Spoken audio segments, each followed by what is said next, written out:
Welcome to the Chronicles of the Brave. A fantastical adventure is about to commence. Please begin setting up your character. A sweet voice reached Xiao Kai's ears, prompting him to open his tightly shut eyes. He surveyed his surroundings before calmly directing his gaze toward a luminescent entity resembling a woman, from which the voice had seemingly emanated. Initiate character setup, Xiao Kai murmured softly. In an instant, a flash of white light erupted before him, revealing five figures. At the forefront stood a white-haired man wielding a sword in his left hand. A scar marred his right cheek, and a defiant expression adorned his face. His right arm bore two massive iron rings linked by severed chains, while he donned a tattered jacket and loose-fitting trousers. He rested the long sword on his shoulder, extending his right hand forward, thumb pointed downwards. Gazing ahead with a provocative demeanor, his left stood a tall, lean gunslinger adorned with a cowboy hat. Clad in a brown long coat, he raised a pistol to his lips, the barrel still exhaling wisps of smoke, as if he had just emerged from a fierce battle. With a gentle exhale, he dissipated the lingering smoke, his eyes revealing an air of arrogance and indifference. Next to the gunslinger was a stout middle-aged man, fervently immersed in prayer. A grand iron cross loomed behind him, shimmering with an impressive radiance. Dressed in a pristine white missionary garb, the incantations embroidered upon it flowed like water, ever-changing. He had his eyes tightly closed, bearing a solemn expression. His right hand's index and middle fingers were pressed against his forehead, as if he were communing with a great entity, exuding an aura of sanctity. Adjacent to the swordsman on his right was a raven-haired man, clad in fist wraps. His light yellow attire clung perfectly to his form, the sinewy muscles of his arms visibly tensed. He gazed ahead with palpable excitement, his eyes sparkling with intensity. Suddenly, he thrust his right foot forward, conjuring a gust of wind that billowed around him. His movements were a blur, infused with an exuberant energy that rendered him nearly indistinguishable. Behind this black-haired man stood a youth, his expression grave as he focused intently on a mystical orb before him. Dressed in opulent noble attire adorned with purple patterns, he radiated an air of distinction. His deep black hair partially obscured his eyes, which shimmered with an enigmatic brilliance. Astonishingly, a magnificent wand hovered behind him, its tip embedded with a deep blue gemstone, glowing with a mysterious luminescence. Xiao Kai regarded the five figures ahead, hesitating momentarily that he scrutinized the swordsman once more, sensing that this character's essence resonated with his own longing for freedom and fierce combat. Thus, he concentrated his thoughts, silently affirming, "Select this character." Subsequently, the initial feminine voice echoed in his mind. Character model confirmed. Demon Swordsman. The Demon Swordsman, is it? Very well. Xiao Kai listened attentively as the system detailed the character of the Demon Swordsman, eagerly awaiting the next prompt from the system. Please confirm your character's appearance. The female voice of the system resonated once. Again, use me as a template, without any modifications, Xiao Kai softly remarked, his gaze fixed upon the character model's arcane formation before him. Out a radiant light swirled, and a male character model emerged. He sported tousled black hair that naturally tilted to the right, his visage chiseled and sharp, eyes glinting like a lion's, fiercely intent on its prey. He bore an uncanny resemblance to Xiao Kai, save for the distinctive attire adorning his form. Fortunately, I don't appear too unappealing, Xiao Kai quipped, glancing at his likeness before him. Character creation complete. Shall we now commence the prologue of the hero's chronicle? Let the game begin. Xiao Kai gently instructed the entity ahead. As he spoke, he noticed the self before him transforming into a stream of luminous energy, hurtling towards him. Overwhelmed by the blinding brilliance, he instinctively closed his eyes. Upon reopening them, he discovered a long katana seemingly gripped in his hands. He raised his right hand, attempting to wield it, feeling no discomfort. Observing his arms and torso, he realized his attire had transformed into that of the previously described demon swordsman.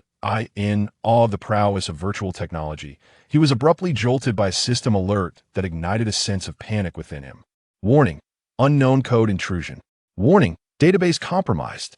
Executing repair operations. Repair operation failed. Essential components missing. Initiating backup protocol. Extracting residual data.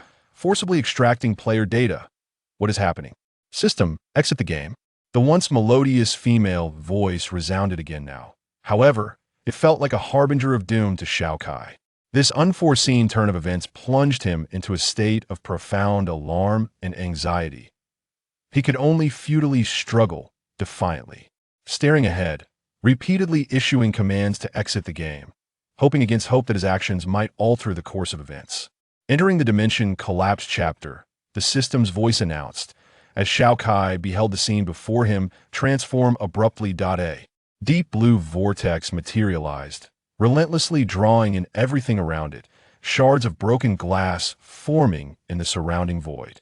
Just as he thought he had narrowly escaped peril, another system alert plunged him into despair. Warning: game data altered by an unknown program. Warning: source code sequence anomaly. The game is on the brink of collapse. Exit functionality compromised. Force disconnection is locked. Warning: game protection mechanism activated, purging unknown data.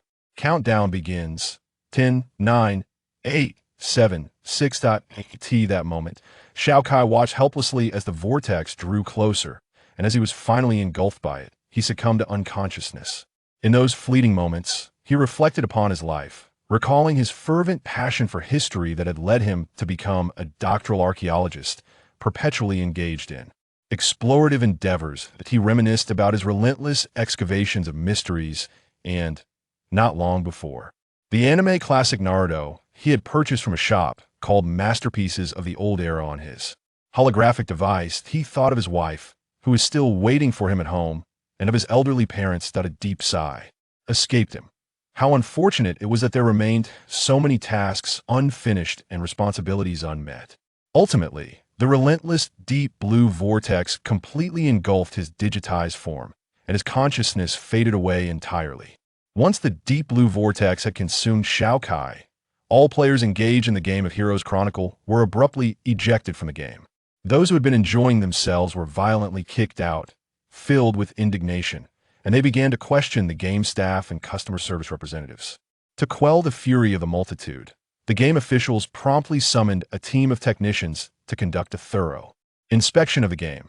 The findings revealed a disruption in the operation of the game data, and, alarmingly, the brainwaves of one player vanished at the moment the data was altered. This revelation struck like a thunderclap. The company's higher-ups swiftly silenced the informed technicians to prevent any leakage of information. To ensure the company's stability, a supervisor proposed a viewpoint that received the board's unanimous approval. Thus, on the day following the game's anomaly, the company's directors convened a press conference to elaborate on the true circumstances surrounding the previous day's incident. They informed reporters that the game crash was caused by a player who had modified the game data using third-party software, which also led to this player's demise. This player's real name was revealed to be Xiao Kai. This statement instilled fear among the countless players who had previously resorted to third-party software for cheating, while simultaneously diffusing much of the players' anger. The focus of their ire shifted from the game company to the individual known as Xiao Kai. Those who knew Xiao Kai found it hard to believe he had departed in such a manner, and it was even more difficult for his family to accept. They opened his room and retrieved his serene body from the nutrient pod, laying him to rest in a nearby cemetery, casting a shadow over their household. A month passed, and just as the company believed all was well, a player specializing in game vulnerabilities discovered that the prior incident was not due to data modification, but rather a flaw in the game's operation. He made his findings public. The announcement ignited a firestorm of outrage among players, who vehemently condemned the company's board members. Some players even extended their condolences to Xiao Kai's family, who had been wronged. In an attempt to regain the trust of their disenchanted players, the game company compensated Xiao Kai's family with a substantial sum. However, players were no longer willing to risk their safety to continue the game, leading the company to an inevitable declaration of bankruptcy. Yet, where is Xiao Kai now, who should have long since departed? As the morning sun cascaded upon the ground, the melodious chirping of birds echoed intermittently amidst the lush greenery surrounding. The river flowed gently, occasionally releasing small bubbles as fish broke the surface. The sunlight was refracted by the crystal-clear waters, illuminating the riverbank where a young figure perhaps around 15 or 16 years of age, lay on the ground, seemingly in a state of unconsciousness. Suddenly, his eyes flickered, and he opened them, gazing around with a mixture of confusion and astonishment, as if struggling to comprehend his surroundings. In a burst of excitement, he began to speak to the air. Yet his joyous expression soon froze after he finished speaking. He repeatedly uttered the same words, but nothing transpired. After a moment, he appeared to regain his senses, his eyes reflecting a glimmer of disbelief, murmuring unintelligible words. Upon closer inspection, one might discern that he was speaking in Japanese, expressing sentiments akin to "How is this possible?" or "How could this be?" Abruptly, he clutched his hair in anguish, howling like a beast, his eyes turning crimson as tears streamed uncontrollably down his cheeks. He pounded the earth beneath him with relentless fists, soon causing the skin to break and blood to seep forth. Yet, he seemed oblivious to the pain, continuing his mechanical assault on the ground. Finally, when exhaustion overcame him, he collapsed, gazing vacantly ahead. Time passed slowly, and before long, the sun reached its zenith, casting a glaring light that perhaps pierced the boy's consciousness. He instinctively blinked, and with that, clarity seemed to wash over him. Gradually, he propped himself up and, with his still red eyes fixed forward, resolutely declared, "I, Xiao Kai, must return." Indeed, this boy was none other than Xiao Kai, who had perished in the game not long ago. For reasons unknown, he had survived the harrowing grasp of the temporal rift and had resurrected within this young body. Initially, Xiao Kai believed he had successfully logged into the game, rejoicing in his miraculous survival from despair. However, upon calling for the game system, he encountered a despairing truth. While the skill list remained, the menu key had vanished, along with options for equipment, quests, team formation, and the crucial exit function. This revelation was almost unfathomable to Xiao Kai. Indeed, he had survived, yet he found himself ensnared in a realm that was either a game or reality. A notion he struggled to accept, hence his earlier primal outburst. As Xiao Kai regained his composure, he pondered his presence in this world. If he could manifest here, inhabiting this boy's body, then surely there must be a way for him to return. At least this thought provided him with a semblance of motivation to persevere. The world he now inhabited was one where ninjas constituted the nation's military might, having recently emerged from the Third Ninja War, resulting in a relatively stable environment. In this realm, formidable ninjas possessed the physical prowess and jutsu to shatter mountains and stones alike. A more formidable shadow possesses the power to face a myriad of foes single-handedly, precisely as described in Xiao Kai's previous life as the invincible warrior. In this world, to thrive and grow stronger, one must either originate from a noble lineage or encounter extraordinary fortunes. Contemplating this, Xiao Kai felt a pang of discomfort regarding the identity of the original owner of this body. The youth was named Hinata Akihane, a war orphan from Konoha, whose parents were renowned ninjas of the esteemed Hyuga clan. His disposition was once bright and vivacious, but following the death of his parents in battle, he became increasingly reclusive, gradually distancing himself from friends. His only remaining kin was his 7-year-old sister, Hinata Ayai. The Hyuga clan is celebrated as one of the oldest noble families in Konoha, particularly noted for their unique bloodline limit, the Byakugan, and their gentle fist technique. Thus, after the demise of Akihane's parents, the clan assumed full responsibility for the living expenses of him and his sister. However, as a member of the main branch of the Hyuga clan, Akihane's ninja aptitude was far from commendable. Indeed, it could be described as the epitome of mediocrity. At his current age, his abilities could only be classified as that of a genin, and he only attained this rank after participating in 5 genin examinations. Due to his lackluster talent, most members of the Hyuga clan regarded him with disdain, with even some branch family members looking down upon him. He was so inept that he could not even best his sister. A month prior, Ayai had acquired the fundamentals of the gentle fist technique and, just this morning, successfully defeated her brother, a genin, further shattering his pride. Thus, Akihane sought solace by the riverside, unaware that Xiao Kai, recently liberated from the temporal rift, would seize his body, extinguishing his soul in the merciless storm. Despite his poor talent and knowledge of only the basic body flicker technique, Xiao Kai resolved to live fully within this vessel, to seek a way back home, and to care for his sister diligently, assuring her of his commitment. He spoke softly, as if responding to the presence within him. After this, Xiao Kai tore a strip of cloth from his garment and approached the brook, trembling as he dipped his right hand into the water to cleanse the wound on his finger bone, gently wrapping it with the cloth. He treated the injury before clenching his fist tightly, gazing at his reflection upon the water's surface, and resolutely declared, even without talent, I, Xiao Kai, shall carve my own path. If there is no method suited to me, I shall forge one of my own. If I cannot become a formidable ninja, then I shall emerge as a powerful swordsman, demonstrating to the world that even a sword can blossom into a magnificent flower. With my heart's desire, nothing shall stand in my way. This is my ninja way, and it is also my swordsmanship. With these thoughts, Xiao Kai could not resist glancing at the translucent panel floating before him. Observing the array of skills listed, though they appeared only in gray, he could not help but fantasize about the day he would master these abilities, instilling within him a renewed confidence for the days to come. He adjusted his attire slightly, scrutinizing the true form of his physique. His long, jet-black hair cascaded over his shoulders, and his eyes, though of moderate size, held a restrained brilliance upon closer inspection. His brows resembled swords, his face was chiseled, and while the corners of his mouth did not curve upward, they bestowed upon him an impression of subtle mirth. With a complexion akin to sun-kissed wheat, he presented himself as a rather handsome young man overall.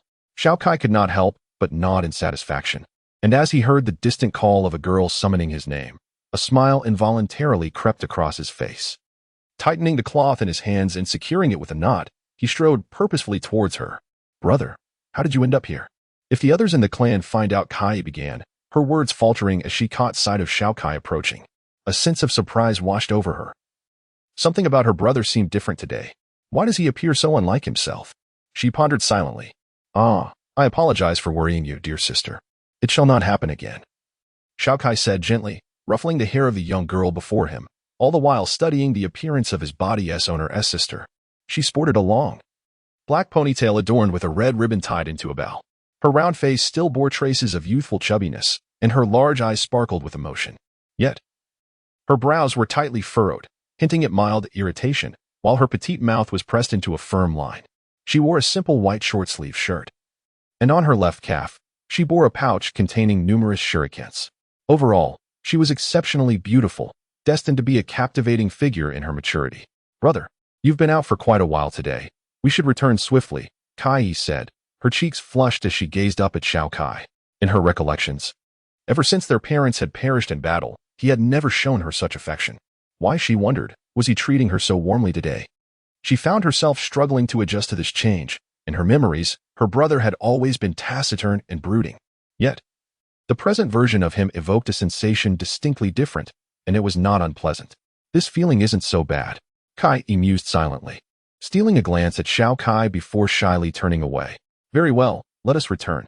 I apologize for causing you concern, and I assure you there will be no next time, Xiao Kai replied softly, withdrawing his hand and, guided by his memories, began to walk towards the entrance of their clan, the Hyuga family. As they traversed the path, Xiao Kai maintained a steady pace, while Kai followed closely behind, her expression betraying hesitation. It seemed she wished to voice something yet was held back by uncertainty, caught in a web of conflicting emotions. Noticing her state, Xiao Kai halted his steps and gently inquired, "What is it, Kai? You appear somewhat distracted. Has something occurred?" Upon hearing this, Sai immediately addressed Xiao Kai, saying, "Brother, I believe it would be prudent for us to return swiftly, as we have been away for quite some time.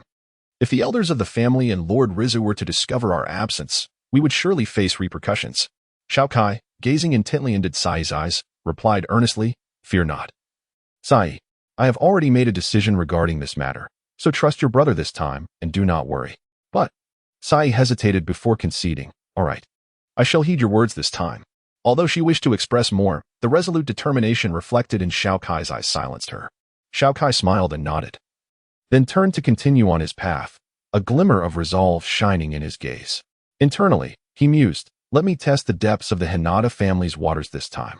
With that thought, a flash of brilliance crossed his eyes, though he quickly concealed it, maintaining a calm demeanor as he proceeded forward. Meanwhile, Sai remained oblivious to Xiao Kai's subtle shift, following him quietly as they walked in silence. Before long, evening had descended upon them.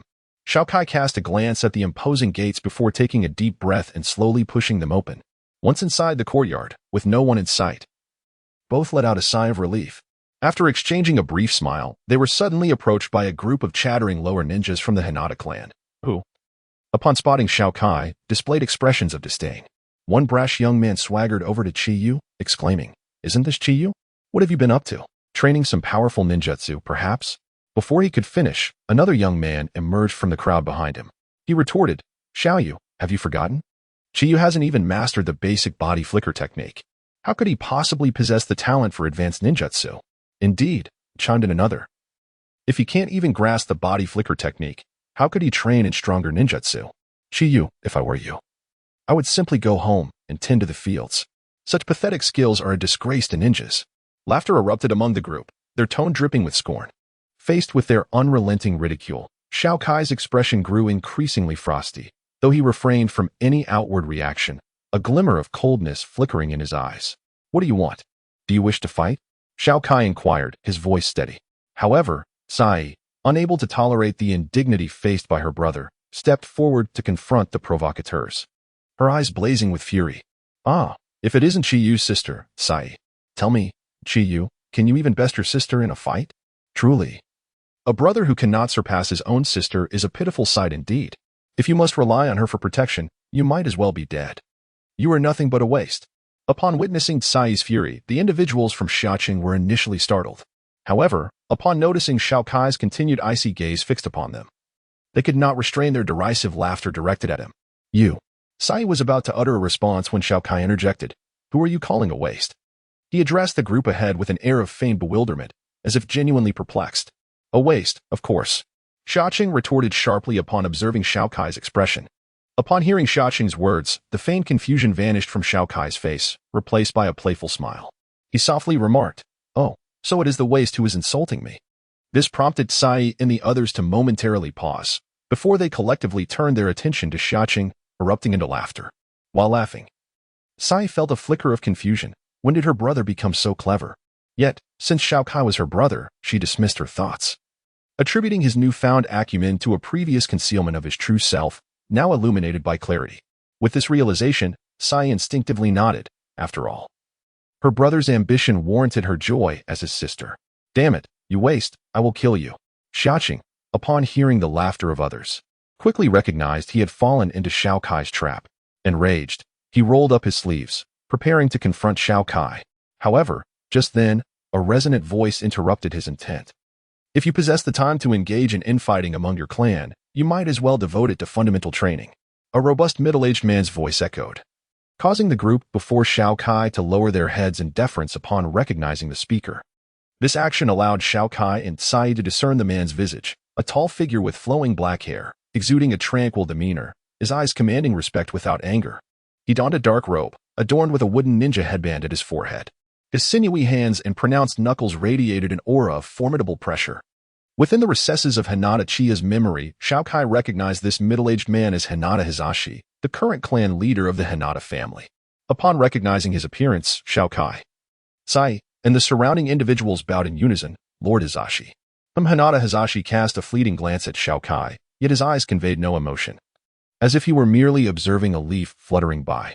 He then resumed his preceding stride, swiftly disappearing from Xiao Kai's sight. Humph, consider yourself fortunate this time, you waste. Do not let me catch you. Otherwise, I shall make you acquainted with the depths of hell. Let us depart. Xiaoqing, filled with venomous intent, shot Xiao Kai a venomous glance before warily eyeing the direction Hisashi had departed, then left with his accompanying ninjas. This wretched feeling of impotence is truly detestable. Xiao Kai-song released his clenched fist, the knuckles pale from pressure, his eyes brimming with resentment. Yet, who can predict the path that lies ahead? The humiliation endured today shall surely be repaid in the future. Contemplating this, a glimmer of cold determination flickered in Xiao Kai's gaze. Though he appeared gentle, he was certainly not a soft target to be trifled with. It was far from his nature to suffer indignities without retaliation. He had always maintained a clear distinction between gratitude and grievance. Noticing her brother's unusual demeanor, Sai anxiously grasped Xiao Kai's hand. This gesture warmed his heart, prompting him to muster a smile for her. He gently reassured her, Do not worry about me, Sai. I am much calmer now than before. I will not foolishly seek a duel with him again. Upon hearing this, Sai hesitated before releasing her grip, as if lost in thought. Her head bowed in silence as they made their way to their quiet little courtyard. The nightlight illuminated Xiao Kai's window, as he lay on his bed after dinner. Memories of the recent humiliation flooded his mind, the feelings of powerlessness and anger igniting a deeper yearning for strength within him. With eager anticipation, he summoned the skill panel. In his mind, he intoned, "Display skill panel." Before him materialized a translucent interface, filled with numerous gray boxes indicating their unavailability. It resembled a typical skill bar from a game, albeit the skill points in the lower right corner had vanished, replaced by an energy value of 320. This revelation filled Xiao Kai with excitement, and with a hint of trepidation, he clicked to extract. The moment he initiated the extraction, he felt his strength being drawn away. A wave of weakness overtaking him, causing him to collapse onto the bed, panting heavily with a pale complexion. He couldn't help but mutter in disbelief, "This sensation feels as though my very essence has been siphoned away." Yet, a smile soon crept onto his face as he noticed the 4 icons on the skill panel glowing brightly. After a brief moment, Xiao Kai discovered he could move his body with ease. He then proceeded to examine each of the 4 skills displayed on the panel. They were basic swordsmanship, backflip, upward slash, and demon slash. Upon selecting basic swordsmanship, he found a wealth of knowledge regarding its application for daggers, sabers, blunt weapons, and great swords flooding his mind. Once his brain adjusted to this method of learning and memory assimilation, he diligently practiced the remaining 3 skills. However, upon reviewing the skill panel, he noticed that the energy value in the lower right corner had turned gray, indicating it was no longer usable. The foundational 4 skills were connected to other skills below by a yellow thread, which too was gray. Above these 4 skills was a glaring proficiency value, 0.99999. This discovery left Xiao Kai perplexed, yet he organized his thoughts, drawing upon his gaming experiences from a past life. Proficiency should be a prerequisite for mastering the next skill. It appears that the cultivation of the subsequent skill will still consume energy points. Currently, these energy points likely stem from a unique force within the body, commonly referred to in this world as chakra. As a low-ranking ninja, my chakra corresponds to an energy value of 300, which has already been depleted by the acquisition of these 4 skills. Consequently, the consumption for learning a basic attack is approximately 20 points. And if we consider the exponential increase, the energy expended to learn the 4 skills aligns perfectly with the total of 300. Thus, if I meet the required proficiency, I may proceed to study the first skill of the next tier, which will require an energy expenditure of around 320 points, with the second necessitating 640 points. The remaining skills will likely follow this pattern of exponential growth, indicating that the energy needed for higher-level skills will continue to rise. This realization left Xiao Kai feeling quite vexed. Nevertheless, there must be a way. I cannot afford to rush. My current task is to train and grow stronger, to help my sister and me escape this predicament, and only then will I contemplate future matters. As this thought crossed his mind, Xiao Kai clenched his fist. The humiliation he endured today vividly replaying in his memory. The sense of powerlessness deepened his understanding of the world's cruelty. The weak have no voice here. Facing only 2 potential paths. The first is to be subjugated and bullied by the strong, perhaps even deprived of the freedom to choose how to meet their end. The alternative is to risk everything to become a formidable warrior. If I couldn't become strong in the past, it was due to the world's relentless grip on my fate. However, if I now fail to attain strength, it only signifies that I am worthless. And I refuse to be a mere refuse of mediocrity. I am determined to ascend to the pinnacle of this world and devise every possible means to return. Xiao Kai gripped his still healing scar on his right hand and gazed intently at the cold, luminous moon hanging in the night sky, vowing anew upon his arrival in this world. As dawn broke the following day, Kai, an early riser, prepared for another day of trainings, only to be surprised by the sound of spirited shouts emanating from the once empty courtyard. A thought flickered through her mind. Could it be that her brother was training? The notion astonished her. When had she developed such confidence in her despondent brother? Since the passing of their parents, he had not trained in the early mornings. Yet, aside from her brother, there was no one else at home. This realization stirred a sense of agitation within Kai. Perhaps I should simply go and see for myself. Hastily donning her attire, she made her way to the courtyard, where she spotted a figure wielding a bamboo sword amidst the morning mist. Upon closer inspection, she recognized it to be her brother, Xiao Kai. At that moment, his shirt was soaked with sweat and mist, yet his eyes sparkled with an inexplicable brilliance.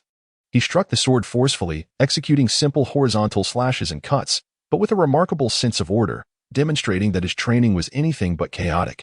This revelation left Sai deeply puzzled about when her brother began his training in swordsmanship. After watching for a moment, she could not help but voice her curiosity. "Brother, when did you start practicing swordsmanship?" Upon hearing this, Xiao Kai, who was vigorously wielding a bamboo sword, abruptly paused and turned to face his sister. "Ah, it's you, Sai. Good morning." Don't change the subject. Brother, you still haven't answered me. When did you begin your sword training? Sai inquired with a semblance of authority, resembling a little adult. That is, in any case, Sai, you needn't ask further. I know my limits. Xiao Kai stammered, struggling to deceive his sister. It is worth noting that in his memories, he had often been outwitted by her during their childhood, mostly due to the original owner of this body indulging her whims. However, it was undeniable that Sai was indeed clever. It was impossible to easily bamboozle her. Although I do not know when my esteemed brother began his sword training. I hope he understands that swordsmanship is merely a minor pursuit, while ninjutsu is the prevailing force in the world. I trust my brother can discern the priorities. In all honesty, Sai felt somewhat disheartened. She had initially believed that Chiyu had overcome his despondency, yet it was hard for her to accept that he had opted to learn the ways of a wandering swordsman. True, there were formidable ninjas who employed sword techniques, like the legendary Kenoha White Fang. However, there was only one Kenoha White Fang, a feat that could not be replicated, especially since Xiao Kai lacked such innate talent. This realization shifted Sai's earlier joy into disappointment, prompting her to excuse herself under the pretext of training and leave the small courtyard. She walked alone toward the ordinary training grounds of the Hyuga clan, leaving Chiyu in the courtyard, lost in thought. Sai, this is quite difficult to explain. But Sai, you must understand that all my hopes rest upon swordsmanship. As your elder brother, how could I let you down? Yet, one who excels stands out. And I must remain patient. But wait for the moment when I reveal my true strength, then you will comprehend my struggles, Xiao Kai murmured, closing his eyes as his right hand tightened around the bamboo sword. Unbeknownst to him, his right arm was tightly wrapped in bandages. Upon closer inspection, one might discern that the skin beneath the bandages had turned a dark crimson hue, adorned with sinister curse markings. Malevolent, flickering patches of light danced upon it. And at his elbow, a golden ring of light seemed to contain the spread of this ominous glow. However, the timing of this transformation remained a mystery. What was certain was that within Xiao Kai's bandage-concealed right arm lay a terrifying, malevolent power. Xiao Kai gradually opened his eyes and began to draw his sword, striking repeatedly with increasing ferocity. The light in his gaze sharpened, and the courtyard resonated with the sound of his bamboo sword slicing through the air.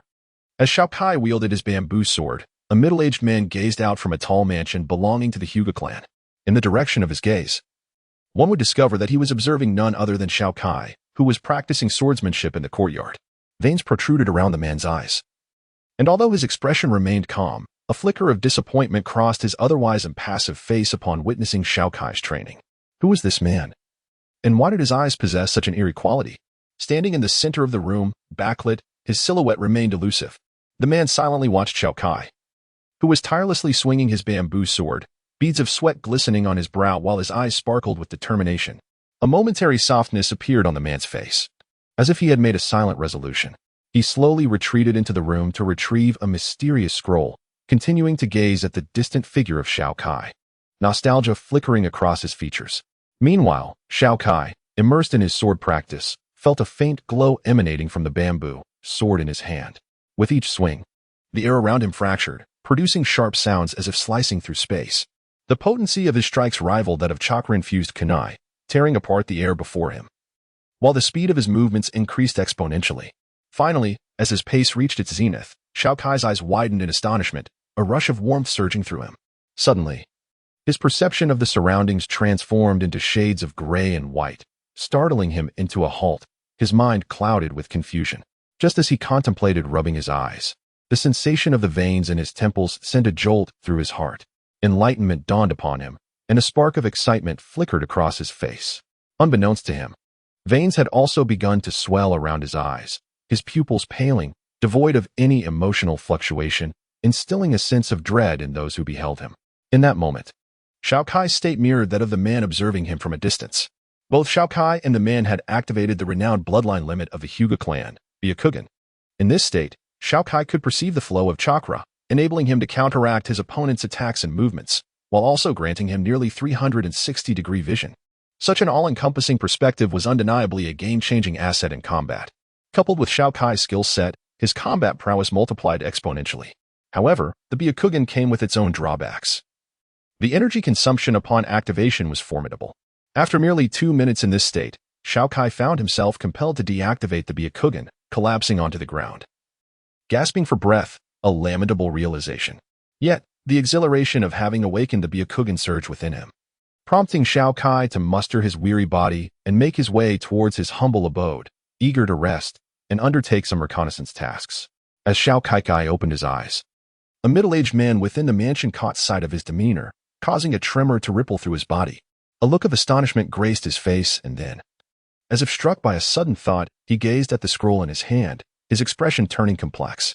He murmured to himself that it would be better to wait until Xiao Kai grew a bit more. Acting too early could be detrimental to him. After uttering these words, a glimmer of resolve flashed in the man's eyes, as if he had made a significant decision, and he tucked the scroll into his bosom. He then emerged from his state of detachment, gradually settling down to meditate and rest. Outside the window, a gentle breeze wafted through, carrying the faint scent of fresh grass. As Kenoha village welcomed the arrival of spring, the sun had ascended to the southern sky, casting a serene glow over the village, where the sounds of merchants calling out their wares echoed in harmony. Occasionally, one could see women chastising their children on the streets, while the trees lining the roads flourished, embodying the essence of the spring season. The sun shone brightly as a slender yet upright figure emerged from the Hyuga household, his long black hair flowing and a katana sheathed at his waist. His right arm was tightly bound with bandages, and his eyes, though subdued, held a glimmer akin to a blade yet to be unsheathed. This individual was none other than Xiao Kai, who had been in this world for a month. During this month, he had engaged in rigorous physical training and skill development. In terms of physical conditioning, he had enhanced his physique to a formidable level through weighted exercises, counting his punches and side kicks in the thousands. Regarding skill mastery, he discerned a pattern in the increase of proficiency. Using a skill 10 times would yield a slight improvement. Yet delving into the nuances and techniques of skill application could elevate proficiency by over 100 points. After a month of dedicated training, Xiao Kai successfully attained a proficiency of 600 points in basic attacks, 500 points in jumping attacks, and 300 points in both upward slashes and the ghost slash technique. Upon reaching 600 points in basic attack proficiency, Xiao Kai noticed that the thread beneath the skill icon had transformed into a lustrous gold, indicating a connection to another skill category. However, that skill remained gray, suggesting that the prerequisites for learning it were not yet met, revealing to Xiao Kai that mastering a lower-tier skill required achieving a 600-point proficiency in the corresponding higher-tier skill.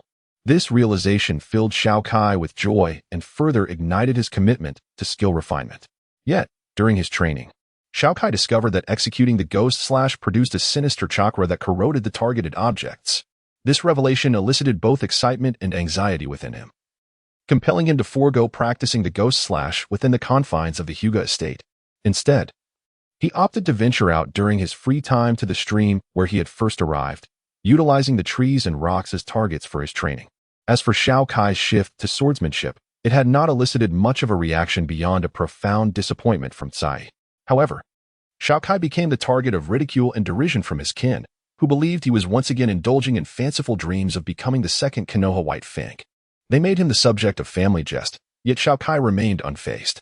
To him, it sufficed that he understood his own strength. There was no need to engage in ostentatious displays to prove his prowess. Thus, he refrained from any defense, feeling little sense of belonging to this clan, with only his sister Tsai truly occupying his heart. In a world where swordsmanship was not particularly esteemed, his actions failed to capture the attention of the village's higher-ups. Some authorities dismissed Xiao Kai as merely a fanciful child, while the elders of the Hyuga clan, upon learning of the situation, deemed him to be neglecting his responsibilities. Having just finished practicing basic sword techniques in the courtyard, Xiao Kai, feeling a pang of hunger after his bath, recalled Tsai mentioning that she would be taking the Nin exam today and wouldn't return until noon. Thus, he decided to venture out for a meal. Exiting the gates of the Hyuga residence, he meandered through the streets of Kenoha, contemplating where to dine. As he hesitated between a ramen shop and a sushi restaurant, the raucous sounds from the street interrupted his thoughts. "Haha, you fools, come catch me." A mischievous boy with golden hair taunted the ninjas chasing after him, clutching a bucket of paint and a brush. "Damn Naruto, how dare you disrespect the Hokage statue? We must catch him," barked the leading ninja, who then commanded his companions to hasten their pursuit, intent on capturing the boy named Naruto. Hokage statue. What was going on? Xiao Kai, puzzled, glanced at the Hokage statues perched on the cliffs behind the village and was instantly petrified. The statues had been defaced, and the culprit was undoubtedly the mischievous boy named Naruto. The visage of the first Hokage was adorned with two inexplicable blushes, and his eyes were shadowed as though he were a lovesick maiden gazing upon her beloved. A once gallant youth now bore the bashful countenance of a girl smitten, dazzling all who beheld him with an overwhelming spectacle of absurdity. Meanwhile, the second Hokage, Tobirama, sported a riot of colors in his hair, with an unidentifiable liquid streaming from his nose to his lips, resembling a nostalgic youth caught in a whirlwind of disarray. The statue of the third Hokage, Sarutobi Hiruzen, appeared to be weeping, with seaweed-like tears flowing from his eyes, gazing skyward as if overwhelmed by the joy of late fatherhood. In stark contrast, the fourth Hokage had been transformed into a burly figure, with a piece of daub plaster affixed to his cheek, and two curly whiskers accentuating his formerly smiling visage, now twisted into a rather disreputable expression, leaving onlookers with no doubt that he was a peculiar character. The once imposing scene was instantly thrown into disarray, leaving one in a state of bemusement. Xiao Kai gazed speechlessly at the yellow-haired boy evading the ninja's capture. Unable to restrain his admiration, this lad named Naruto is truly remarkable. Although the villagers regarded him as a demon fox, it must be said that the boy's antics were indeed exceptional. In Hinata Chiyu's memories, this mischievous child was known in full as Uzumaki Naruto. The villagers referred to him as a demon fox because he was the very manifestation of the nine tails that had once ravaged their village, which is why he was so despised. However, the reasons behind his association with the demon fox and how it became him remained shrouded in mystery, leaving the villagers unable to clarify. Xiao Kai suspected there was some ulterior motive at play, but it seemed to involve the village's higher-ups, so he refrained from probing into the true origins of this individual. To him personally, Naruto's identity was of little consequence. After witnessing such a farcical display, Xiao Kai ambled into Ichiraka Ramen, ordering a hearty bowl of noodles. Upon finishing, he sat in his seat, staring vacantly at the outside world, contemplating the authenticity of this realm. He could perceive touch and taste. Every physical sensation was present. Through observation, he discerned that the denizens of this world were not mere NPCs. They possessed their own thoughts. Yet, what if they were simply sophisticated, intelligent NPCs? What if this were merely a game? How could he return to his own body if he were but a soul trapped here? These possibilities loomed large in his mind. And in the absence of information, Xiao Kai began to ponder the very significance of existence in this world. Meanwhile, time slipped away slowly. Suddenly, a voice interrupted his reverie. "Boss, 2 bowls of ramen, please."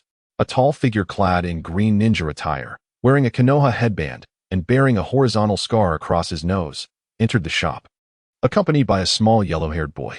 The latter sported a windproof goggles and was animatedly chattering with the tall man, his cheeks marked with 3 scars on each side, reminiscent of a fox's whiskers. This boy was none other than Naruto, the one who had defaced the Hokage statue earlier that day, while the taller figure was Irika, a nin who had once taught Chiyu for a time. Glancing outside, Xiao Kai noted the approach of evening and remarked, "I can't believe it's already this late. It seems I should head back." After deciding to gather his thoughts and return home, he inadvertently overheard the conversation between Irika and Naruto. "Naruto, what are your dreams?" As Irika savored his ramen, he inquired about Naruto's aspirations.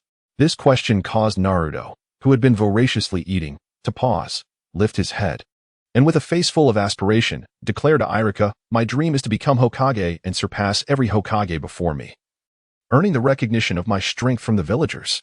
Upon hearing Naruto's fervent declaration, Irika gazed at the confident boy with a stoic expression before resuming his meal. Meanwhile, the initially disinterested Xiao Kai glanced up in surprise at the youthful lad, captivated by the sight of Naruto's clenched fists and unwavering gaze. He couldn't help but marvel at the boy's ambition, thinking, this fellow harbors lofty ideals. Yet, he is sorely lacking in strength. With a shake of his head and a smile, Xiao Kai made his way to the counter. "Boss, I'm ready to settle the bill."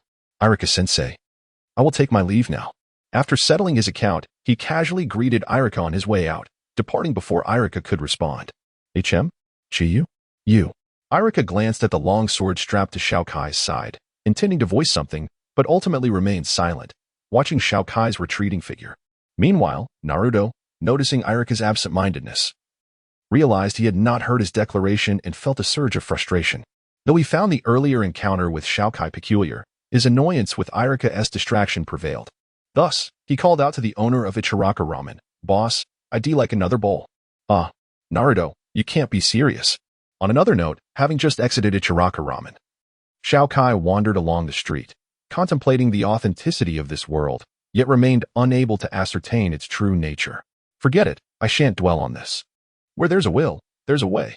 My primary focus should not be on such matters, but rather on how to grow stronger and learn the next phase of my abilities, he mused, feeling considerable pressure regarding his skill acquisition.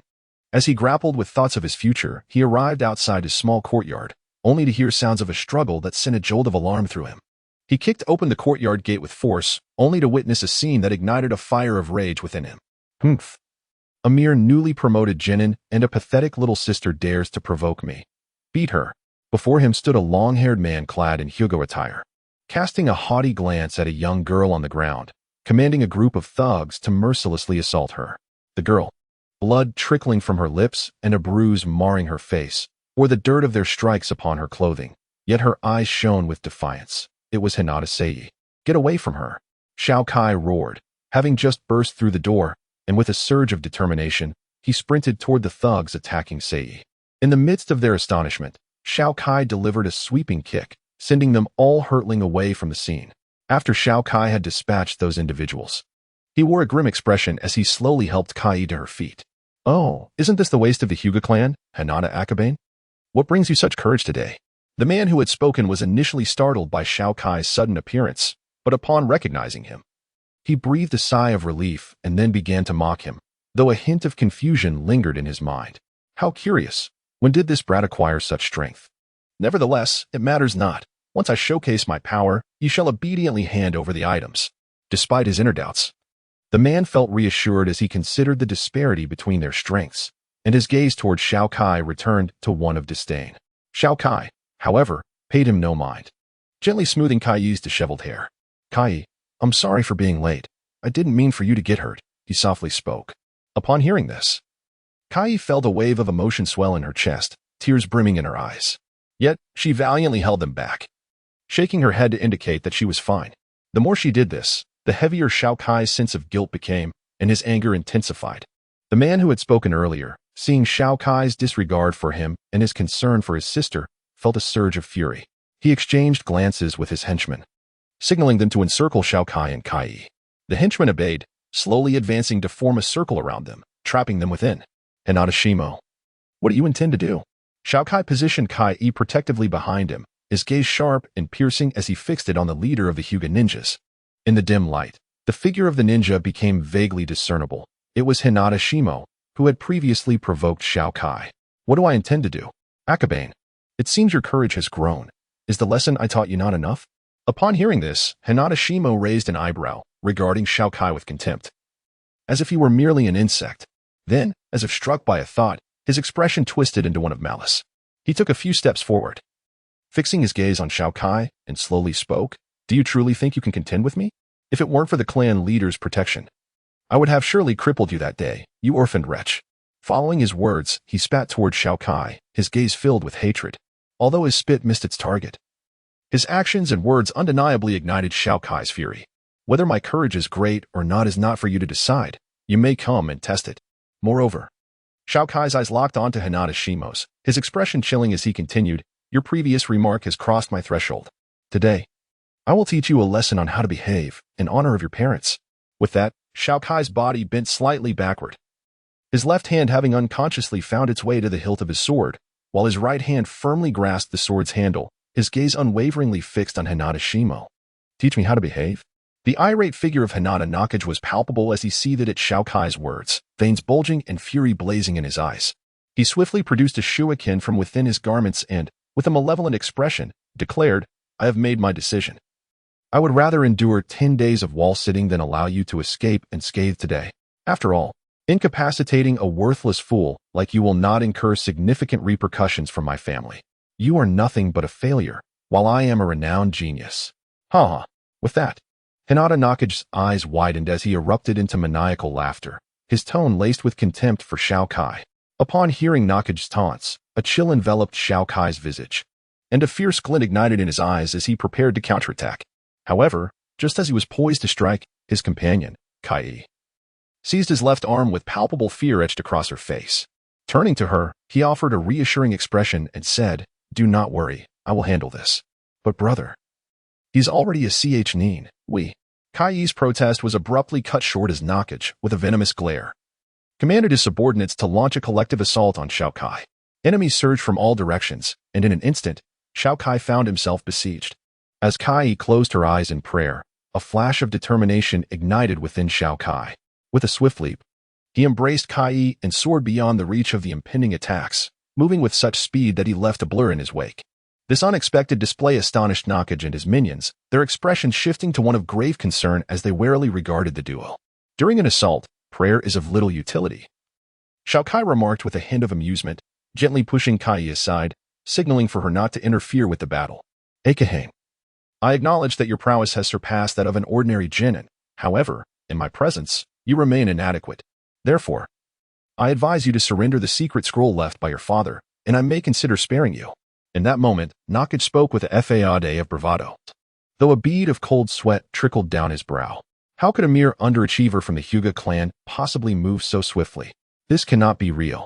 He must be employing some forbidden technique, he mused, all the while observing Xiao Kai's seemingly nonchalant demeanor, which only solidified his suspicions, gradually restoring confidence to his expression. Just a moment ago, did you not assert that you would not let me go, that you intended to cripple me? Xiao Kai feigned surprise, prompting Kai to instinctively interject, eager to dissuade her brother. Oh, I was merely jesting. Akahane, do not take it so seriously. I was just playing around. Hokage interjected sharply, raising his voice to drown out Kai's words. He immediately broke into a smile, which would lead an unsuspecting observer to believe that he shared a close bond with Xiao Kai. Oh, so you were just teasing me. If you wanted the secret scroll, you could have mentioned it earlier. My parents left behind a black scroll. I wonder if that's the one you're referring to, Xiao Kai said.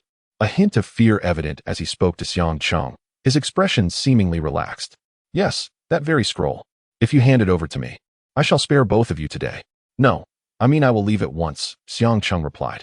Upon witnessing Xiao Kai's demeanor, the fear that had once gripped him evaporated, replaced by a forced facade of magnanimity as he spoke to Xiao Kai.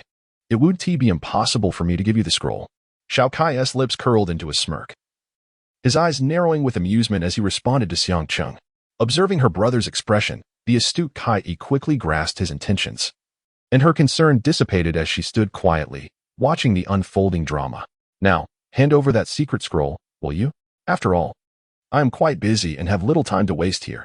Remember, harmony brings prosperity, otherwise, I cannot predict what might transpire. At this, Xiang Cheng was filled with delight and stared eagerly at Xiao Kai, his tone a blend of threat and counsel. Yet inwardly, he mused, Once I obtain the secret technique, I shall hold the reins. That wretched brat can gloat for now, but soon I will ensure he is left in ruins. Absolutely. With this thought, Xiang Cheng's face contorted into a snarl, but he maintained a veneer of congeniality to prevent Xiao Kai from seeing through his fade, his smile appearing both strained and distorted. Actually, obtaining the scroll is quite simple. You merely need to perform one task, Xiao Kai said, his eyes glinting as a clever idea struck him. He then slowly addressed Xiang Cheng.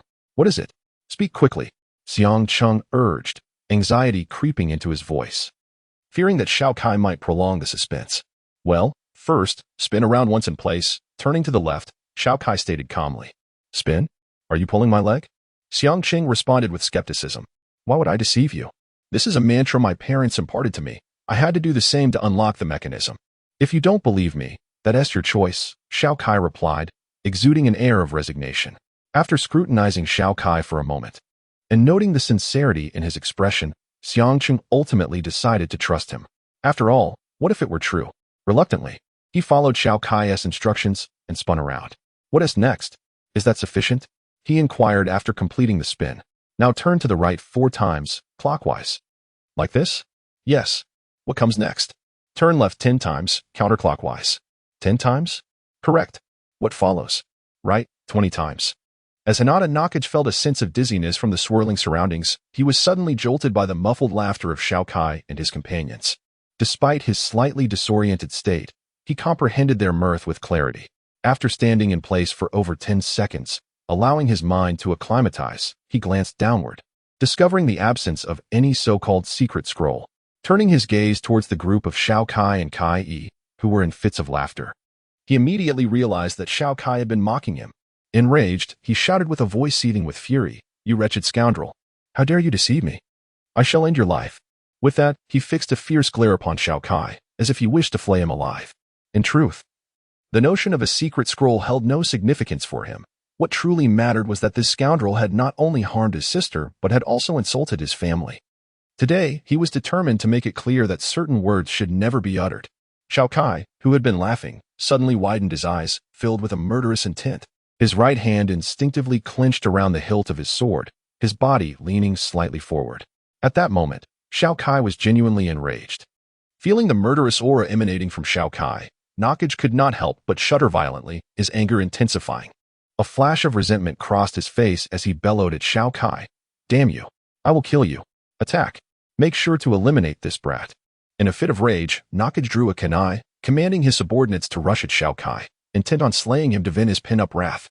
His subordinates, upon hearing his command, swiftly brandished their kunai or shuriken and charged toward Xiao Kai. Yet, as they approached him, it felt as though time itself had come to a standstill.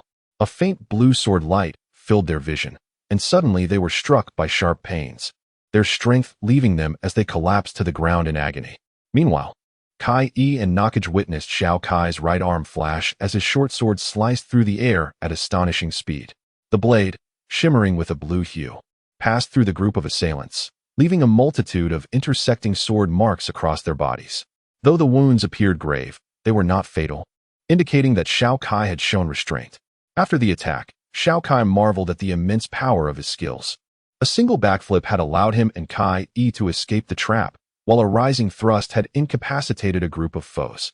Despite these adversaries being mere thugs, Xiao Kai, prior to entering this world, had been an ordinary citizen of the galaxy, making the impact of this experience quite profound. As Hokage stood frozen in place, witnessing Xiao Kai's display of power, a flicker of delight ignited within him, accompanied by a sinister glint in his eyes. In an instant, he moved, appearing right before Xiao Kai. With a sudden and fierce intent, he hurled the shuriken in his right hand towards the dazed Xiao Kai. His face contorted with a ferocious expression, devoid of any mercy. He truly wished to kill Xiao Kai. At that moment, Xiao Kai was engulfed in panic, and upon witnessing this, Xiaoqing could not suppress a morbid thrill as a shrill voice erupted from within the courtyard die. Beside him, Kai, perceiving the sudden shift in circumstances, gazed at Xiao Kai in sheer terror. Her mouth agape, she yearned to warn him to be cautious, yet could only watch helplessly as the murderous Xiaoqing plunged the shuriken into Xiao Kai's head. At this sight, Kai felt as though her mind had exploded, leaving her in a state of utter blankness. She then let out a heart-wrenching scream. "No, no, brother!" Kai, in anguish, gazed at the lifeless form of Xiao Kai on the ground, tears streaming down her cheeks. Meanwhile, Xiaoqing, who should have appeared triumphant, suddenly wore a look of astonishment after committing the act. He surveyed his surroundings, murmuring to himself, "Substitution technique. When could it have happened?" Upon hearing this, Kai halted her tears, her eyes reddened as she stared at Xiao Kai's corpse on the ground. To her astonishment, she discovered that the body had transformed into a wooden stump unbeknownst to her. "Of course, it was when I took down your subordinates for someone as shameless as you, who even bullies little girls. I can hardly conceive of any alternative to resorting to murder in such a situation." A languid voice emanated from the trees to Xiaoqing's right, and with that, a dark figure leapt down, the true Xiao Kai, who had employed the substitution technique. Upon seeing Xiao Kai unscathed, a wave of indescribable joy washed over Kai, and she quickly wiped the tears from her face. Casting a glance at his sister and noticing the remnants of her tears, Xiao Kai silently apologized within himself before shifting his focus to the grim-faced Xiaoqing. Now was not the time for distractions. "Humph, so you've evaded death. But what does it matter? You are merely a low-ranking ninja. You cannot overlook the chasm that exists between a mere genin like you and a nin like myself," Xiaoqing said with a calm demeanor, scrutinizing Xiao Kai. "Is that so? Then let us put it to the test. Let us see whether your ninjutsu is superior or if my blade is swifter." A glint of fierce determination flashed in Xiao Kai's eyes as he tightened his grip on the tanto and charged fiercely towards Xiaoqing. Seeing this, Xiaoqing gripped the shuriken in his right hand, his expression growing serious as he regarded the advancing Xiao Kai. When Xiao Kai was approximately 5 meters away, a sinister smile crept across Xiaoqing's face. With his left hand, he unexpectedly produced several kunai and hurled them towards Xiao Kai, indicating that he had been well prepared. Xiao Kai, undeterred by the incoming kunai, raised his tanto and executed a horizontal slash against the lethal projectiles, deflecting them with precision before continuing his relentless charge towards Xiao Cheng. TCH. Did you avoid them? I had no expectation of using them to kill you anyway, Xiao Cheng remarked with a hint of disappointment, his lips curling in disdain as he realized his cunning ploy had failed. Subsequently, he swung the shuriken forcefully towards the small blade wielded by Xiao Kai, resulting in a spark at the point of contact. The two engaged in a contest of strength, with Xiao Kai's blade gradually being pushed back. After all, Xiao Kai was merely a 16-year-old youth, while Xiao Cheng was already in his 20s, firmly in adulthood. In terms of physical strength, Xiao Kai was no match for Xiao Cheng. When it came to chakra, the disparity was even more pronounced. Although Xiao Cheng had only recently advanced to the rank of CH Nin, he was still a CH Nin, possessing a greater reservoir of chakra than Xiao Kai. As the battle unfolded, Xiao Kai found himself increasingly at a disadvantage, prompting concern from Tsai, who was spectating nearby. Boy, even if you hand over the secret scroll to me now, I won't let you leave unscathed, for you have provoked Lord Xiao Cheng declared menacingly, stepping back to create distance and glaring at Xiao Kai with a fierce countenance. If you can kneel and apologize to my sister now, I might spare your miserable life. Xiao Kai halted his retreat and, pointing the blade at Xiao Cheng, retorted defiantly, what an arrogant tone. Just a worthless wretch. What gives you such confidence? I have made up my mind. I shall ruin you and then humiliate your sister before your very eyes. Xiao Cheng's fury escalated at these words, his gaze turning venomous. As he uttered malicious threats, his expression twisted into one that could silence a child's cries in an instant. Are you courting death? In Xiao Kai's heart, though he shared no blood relation with his sister, she was the closest person to him in this world. Hearing Xiao Cheng's threat to disgrace her, he could not bear it. Fueled by rage, Xiao Kai brandished his blade and charged at Xiao Cheng, intent on cleaving him in two. However, Xiao Cheng remained unfazed, skillfully wielding the shuriken in his hand to parry Xiao Kai's onslaught. Internally, he cursed, "Damn, how can this brat possess such formidable strength? I can no longer underestimate him." With that realization, Hinata Xiao Cheng cast aside his earlier disdain and unleashed his full power to combat Xiao Kai. The arena was instantly illuminated with flashes of light, as gusts of sword wind surged forth, lifting dust from the ground and showcasing the intensity of their battle. Hinata Xiao Cheng's attacks were cunning and aimed at vital points. He moved like a venomous serpent, relentlessly striking at Xiao Kai, knowing that a single hit could prove fatal. On the other hand, Xiao Kai's strikes with the blade were exceptionally swift, nearly impenetrable.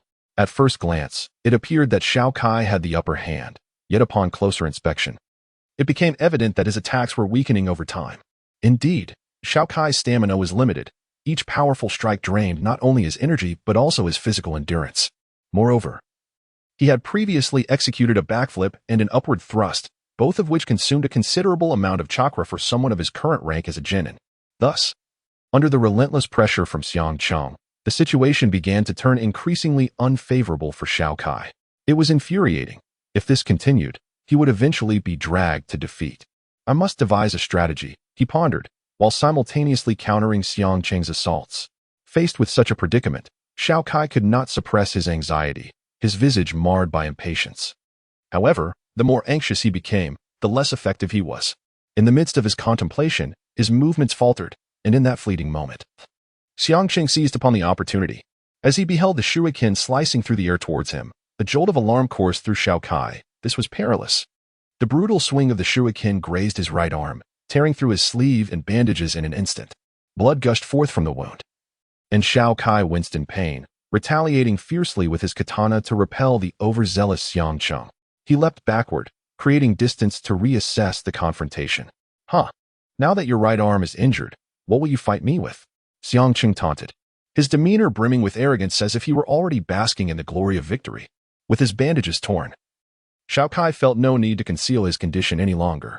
His declaration seemed to signal the unveiling of his trump card, causing Xiang Cheng's pupils to constrict and his expression to grow grave. Yet, Xiao Kai, undeterred by his disadvantage, appeared unperturbed by his injury. He plunged his katana into the ground ahead of him, channeling chakra through his right hand as if liberating himself from some binding restraint. With swift precision, his left hand began to unravel the tightly wound bandages on his right arm. Observing this, Xiang Cheng became increasingly vigilant, his gaze fixed upon Xiao Kai, wary of any hidden weaponry. As the bandages fell away, the onlookers gasped in astonishment at the sight of his right arm. What manner of limb was this? The entirety of Xiao Kai's right arm was cloaked in a ghastly dark crimson hue, adorned with a multitude of malevolent seals that exuded an ominous aura, as if they were branded upon his flesh, alive and writhing. The sinewy muscles were starkly visible, with dark veins protruding grotesquely, instilling a profound sense of dread. At the upper portion of the arm, a dim golden halo restrained the seals, preventing them from spreading throughout Xiao Kai's being.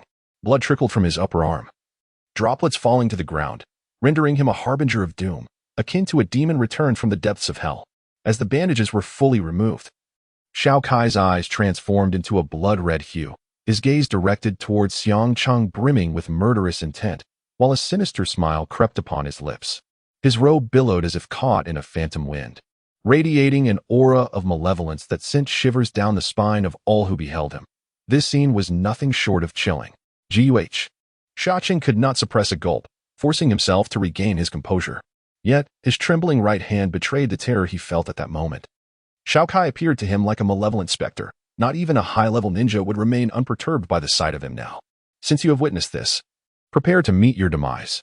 The corners of Xiao Kai's mouth curled upward once more, as if his emotions were under some sinister influence, his eyes brimming with brutality. He fixed his gaze intently on Xiangcheng, a sickly smile adorning his face, before suddenly drawing a small dagger and transforming into a shadow of blood as he charged towards him. The very ground beneath him cracked under the force of his leap. In an instant, Xiao Kai was upon Xiangcheng, the dagger descending with unrelenting ferocity. Xiangcheng's pupils constricted in response, caught off guard. Yet, in this life-or-death moment, his combat experience saved him. He swiftly executed a substitution technique, narrowly evading Xiao Kai's lethal strike. However, the upper garment he wore was torn asunder by the attack, and a shallow line of crimson appeared on his skin, instilling a deep sense of dread within him. Trembling, Xiangcheng stammered, "What manner of monster are you?" "I am the one about to end your life," Xiao Kai replied with a maniacal laugh, his eyes filled with a bloodthirsty desire. Without delay, he lunged at Xiangcheng once more. Seizing the moment, Xiangcheng hastily produced an explosive tag and hurled it towards Xiao Kai. But Xiao Kai deftly dodged, a look of exhilaration crossing his face as he halted before the oncoming Xiangcheng. "Since you forced my hand, do not blame me. To perish by this technique is indeed a privilege," he declared. Boar, rat, horse. Fire style, great fireball technique. Xiangcheng's visage hardened as he glared at Xiao Kai, his voice cold and resolute. He swiftly performed the hand seals, fury igniting in his eyes, and unleashed the ninjutsu towards Xiao Kai. His abdomen swelled dramatically, a surge of chakra emanating from him, and with a fierce exhalation, he released a torrent of searing flames. The inferno surged forth, transforming into a colossal fireball that raced towards Xiao Kai at breathtaking speed, scorching the earth and leaving dark ravines in its wake, a testament to its formidable power. Under this deadly threat, Xiao Kai seemed to regain his senses, lifting his dagger high. Yet, before he could swing it, his form was engulfed by the flames. "No, brother," Sai cried, her face a mask of sorrow as she beheld Xiao Kai consumed by the blaze, despair flooding her heart. In that moment, a cold smile flickered across Xiangcheng's face as he thought to himself, "The great fireball technique is not something a mere chunin can withstand. This time, you are doomed." He chuckled inwardly, his eyes gleaming with derision. However, just as he had concluded that Xiao Kai was undoubtedly doomed, a voice suddenly erupted from within the fireball. This caused his pupils to constrict in disbelief, prompting him to cease his ninjutsu and exclaim in astonishment, "How is this possible?" Under Kai's elated gaze, Xiao Kai's frail figure gradually emerged from the flames. Demon slash. The furious roar of Xiao Kai resounded, and a dark sword energy surged forth from the inferno. The malevolent aura instantly transformed into a gaseous form, radiating outward and shattering the colossal fireball. "No, this cannot be. How could you be so powerful?" Hinata Naki gazed at the approaching Xiao Kai with a mixture of fear and regret etched across his face. "Die." Xiao Kai's eyes fixed intently on Hinata Naki, a glimmer of murderous intent flickering in his gaze. "No," Naki bellowed defiantly. As Kai looked on in joy and Naki in despair, Xiao Kai charged forward with unwavering determination. With a swift motion, the demon slash engulfed Naki's body entirely. Demon slash. As Xiao Kai was consumed by flames, he gritted his teeth, veins bulging on his forehead, and his energy surged upward like steam from beneath his feet. This allowed him to endure the onslaught of the colossal fireball with minimal damage.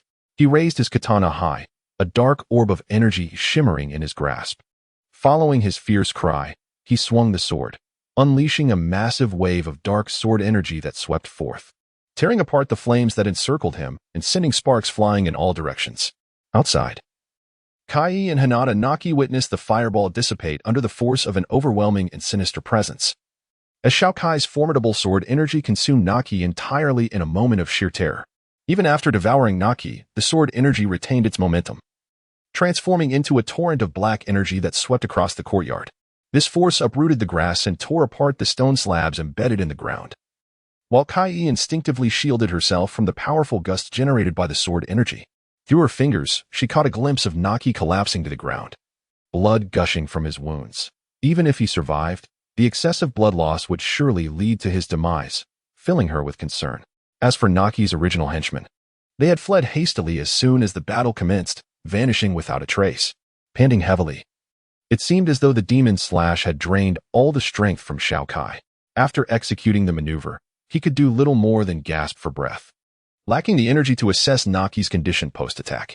Unable to withstand his exhaustion, he planted his katana into the ground, seeking to rest against it. Unbeknownst to him, the small dagger in his hand shattered upon impact with the ground, disintegrating into scattered shards imbued with dark energy.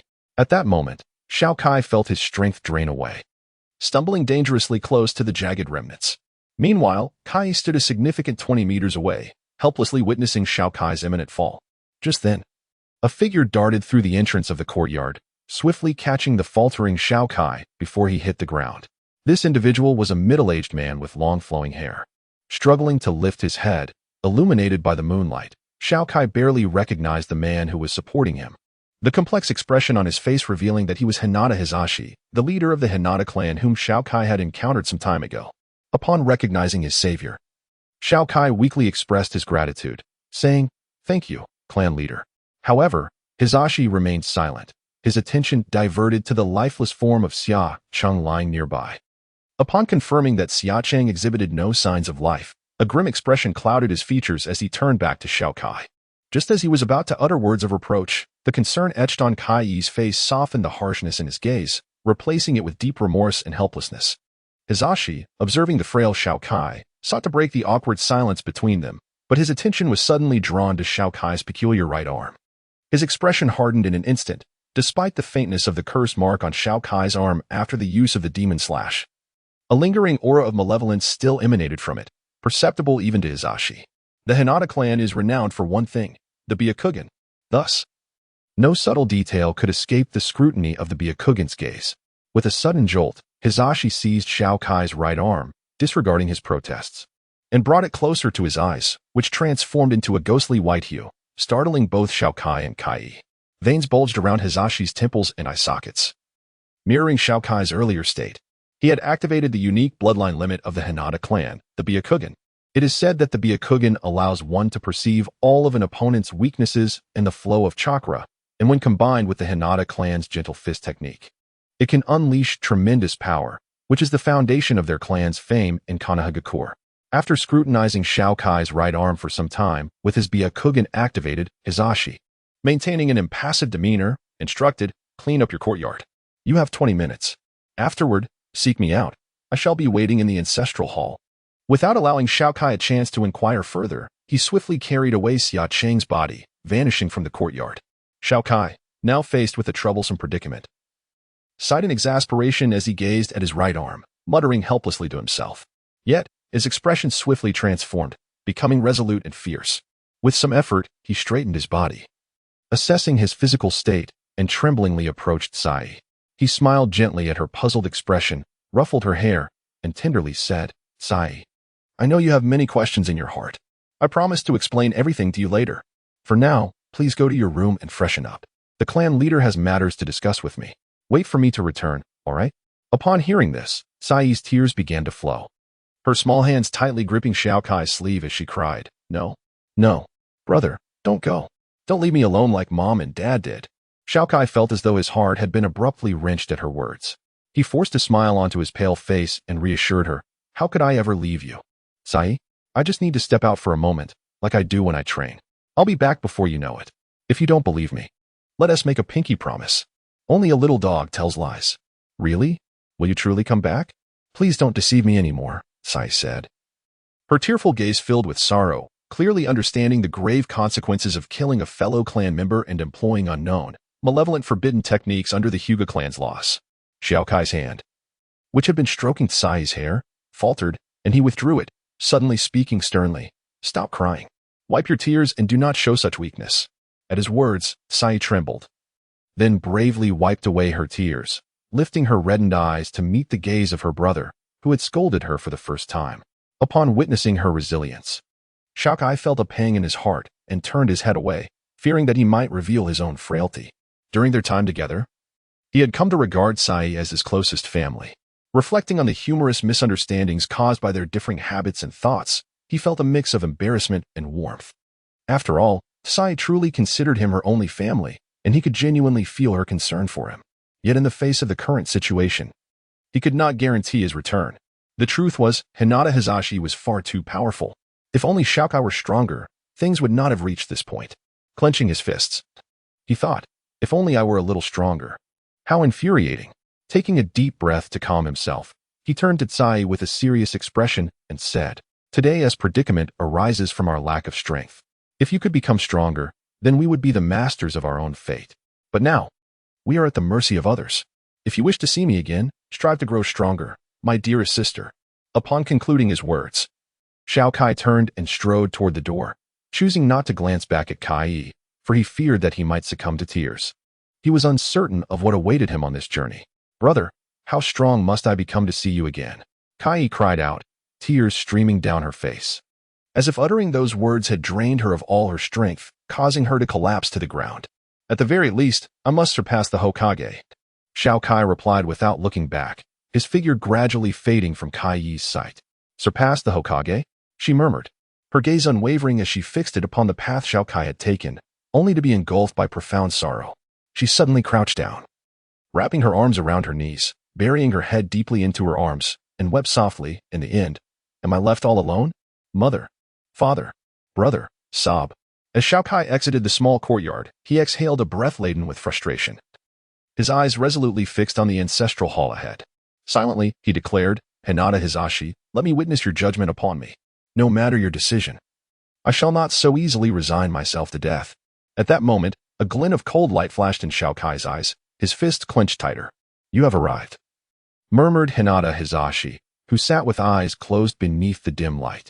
Upon sensing the presence at the entrance of the ancestral hall, he gradually opened his eyes. Gazing at the somewhat weakened figure before him, his expression devoid of emotion, merely observing the other with a faint gaze. "Indeed, clan leader, I have come," replied the figure, slightly trembling at the words, yet managing a smile as he stepped into the ancestral hall, surveying its arrangement. The dim light illuminated the features of the newcomer, revealing Xiao Kai, who had just departed from the small courtyard. After calmly assessing the hall's decor, he turned his attention to Hinata Hisashi, who sat cross-legged in the center of the room. "Are you aware of your crimes?" Hinata Hisashi inquired, his previously half-closed eyes widening as Xiao Kai took his stand. "Crimes? I know not what offenses I have committed," Xiao Kai retorted nonchalantly, though a closer inspection would reveal the fine sheen of sweat forming on his brow, and the tautness of his muscles, poised to spring away from Hisashi at any moment. "Killing a fellow villager ninja constitutes your first crime. The second lies in your reliance on an unknown curse seal to imprison a malevolent spirit within your own body." Hinata Hisashi, undeterred by Xiao Kai's denial, maintained a serious demeanor as he elucidated the charges. "If I had not killed him, my sister and I would have perished. As for your accusation regarding the sealing of an evil spirit, I am wholly unaware of such matters," Xiao Kai responded, his heart racing at Hisashi's explanation. Yet he continued to argue, unwilling to acknowledge the strange occurrences within himself. However, Hisashi's words stirred memories of the anomaly in his right hand, which had manifested after he had practiced the demon slash technique. At that moment, he clicked on the demon slash learning, and subsequently, a series of requirements regarding its usage materialized in his mind. Following the instructions, he constructed a complex chakra pathway on his right arm. Then, guided by the information, he inscribed a unique seal upon his arm using a katana. Upon completing the inscription, he channeled his chakra. He felt a chilling power surge through his right arm, yet, lost in the exhilaration of enhancing his strength, he paid little heed to this sensation and felt no discomfort, thus dismissing it from his mind. Now, however, Hinata Hisashi's words had undoubtedly stirred a tempest within him. Although he maintained a facade of composure, his inner turmoil was palpable. Regardless of whether you acknowledge the second point, the first offense alone is sufficient to warrant severe punishment, Hizashi said leisurely, a hint of mockery glinting in his gaze. So, Lord Hizashi, what judgment do you wish to impose upon me?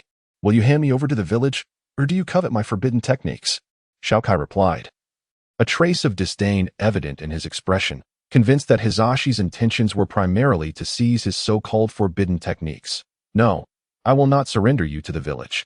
Nor do I desire your forbidden techniques, Hizashi replied sternly, his eyes brimming with seriousness.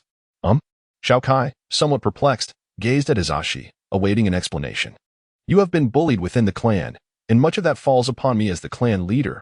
I have failed to manage the Hyuga family adequately. Although you personally eliminated Sure Mojo, objectively, it is also a reflection of my poor governance, Hizashi remarked, observing Xiao Kai's lingering confusion with a mixture of humor and subsequent remorse. Your parents perished while combating the Nine Tails. Yet, I failed not only to ensure that you and your sister received the status of martyrs' widows, but also allowed you to suffer at the hands of others. This is the fault of me as your clan leader. There is no need for your apology. Not all clan members share the same disposition as Sure Mojo. My sister and I have not fared poorly, Xiao Kai replied nonchalantly, waving his hand dismissively at Hizashi. Thank you for your understanding, Hizashi said, feeling a sense of relief as he glanced at Xiao Kai. However, his expression turned grave as he continued, yet, clan rules are clan rules. Members must not contravene them. Ultimately, it appears unavoidable. Then, please state your terms. What choices do you offer me? Xiao Kai's body tensed once more, his gaze sharp as he awaited Hizashi's verdict. After careful consideration, I shall present you with two choices. Hizashi gradually rose from the floor, his aura intensifying, and his previously gentle gaze morphed into a fierce intent to kill. As Xiao Kai beheld the gaze of his adversary, a chilling sensation coursed through his veins, rendering him immobile. He could do naught but watch as Hinata Hizashi approached, his eyes fixed intently, and slowly articulated, the first choice is to perish by my hand, while your sister will endure the same rigorous training as the young clan leader. At that moment, Xiao Kai was utterly overwhelmed by Hizashi's imposing aura. His body rendered numb and unresponsive. No matter how fiercely he struggled, he could not even manage to twitch his lips, plunging him into a deep abyss of despair and indignation. Just as Xiao Kai prepared himself to embrace the inevitable, he heard Hizashi's voice again. Your alternative is to be expelled from the clan and depart from Kenoha. Upon uttering these words, Hizashi withdrew the oppressive force surrounding him. Once liberated from Hizashi's influence, Xiao Kai collapsed to the ground, gasping for breath. Hizashi, rather than pressing the matter, took a few steps back, waiting for Xiao Kai to regain his composure before inquiring. So, what is your choice? Do I truly possess any options? Xiao Kai replied with a resigned smile, gazing at Hizashi, a profound sense of helplessness washing over him, mingled with a flicker of gratitude. He recognized that Hizashi's actions were intended to shield him from any potential manipulation by ill-intentioned individuals. Regrettably, he would be separated from his sister for a time. With a deep sigh, he softly expressed, I hope my sister receives a proper education. That is only natural. I am curious to know when I might return, Xiao Kai stated, his calm gaze fixed on Hizashi as he struggled to rise. Perhaps when you acquire the power to transform the clan, Hizashi replied with a hint of melancholy, his gaze becoming complex as he regarded Xiao Kai. After a prolonged silence, he produced a scroll from his sleeve and handed it to Xiao Kai. The latter hesitated momentarily before ultimately extending his hands to accept it. This scroll contains a summoning technique left by your late parents, entrusted to me. Now, it returns to its rightful owner, and I hope you quickly gain the power to effect change within the clan. A glimmer of nostalgia and sadness flickered in Hizashi's eyes, as if he were intimately familiar with the parents of Xiao Kai, the original owner of this body. Receiving the scroll, Xiao Kai remained silent as he tucked it close to his heart, then raised his gaze to Hizashi and declared, As long as I possess the ability to bring about change, I shall undoubtedly return to liberate the clan from its confines. Upon hearing these words, Hizashi's body trembled slightly. His expression one of disbelief as he regarded Xiao Kai, astonished that he was aware of such secrets. My father once mentioned it to me, Xiao Kai elucidated. Indeed. Within the memories of Hinata Chiyu, his father had imparted many of the Hinata clan's hidden truths.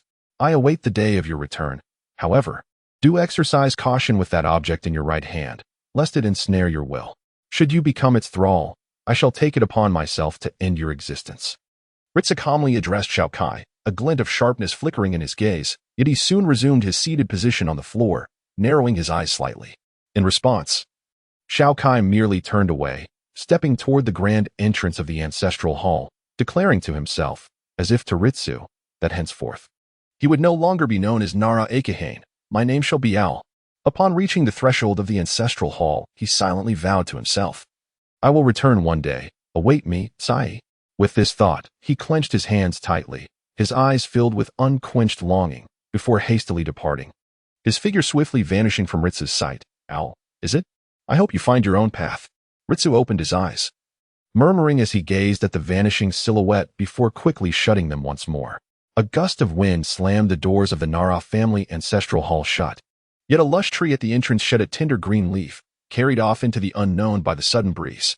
After leaving Kenoha, Xiao Kai wandered aimlessly down the road, uncertain of his next steps, devoid of direction or purpose, merely meandering away from Kenoha. After traversing a narrow path for some time, he gradually came to a halt, retrieving a map from his pocket to scrutinize his current position.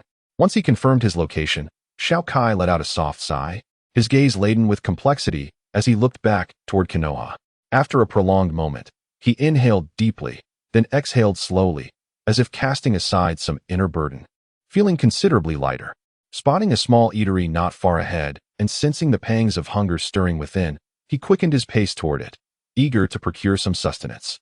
After approximately 10 minutes, Xiao Kai arrived at the eatery's entrance. He paused before the wooden door, listening to the clamor and laughter emanating from within, and couldn't help but furrow his brow. However, as the hunger gnawed at him, he tightened his grip on the small blade at his waist and gently pushed the door open. Upon entering, he was met with the curious gazes of patrons who paused their revelry to ascertain the purpose of this newcomer.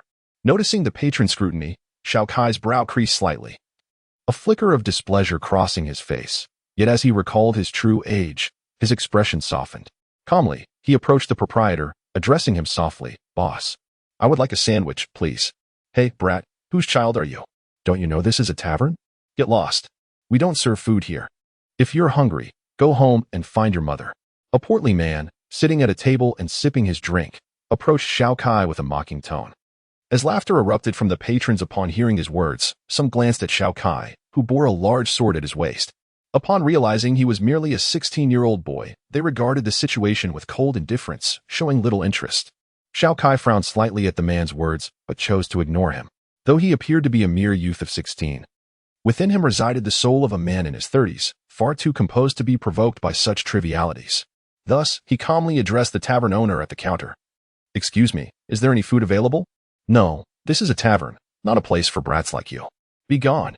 The tavern owner waved his hand impatiently, signaling Xiao Kai to depart and not hinder his business. Hey, brat, are you stupid? Didn't I just tell you there is no food? Why do you keep asking? Do you look down on me? The portly man, irritated by Xiao Kai's indifference, shouted angrily, seizing Xiao Kai's collar. The cheap stench of tobacco mixed with alcohol assaulted Xiao Kai's nostrils, causing him to frown even deeper. With a measured calmness, Xiao Kai placed his bandaged right hand atop the man's gripping hand and firmly clamped down, disregarding the man's cries of distress as he gradually pried the man's fingers away from his collar. You're disturbing me, he said with mild annoyance before forcefully throwing the man onto a nearby table, straightening his collar and brushing off the dust. Xiao Kai cast a casual glance at the tavern's patrons. Just as he was about to speak, the enraged voice of the man he had tossed aside erupted from behind him. Damn brat, I'm going to kill you. Xiao Kai turned around, a look of exasperation on his face, and drew his sword from his waist. In a flash, the blade gleamed as it was poised at the man's throat. Mere centimeters from his skin, the portly man, still clutching a crude blade, raised it weakly, his face drenched in sweat and eyes wide with terror, trembling uncontrollably. Completely devoid of his earlier fury, witnessing the man's reaction, Xiao Kai let out a sigh. With a swift motion, he drew his sword sheath and tossed it upwards. All eyes in the tavern were fixed on Xiao Kai, their expressions a mix of tension and astonishment, pondering what he might do next. Meanwhile, the man, filled with regret, closed his eyes at the sight of Xiao Kai's impending action. As Xiao Kai watched the sword sheath descend, he swiftly thrust his sword into it. Then, he used the sheath to jab provocatively at the belly of the rotund man in front of him. The man doubled over in pain and collapsed to the ground. Xiao Kai turned and made his way toward the counter, casually uttering, "Be gone." Upon hearing Xiao Kai's words, the portly man ceased clutching his stomach and, Disregarding the disdainful gazes of the tavern patrons, fled in a panic. The tavern owner, upon seeing Xiao Kai approach, instinctively recoiled in fear, only to forget that he was backed against a cabinet, which he collided with, causing several bottles to tumble from their shelves. Observing the owner's reaction, Xiao Kai couldn't help but chuckle lightly and remarked, "So, do we have food now?" "Yes. Yes. Please, indulge yourself." The tavern owner's demeanor had shifted dramatically. Gone was his previous arrogance. He hurriedly retrieved a menu for Xiao Kai, bowing and nodding in deference. With a hint of reluctance, Xiao Kai accepted the menu, ordered a few appetizers, and requested several bottles of wine. However, he soon realized that there were no available seats in the tavern. Thus, he headed towards the spot where the rotund man had previously sat, only to find it still occupied by two others. Upon seeing Xiao Kai approach, the two men instantly donned eager smiles, welcoming him to the table as if he were a distinguished guest, before retreating to a corner.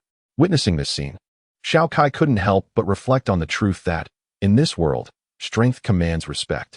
With this thought, a weight settled in his heart as he gazed toward the direction of the leaves, a sense of longing bubbling within him, soon transforming into a profound melancholy. In a tranquil jungle, small creatures were quietly foraging on the wild grasses surrounding them. Suddenly, a figure darted past, startling these little animals. A flock of birds took flight from the trees, fluttering their wings as they scattered in all directions. Sunlight filtered through the gaps in the leaves, illuminating the newcomer and revealing his identity. It was none other than Xiao Kai, who had departed from the Hidden Leaf Village. However, unbeknownst to him, his hair had been cut short, with the fine strands cascading naturally to the right, brushing against his forehead. At his waist hung a slender katana, and the forehead protector that once adorned his brow had been removed, now dangling around his neck. At that moment, he wore an expression of urgency as he gazed ahead, his feet never ceasing their rapid advance, occasionally pulling out a scroll detailing his mission. It had been a month since Xiao Kai left the Hidden Leaf. Within the village, the news of his expulsion from the clan circulated only among the Hyuga clan and had not spread throughout the entire village. Meanwhile, his sister Tsai rejoiced at the news of her brother's survival and worked diligently in hopes of reuniting with him soon. During this time, through daily training, Xiao Kai had finally achieved a proficiency of 1,000 points in basic attacks, back jumps, and upward strikes. His chakra intensity also met the requirements for further training, even exceeding them by an additional 200 points. Consequently, he unlocked and began practicing the next 4 skills.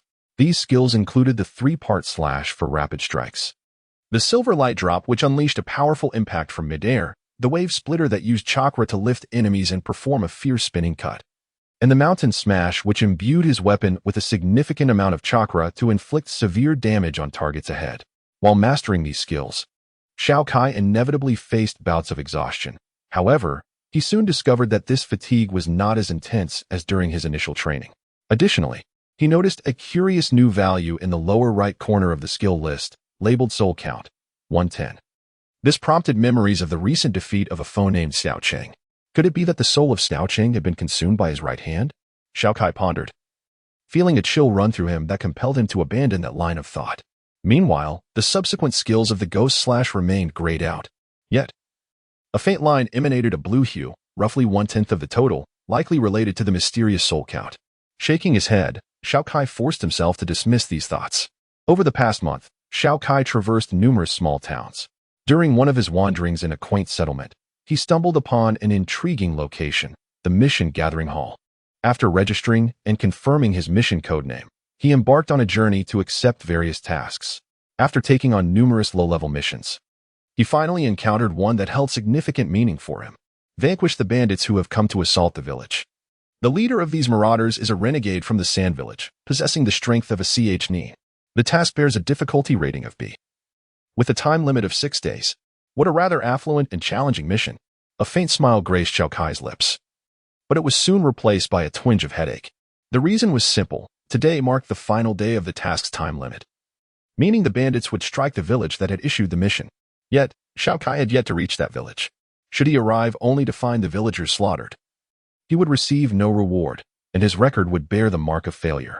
With this thought weighing on him, Xiao Kai could not help but quicken his pace, dashing forward, causing the earth to churn beneath his feet.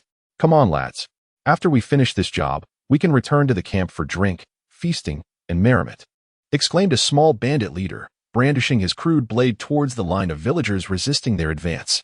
His underlings, upon hearing this, erupted in enthusiastic shouts, brandishing their weapons as they charged toward the beleaguered villagers. This is dreadful. If this continues, our entire village will be annihilated. Have the summoned ninjas not yet arrived? An elderly man, relying on a cane and sporting a long beard, gazed anxiously at the approaching bandits, standing protectively before a group of women and children. Given the reverent glances from the villagers around him, it was evident that this elder held the esteemed position of village chief. As he stood there in despair, the situation on the battlefield took a sudden turn. One of the villagers, having endured numerous assaults from the bandits, finally succumbed to exhaustion and collapsed to the ground. The emergence of this gap swiftly intensified the bandits' onslaught, and the breach widened alarmingly. Eventually, the line of resistance crumbled, and a throng of marauders surged towards the defenseless women and children, their gleaming blades reflecting the brutal expressions of the bandits and the terror in the eyes of the villagers. This is the end, the elder thought in despair as he beheld a bandit charging at him, blade raised, just as the crude weapon was about to strike. He closed his eyes in resignation and uttered a final lamentation. Spirit summoning technique. At that moment, a sharp voice resonated from the mountain behind the village. Clouds of mist enveloped the villagers and bandits alike, obscuring their figures. A gentle breeze swept through, revealing a pack of enormous wolves that seemed to materialize from thin air within the previously desolate village. These colossal wolves pounced upon the bandits attacking the villagers, tearing into them with fierce ferocity. Meanwhile, another group of wolves stood protectively before the terrified women and children, their movements synchronized as if orchestrated by a commanding force. Moved by the unexpected turn of events, the village chief, who had awaited death with closed eyes, felt tears of joy welling up as he turned to gaze behind him. A somewhat disheveled figure leapt down from the rooftop behind them, and after a few flickers, appeared before them. Breathing heavily, the individual looked at the excited village chief with a smile and softly remarked, "It seems I have arrived just in time." The one who had come to the villagers' rescue was none other than the hastily arrived Xiao Kai. The summoning technique he had just employed was derived from the secret scroll imparted to him by Hinata Hayashi.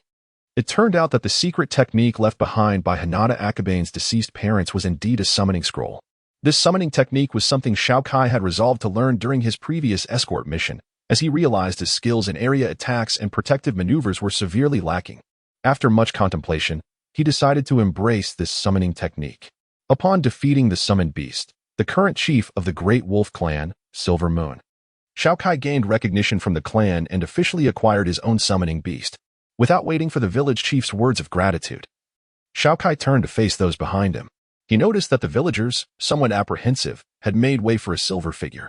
Observing this, he smiled and addressed the silvery apparition, "Silver Moon, are you ready for battle?" Naturally, came a crisp, feminine voice from the silver figure, which slowly approached Xiao Kai, revealing its full form. A gigantic wolf, roughly the height of an adult human, suddenly materialized before the onlookers. Its coat shimmered silver, adorned with a unique mark resembling a bougainvillea on its forehead. Above its eyes, a tuft of regal golden fur sprouted, and its pointed ears stood erect, angled backward. The golden vertical pupils sparkled with excitement, and its enormous mouth revealed sharp teeth that glinted dangerously in the sunlight, its body poised for an imminent attack. Kill.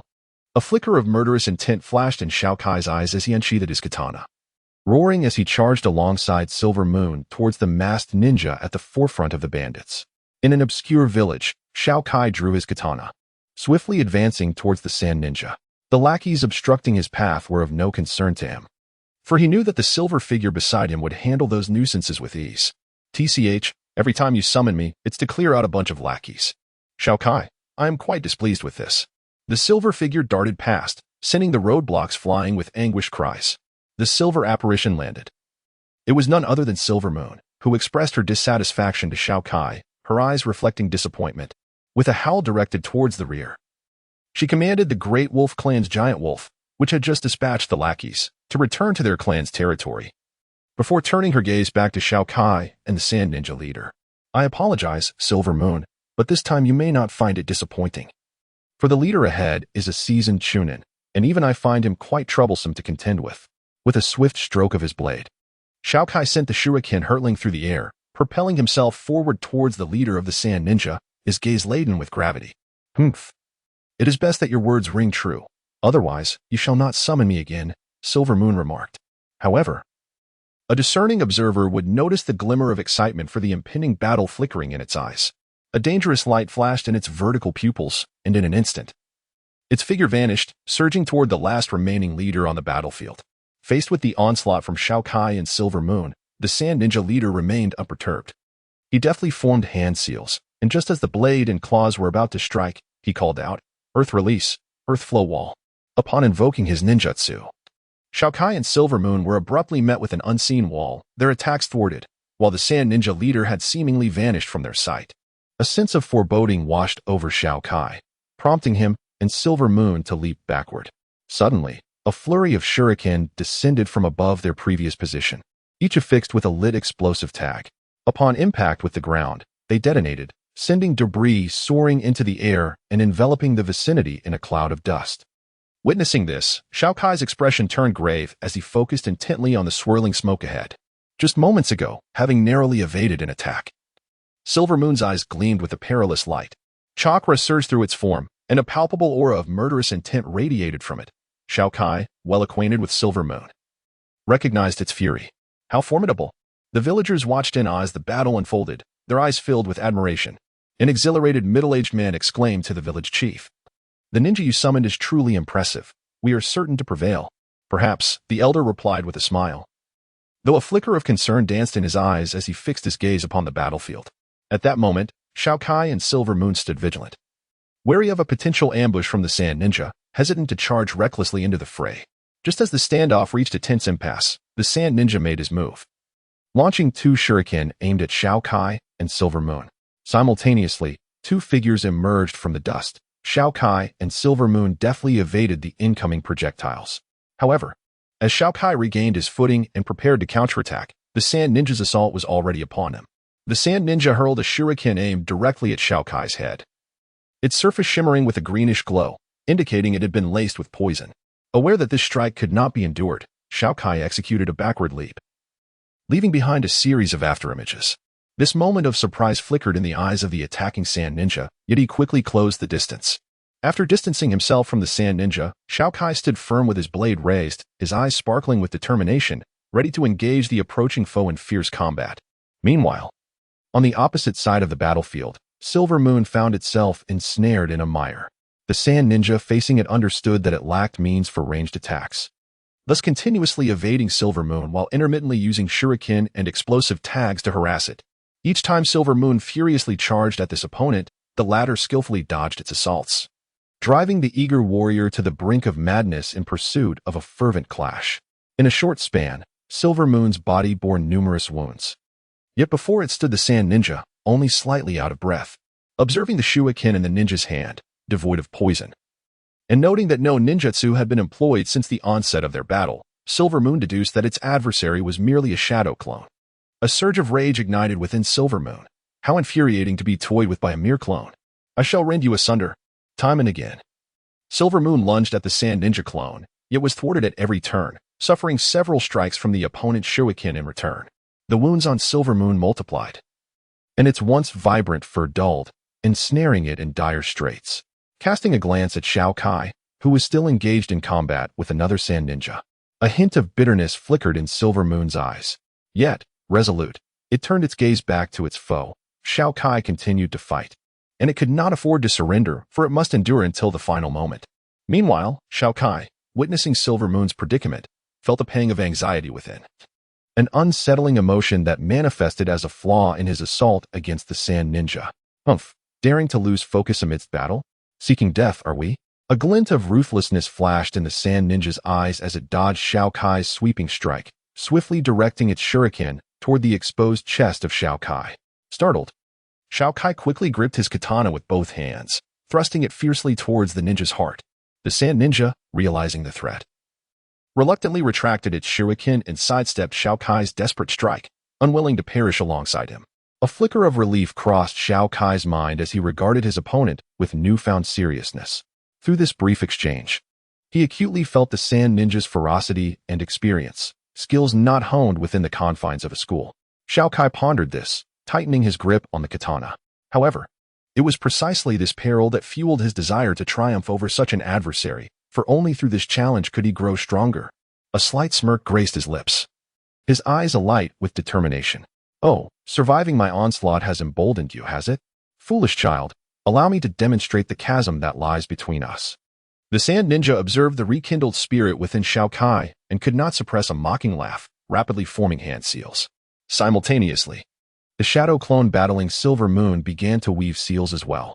This revelation shocked Xiao Kai, a glimmer of horror crossing his features as he swiftly retreated, shouting to Silver Moon, "Get away from him. That's a shadow clone. The intel was wrong. He's a Jonin. Have you realized it?" But alas, it is too late. In front of Xiao Kai, the Sand Ninja's eyes gleamed with a fierce intensity. Simultaneously, he and his shadow clone completed the necessary hand seals and bellowed, Earth-style, Earth Serpent Bomb technique. Two swirling vortices materialized in the ground, from which colossal serpentine creatures, composed of chakra and earth, surged upward, their imposing forms eclipsing the houses of the village.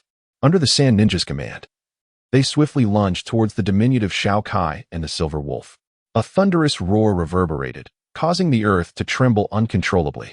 Where Xiao Kai and the Silver Wolf stood, smoke billowed, and the ground was riven with deep fissures, leaving their fates uncertain. The Sand Ninja, having unleashed this jutsu, could not help but wipe the bead of sweat that formed on his brow. He then cruelly gazed at the despairing villagers behind him, licking his lips as he remarked, "Well then, it is your turn now." As the villagers looked on in horror at the advancing Sand Ninja, a slightly arrogant voice emerged from the swirling smoke. "Hey, did you think I would perish so easily? What?" The Sand Ninja was taken aback and immediately turned to the location where his Earth Serpent Bomb had struck. To his astonishment, as the smoke dissipated, he found nothing but barren land. At that moment, he heard a whoosh behind him. In a panic, he swung his shuriken, only to clash with a katana, producing a shower of sparks. His pupils dilated as he beheld Xiao Kai wielding the sword, incredulously exclaiming, "How is this possible?" Indeed, Xiao Kai had not succumbed to the assault of the Earth Serpent Bomb. Though somewhat disheveled, his eyes sparkled with determination, and he bore only minor injuries. Nevertheless, the memory of the recent peril still haunted him. When faced with the onslaught of the Earth Serpent Bomb, Xiao Kai had felt a surge of anxiety. Fully aware of the vast range of the attack that he could not evade, he recalled the rending wave technique he had studied some time ago. Confronted with such a lethal threat, he had no choice but to take a gamble. Previously, he had only tested the offensive capabilities of the rending wave, and had not yet assessed its defensive potential. But desperate times called for desperate measures. If he could not evade, he would have to risk unsealing his right hand. Fortunately, the rending wave proved to be remarkably resilient, allowing Xiao Kai to escape with only a slight sense of disarray. A mere Earth Serpent Bomb cannot possibly kill me. You underestimate me far too much," Xiao Kai boasted, even as he relentlessly struck at the Sand Ninja before him. The Sand Ninja, although surprised by Xiao Kai's survival, continued his relentless assault. As he prepared to command his shadow clone to encircle Xiao Kai, he suddenly realized he could no longer sense it. A simple shadow clone. After employing this jutsu, did you truly believe it could evade my strikes? A clear, melodic voice rang out behind the Sand Ninja, sending a wave of terror through him. Suddenly, he felt as though 3 sharp blades had struck his back, and simultaneously, an immense force overwhelmed him, causing him to involuntarily spit out a mouthful of blood as he was propelled backward. In midair, he struggled to turn around to identify the assailant behind him, only to discover that it was a silver giant wolf, its body marred by numerous scars. It was none other than Silver Moon, which had just evaded the blow from the earthbound projectile by some unknown means. However, it bore injuries of its own, with blood staining parts of its fur. Yet it held its head high with a fierce glint in its eyes, staring defiantly at its adversary, as if it were not the one wounded. "Can you continue to fight?" Xiao Kai asked gravely, his gaze fixed on the Sand Ninja crouching before them. "Absolutely," Silver Moon replied coolly. Its eyes filled with murderous intent as it raked its claws fiercely across the ground. "You will die." The Sand Ninja rose slowly, his face dark and his murderous aura palpable, glaring viciously at Xiao Kai and Silver Moon, the sheer intensity of his malevolence rendering the air around them almost stagnant. To Xiao Kai, it was evident that this Sand Ninja had likely taken the lives of hundreds. For such a dense aura of malice could not have amassed without significant bloodshed. However, compared to Hyuga Hisashi, his killing intent was considerably weaker. Moreover, during this time, Xiao Kai had also dispatched numerous bandits and rogue ninjas, though he had never released the binding of his right hand that consumed souls. Thus, the malevolence emanating from the Sand Ninja had no effect on Xiao Kai, while for Silver Moon, such killing intent was merely instinctual and would not sway it in the slightest. Our fate is not yours to decide, Xiao Kai declared. Wielding his katana and launching an attack towards the Sand Ninja, while Silver Moon charged alongside him, baring its sharp teeth in a vicious bite aimed at the foe. The Sand Ninja adeptly countered Xiao Kai's assault with shurikens, while continuously maneuvering to evade Silver Moon's onslaught, momentarily matching them blow for blow. After several fruitless attempts at probing their defenses, the Sand Ninja decided to disengage, a fleeting thought igniting a new resolve within him. He suddenly intensified his attack, forcing Xiao Kai back and kicking Silver Moon, which had lunged at him, into the air, swiftly forming hand seals with his hands. Xiao Kai, witnessing this, was filled with alarm, realizing that the Sand Ninja aimed to eliminate Silver Moon first before confronting him alone. The Sand Ninja completed his seals and pointed at the airborne Silver Moon, unleashing a technique of wind blades. Numerous translucent blades shot forth rapidly towards Silver Moon, who had nowhere to gain leverage, and it seemed inevitable that death awaited it. At that moment, Xiao Kai dashed forward, positioning himself in front of Silver Moon and delivering a swift kick to send it back to the ground. He then aimed a rising slash at the approaching wind blades. But suddenly, he caught sight of a dangerous smirk curling at the corner of the Sand Ninja's mouth, causing his heart to tighten in dread. This is bad. I've fallen into a trap. Wind release. The technique of strangulation. The Sand Ninja in the front corner of his mouth curved into a sinister smile, abruptly changing the seals in his hands to reveal the true nature of his jutsu. The wind blades, originally directed towards Xiao Kai, seemed to have received some kind of command, surging from all directions toward him. Xiao Kai, having already lost his strength after a previous upward swing, could only helplessly watch as the wind blades rushed towards him. With a series of piercing sounds, Xiao Kai's garments were shredded by the relentless barrage of wind blades, and blood erupted from his wounds in an instant. Desperately, he raised his katana to defend against the onslaught, but it was futile. By the time he hit the ground, he was completely drenched in his own blood, resembling a figure bathed in crimson. Howl. Xiao Kai, damn that Sand Ninja. Silver Moon, having narrowly escaped danger, witnessed Xiao Kai fall, injured while protecting her. Enraged, she charged fiercely at the Sand Ninja, preventing him from approaching Xiao Kai. Meanwhile, Xiao Kai struggled to rise from the ground, pressing on with his assault against the Sand Ninja. At the rear of the village, a villager observed the unfolding battle with trepidation. Village chief, it seems the ninja we summoned is at a disadvantage. If he loses, what shall become of us? He lamented, his heart sinking as he saw Xiao Kai wounded. Alas, our lives may not matter, but the children are still so young. If those things are taken and used to harm others, it will bring shame upon our ancestors. Even in death, we would find it hard to face our forebears. The villager's eyes brimmed with tears as he watched Xiao Kai's plight, silently praying for divine intervention to grant him victory in this dire conflict. Back on the battlefield, Xiao Kai continued to grapple with the Sand Ninja, his injured body straining against the relentless assault. Yet, he was unable to make any tangible progress, which only served to heighten his anxiety. He recognized that the Sand Ninja was systematically depleting both his and Silver Moon's stamina and chakra. If this trend persisted, they would inevitably be dragged down to defeat. The Sand Ninja's chakra reserves and combat awareness far surpassed their own. Did he truly have no choice but to unbind the restraints on his right hand? This thought filled Xiao Kai with bitterness, for he harbored a deep-seated apprehension regarding what lay within his right hand. Were it not for this critical juncture, he would have preferred not to resort to it, after all. Such power was fraught with peril. Yet, gazing upon the battlefield, he found himself bereft of alternatives. With a surge of resolve, he activated the restraints on his right hand. An ominous surge of dark energy erupted from him, casting a malevolent aura that enveloped the entire village. The villagers looked on in astonishment, eager to discern the unfolding events. At that moment, Xiao Kai's clothing billowed as if caught in a tempest, and the bindings that had constrained his right arm shattered, revealing its terrifying form to the world. The skin was a dark crimson, veins bulging, muscles clearly defined, resembling the arm of a malevolent spirit from the depths of hell. Gazing at the arm, one seems to hear a call emanating from the depths of the soul, a summons from the inferno beckoning the living souls.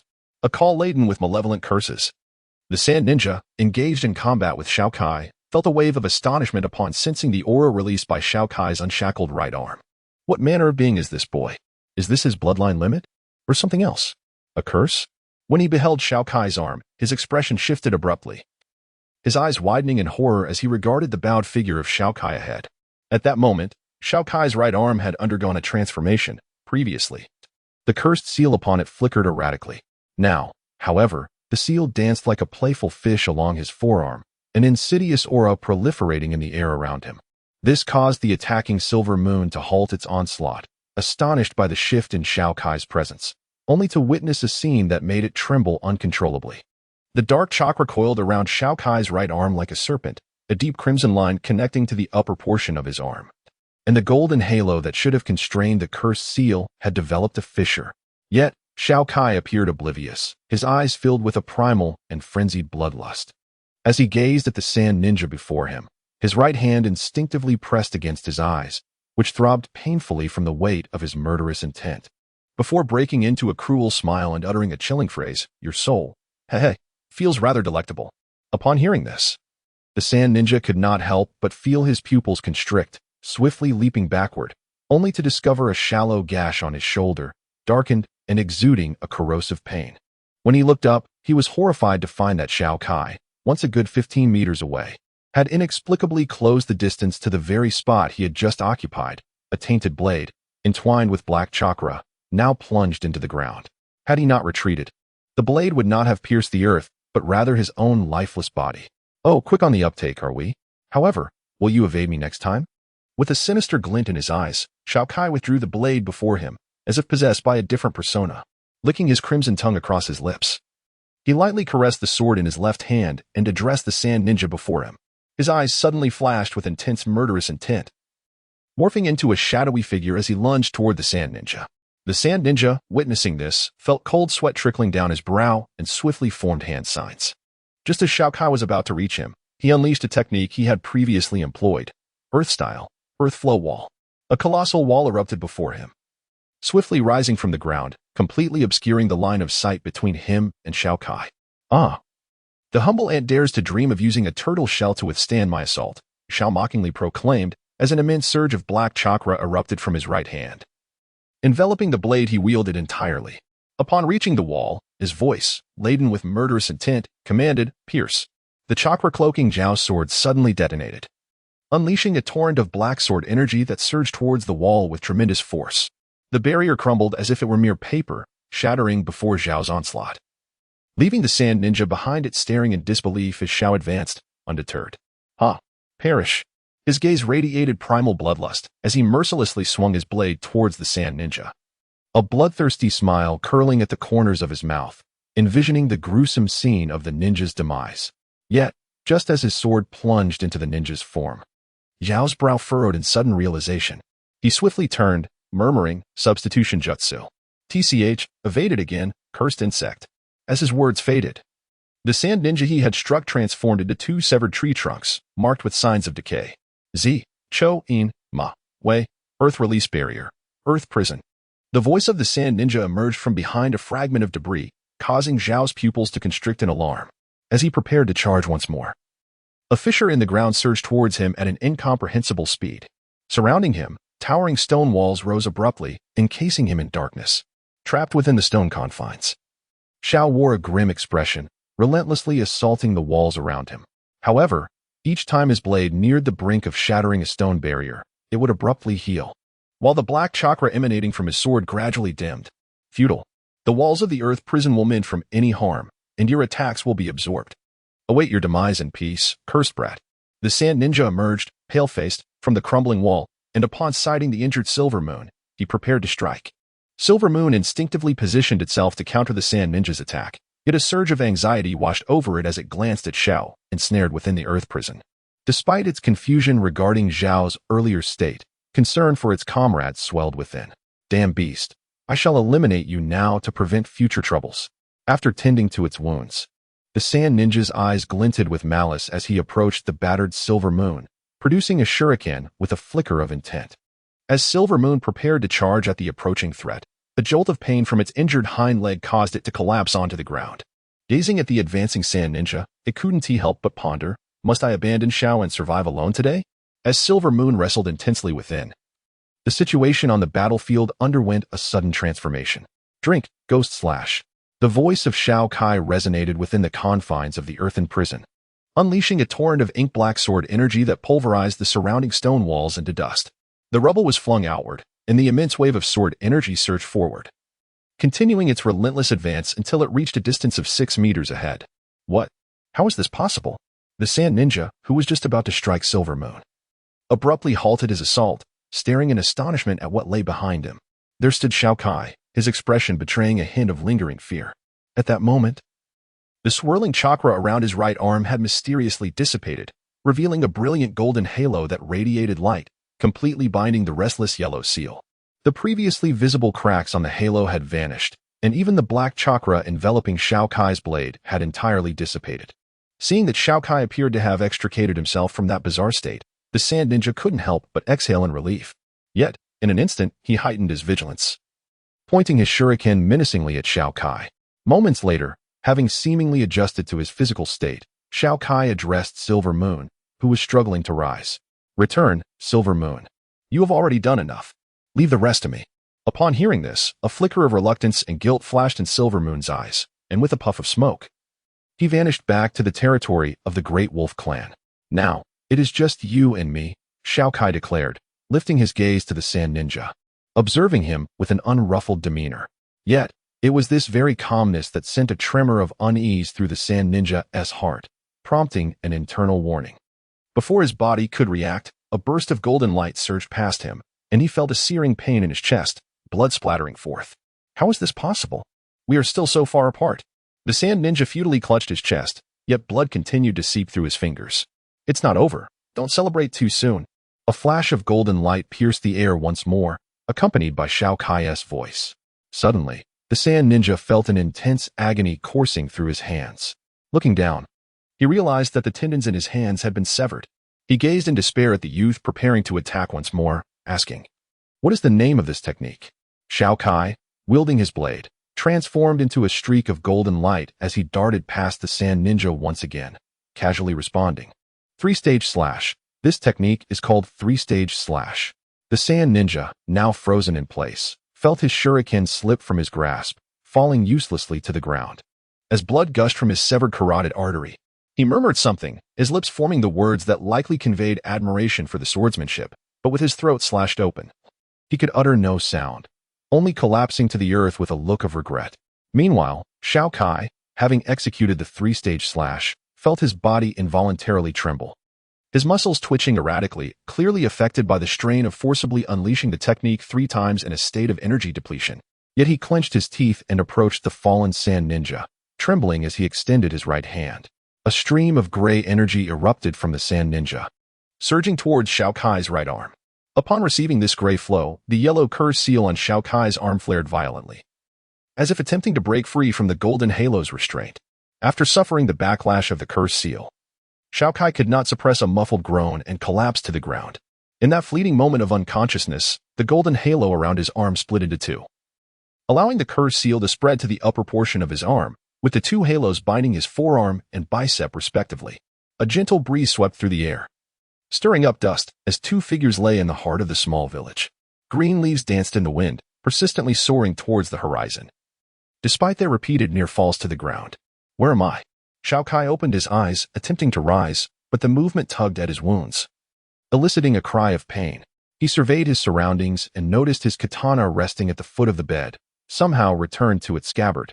Relieved by this sight, he began to examine the room he found himself in. The room's decor bore no distinction from that of an ordinary village home. It seemed that after he had unleashed the power of his right hand to devour the sand ninja's soul and subsequently fainted, the villagers had carried him into this dwelling. His wounds had been tended to with basic care, and fresh bandages had been applied. However, it appeared that the villagers hesitated to touch his right hand, which bore remnants of both his and the sand ninja's blood. After all, such an unusual arm was a source of considerable intimidation for these simple villagers. Xiao Kai raised his right arm, noting that the golden rings had multiplied to 2, and the curse seal had spread to his upper arm. This realization prompted a bittersweet smile. It seemed he had gotten himself into quite a predicament. Yet, as he recalled the battle with the sand ninja and the unbinding of his right arm, a chill crept into his heart. What manner of entity resides within my arm, capable of exerting control over my body? Xiao Kai's expression darkened as he stared at his formidable right hand. Indeed, after breaking the seal, an inexplicable force had taken over his body.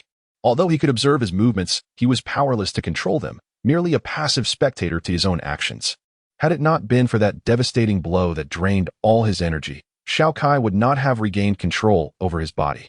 The instant he reclaimed his autonomy, he seemed to hear a mysterious voice roar, its tone laced with profound resentment, leaving an indelible mark on his heart. As Xiao Kai pondered these thoughts, the door to the small room creaked open, and he instinctively braced himself. Relief washed over him when he recognized the elderly village chief, yet his heart remained vigilant. His current combat prowess was significantly diminished compared to his usual state. "My lord, you have awakened." The village chief, upon entering the room, was taken aback to see Xiao Kai conscious. However, as he approached, he noticed Xiao Kai regarding him with a wary gaze. Thus, after taking a few steps, he halted, awkwardly holding a long, cloth-wrapped object while staring blankly at Xiao Kai. "What is it that you hold in your hands?" Xiao Kai inquired, aiming to dispel the awkwardness that hung in the air. This is a treasured blade passed down through generations in our family. I noticed that you, too, are fond of the katana, and I took the liberty of bringing forth our ancestral sword for your esteemed evaluation," the village chief replied with a hint of pride, slowly unraveling the cloth from the hilt to reveal the weapon in its entirety. What emerged was an ancient katana, its blade marked by time and wear, showcasing a rich patina that told tales of its storied past. "Oh, I see. Might I request that you bring it closer for my examination?" Xiao Kai asked, a spark of interest igniting within him as he discerned no ulterior motives behind the village chief's actions. "Certainly, my lord, please take a look." The village chief responded eagerly, stepping forward to present the katana to Xiao Kai. As Xiao Kai inspected the sword, he meticulously scrutinized its surroundings, ensuring no deceit lay hidden within the blade, before gradually withdrawing it from the scabbard. The instant he drew the sword, a brilliant gleam erupted from its edge, slicing through the air with an exhilarating sharpness. Astonished, Xiao Kai felt an immense joy blossom within him as he fully extracted the blade, gazing upon it with rapt attention. The sword measured approximately 3 feet 3 inches in length, its form elegant and fluid, the blade glistening with an icy sheen. Upon closer inspection, he noted the exquisite detailing on the tang, adorned with minuscule, visible particles that accentuated its exceptional craftsmanship. The guard was intricately carved with elaborate patterns, showcasing an artistry that was both ornate and delicate. The hilt was wrapped in the skins of 2 unknown creatures, enhancing grip while bestowing an aesthetic charm upon the sword. The more he examined it, the greater his admiration grew. After a prolonged period of contemplation, he reluctantly returned the blade to the village chief, expressing his regret. "This sword is an unparalleled weapon, truly the finest I have ever encountered. You may continue to cherish it as a family heirloom." Despite his sincere words, a fleeting thought of claiming the sword for himself flickered in Xiao Kai's mind, only to be swiftly suppressed. As a descendant of the dragon, his pride forbade him from seizing an innocent villager's possession, no matter how fervently he desired it. The village chief, witnessing Xiao Kai's reaction, smiled knowingly, though his expression soon turned grave. He then entrusted the weapon to the astonished Xiao Kai, speaking earnestly, "I present this blade to you, hoping you might grant me 3 requests in return. Please, share your requests. I shall grant those within my capacity, but refrain from mentioning anything that contradicts my principles." Upon hearing this, Xiao Kai did not immediately accept the ancestral blade from the village chief. Instead, he regarded the elder with a serious expression. He understood well that in this world, nothing comes without a cost. The 3 requests he was about to present would not violate your principles. Allow me to elaborate on each. Seeing that Xiao Kai had not taken the ancestral sword from his hands, the village chief gently placed it on the bedside. He then faced the reclining Xiao Kai and articulated his 3 requests. "First, our village has suffered considerable losses and requires funds for restoration. Thus, I hope you can forego claiming the task reward." The chief hesitated, feeling somewhat embarrassed to voice this request, as it was indeed difficult to articulate. Yet, upon hearing it, Xiao Kai merely furrowed his brow before promptly acquiescing, recognizing that money alone could not procure such an extraordinary blade. "Very well, please proceed with your next request."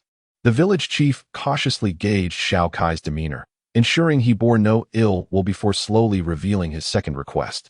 "My second request is for you to elevate the renown of our ancestral sword within the ninja world. Rest assured, as long as this blade remains in my possession, it shall never be dishonored." Xiao Kai gazed resolutely at the chief, affirming his commitment. The village chief, observing the unwavering determination in Xiao Kai's expression, silently acknowledged the young man's words and gradually presented his third request. "I wish for you to provide our village with the protection of a great village." Upon uttering this, he cast a nervous glance at Xiao Kai, fully aware that this request bore a different weight than the previous 2. Even he could not ascertain whether Xiao Kai would acquiesce. As anticipated, Xiao Kai's brow furrowed upon hearing these words. The village chief's heart sank, and his countenance darkened. Just as he prepared to speak, Xiao Kai uttered a phrase that filled him with joy. How did you deduce that I am from a great ninja village? With your remarkable prowess, if you were not a wandering ninja from a great village, you must be a rogue ninja. Yet, I see no signs of treachery in you. So I dared to speculate you hail from a great village. By the way, may I inquire which ninja village you belong to? The village chief was elated and eagerly awaited Xiao Kai's response. Well, I suppose I am a ninja of the Hidden Leaf Village. After stating this, he disregarded the chief's expression of delight and inquired, what benefits can your village offer me in return? Be aware that without a valid reason, I cannot extend my protection. In contrast to the excited village chief, Xiao Kai remained composed, posing a critical question. Rest assured, our entire village thrives on metallurgy. Should we join your village? The ninja within it would be able to procure all the necessary tools crafted by us, and the quality of the equipment we produce is rather exceptional. The village chief stated with a hint of pride. Oh, if that is the case, it is not entirely out of the question, Xiao Kai mused. Pondering from the perspective of Riji, he could find no compelling reason to forego such a beneficial opportunity, thus he acquiesced. Please fetch me a pen and some paper. I wish to compose a letter. Swiftly, Xiao Kai inscribed his thoughts upon the paper, detailing the circumstances and concluding with warm regards. As he pondered over the signature, he hesitated for a moment but resolutely pinned Xiao in his own hand. He then carefully folded the letter, sealed it, and handed it to the village chief, who had been waiting patiently nearby. With a serious expression, he instructed, upon your arrival in Kenoha village, present this letter to the head of the Hyuga clan, Hyuga Riji. You will need to devise a way to navigate past the guards, and it is imperative that you deliver this letter directly to Hyuga Riji. If you cannot commit to this condition, I shall reluctantly relinquish my claim to this blade. Very well, I hope you will not let us down, for if you do, our entire village shall truly face dire straits, the village chief replied, conflicted as he gazed at the letter in his hand, then turned to the earnest Xiao Kai. Sighing deeply after a long contemplation, his eyes filled with resignation. Should any complications arise, please submit a return home mission at the task assembly point without providing any hints. Just attach a name to it. I believe you can afford the mere 1 or 2 Rio daily task release fee. Upon seeing this mission information, I shall return here and assist you in finding alternative routes. Observing the village chief's melancholic demeanor, Xiao Kai felt a pang of compassion and said, that would be splendid, truly splendid. Thank you, esteemed ninja. Upon hearing this, the village chief's sorrow transformed instantly into joy, his expression lifting from its previous gloom. Xiao Kai, no longer focusing on the village chief, delightedly picked up the weapon resting on his bedside and inquired gently, may I ask if this blade has a name? Indeed. I recall my ancestors referred to it as Kansei Sijin. The village chief exclaimed, visibly excited. Kansei Sijin? How splendid, Xiao Kai remarked, allowing a subtle smile to grace his lips as he placed the blade beside him. After watching the village chief hasten away, he summoned his skill panel for a closer examination. Hey, scoundrel, where are you off to? Have you eaten yet? I haven't had a bite either.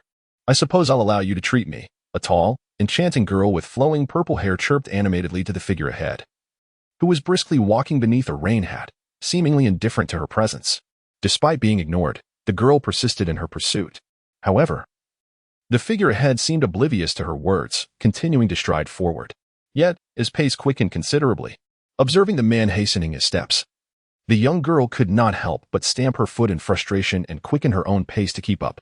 Thus, the two of them, one pursuing, the other fleeing, navigated the narrow streets, while the onlookers along the roadside merely resumed their mundane activities, having grown accustomed to the spectacle. Initially, there was a semblance of surprise among the bystanders. After all, a girl persistently pursuing a man, particularly a beautiful one, was a scenario that piqued the curiosity of most. However, as time passed, it became a mundane occurrence in their lives. After the girl had babbled for quite some time, the figure ahead appeared to lose patience, finally turning around in a fit of anger to exclaim, will you ever be quiet? Upon seeing him turn, a flicker of joy flashed in her eyes. Yet, when she heard his reprimand, her eyes reddened, and she lowered her head, beginning to sob, you bully, always scolding me. I haven't done anything wrong. Why do you treat me like this? Woe is me. Enough with the charade. Do you think I would fall for it again? Such tricks may work once, but not again. Please refrain from insulting my intelligence, the man replied, waving his hand with an air of exasperation. Yet his words dripped with scorn directed at the crying girl before him. Huh. You truly lack appreciation for delicate beauty. No wonder no girl fancies you, the girl retorted, unashamed despite her scheme being unveiled. Ha ha. Appreciating beauty, coming from you? He scoffed, his contempt evident even if his face remained hidden. You blind fool. At least I have countless admirers. Just the other day, they scoured the entire Water Nation in search of me. It is you who fails to recognize true beauty. The violet-haired girl asserted, hands on her hips, defiantly glaring at him, though the insecurity in her eyes betrayed her bravado. Oh, if you refer to those who came looking for you to collect debts a few days ago, I indeed noticed quite a few, the man in the straw hat yawned, calmly addressing the violet-haired girl. Though his face was obscured, the disdain in his gaze seemed palpable to her. This revelation made the girl grit her teeth in frustration, her cheeks flushing crimson, and her flustered demeanor only enhanced her beauty. I don't care. I am the most beautiful. You have stolen my task and reward, and you shall pay the price. Otherwise, I shall be a thorn in your side. The violet-haired girl looked at the man in the straw hat with a mix of defiance and resignation, initially intending to threaten him. The realization of their disparity led her to shrink back slightly, as the cold, indifferent gazes pierced her like blades. The fear she felt has been indelibly etched in her memory. Thus, she shifted the topic and uttered a nonsensical threat. The man in the hat remained silent. Yet within him surged a torrent of frustration akin to a stampede of countless wild horses. With a mixture of exasperation and amusement, he inquired of the girl, "What must I do to be spared?"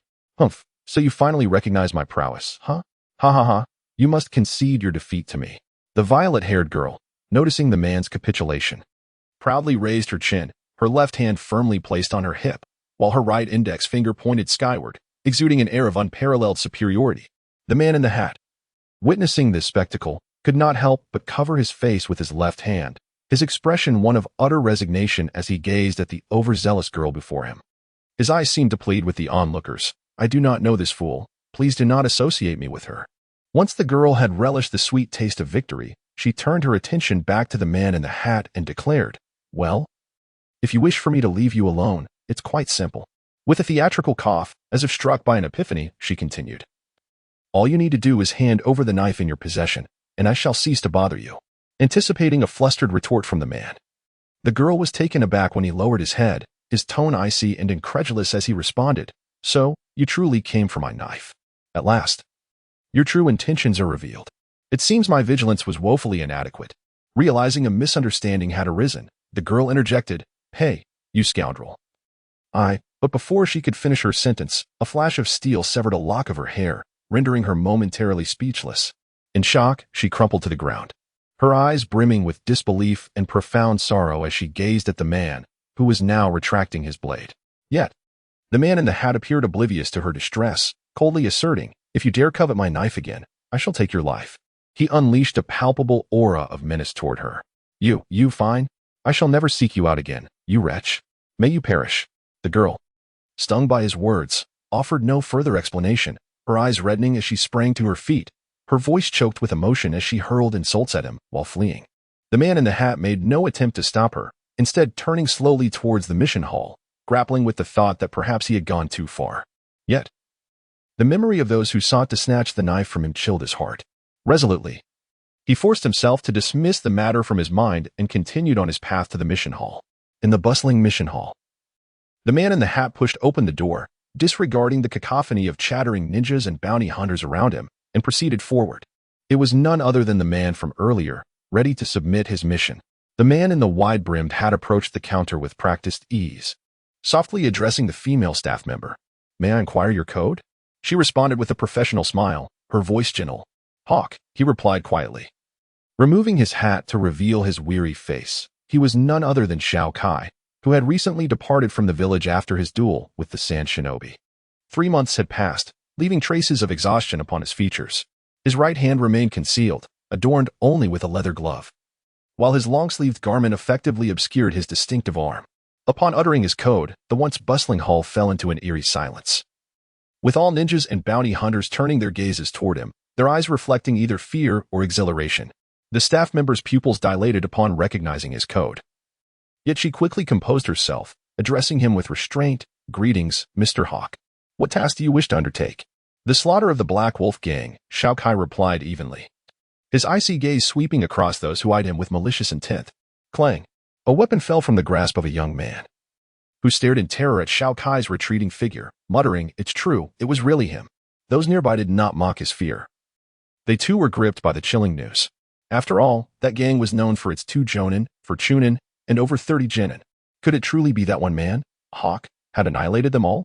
One of the youths who had previously regarded Xiao Kai with ill intent exclaimed in shock. But the Black Wolf gang has indeed been eradicated, and no one has claimed the reward for the task. Only Hawk has taken it. Another bounty hunter beside him lamented, "It must be the power of the blade he wields. If one possessed that sword, they could slay ninjas far beyond their level."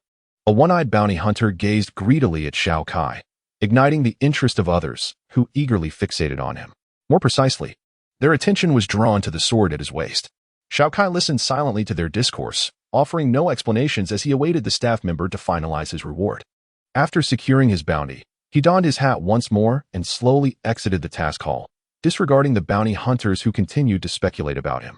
The tale of how the news of Xiao Kai's sword came to light harkens back to events from a month prior. Each time he recalled that incident, a flicker of intense killing intent would inevitably flash in his eyes. A month had elapsed since Xiao Kai departed from the quaint village, during which time he had diligently honed various new skills through rigorous training. By consuming the essence of a sand ninja, his skill repertoire underwent 2 significant transformations. The first alteration pertained to the quantity of souls, which initially stood at 110, low-level soul. However, upon devouring the sand ninja, a new value emerged, high-level soul 110, marked with the indication that it could be decomposed. The second change introduced 4 distinct skill branches: Sword Soul, Demon Cry, Berserker, and Azura. By selecting the option to decompose the soul, Xiao Kai acquired 10 points of low-level soul value, thus fulfilling the requirements for both soul quantity and chakra. Consequently, he successfully learned 3 skills from the skill panel: Moonlight Slash, Earthquake, Wave Sword, and Cross Slash. In the ensuing month, he continued to accept missions, steadily enhancing his prowess. In pursuit of amplifying his strength more efficiently, with the hope of reuniting with his long-separated sister, he audaciously began to consume the souls of rogue ninjas he defeated during his missions. This led to a predictable augmentation of his abilities. After devouring the souls of 19 B-ranked rogue ninjas, he successfully acquired new skills from the Demon Cry branch: Shadow of Kaya, Dark Moon Descend, and Death Tombstone. However, the utilization of the skills from the Demon Cry branch necessitated the of his right arm's confinement, posing a risk of being overtaken by malevolent thoughts. Consequently, Xiao Kai reserved these skills as his trump card, refraining from employing them in ordinary combat. Notably, within the Demon Cry skills, there were 2 techniques: Blade Soul of Kazan and Erosion of Puliman, which he could not learn due to insufficient conditions, though the specific requirements remained undisclosed. Through his cultivation, his chakra experienced a remarkable enhancement, enabling him to meet the energy requirements for the next tier of skills. Upon satisfying the necessary conditions, he acquired 3 skills from the Sword Soul branch: Inside, Demon Sword Technique, Breaking Extreme Armament, and Breaking Army Rising Dragon Strike. It is noteworthy that the Inside, Demon Sword Technique required the use of 2 weapons, otherwise, its effectiveness could not be fully realized. However, when Xiao Kai endeavored to learn skills from the other 2 branches, he found their displays marked in red, indicating a clear lack of requisite conditions. Yet the specific requirements remained elusive, leaving him in a state of perplexity. While accepting missions, he fortuitously rescued 4 individuals from a team of bounty hunters, inadvertently sowing the seeds of future calamity. It was on a drizzly day, under a somber sky, that Xiao Kai, having completed his mission, strolled along the path back to the mission assembly point. His spirits lifted as he observed the world around him, lost in contemplation of what lay ahead. As he strolled leisurely along the path, the sounds of a skirmish ahead caused him to furrow his brow involuntarily, observing the indistinct figures flickering in the distance. He quickened his pace. Before Xiao Kai's eyes unfolded a scene of chaos, where 2 factions were locked in combat: a 5-member squad led by a middle-aged ninja and another group of 4, spearheaded by a boisterous man wielding a blade, engaged in a fierce exchange of blows. The ninjas team held the upper hand, while the 4-man squad struggled under the onslaught. Water Release, Flowing Water Technique. A figure clad in ninja attire emerged in Xiao Kai's line of sight, swiftly forming seals before unleashing a jutsu against the 4 assailants charging at him. The leading man, brandishing a knife, paled as he witnessed the ninja's technique. Desperately, he swung his weapon towards the incoming torrent of water, only to see it effortlessly cascade over his blade, crashing into his chest. The immense force sent a jolt through him, causing him to taste blood at the back of his throat. Glancing at his comrades, he noted that they too bore various wounds. Though not fatal, they had been rendered incapable of further combat. Xiao Kai shook his head at the sight, unwilling to embroil himself in such troublesome affairs. His experiences and insights over the past 3 months of undertaking missions had taught him the value of remaining detached from such conflicts. Self-preservation was essential for survival. Just as he resolved to depart, the despairing knife-wielder caught sight of him and, seizing the opportunity like a drowning man grasping for a lifeline, cried out, "Brother ahead! Please come help us." Xiao Kai's brow furrowed further upon hearing the man's plea, a silent lament escaping his lips. He gently adjusted his hat, resting his left hand upon the hilt of his sword, quietly observing the ninja ahead who had turned to regard him with a cold stare. The remaining 4 from the opposing team joined their leader, their eyes glinting with a menacing light as they regarded Xiao Kai. "Hey, I say," Xiao Kai began, only to be interrupted as the ninja flung a shuriken in his direction. The other members of the squad followed suit, launching their assault upon him. A flicker of anger passed through Xiao Kai's gaze. He refrained from drawing his sword, instead evading the shuriken with a deft sidestep. As he dodged the incoming attackers, he declared, "I am not allied with them. If you cease your assault now, I shall take my leave." Upon hearing his words, the 4 assailants hesitated, glancing back at the ninja. However, the ninja barked, "My lord has commanded that no one must learn of this. Eliminate him." This proclamation dashed Xiao Kai's hopes for a peaceful resolution. Facing the advancing foes and the ninja, he sighed inwardly, realizing the necessity of such a course. In an instant, his expression shifted from one of restraint to one of unbridled fury, the mercy he had harbored dissipating like mist in the morning sun. He extended his right hand and suddenly hurled his conical hat skyward. At the very moment the hat soared into the air, Xiao Kai drew his blade.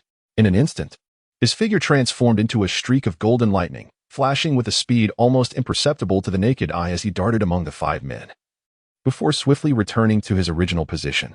Meanwhile, the hat he had tossed was deftly caught in his left hand and replaced upon his head. His sword, the Jingzong, remained unchanged, gleaming like freshly fallen snow. Raindrops cascading upon its surface were effortlessly severed, sliding slowly to the ground, as Xiao Kai gently sheathed the Jingzong. The 5 opponents standing before him, under the horrified gaze of the 4 injured bounty hunters, disintegrated into 2 halves, collapsing onto the ground. Blood and entrails spilled profusely, painting a gruesome scene that made Xiao Kai wrinkle his brow in silent admiration for the sword's sharpness. The leader among the assailants, upon catching sight of the lethal Jingzong, experienced a fleeting glimmer of greed in his eyes, quickly masked by a smile of obsequiousness as he approached Xiao Kai. "Thank you for your assistance, my lord. I sincerely apologize for our earlier recklessness. We had no other choice." "Might I ask for your name?" "Xiao," replied he. "If you wish to express your gratitude further, it is unnecessary. I have no desire to involve myself in your affairs. My intervention was merely incidental." With that, Xiao Kai departed, disregarding the leader's dismal expression. "Hey you." One of the bystanders attempted to speak, but was immediately silenced by a scowl from the leader. Xiao Kai cast a sidelong glance back, and upon observing no further movement from them, continued on his way. Once Xiao Kai had finally left, the leader could not suppress a sigh of relief. Angrily, he struck the man who had spoken earlier, reprimanding him, "Fool, if you seek death, do not drag us along with you." Did you not see how he dispatched those 5? The struck man, chastened, lowered his head in silence. Among the remaining 2, a clever, thin fellow's eyes darted with an idea. "Brother, that lad's sword must be a treasure. It's inconceivable that he could annihilate those 5 so thoroughly. If we could acquire it and present it to our master, perhaps he would overlook our previous failure, sparing us from this life of fear. We might even find favor in his eyes." Indeed, the others chimed in, resonating with the thin man's suggestion. "I have been contemplating this since earlier. The key is how we can safely seize that sword, for that lad is quite formidable. If we are discovered..." The leader shivered at the thought, glancing back at the remnants that could barely be considered corpses, as if envisioning the consequences of a failed theft. "Shall we simply abandon this pursuit?" The lean man spoke with a hint of reluctance. "No, let us first return to the nearby town." His attire suggests he is heading to the task assembly hall to report on his missions. Once we arrive there, we shall undoubtedly find him, and once he is located, the rest will be effortlessly within our grasp. The knife-wielding man chuckled slyly, his eyes glinting with malice. "Brother, your wisdom is unparalleled." The others, witnessing this, eagerly showered flattery upon the knife-wielding man. Enough of this idle chatter. We must make our way to the town ahead. Once we acquire that blade, we can return to our former days. The knife-wielding man waved his hand lightly, his gaze fixed on the direction of the town. A flicker of greed and cruelty crossing his features, before leading his subordinates toward the distant settlement. Amidst the gentle drizzle, a figure clad in a wide-brimmed hat traversed the desolate streets. The raindrops splashed against the pavement, yet the man continued his steady march forward, seemingly indifferent to his surroundings. Eventually, he halted before a cylindrical edifice and slowly pushed open the wooden door. Entering the building, he was met with astonished gazes from those inside as he approached the counter to report on his mission. A calm voice emanated from beneath the brim of his hat. After delivering his message, he removed his hat, allowing the light within to illuminate his face. It was Xiao Kai, the very individual who had recently rescued the knife-wielding man. True to the latter's assertions, he had come to the town to fulfill his obligations and collect his reward. Once he completed this task, he intended to depart once the rain ceased. Xiao Kai turned to gaze at the persistent drizzle, a flicker of resignation passing through his mind. Then watched as the staff calculated his remuneration. Just as boredom began to set in, for familiar figures appeared at the entrance, those he had previously saved. Among them, the knife-wielding man scanned the room upon entry and, spotting Xiao Kai at the counter, a spark of joy lit up his eyes as he strode directly toward him. His companions following suit. Ah, is this not Brother Xiao? What a coincidence. With this wretched weather, why don't we share a drink? It's on me. The knife-wielding man approached Xiao Kai, waving his hand with an affable smile. I don't believe we are that familiar, Xiao Kai replied, unable to suppress a cold glare at the beaming man. A thought flickered in his mind, and a palpable aura of menace briefly flashed in his eyes. I have a favor to ask of you. The knife-wielding man, sensing the mounting hostility, became flustered, wiping the cold sweat from his brow as he spoke in a hushed tone. If you wish for my assistance, you must offer a reward that satisfies me. And you must provide complete information. Xiao Kai regarded the man before him, intuitively aware that the favor he sought was undoubtedly connected to the master mentioned by the ninja. Despite Xiao Kai's reluctance to become embroiled in troublesome matters, he considered intervening should the other party present sufficient wealth. After all, he currently required substantial funds to procure or forge a formidable sword, as ordinary blades no longer sufficed for his advanced swordsmanship. Rest assured, money is not an issue. After all, our master is quite affluent, the man wielding the sword confidently declared to Xiao Kai. However, upon noticing Xiao Kai's skeptical gaze, he felt a pang of insecurity, biting his lip as he feigned the demeanor of a servant from a wealthy household, fabricating his words. When Xiao Kai heard the term master, his doubts dissipated, leading him to perceive this as a dispute between two families. Nevertheless, if the other party could indeed offer the wealth he sought, assisting the sword-bearing man's master and eliminating the opposing family patriarch was not out of the question. With this thought in mind, Xiao Kai's previously indifferent expression softened as he calmly inquired, "What is your name?" "Oh, I am Cheng, Pu Tian Cheng." "You may call me Pu Tian, Brother Xiao," the man replied, revealing his name. As he observed Xiao Kai's relaxation of guard, a sense of relief washed over him. However, when Xiao Kai turned to leave after pocketing the promised reward, a fleeting smirk crossed his face, only to vanish swiftly as he donned a sycophantic demeanor. Trailing behind Xiao Kai, "Let us discuss your master's commission," Xiao Kai stated, donning a conical hat and addressing Pu Tian Cheng softly. "Ah, no rush. Please follow me to the hotel ahead. I shall treat you to a meal, as a token of gratitude from my three brothers for your life-saving assistance." Pu Tian Cheng replied, his eyes gleaming with opportunity, adopting a facade of generosity. Observing Xiao Kai's hesitation, his expression shifted, feigning indignation as he exclaimed, "Could it be that Brother Xiao cannot discern our good intentions? Very well, if you refuse, we shall forego the meal." He then pretended to turn away. Xiao Kai's gaze flickered, and he reached out to halt Pu Tian Cheng, realizing that he was not intimidated by the four of them. Even if they had some trickery in mind, it would be futile against absolute strength. Thus, he replied, "Brother Pu Tian, wait a moment, I was abrupt earlier. Allow me to treat you to this meal." Seeing Xiao Kai take the bait, Pu Tian Cheng secretly rejoiced, yet he stubbornly countered, "Brother Xiao, what are you saying? It is unthinkable for a benefactor to pay. If you insist, perhaps we should not dine at all." "Very well, as you wish," Xiao Kai conceded, his wariness diminishing. Perhaps they truly wished to express their gratitude.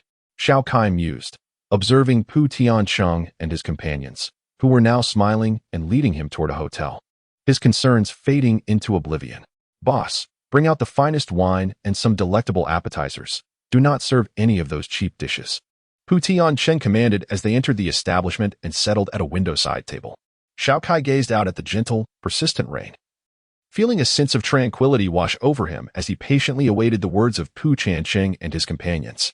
However, upon seeing Xiao Kai seated in silence, Pu Tiancheng and the others grew increasingly tense, uncertain of what to say.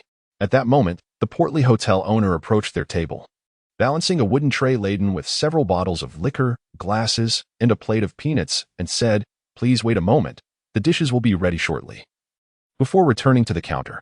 Seeing this, Pu Tiancheng eagerly poured the liquor into glasses, handing one to Xiao Kai and filling the remaining 3 to the brim.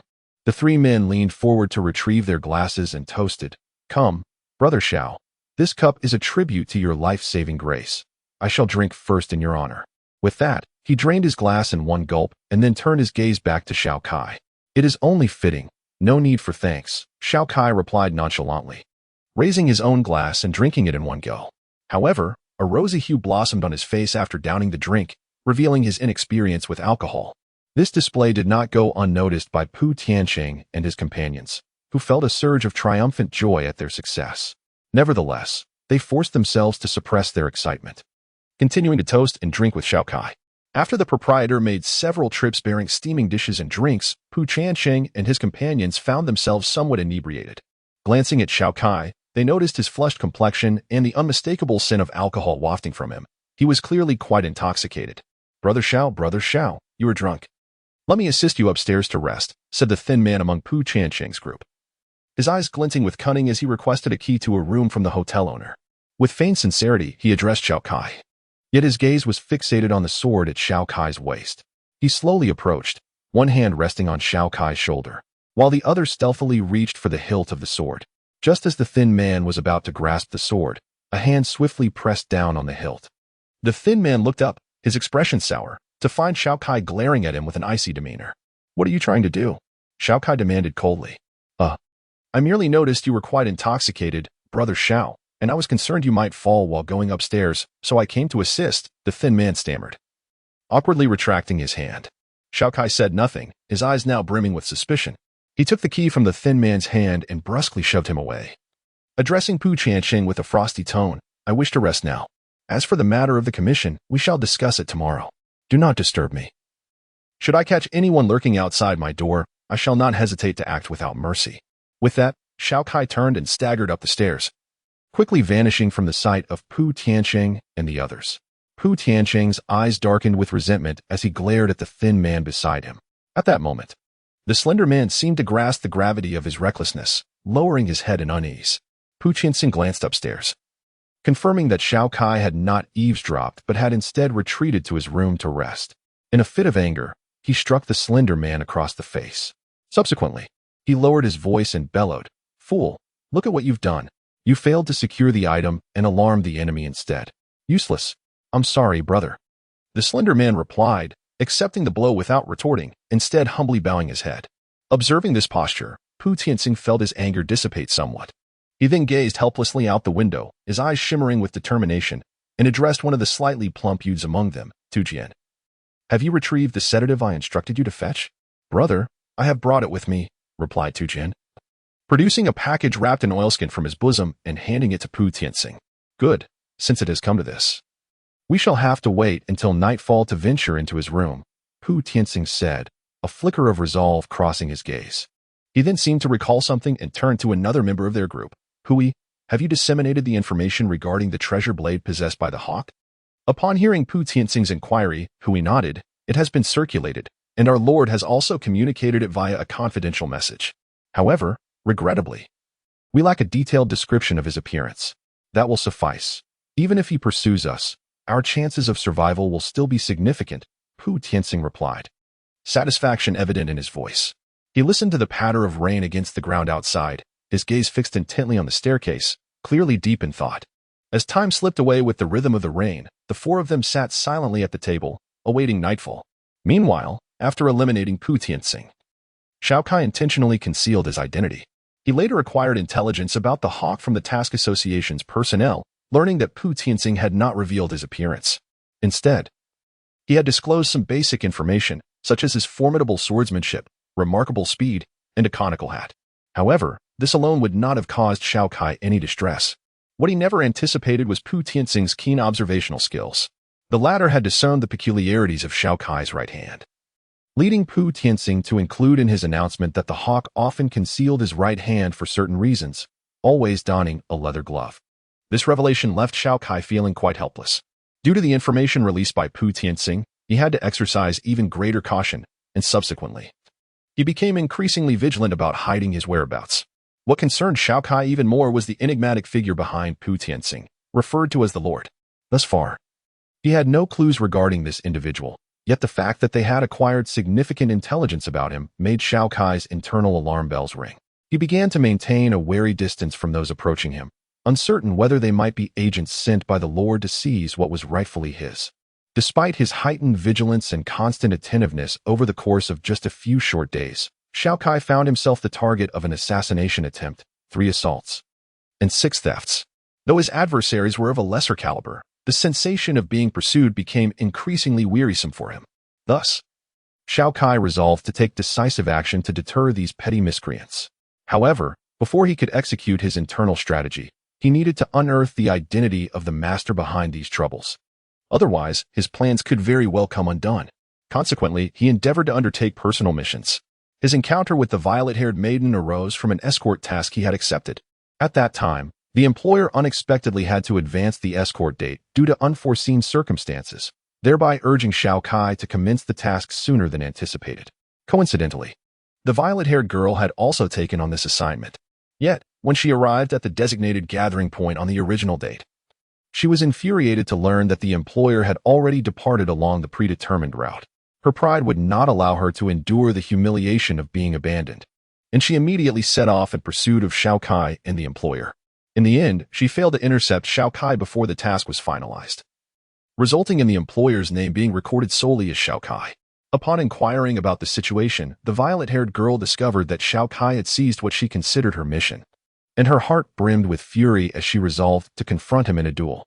After being bested in 3 exchanges, she remained undeterred, insisting that he concede and compensate her. Xiao Kai, however, regarded her with a profound sense of caution, remaining indifferent to her words and actions. Throughout this period of interaction, the violet-haired girl mistakenly believed they had grown familiar, unaware that Xiao Kai maintained a strict wariness towards her. The unpredictable events of late had kept him perpetually on edge. Through their conversations, he learned her name was Yu, a name as beautiful as the girl herself, albeit one whose intellect left much to be desired. With this thought, a smile crept upon Xiao Kai's lips as he turned to glance at the figure who had clung to him for so long, only to find she had vanished from his side, evidently driven away by his behavior. Contemplating this, his smile faded into a solemn expression, and he fell into silence. He softly murmured to the air before him, as if addressing another, or perhaps himself, "Her approach must have a purpose, otherwise, she would not persist in following me." Much like those who sought to seize the genuine article before, it appeared that his internal vigilance had indeed been inadequate. With that, Xiao Kai turned into a narrow alleyway to the left. Just as he entered the alley, 2 figures emerged abruptly from behind the nearby trees, swiftly darting toward the very passage Xiao Kai had just entered. Upon entering the alley and failing to locate Xiao Kai, their pupils instantly constricted in shock. As they contemplated retreating, both individuals suddenly felt a heavy blow to their necks, causing their vision to fade into darkness. A shadow abruptly materialized behind them. Its icy gaze fixed upon them. It was none other than Xiao Kai, who had just entered. Observing the 2 fallen figures, a flicker of murderous intent glimmered in Xiao Kai's eyes as he instinctively reached for his weapon. However, as if a thought crossed his mind, he murmured, "What if it is that master? Perhaps it would be prudent not to kill them just yet. Instead, I shall find a place to awaken them and inquire about their information, for I am not pressed for time." Xiao Kai glanced at the unconscious duo and loosened his grip on the knife's hilt. He seized one individual in each hand and sprinted towards the woods outside the town. Upon locating a tree, he unceremoniously deposited them on the ground, kicking one awake to commence his interrogation for information. Meanwhile, Yu found herself ensnared within a dimly lit, enclosed room.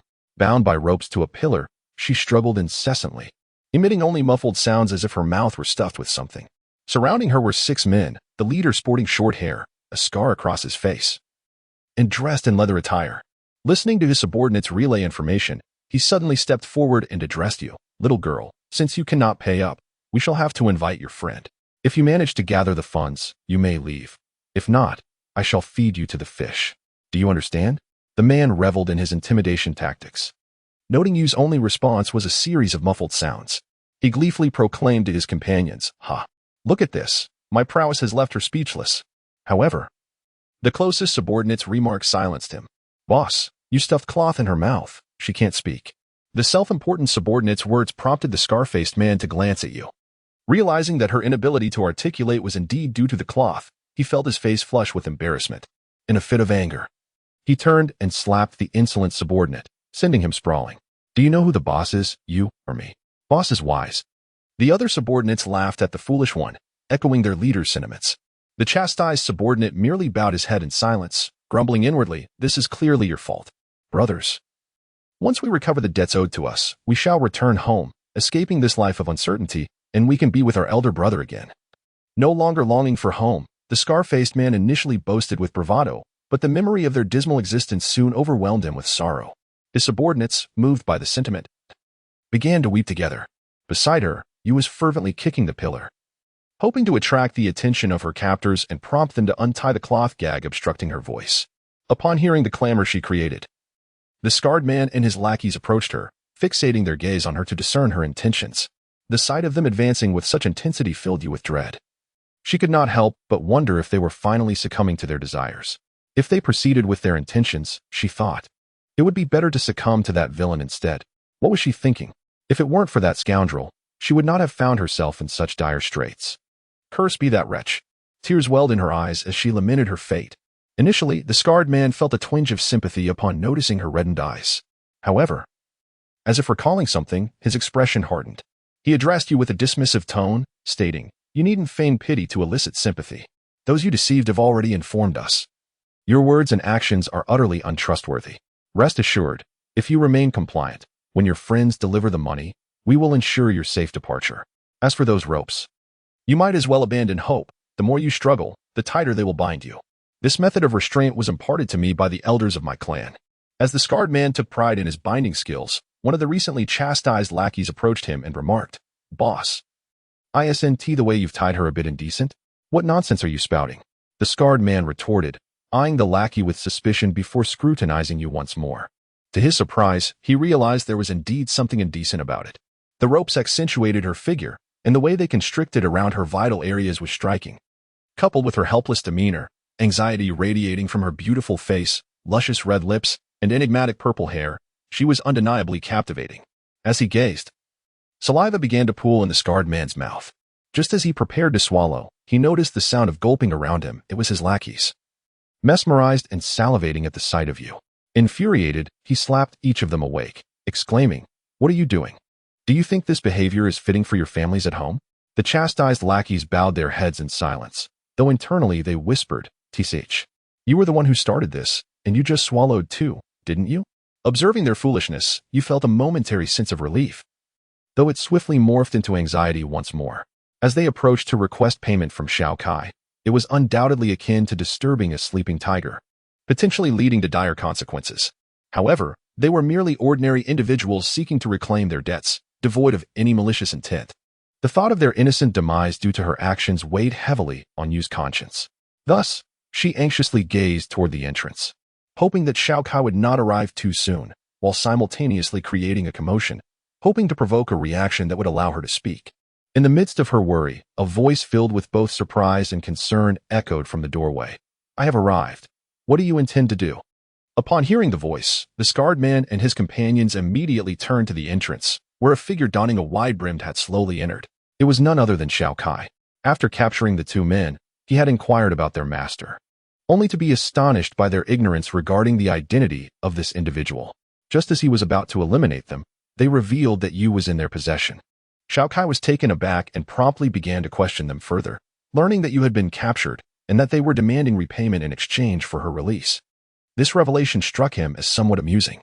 Just moments ago, he had been discussing Yu's so-called admirers, and now, unexpectedly, they had come to claim her. And in such a swift turn of events. However, upon grasping the full situation, Xiao Kai felt a sense of relief wash over him. It appeared that he was not affiliated with the master, and he realized he had a duty to extricate her from this predicament. After all, a significant part of the reason for her capture lay with him. Had he not usurped her task, depriving her of her reward, she would not have found herself in a position to incur any debts. With this contemplation, Xiao Kai sought clarification on the location from the two men who had come to request him, hastily making his way there. At this moment, his face bore an expression of resignation. Yet, when he removed his hat and beheld you bound in a fancy manner, struggling ceaselessly, he nearly choked on his own blood.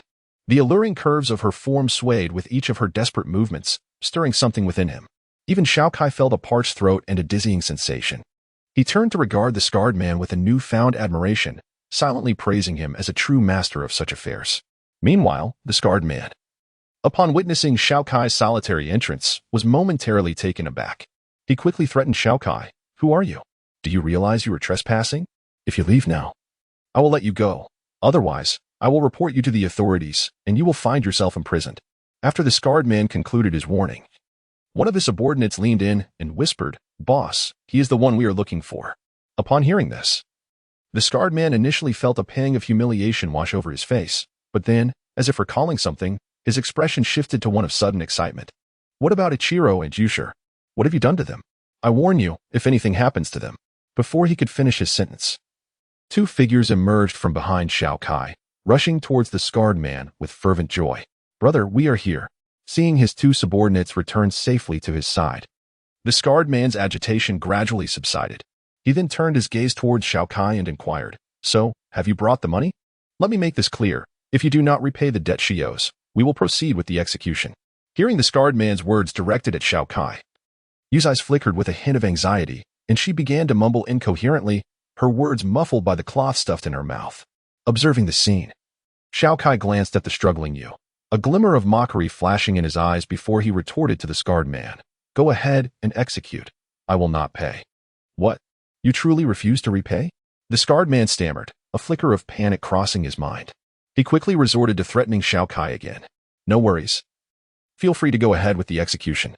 After all, I am not acquainted with her, and besides, I have no money."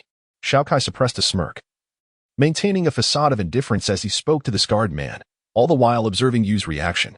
As anticipated, upon hearing Xiao Kai's words, Yu's eyes instantly reddened, and her struggles intensified.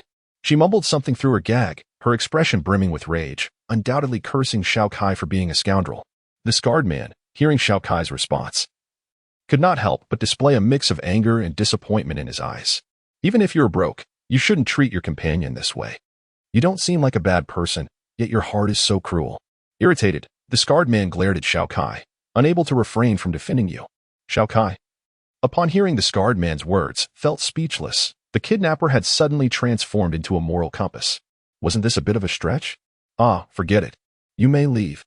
I hope you can gather the money soon. We will come looking for you again," the scarred man said, somewhat disheartened, as he observed Xiao Kai's silence. Then, to Xiao Kai's astonishment, he slowly approached the tightly bound Yu and began to untie her ropes. The task at hand was to recover the debts, and by simply letting them go, wouldn't that spell failure for their mission? Contemplating this, Xiao Kai couldn't help but regard the scarred man with newfound respect. Though he bore the face of a villain, his essence was not malevolent. This act from the scarred man prompted Xiao Kai to make a decision in his heart. Meanwhile, the liberated Yu shot an indignant glance at the scarred man before turning her furious gaze towards Xiao Kai and shouted, "You scoundrel! Who needs your help? You wretched fool!" Woa! As the conversation unfolded, Yu's expression grew increasingly agitated, and she suddenly sank to the ground in tears. The scarred man beside her looked on awkwardly, his mouth agape in a fluster, at a loss for words. Observing Yu's tears, Xiao Kai also set aside his previously indifferent demeanor, approaching her side to offer an apology. "All right, it's my fault. I'm sorry. Please don't be angry, okay?" Upon hearing Xiao Kai's apology, Yu lifted her tear-streaked face to look at him, seemingly incredulous that he would express remorse. However, she quickly turned her head away, feigning anger as she retorted, "Who asked you to save me? I don't care, you jerk. Just let me die. I don't need your concern." Not minding her sulk, Xiao Kai gently helped Yu to her feet, then turned to the smiling scarred man and inquired, "May I ask how much you owes?" The scarred man, taken aback, struggled to find a response until Xiao Kai reiterated his question. "Why do you ask that?" "Of course, to pay her debt. Xiao Kai replied matter-of-factly, shrugging under the astonished gazes of both the scarred man and you. But you said you had no money, the scarred man questioned, perplexed. That was merely a ruse. Xiao Kai chuckled, casting a glance at you, who wore a look of indignation and embarrassment. How dare you deceive me? Fine, it's a total of 10,000 taels. Do you have that much? The scarred man initially expressed irritation, but then appeared to reconsider, eyeing Xiao Kai with suspicion. Upon hearing the sum, Xiao Kai looked at you with surprise until he noticed her neck flush with color. He then reached into his pocket and pulled out a stack of banknotes. Under the intense scrutiny of the scarred man and his companions, he handed one over, saying, "Here, the 10,000 you requested." Xiao Kai seemed indifferent as he regarded the scarred man. Upon seeing such a significant amount of money in Xiao Kai's possession, the man's eyes briefly sparkled with envy. He solemnly accepted the money, bowing to both you and Xiao Kai as he said, "I sincerely apologize for this incident, but I hope you can understand. After all, this is our job." Xiao Kai waved his hand dismissively, signaling that there was no need for concern. A flicker of guilt crossed Yu's eyes. But recalling the embarrassment of being tied to a post in a fancy binding style, she couldn't help but glance at Xiao Kai, her cheeks flushing. In her heart, she thought, he must have seen it. He must be laughing at me. That insufferable guy. Humph. I'll make him pay for this later. With that settled, our task is complete. We will release your companion and take our leave, the scarred man said joyfully to Xiao Kai, his delight evident on his face.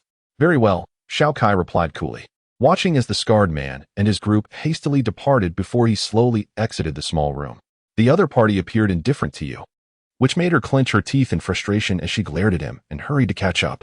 Xiao Kai, sensing the figure following him, could not help but smile subtly, only to quickly mask it.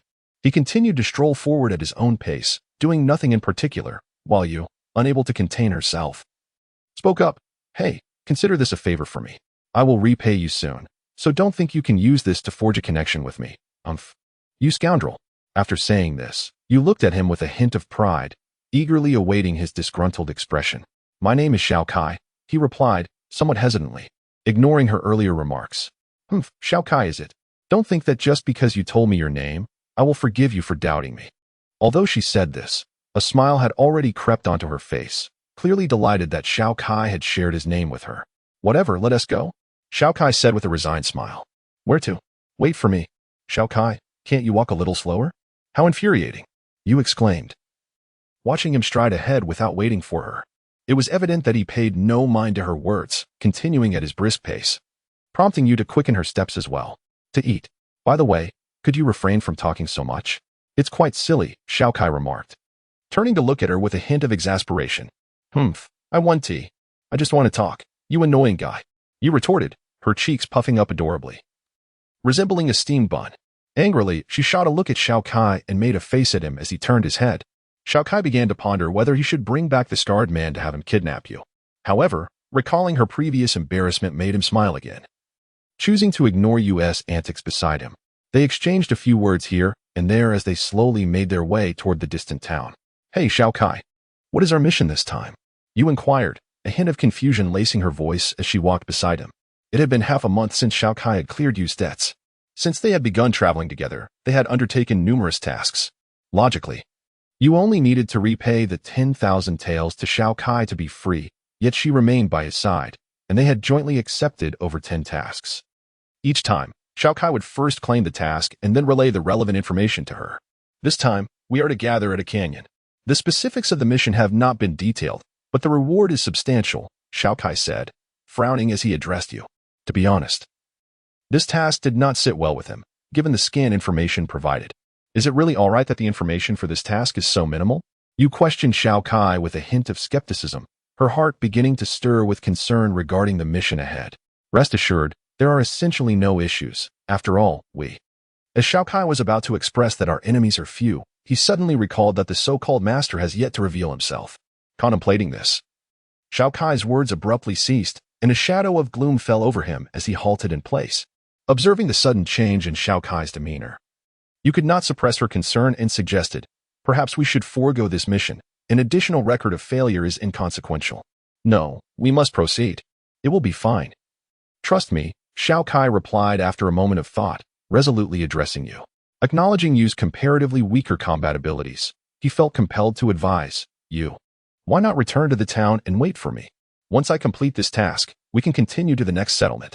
Upon hearing Xiao Kai's words, you became somewhat irate and retorted, I am not as feeble as you perceive. I refuse to sit this one out. Seeing Yu's determination, Xiao Kai reluctantly abandoned his previous plan. He thought to himself that as long as she remained cautious during combat, it would be acceptable for her to accompany him. With this in mind, he continued onward toward the designated gathering point in the canyon. The gathering site for Xiao Kai's mission was a desolate canyon, devoid of any flora or fauna. A chilling breeze swept through, carrying with it a mournful wail that sent shivers down one's spine. At the entrance of the canyon, two figures emerged. At the forefront stood a man clad in a wide-brimmed hat, accompanied by a woman with violet hair. These were none other than Xiao Kai and Yu, who were now slowly making their way into the canyon. As they reached the canyon's center, a voice echoed ominously, "Is the owl here?" The voice resonated from all directions, sending a shiver through Xiao Kai. Instantly, he became vigilant, his gaze sharp as he focused ahead, his right hand resting on the hilt of his blade as he spoke slowly. You are people of the Master, are you not? While you pondered the identity of the owl and why Xiao Kai would utter such perplexing words, several figures appeared before them, and a massive stone suddenly crashed down from above, blocking the canyon's entrance. This effectively severed their retreat, encircling Xiao Kai and Yu within a trap. Seeing this, Xiao Kai's expression darkened. He gazed intently at the figures emerging from the shadows, and upon sensing their formidable chakra fluctuations, his face grew grim as he shielded you protectively, awaiting their declaration of identity. Oh, impressive, you managed to deduce our allegiance. However, this is where it ends, remarked a long-haired man, who led the six figures emerging from the canyon, in response to Xiao Kai's statement. Who are you in relation to the Master, and who exactly is this so-called Master? Xiao Kai inquired, his voice tinged with agitation and his eyes gleaming with a dangerous light. Although Yu was somewhat bewildered, the unfolding scene compelled her to adopt a serious expression. In his grasp, he tightly held a short sword, warily observing the six figures ahead. Humph. A desperate struggle of a cornered beast. Very well, considering your impending demise. Allow me to elucidate your fate. Our master is none other than the esteemed general of the Water Nation, a figure of immense stature, second only to the Mizukage and the daimyo. It is indeed a privilege that he has cast his gaze upon your blade, yet you have chosen to slay his envoy, thus daring to provoke the general and challenge his authority. We six are the foremost assassins in his service, all elite Jainin, confronting us. You shall meet your fate with compliance. As for your prized sword and the woman by your side, fret not. We shall ensure they are well cared for. Ha ha. The long-haired man mockingly addressed Xiao Kai, eyeing you with a glint of lewd intention. Suddenly, he brandished a shuriken, prompting the other five to draw their weapons, coldly fixating on Xiao Kai. Upon witnessing this, Xiao Kai promptly formed hand seals, amplifying his energy output to perform a summoning technique.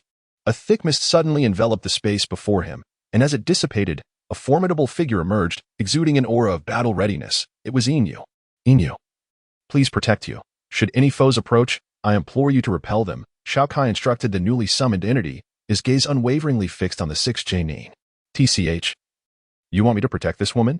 Very well, I understand, Inu replied, casting a disdainful glance at the feeble Yu before begrudgingly acquiescing. Ignoring U.S. protests, Inu swiftly seized her and retreated to a safer distance. However, upon facing the six Jainin, a flicker of concern for Xiao Kai sparked in its eyes. Humph, how audacious of you to divide your strength to shield a woman. Boy, your arrogance shall incur consequences, the long-haired man mused. Realizing the intelligence he had received was flawed and heightening his vigilance towards Xiao Kai. Unfazed by the taunt, Xiao Kai slowly drew his authentic blade, energy swirling within, radiating a golden glow. The brilliance of the sword flickered rhythmically, yet remained unstable. Seeing Xiao Kai harnessing the latent power of his weapon, the long-haired man and his companions felt a surge of alarm. They swiftly brandished their weapons and charged towards Xiao Kai, intent on interrupting his movements while simultaneously forming hand seals to employ the shadow clone technique. The gorge became a flurry of shadows. You anxiously watched as Xiao Kai faced his adversaries alone. As she beheld the multitude rushing at him, her heart raced, and she nearly cried out in alarm. Yet, Inu, with a proud demeanor, reassured her, do not worry, he is not so weak, for he has earned my recognition. Surprised by this revelation, Yu fell silent, her worries diminishing significantly as she joined Inu in observing the unfolding scene. A group of elite ninjas and their shadow clones surged towards Xiao Kai with tremendous force. At this moment, Xiao Kai abruptly widened his half-closed eyes and exclaimed, breaking the extreme blade. Behold, the authentic sword in his hand was enveloped in a golden aura, with energy swirling continuously along the blade. The resplendent golden light illuminated Xiao Kai's face, rendering him akin to a divine warrior descended from the heavens. Just as the shadow clone of the elite ninja was about to pierce Xiao Kai's body, he suddenly moved. A flash of golden light darted across the arena, so swift that it left only afterimages in its wake. The golden sword energy was unleashed with fervor, and the resonant sound of blades echoed throughout the space. In what felt like a fleeting moment, yet seemed like an eternity, Xiao Kai abruptly returned to his original position, his expression grave as he gazed ahead. A gust of wind swept through, and all the figures transformed into wisps of smoke. The sound of thuds resonated continuously, filling the air with swirling mist.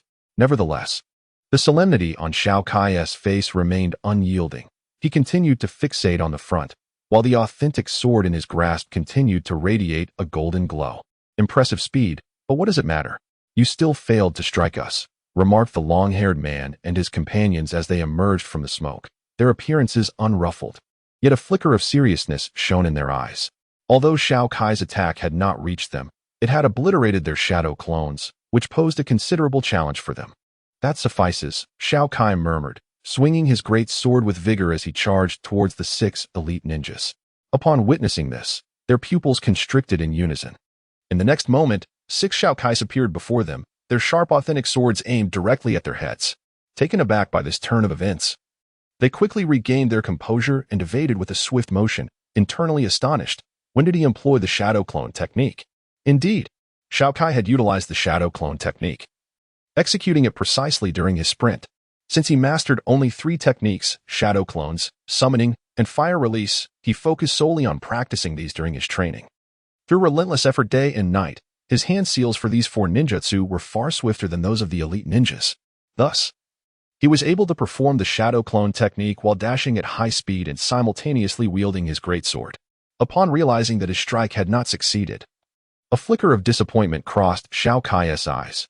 He promptly resumed his stance and continued his advance for another assault. Zi, Cho Ma Wei. Fire release, fireball technique. The long-haired man, seeing Xiao Kai charge forth, hastily formed seals to unleash a formidable fireball.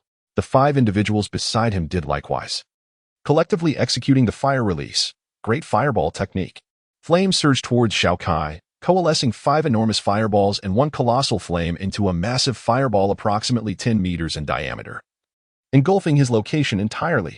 The immense heat emanating from the battlefield scorched Yudo's face, even from 100 meters away. Yet, she and Silver Moon could only watch helplessly as Xiao Kai was about to be struck by the colossal fireball. Xiao Kai, trapped beneath the inferno, felt the extreme heat nearly dehydrate him in an instant, and he could almost smell the scent of his own singed flesh. Gazing at the gigantic fireball suspended in the air, a flicker of determination flashed in his eyes. Silver Moon and Yudo, witnessing the overwhelming force bearing down on Xiao Kai, were engulfed in despair for his impending doom. The 6 elite ninjas, initially startled by the sheer power of the combined jutsu, soon wore expressions of cold amusement. Convinced that Xiao Kai was doomed, the long-haired leader, captivated by Yudo's exquisite visage from afar, found his thoughts drifting into darker territories, and his demeanor transformed into one of lewd intent.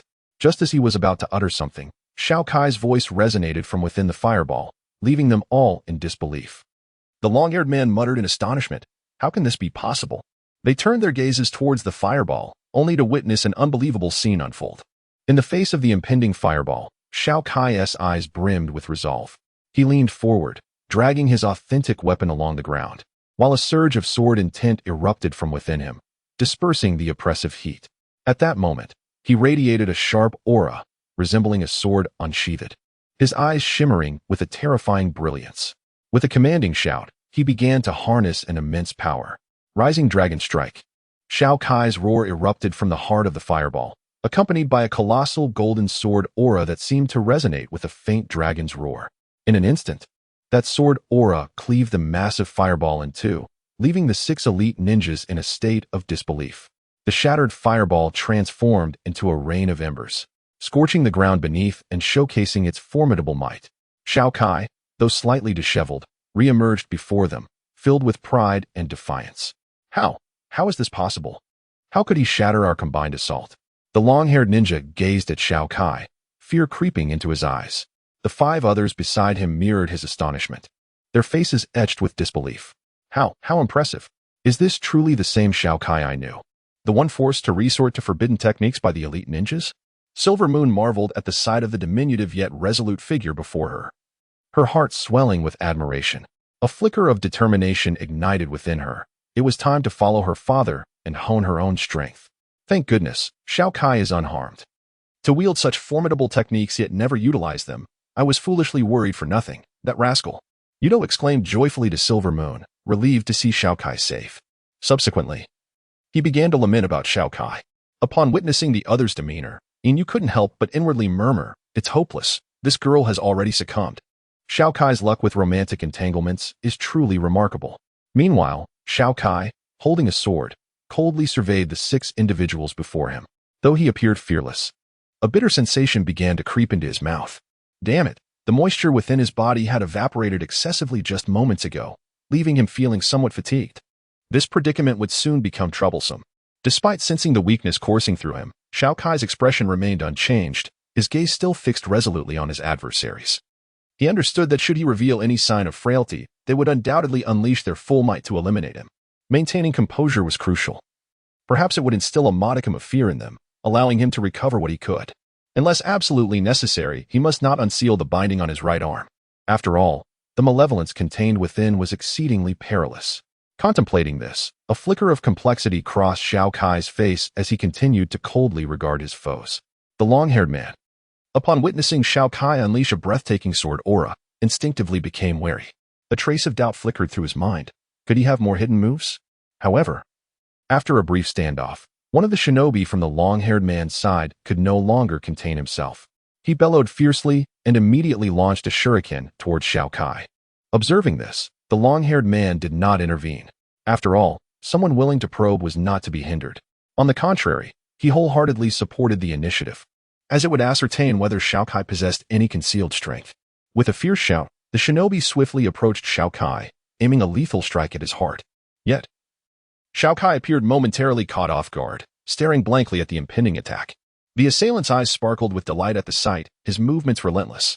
Just as the shuriken was about to pierce Xiao Kai's heart, a sudden blur obscured his vision, and he lost sight of Xiao Kai in an instant. When he looked forward again, all he could see was a flash of white sword light. Darkness enveloped him as he lost consciousness. The onlookers, including the long-haired man and his companions, were filled with astonishment. They had witnessed Xiao Kai's every move clearly, including his retreat and the moment he swung his weapon, all unfolding before their eyes. Yet, the more they observed, the more their fear escalated. They saw Xiao Kai leap back just in time to evade the shinobi's assault. The shuriken grazed past his nose, missing him by a hair's breadth. In that very instant of retreat, Xiao Kai raised his blade, unleashing a fierce downward slash just before he landed. The pristine sword aura cleaved the shinobi before him into 2 halves. The shinobi promptly fell, now 2 twitching corpses crashing to the ground, raising a cloud of dust. Goodness, Xiao Kai is so bloodthirsty. He truly needs to reconsider his attitude. Beside him, Yu furrowed her brows slightly and spoke helplessly. Yet her casual demeanor sparked a flicker of light in Yu's eyes. Leading him to ponder that this young lady was undoubtedly extraordinary, it seemed necessary to inform Xiao Kai. Subsequently, he feigned disinterest and cast a glance at Yu. But his gaze swiftly returned to the battlefield. Eliminating one opponent was commendable, yet such a tactic would likely prove ineffective in the future, and the energy expenditure was considerable. As he sensed a slight sting emanating from his body, Xiao Kai couldn't help but frown. Nevertheless, the results he had achieved were rather pleasing. As he observed the 5 elite shinobi momentarily stunned before him, while a sense of joy swelled within him, he couldn't shake off the feeling of conflict. Given his current swordsmanship, completely vanquishing these 5 was a formidable challenge. Should he release the seal now? A hint of hesitation flickered across Xiao Kai's face. If he were to employ the forbidden power in his right hand, defeating his adversaries would be a mere formality. Yet, recalling the haunting memories from his previous experience of unsealing, a cold sweat broke out on his brow.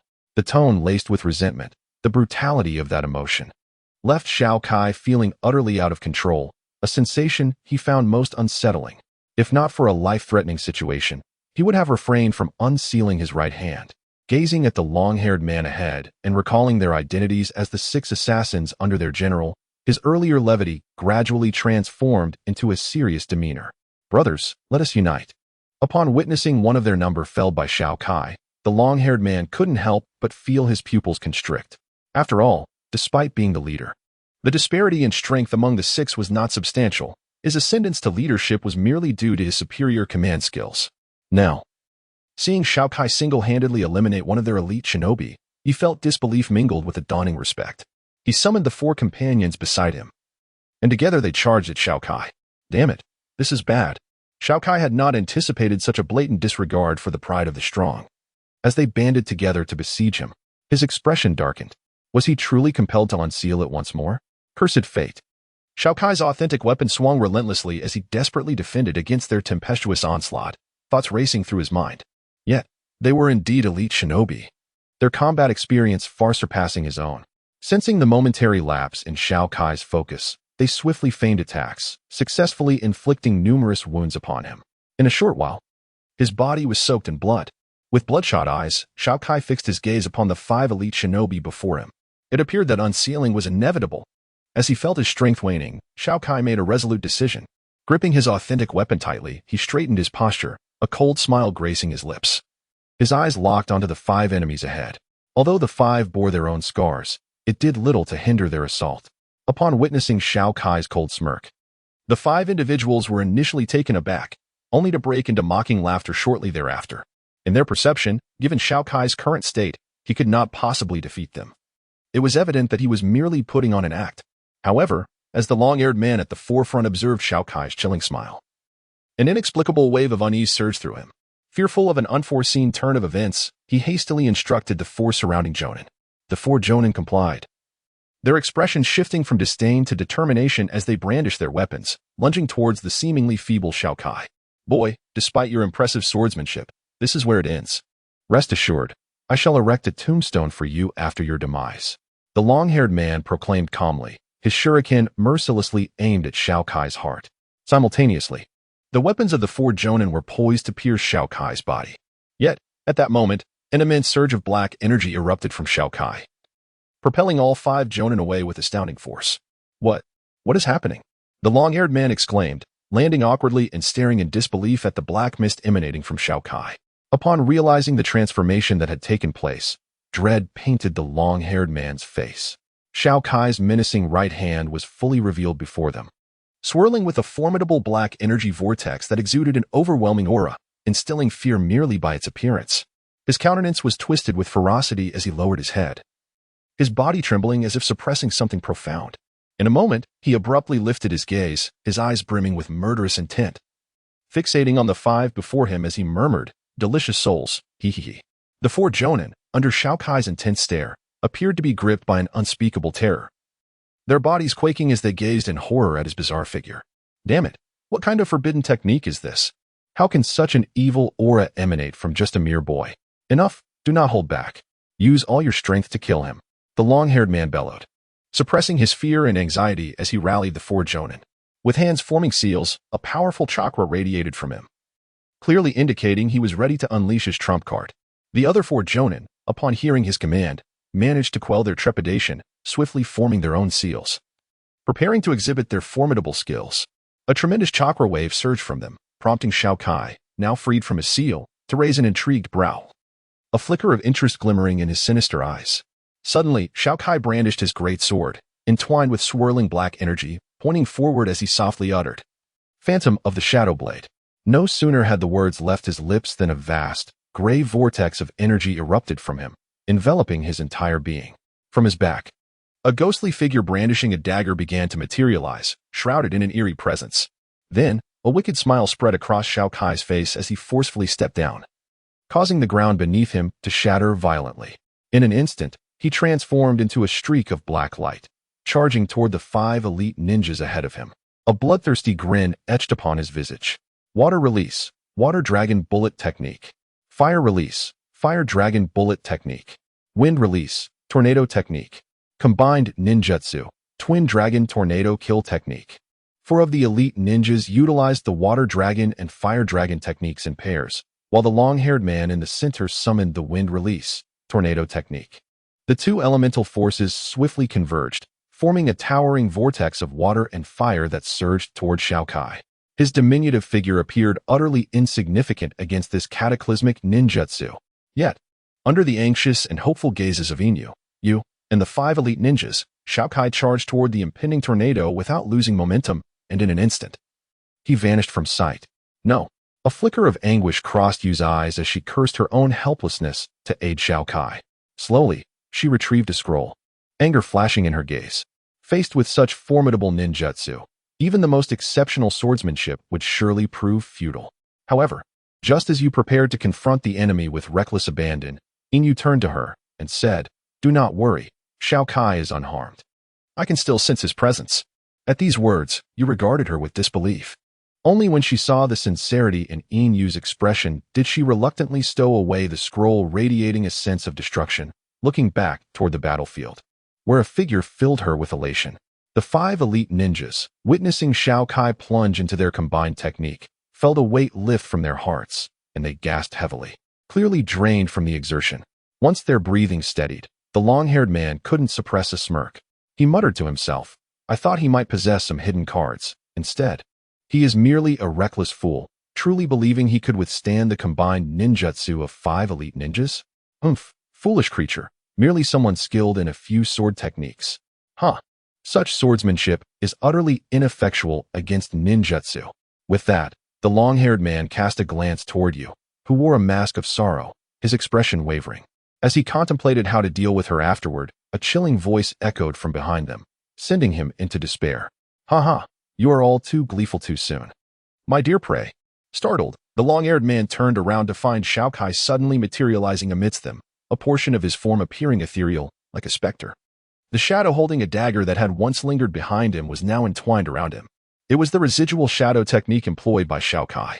This technique allowed him to temporarily enter the realm of the dead during his rapid movements, rendering him incorporeal to negate the physical toll of such speed, while simultaneously providing immunity against all physical harm.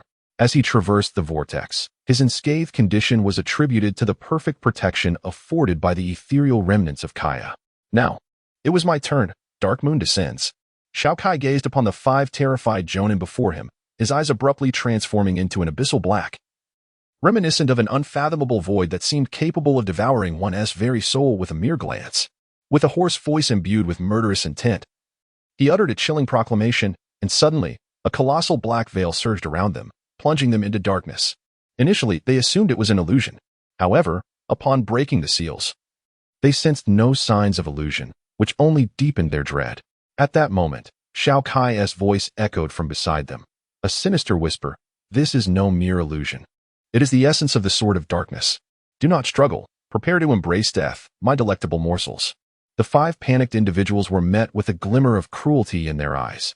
From Xiao Kai's perspective, he beheld the black sword essence enveloping the eye sockets of the 5 ninjas. The cause of this predicament was undoubtedly the technique known as the Descent of Night. This technique required the black energy unleashed by Xiao Kai upon breaking his seals, specifically the Sword of Darkness. It spread outward in a semicircular canopy, rendering all who were touched by it blind. The duration of this state was contingent upon the potency of Xiao Kai's Sword of Darkness. At this juncture, Xiao Kai slowly advanced toward the despairing 5, raising his hand high into the air. A tyrannical smile graced his face as he softly declared, "Tombstone of Death." Suddenly, a dark violet canopy materialized in the sky, exuding a chilling aura of malevolence. Accompanying this was a wailing cry, for Xiao Kai had forged a connection with the underworld. He had also torn open a dimensional rift.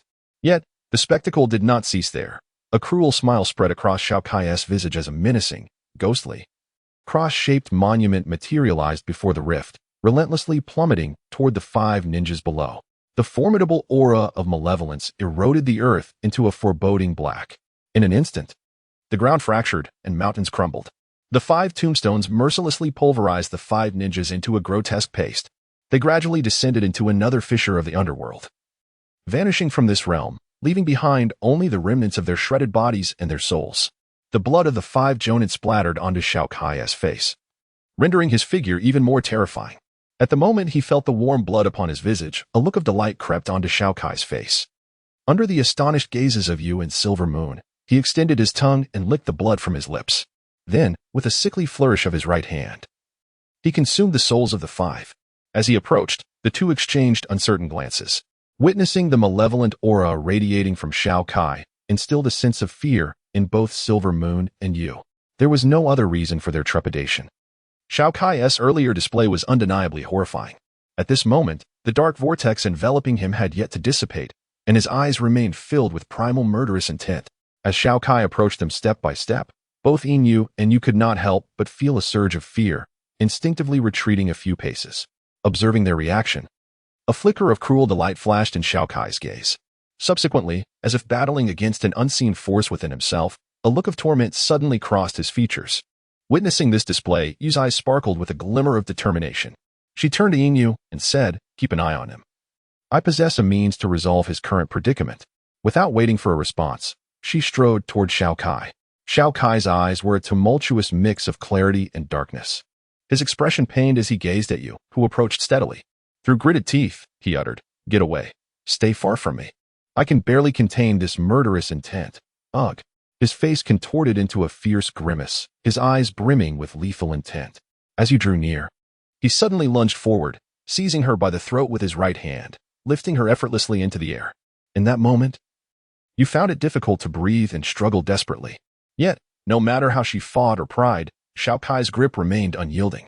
Just as Yu could no longer contain herself and prepared to intervene, Xiao Kai, his face twisted in agony, released his hold and began to roar in torment. Yu was unceremoniously dropped to the ground, gasping for air and coughing violently. After a few deep breaths, she glanced at the suffering Xiao Kai, a flicker of resolve igniting within her. Rising to her feet, she continued towards him. Before he could utter a word, she assumed a serious demeanor, forming several unfamiliar hand seals. Blue chakra swirled around her, gathering in her hands until it transformed into a multitude of golden characters. Just as Xiao Kai was on the brink of succumbing to the negative emotions that gripped his right hand, Yu's ethereal voice resonated, "Ninjutsu, soul-sealing technique." With that, she thrust the golden characters towards Xiao Kai's right hand. As if sensing the potency of the golden symbols, the dark energy swirling around him began to disperse. When the golden characters struck his right arm, Xiao Kai's face momentarily relaxed, an expression of relief washing over him. His eyes abruptly closed, and he succumbed to unconsciousness. The dark energy surrounding him was gradually drawn into the golden halo encircling his right hand. However, after Yu employed the soul-sealing technique, the golden halo on Xiao Kai's right arm seemed to strengthen, tightly binding the waning curse mark. Yet, the curse mark resisted its fate, thrashing violently and exuding an aura of terror. Having executed the technique, Yu felt her complexion pale, fatigue washing over her. After regaining her composure, she turned her gaze to Xiao Kai. Upon seeing the curse mark on his right arm thrashing incessantly, her expression darkened further. Muttering to herself, she pondered the nature of this malevolent thought, questioning how it had gained consciousness and how it had come to reside within him. Who exactly was he? After speaking, Yu cast a complex gaze at Xiao Kai. She regarded him for a considerable time before slowly rising to her feet. Moving beside him to tend to his wounds with a few simple bandages, managing to staunch the bleeding. Subsequently, she turned her attention to the anxious Silver Moon, breaking into a sudden smile to reassure her. "Everything will be all right. Leave the rest to me. I shall take care of it, especially since you have expended considerable energy." Casting a glance at the seemingly exhausted Yu, Silver Moon felt a twinge of unease. After all, it was her first encounter with this woman, and she remained uncertain of Yu's intentions toward Xiao Kai. Well, that works, she thought, observing the wary expression on Yu's face, which evoked a sense of helplessness within her. It seemed she had perhaps overreacted. "I will explain everything to him once he awakens. And I must ascertain who he truly is," Yu mused, feeling a surge of frustration. She had exerted immense effort to seal that malevolent thought within Xiao Kai, yet he had never revealed his true name, which was indeed disheartening. "Place him on my back. We must hasten his treatment," Silver Moon urged, her heart filled with anxiety at the sight of Xiao Kai, bloodied and battered. "All right," Yu replied, carefully lifting Xiao Kai and gently placing him onto Silver Moon's back. Glancing at Yu, Silver Moon hesitated before suggesting, "Why don't you join me? It might expedite our journey." Taken aback for a moment, Yu couldn't help but smile in response, saying, "Sure." Thus, a massive wolf bore them swiftly toward the distant town. Birds soared across the azure sky, leaving trails in their wake. The gentle sunlight of early summer bathed the small town, while a beam of light filtered through the hospital window, disturbing the figure that had long been in slumber on the hospital bed. Wrapped in bandages, with his right arm tightly bound and a pallid complexion, he surveyed his surroundings. Confusion etched on his face as he muttered, "Where am I?" This man was none other than Xiao Kai, who had previously fainted. It had been 2 days since you had employed the soul-sealing technique to contain the malevolent thought within him. Due to his numerous injuries, you and Silver Moon had brought him to this town's hospital. Just as Xiao Kai was grappling with his bewilderment, the door to his room swung open. A striking figure, laden with numerous paper bags, gracefully entered. Upon spotting the awakened Xiao Kai, she exclaimed in delight, "Xiao Kai, you're awake." What is going on?" Xiao Kai glanced at you, who was burdened with food, and couldn't he help but feel puzzled. "Oh, they are provisions I bought for you. Let me tell you." He began excitedly, but was abruptly interrupted by Xiao Kai. "I was asking why I am here." Upon witnessing the expression on the other person's face, Xiao Kai quickly realized that there had been a misunderstanding and promptly interrupted their discourse. "This is a hospital. Your injuries are far too numerous to neglect. Treatment is imperative." Although you felt discontented by the interruption, she patiently elucidated the situation to Xiao Kai. Upon hearing her words, Xiao Kai initially exhaled in relief, only to suddenly recall something of significance. He anxiously glanced at his right arm, which was swathed in fresh bandages, and inquired of you, "Has anyone seen my right hand?" "No," she replied. "The bandage on your right hand was applied by me." You, somewhat bored, yawned and casually retrieved 2 pieces of bread. She handed one to Xiao Kai, disregarding his expression of relief, and began to eat on her own. "Thank you," Xiao Kai said as he accepted the bread from her. He cast a complex glance at you, expressing his gratitude. He could hardly fathom the potential consequences had this girl not accompanied him. The outcome would likely have been dire. With this thought, a glimmer of appreciation crept into his gaze towards you. Now you recognize my capabilities, do you?" "Saving you was merely a trifle," you retorted, though her slightly flushed cheeks betrayed her. Observing her demeanor, Xiao Kai chose not to expose her pretense and merely smiled at her. However, as you caught his gaze, the crimson hue on her face spread to her neck, prompting her to bite into the bread with fervor. Unfortunately, her haste led to a choking episode, leaving her gasping for breath. Seeing this, Xiao Kai suppressed any notion of mockery and swiftly scanned the surroundings. Spotting a cup of water on the bedside table, he grasped it and offered it to you. Upon receiving the water, you eagerly gulped it down, managing to swallow the bread. And her face lit up with relief as she exclaimed, "I'm saved." Unable to contain his laughter at Yu's predicament, Xiao Kai chuckled, but upon witnessing her embarrassment, he adopted a serious demeanor and said, "You, I wish to inquire about something." At this, the lightheartedness vanished from Yu's expression, replaced by an apprehensive gaze as she regarded Xiao Kai's earnest countenance. Her demeanor shifted to one of complexity. "This matter pertains to a secret within my family." "And you hesitated, clearly at a loss for words, as she looked at Xiao Kai with uncertainty. "Oh, I see. I apologize for my abruptness. If that is the case, I shall refrain from pressing further. You need not feel awkward. My curiosity about this sealing technique is purely innocent," Xiao Kai replied, noting her discomfort and deciding to withdraw his inquiry. "By the way, speaking of seals, might you enlighten me about the object on your hand? It emanates an aura of peril." You appeared to recall something significant, her expression turning grave as she focused on Xiao Kai, her eyes occasionally darting to his right hand. "This can be described as a forbidden technique of sorts. Ordinarily, I refrain from utilizing it," she explained. Xiao Kai's mind involuntarily drifted back to the harrowing days when he nearly succumbed to negative emotions, a shiver of dread passing through him. Gazing ahead at the jade, he felt a flicker of hesitation. Subsequently, he sought an excuse to voice his thoughts. After all, the workings of the system were matters best kept to oneself. Without absolute certainty, it was prudent to keep it concealed. Regardless of the nature of your right hand, you must exercise utmost caution in wielding it.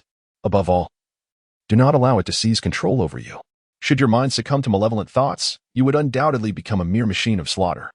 Seeing that Xiao Kai was reluctant to discuss the matter of his right hand, you chose not to press further. Everyone harbors their own secrets, after all. She fell into silence, and Xiao Kai found himself at a loss for words. Thus, they sat together in quietude, the atmosphere growing increasingly awkward. Just as you could no longer bear the tension and prepared to rise, Xiao Kai spoke up. "My codename is L. Those 6 individuals sought the authentic blade I possess, which is why we were ambushed that day. I apologize for not clarifying this matter sooner," he explained, glancing at the genuine artifact securely situated beside him. Upon hearing this, you seem to recall some rumors, her eyes reflecting confusion as she softly inquired, "You have killed many people?" "Indeed, for they sought to seize the knife from me," Xiao Kai replied after a moment of silence. "Then, you drove me away that day because you asked." Her curiosity piqued. "At the time, I believed you were associated with the master, the general of the Water Nation. I assumed you were a subordinate sent to steal my knife, which prompted me to expel you," Xiao Kai elucidated. Noticing her lingering confusion, he gradually recounted the events involving Pu Tianqing. Upon concluding, you could not suppress her indignation. That Pu Tianqing is utterly despicable, deserving of his fate. Driven by greed, he attempted theft and, upon being discovered, devised schemes to harm others. How utterly vile. Xiao Kai found her fury amusing. In this world, only strength is genuine. While schemes may ensnare one in difficulty, they can never plunge one into despair, he remarked. Casting a glance at the genuine blade before him, a flicker of relief crossing his eyes. "Exactly, which is why we must bolster our strength. I have resolved to assist you in your cultivation. Until you can fully master your powers, I shall not leave your side," he declared. You regarded Xiao Kai with newfound determination, as if a decision had solidified within her. "You? Assist me in my cultivation?" Xiao Kai questioned, bemused. "Yes. I shall help you harness the power within your right hand, ensuring it does not wreak havoc upon the world," you proclaimed with a sense of righteousness. "Can you truly help me control the power in my right hand?" Xiao Kai asked, skepticism evident in his gaze as he scrutinized you. "Hey, what kind of look is that? It's quite rude, you know. Why shouldn't I be able to? Remember, I reinforced the seal on your hand." As you observed Xiao Kai's gaze upon her, a surge of irritation welled up within her, prompting her to speak to him in a mildly indignant tone. "Indeed." Xiao Kai nodded in acknowledgement. "Humph, now you recognize my prowess, don't you?" You, upon hearing Xiao Kai's admission, lifted her nose high in a display of invincibility. "Forget it. Let us pretend I said nothing." Observing her demeanor, Xiao Kai could not help but murmur to himself. You seem to sense something amiss." Casting a suspicious glance at Xiao Kai. Upon realizing that he had not acted in any way, she continued, "Why does this feel a bit strange?" "Never mind. By tomorrow your injuries should have healed sufficiently. We can go out together, and I will instruct you on how to cultivate." With that, you turned and exited the room. Once you left, Xiao Kai let out a sigh of relief, reflecting on the formidable intuition of women, which truly was daunting. He then glanced outside at the children frolicking in the yard, and memories of his sister in Kenoha flickered in his mind. A complex emotion crossing his features as he murmured, "Sai, are you well?" Meanwhile, at the headquarters of the Umbu in Kenoha, a petite figure slowly pushed open the door. "Have you made your decision?" inquired a masked ninja, skepticism lacing his tone. After all, it seemed improbable that such a young child could survive the perilous tasks associated with the Umbu. "Yes, I have made up my mind," the small figure responded, her body trembling momentarily before she resolutely raised her head. Illuminated by the light, her face was revealed to be that of Xiao Kai's sister, Hinata Tsai. At that moment, she gazed steadfastly at the ninja before her, silently vowing, "Brother, I will grow stronger soon. Please await my progress. You possess good spirit, but your survival hinges on your own capabilities," the ninja remarked, casting an appreciative glance at Tsai. He retrieved a mask and tossed it to her, then produced a notebook from his pocket. "State your code name. It shall serve as your identity within the Umbu."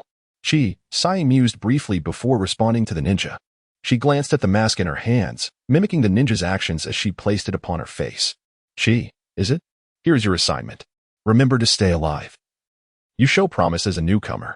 The masked ninja tossed a mission scroll to Tsai before vanishing in an instant. Upon reading the contents of the scroll, Tsai's pupils dilated in shock, for it detailed a summons to gather at noon the following day at the village entrance, accompanied by 3 others to annihilate a bandit stronghold located 1,200 meters to the east, irrespective of age or gender. Initially, fear and reluctance clouded her eyes. But as realization dawned, determination replaced her trepidation, and she slowly made her way back to the Hyuga household. As she departed, a long-haired middle-aged man and a masked ninja emerged from the shadows. The masked ninja spoke with a hint of reluctance to the middle-aged man. "She possesses remarkable potential. Hyuga Hizashi, why would you permit her to join the Umbu? This place is far too dark for her." The middle-aged man was indeed Hizashi Hyuga, and at that moment, he gazed with a complex expression at the diminutive figure ahead. A fleeting look of helplessness crossed his face, but he soon responded with unwavering resolve, "This is her choice. If she perishes, it will only serve to prove her weakness, her inability to seize her own destiny. With that, he turned and walked away. Destiny, you say? Sighing as if struck by a thought, the masked ninja could not help but exhale in resignation, watching Hisashi depart. He shook his head in quiet dismay before making his own exit. In the early morning, a delicate mist enveloped the quaint little town. At the entrance of this town, two figures suddenly materialized. They appeared to be a man and a woman, with the woman in the lead, chattering away incessantly. The man trailing behind her responded listlessly, exchanging words only sporadically. A closer look would reveal that these two were Xiao Kai and Yu. At this moment, they were dressed in casual attire, making their way towards a waterfall located just outside the town. Their pace was brisk, and before long they arrived at the waterfall, surrounded by dense woods. Upon reaching their destination, Xiao Kai could no longer resist inquiring of Yu, "What are we doing here?" "Why, it's for your training," Yu replied with an air of certainty. She then approached the stream formed by the waterfall, crouching at its edge to scoop a handful of water, which she gently splashed onto her face. Today, Yu had tied her long hair into a ponytail, adorned with a red ribbon fashioned into a bow. Although she was clad in fitted casual wear, it accentuated her perfect silhouette. Coupled with her exquisite features, Xiao Kai found himself momentarily entranced by her beauty. However, he quickly snapped back to reality, chastising himself for being so easily captivated. It was hardly a favorable trait, but perhaps this was subjective. As this thought crossed his mind, he stole another glance at the lovely figure before him. What is the matter? Is my face dirty? Yu questioned, noticing Xiao Kai's lingering gaze. No, he replied, feigning indifference. Oh, that's good. Though puzzled, Yu chose not to dwell on it. After gauging the temperature of the stream, she rose gracefully, retrieved a handkerchief to dry her hands, and proceeded to unveil her training plan for Xiao Kai. I've devised a 4-step training regimen for you. Let us commence with the first step, water treading practice. Water treading? Xiao Kai asked, perplexed. Indeed, water treading. Through my observations over the past few days, I have discerned that your control over chakra is rather lacking. Whether that is due to an inadequate teacher or a lack of study on your part, the fact remains that you need to practice water treading as your first step. Yu explained, noticing his continued confusion. She sighed and elaborated. Water treading involves continuously releasing chakra from your feet into the water, allowing you to stand upon its surface. This is a fundamental skill that every ninja must possess. Even if you aspire to be a swordsman, lacking such basic knowledge could easily lead you into peril when confronting a ninja. Moreover, some of the techniques you wish to employ also require control over your energy. If you cannot master chakra, how can you possibly manage your own energy?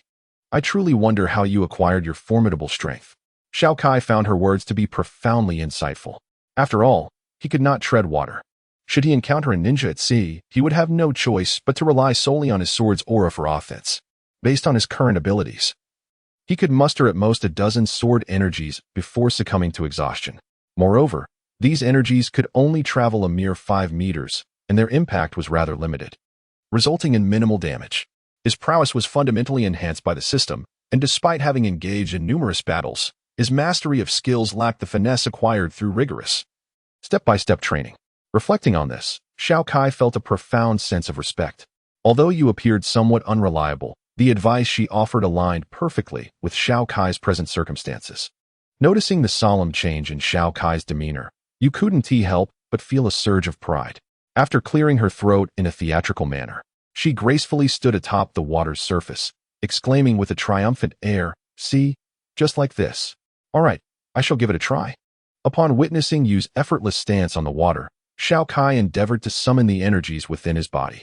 To his astonishment and frustration, he realized that the energies coursing through him differed significantly from chakra. Chakra is a balanced force refined from the body through rigorous training, while the energy within Xiao Kai, although also cultivated through daily practice, had transformed following the acquisition of skills from the system. This newly generated energy was, in essence, infused with willpower. Now, the energy within him could only replenish at a swift pace through relentless practice of sword techniques. Should Xiao Kai choose to remain idle, waiting for it to restore on its own, the recovery would be agonizingly slow. This was precisely why he trained in swordsmanship daily. Nonetheless, this energy imbued with sword intent had its merits.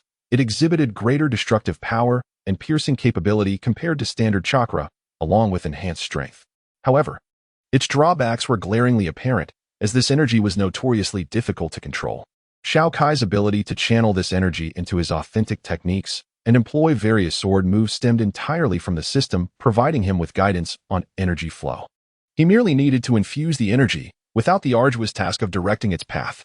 Thus, it was only natural that he tumbled into the water when attempting to walk on its surface. With a splash, Xiao Kai found himself submerged in the stream, his hair drenched. The water was somewhat cool, characteristic of late spring. Yet, it was this refreshing chill that stimulated his nervous system, invigorating him as he fell, while simultaneously fortifying his willpower. After all, plunging into the icy water was bound to evoke a slight sting. Feeling somewhat dejected under Yu's mockingly amused gaze, he climbed back onto the shore. With renewed hope, he approached the stream once more. Splash. Curse it. Splash. Here I go again. Splash. I refuse to accept this splash. As the sound of Xiao Kai's continuous splashes echoed, time gradually slipped into the evening. Gasping for breath, he muttered to himself, this time, I must. Exhaustion clouded his eyes, yet determination shone through as he approached the brook once more. To his astonishment, instead of plunging into the water as he had before, he discovered he was able to stand upon its surface. However, just as a smile of relief graced his lips, his body suddenly weakened, and he fell straight into the water. Upon witnessing this, Yu immediately rushed to Xiao Kai's aid, pulling him forcefully from the depths. As she prepared to inquire about his well-being, she realized he had succumbed to unconsciousness, a smile still lingering on his face. This sight evoked a sense of admiration within Yu. Gazing upon his chiseled features, she felt a stir of emotion. Suddenly recalling something, a flush crept onto her cheeks. Biting her lip, she furtively glanced at Xiao Kai to confirm his state before leaning in to plant a gentle kiss on his cheek, her face aflame with embarrassment. After hastily raising her head to find he remained asleep, she shyly patted her chest, murmuring, Consider this a reward from me, you lazy fellow. You must continue to work hard. Yu spoke to herself, her hands never ceasing as she helped the unconscious Xiao Kai to his feet and carried him towards the small town. By the time Yu returned to the inn, the clock had struck 8. Ignoring the curious gazes of the other patrons and the innkeeper, she secured 2 rooms for Xiao Kai. With considerable effort, she deposited him onto the bed, pouting in dissatisfaction as she chided him, You slothful creature. Suddenly, a humorous thought crossed her mind, prompting her to burst into laughter. With a rosy hue still on her cheeks, she gently removed Xiao Kai's soaked outer garment and tucked him under the covers. After bidding him good night, she quietly exited the room. Meanwhile, Xiao Kai remained blissfully unaware of the events that had transpired outside, his smile undisturbed in the depths of slumber. Sunlight filtered through the dense foliage, illuminating the cascading waterfall within the forest. The thundering water struck the surface below, creating a resounding roar. Not far away, 2 figures, a man and a woman, approached, revealing themselves as Xiao Kai and Yu. They paused before the waterfall, Xiao Kai observing Yu with a hint of confusion. Yet he chose to remain silent, patiently awaiting her words. After all, he had been diligently training under her guidance for a month. Indeed, following his success with the water-walking exercise, Xiao Kai had embarked on what was known as the candle-cutting training. This rigorous practice required him to swiftly slice through a lit candle's wick and flame without toppling or damaging the candle itself, all while channeling his chakra into the task. Remarkably, this singular exercise consumed a full 13 days of his time. Initially, Xiao Kai suspected Yu of playing tricks on him. However, as his training progressed, he dispelled those doubts, for he could distinctly feel his control over his powers increasing through this candle-cutting endeavor. He became increasingly adept at wielding the authentic technique at his disposal. This bolstered Xiao Kai's resolve to diligently practice according to Yu's methodology. Today marked the 3rd phase of his training, and both the 3rd and 4th phases were designed to enhance a specific ability. Yu gazed at Xiao Kai with a certain gravity before uttering the 3 words, Willpower. Willpower? Xiao Kai inquired, a hint of confusion creeping into his expression. Indeed, willpower. Yu began to elucidate slowly. The malevolent force sealed within your right hand is exceedingly potent, and your susceptibility to its manipulation is largely attributable to your insufficient willpower.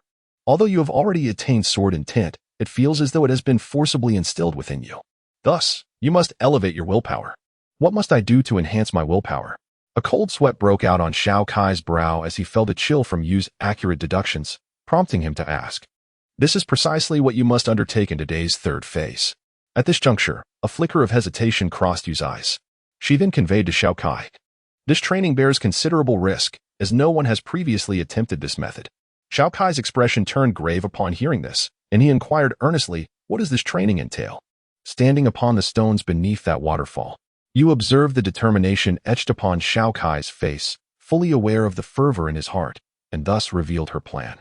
I will succeed, Xiao Kai declared, gazing at the majestic waterfall, a tinge of bitterness flitting across his features. Yet, his eyes soon brimmed with resolve as he turned to you and began to make his way towards the waterfall.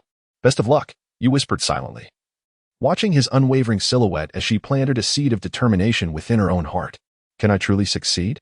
Xiao Kai pondered, gazing up at the terrifying force of nature above.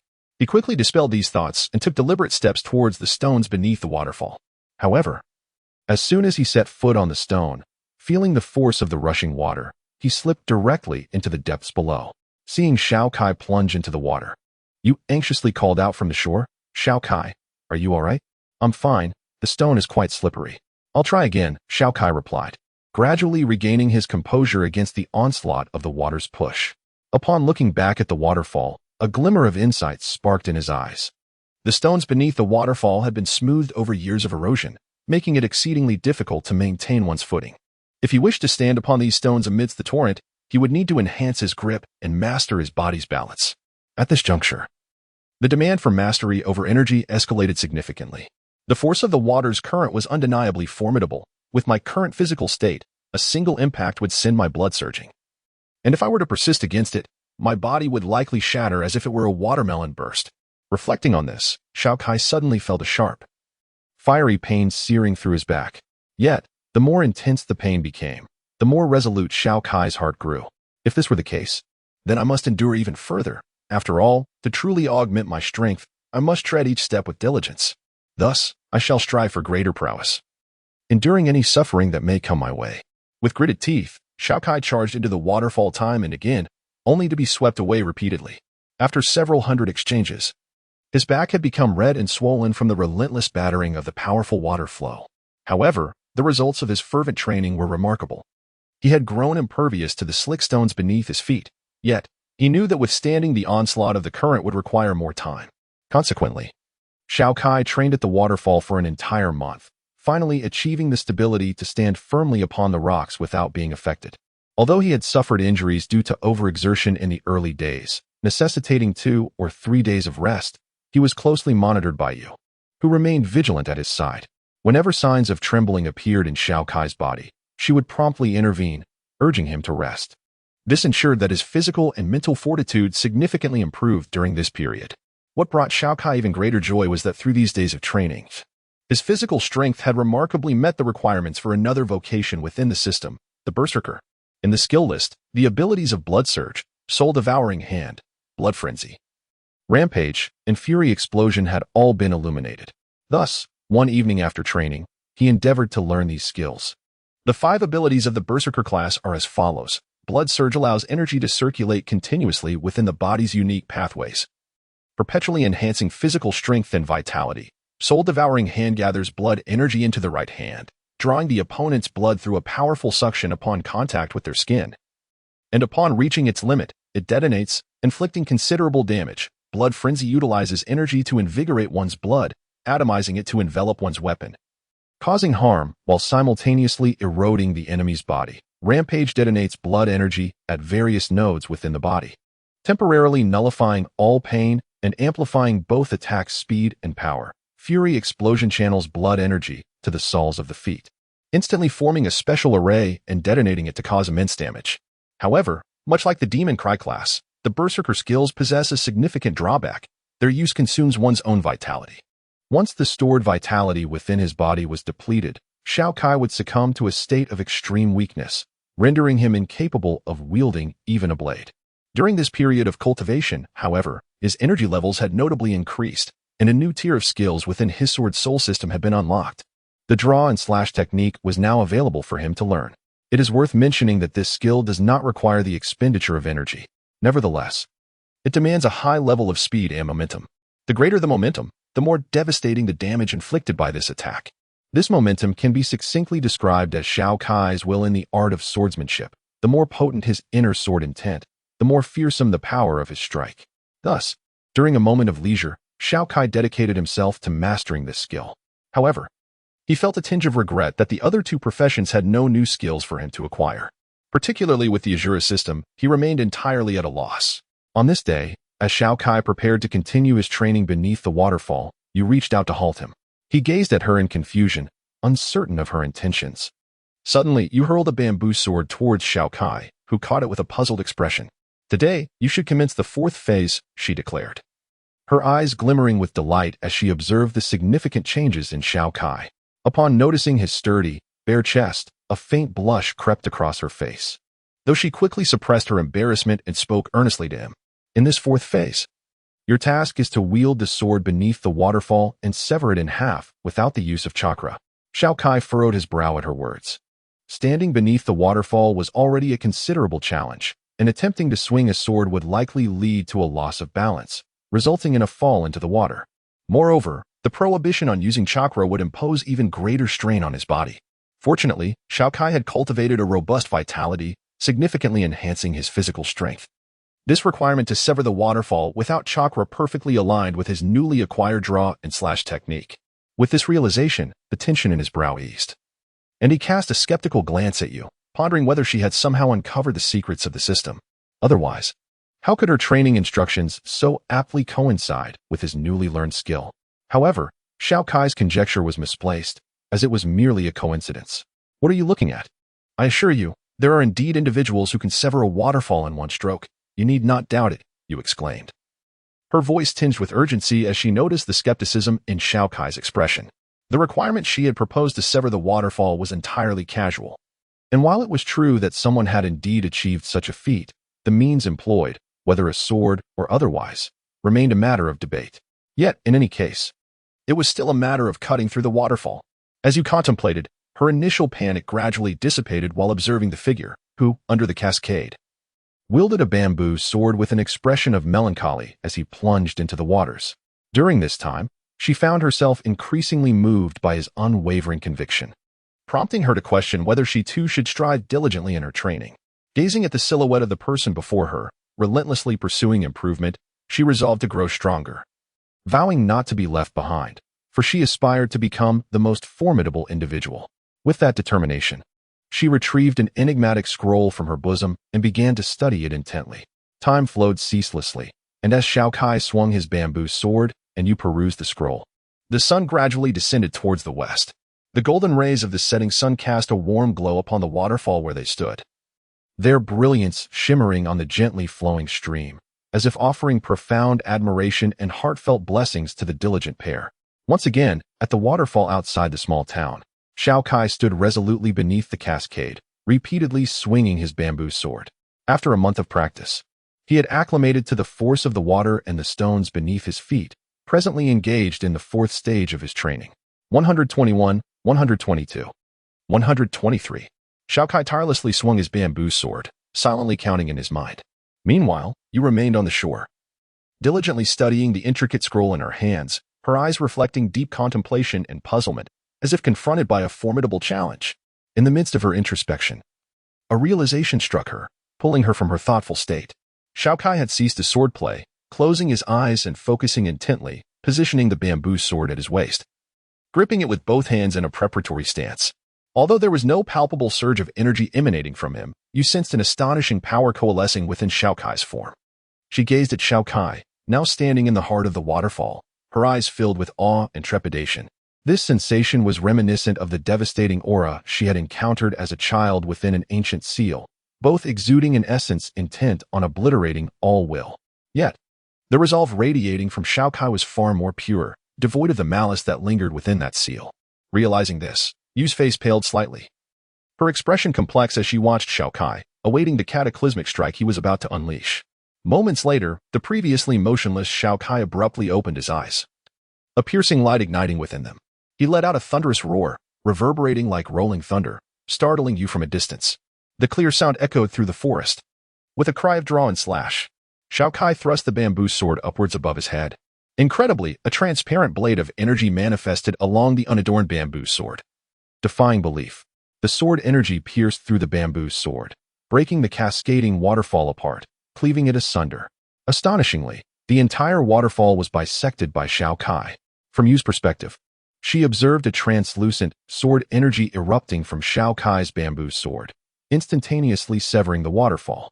This spectacle left Yu wide-eyed in astonishment, murmuring to herself, he truly accomplished it. How is this possible? To cleave the waterfall using merely a bamboo sword, and he shows no signs of utilizing chakra. Why is that? You couldn't help but scratch her head in confusion, grappling with the intricacies of Xiao Kai's draw cut. While she was deep in thought, Xiao Kai ceased his training and approached the shore. Hey, are you back with us? What are you pondering? He retrieved a towel from a tree branch, wiped the moisture from his body, donned his outer garment, and walked over to the perplexed Yu, waving his hand at her. Nothing. I'm just curious, how did you achieve that? Yu initially denied her curiosity, but soon couldn't resist voicing her intrigue to Xiao Kai. Well, this was your training regimen, so you ought to be aware of it. Right? Seeing Yu's inner turmoil, Xiao Kai couldn't resist teasing his student, feigning irritation as he retorted. Of course I know. I merely asked to test you, yes? A test? A flicker of panic crossed Yu's eyes, fearing Xiao Kai might discover that her assertion regarding the severed waterfall was merely a casual remark. Her eyes darted about until she hastily concocted an excuse to explain herself. Unbeknownst to her, Xiao Kai had already seen through her act. Oh, I see. Xiao Kai feigned deep contemplation, suppressing his amusement as he observed the eager glint in her eyes, slowly revealing his answer. Well, I don't really know. I just practiced as you suggested, and it happened. What? Yu's face fell from eager anticipation to utter disappointment as she retreated to a corner, drawing circles in despair. Noticing her dejection, Xiao Kai felt a twinge of sympathy. Just as he intended to enlighten her about the draw-cut technique, Yu approached him, seemingly enlightened, and delivered a punch to his chest. Yu, are you trying to deceive me? If it were that simple, how could it possibly have a name? I didn't expect you to see through me. Xiao Kai rubbed the spot where Yu had struck him, grinning with mock pain as if it truly hurt. His antics were merely to alleviate Yu's earlier displeasure since he had just tricked her. Subsequently, under Yu's inquisitive gaze, Xiao Kai gradually elucidated the meaning and prerequisites for executing the draw cut. What is it? So you already knew this before. By the way, how come I've never heard of such impressive techniques? And why do you possess so many powerful skills? Was swordsmanship the mainstream before the advent of ninjutsu? Speak. Are you perhaps a descendant of an ancient clan? You could not help but spin her imaginative thoughts, bombarding Xiao Kai with a barrage of questions. Upon hearing this, Xiao Kai felt a tinge of helplessness. Under her skeptical gaze, he approached you with a serious demeanor, observing her slightly flustered expression. A barely perceptible smile flickered across his face as he continued to draw nearer. Their cheeks gradually closed the distance. You, unable to contain her blush, shut her eyes and adopted a pose as if inviting him to take liberties. However, after what felt like an eternity without any movement from Xiao Kai, she suddenly felt a sharp tug on her nose, causing her to instinctively open her eyes in pain. What met her gaze was Xiao Kai's mischievous grin, which sparked a fleeting sense of disappointment within her. She quickly feigned anger, throwing a punch at the grinning Xiao Kai while exclaiming, "Damn you, stop bullying me. Don't run away." Thus, they began to chase and playfully scuffle along the shore until Yu, panting heavily, finally came to a halt. Only then did Xiao Kai cease his evasive maneuvers, smiling as he approached her. Despite her fatigue, the tension in her expression had dissipated. Xiao Kai let out a sigh of relief. After all, had she continued her inquiries, he would have been at a loss for words. Thus, he playfully teased Yu to obscure the secrets he harbored. Yet, Yu was no ordinary person. She was well aware of Xiao Kai's antics. However, considering the matter pertained to his secret, she felt her previous actions had been somewhat presumptuous, for they were merely friends. Contemplating this, a shadow of melancholy crossed Yu's heart, quickly masked by curiosity as she gazed at Xiao Kai, eager to discern what he intended to convey. I have completed the 4 training sessions you provided, and I believe it is time to attempt controlling my right hand. Having trained for such an extended period, Yu stated, her tone laced with uncertainty. Xiao Kai, noticing the confusion on her face, began to explain, a hint of nostalgia flickering in his eyes. Yes, it's indeed time to give it a try. At his words, Yu's body stiffened momentarily before she slowly replied, her heart pondering, perhaps, once you can control the dark thoughts within your right hand, I will have to part ways with you. Why does this thought bring me such sorrow? After all, I was alone before, and I managed. Only 5 years remain until I must return. The impending separation stirred an inexplicable pain within Yu, causing her complexion to pale. Observing her waning color, Xiao Kai could not help but inquire, what is wrong? Are you all right? You look rather unwell. It's all right. Let us begin to confront the malevolent thoughts that plague your right hand. Yu forced a smile as he spoke to Xiao Kai. retreating slightly to provide him with the space necessary for his endeavor. "Are you truly all right?"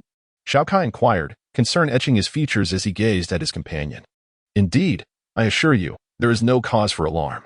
"Quickly, release the constraints binding your right hand," you urged, a hint of urgency creeping into his tone. "Very well. I shall remove the limitations," Xiao Kai replied, casting a glance at you before channeling his energy into his right arm, gradually dispelling the golden aura that had confined it. A stream of dark energy began to emanate from his hand, and he could not suppress a groan, as if struck by an overwhelming force, his body trembling slightly. Observing this, Yu's anxiety heightened, and he called out, "Xiao Kai, are you all right? Is everything fine?" "I am well, though. I still find myself somewhat unaccustomed. Clearly, my recent training has proven beneficial. The influence of this malevolence has diminished significantly. Although it lingers, with a few more attempts, I believe I shall master it completely." Initially, Xiao Kai's speech was intermittent, but soon he seemed to acclimate to the situation, his words becoming clearer. Though his complexion remained somewhat pale, his gaze was bright and unmarred by any trace of malevolent control. At that moment, he looked at you with deep gratitude, slowly articulating, "Is that so? That is reassuring. Now that you have successfully harnessed the malevolent thoughts within your right hand, it seems I must take my leave." You stood rigid for a moment, her expression paling as she addressed Xiao Kai, attempting to maintain a facade of nonchalance. "Indeed," Xiao Kai replied quietly, unable to suppress his silence in response to her words. Upon hearing his lack of protest, you felt tears welling in her eyes. Suddenly, she turned away, stifling her sobs and indignation, trembling as she extended her right hand behind her, bidding him farewell. "Then I shall depart. It is not as though we shall never meet again. When next we cross paths, should you require my assistance, do not hesitate to call upon me. I shall be there for you." "Actually, there is a matter on which I seek your help," Xiao Kai spoke softly, observing her quivering form. "What is it?" "Please, tell me," you replied, covering her mouth with her hand, hope glimmering in her eyes as she awaited his response. "I wish for the enchanting lady before me to remain. Yet I am uncertain of her willingness," Xiao Kai said, feigning helplessness with a smile. Hearing his reply, you could not contain her joy, tears streaming down her cheeks as she abruptly turned and threw herself into Xiao Kai's embrace, choking on her words. "Won't you urge her to stay?" "I am sorry for causing you distress," Xiao Kai said, holding the tearful girl close, a wave of guilt washing over him. For he had long sensed Yu's affections towards him. He, burdened solely by the desire to return home, remains uncertain about how to confront the situation. Upon reflecting on this, a fleeting glimmer of regret flickered in Xiao Kai's eyes, which soon transformed into a barely perceptible sigh. Within the grand residence of the Water Nation's general, a voice brimming with fury erupted from within a chamber. "What did you say? My assassination squad is dead. Do you comprehend the gravity of your words?" Peering through the door's crevice, one could behold a stout, middle-aged man clad in armor, his short hair bristling with rage as he bellowed at a young attendant before him. In a fit of agitation, he struck the attendant with such force that the boy was sent flying. Blood gushed from the young man's mouth as he collapsed to the ground, convulsing momentarily before succumbing to the fatal blow. Such was the terror of his might. After dispatching the attendant, the armored man did not even blink.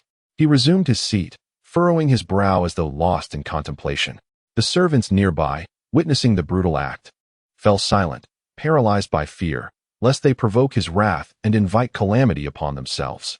After a considerable period of reflection, as if struck by an epiphany, his eyes brightened, and he commanded the nearest servant, "Summon Mr. Chuanhu to the courtyard, informing him that I have pressing matters to discuss." Then, as if recalling something, he cast a disdainful glance at the lifeless body he had just slain and impatiently ordered, "Remove this corpse and clean up the blood." "Yes, General," replied the servant, trembling at the words of the middle-aged man. Once the man exited the room, they hastily began to restore order in the bloodstained chamber. "I shall acquire what I desire. None shall defy my will." The middle-aged man strode into the courtyard, his gaze fixed upon the lotus flowers in the pond, a flicker of savagery momentarily crossing his features. He quickly suppressed it, donning a smile as he turned to regard the source of a presence that unnerved him. "Greetings, General. I hear you seek my counsel?" rasped a voice from a long-haired youth standing before him. The young man, clad in a gray robe, possessed a pallid complexion and bore a somber expression as he regarded the general. "Haha, Mr. Chuanhu, you are too formal. It has been quite some time since we last conversed, and I simply wish to enjoy your company once more," the general boomed, his words laced with a sincerity that belied his earlier wrath. "General, you once aided me, thus I shall grant you one request. After fulfilling it, I shall take my leave. Now, please articulate what you wish me to do," the long-haired man, known as Chuanhu, replied, displaying little regard for the general's affability. Upon hearing this, the general's countenance darkened, a glimmer of murderous intent flashing in his eyes, though he quickly masked it. For Chuanhu's strength was on par with his own, and the memory of the young man's formidable tactics sent a chill through him. He fell silent, his eyes flickering with an array of emotions. As if contemplating the gains and losses, Chuanhu stood silently beside the general, awaiting his response without urging him. "I require your assistance in eliminating a certain individual and retrieving a knife from his possession," the general stated gravely. This appeared to be two distinct requests. Chuanhu, undeterred by the piercing gaze of his counterpart, replied deliberately, "What do you imply?" The general's expression darkened. "I seek the piece of meteorite you possess." Chuanhu regarded him coolly, as though discussing a trivial matter. "What? Absolutely not. Perhaps you should propose a different request. I could accommodate you on nearly everything else." The general, taken aback by the demand, glared at Chuanhu with rising anger. It was crucial to note that the meteorite was a reward for his military exploits bestowed by the daimyo of the Water Nation. He could not simply relinquish it. "Then perhaps you should seek alternative assistance," Chuanhu responded dismissively. "Very well, the meteorite is yours. However, should you fail to return with the knife, prepare yourself for a bounty from the Water Nation," the general declared after a moment of contemplation, ultimately deciding to hand over the meteorite.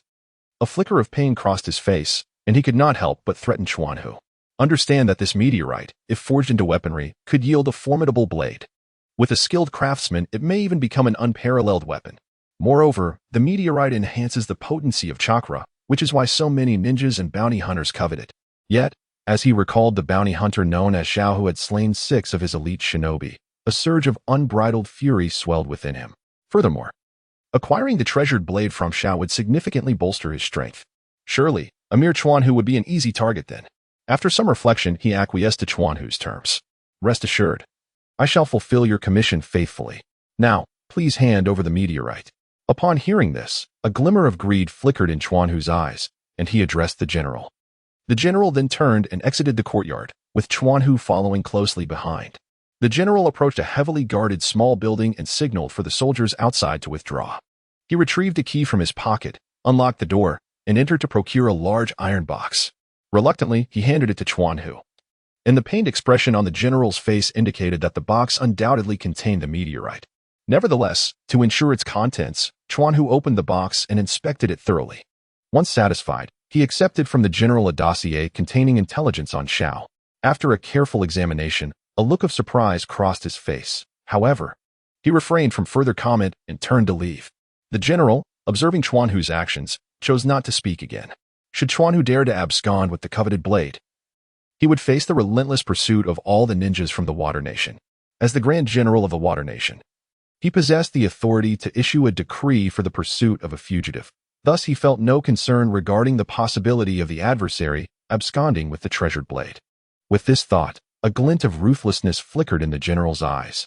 "Damn that little brat, you're as good as dead now.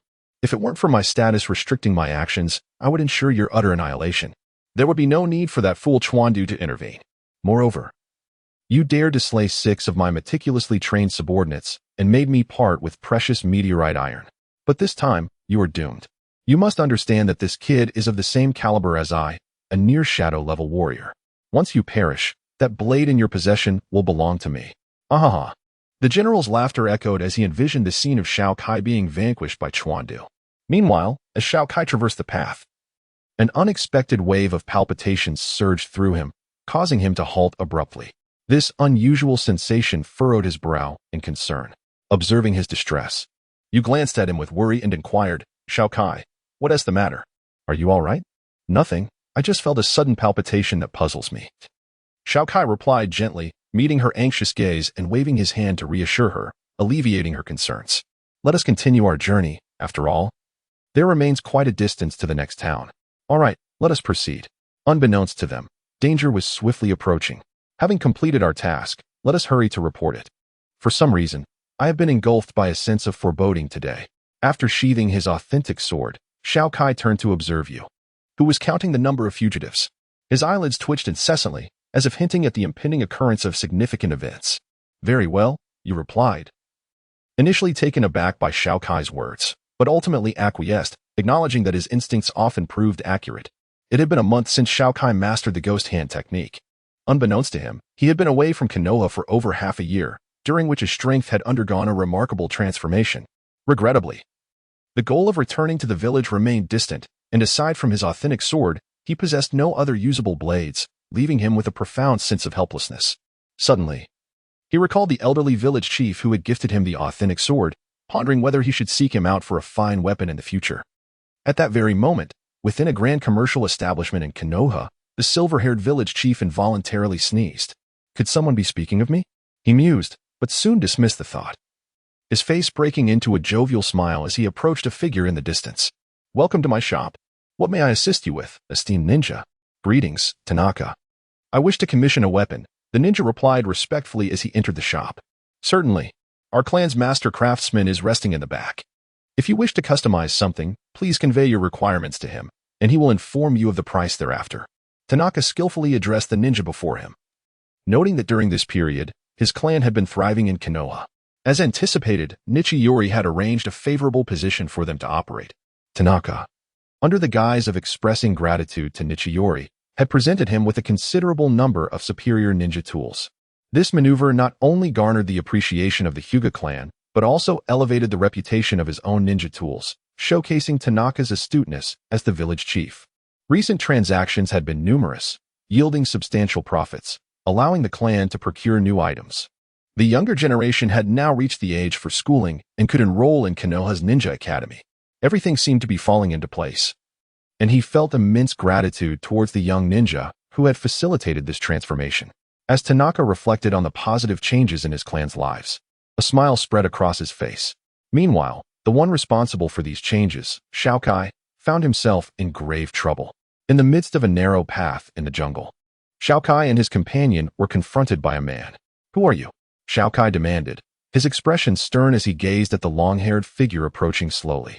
Upon sensing the immense pressure radiating from the individual, his countenance darkened. Recognizing that the man was deliberately obstructing their path, he raised his left hand to shield the precious hue behind him while gripping the authentic blade at his waist with his right hand, a glint of coldness flashing in his eyes. Should the stranger make any move, he would not hesitate to strike. At last, I found you, Xiao Kai. The long-haired man halted before Xiao Kai, lifting his head slowly to meet Xiao Kai's gaze with icy eyes filled with malice and disdain. Who sent you? Is it the general? Xiao Kai maintained his frosty demeanor, though instinct warned him of the man's formidable strength. Yet, considering Yu's safety behind him, he understood he had no retreat. Someone like Oda Ichiro could never compel my abilities. My actions here are merely a favor to him, the brooding figure, identified as Kawato, replied, revealing that he had indeed been summoned by the great general, Oda Ichiro. Realizing that the general's name was Oda Ichiro, Xiao Kai vowed to repay this grudge tenfold. Thoughts of the numerous assassination attempts against him ignited a fierce anger within him. Even a clay figurine would possess some spirit, let alone Xiao Kai, whose temper was notoriously volatile. Do you think you can escape my grasp? Kawato sneered, producing a crescent-shaped blade with a swift motion before vanishing from sight. Witnessing this, Xiao Kai's pupils dilated in shock, and he instinctively shoved you aside. Just as he pushed you away, Kawato's blade sliced through the air above Xiao Kai's arm. Cold sweat broke out on Xiao Kai's brow. The speed was astounding. Had he not sensed the impending danger, Yu's life would have surely been at stake. As Xiao Kai experienced a surge of dread, he could not suppress his anger towards Chuan Hu for his lethal intent. After all, this fiend had nearly taken Yu's life moments ago. Impressive reaction time indeed. But what of the next encounter, Upon witnessing Yu's rescue, a flicker of surprise flashed in Chuan Hu's eyes, quickly replaced by a sinister grin. He retreated abruptly into the surrounding thicket, vanishing from sight. Xiao Kai, however, remained vigilant, gripping his authentic blade at his waist, his gaze fixed intently on his surroundings, ever ready to counter Chuan Hu's assault. While Xiao Kai maintained his watchful stance, a sound of slicing air erupted from behind him. He swiftly drew his sword, slashing backward, only to shatter a flying shuriken. This caused his pupils to constrict involuntarily. Upon hearing Yu's startled exclamation, a sense of foreboding washed over him. He hastily turned to parry, but still found himself a beat too late. Chuan Hu surged forth from the direction opposite the shuriken's trajectory, brandishing his curved blade with lethal intent aimed at Xiao Kai. Even though Xiao Kai reacted promptly, turning to counterattack, he was caught unawares by Chuan Hu's assault. After enduring a heavy blow, Xiao Kai felt a tumultuous surge of blood and energy within him. With a treacherous smirk, Chuan Hu retreated once more into the thicket, preparing for his next strike. Infuriatingly, he was indeed an experienced assassin, and Xiao Kai realized he knew nothing of his opponent's background. This was dire.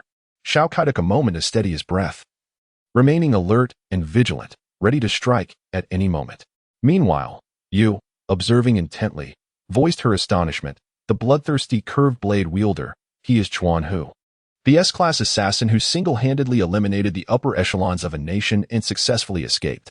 Upon hearing this, Xiao Kai was momentarily taken aback, but recalling Chuan Hu's prowess, he soon dismissed his astonishment, heightening his wariness towards the assassin.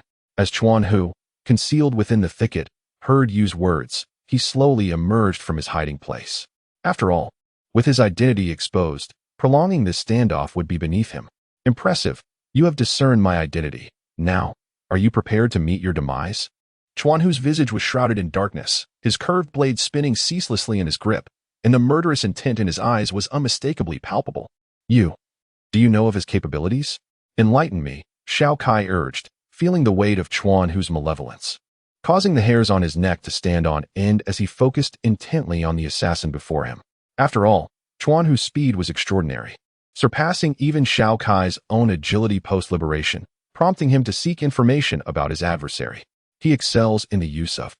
Yu was about to divulge what she knew about Chuan Hu when, in that very instant, the assassin launched himself forward with blinding speed, his figure vanishing in an instant.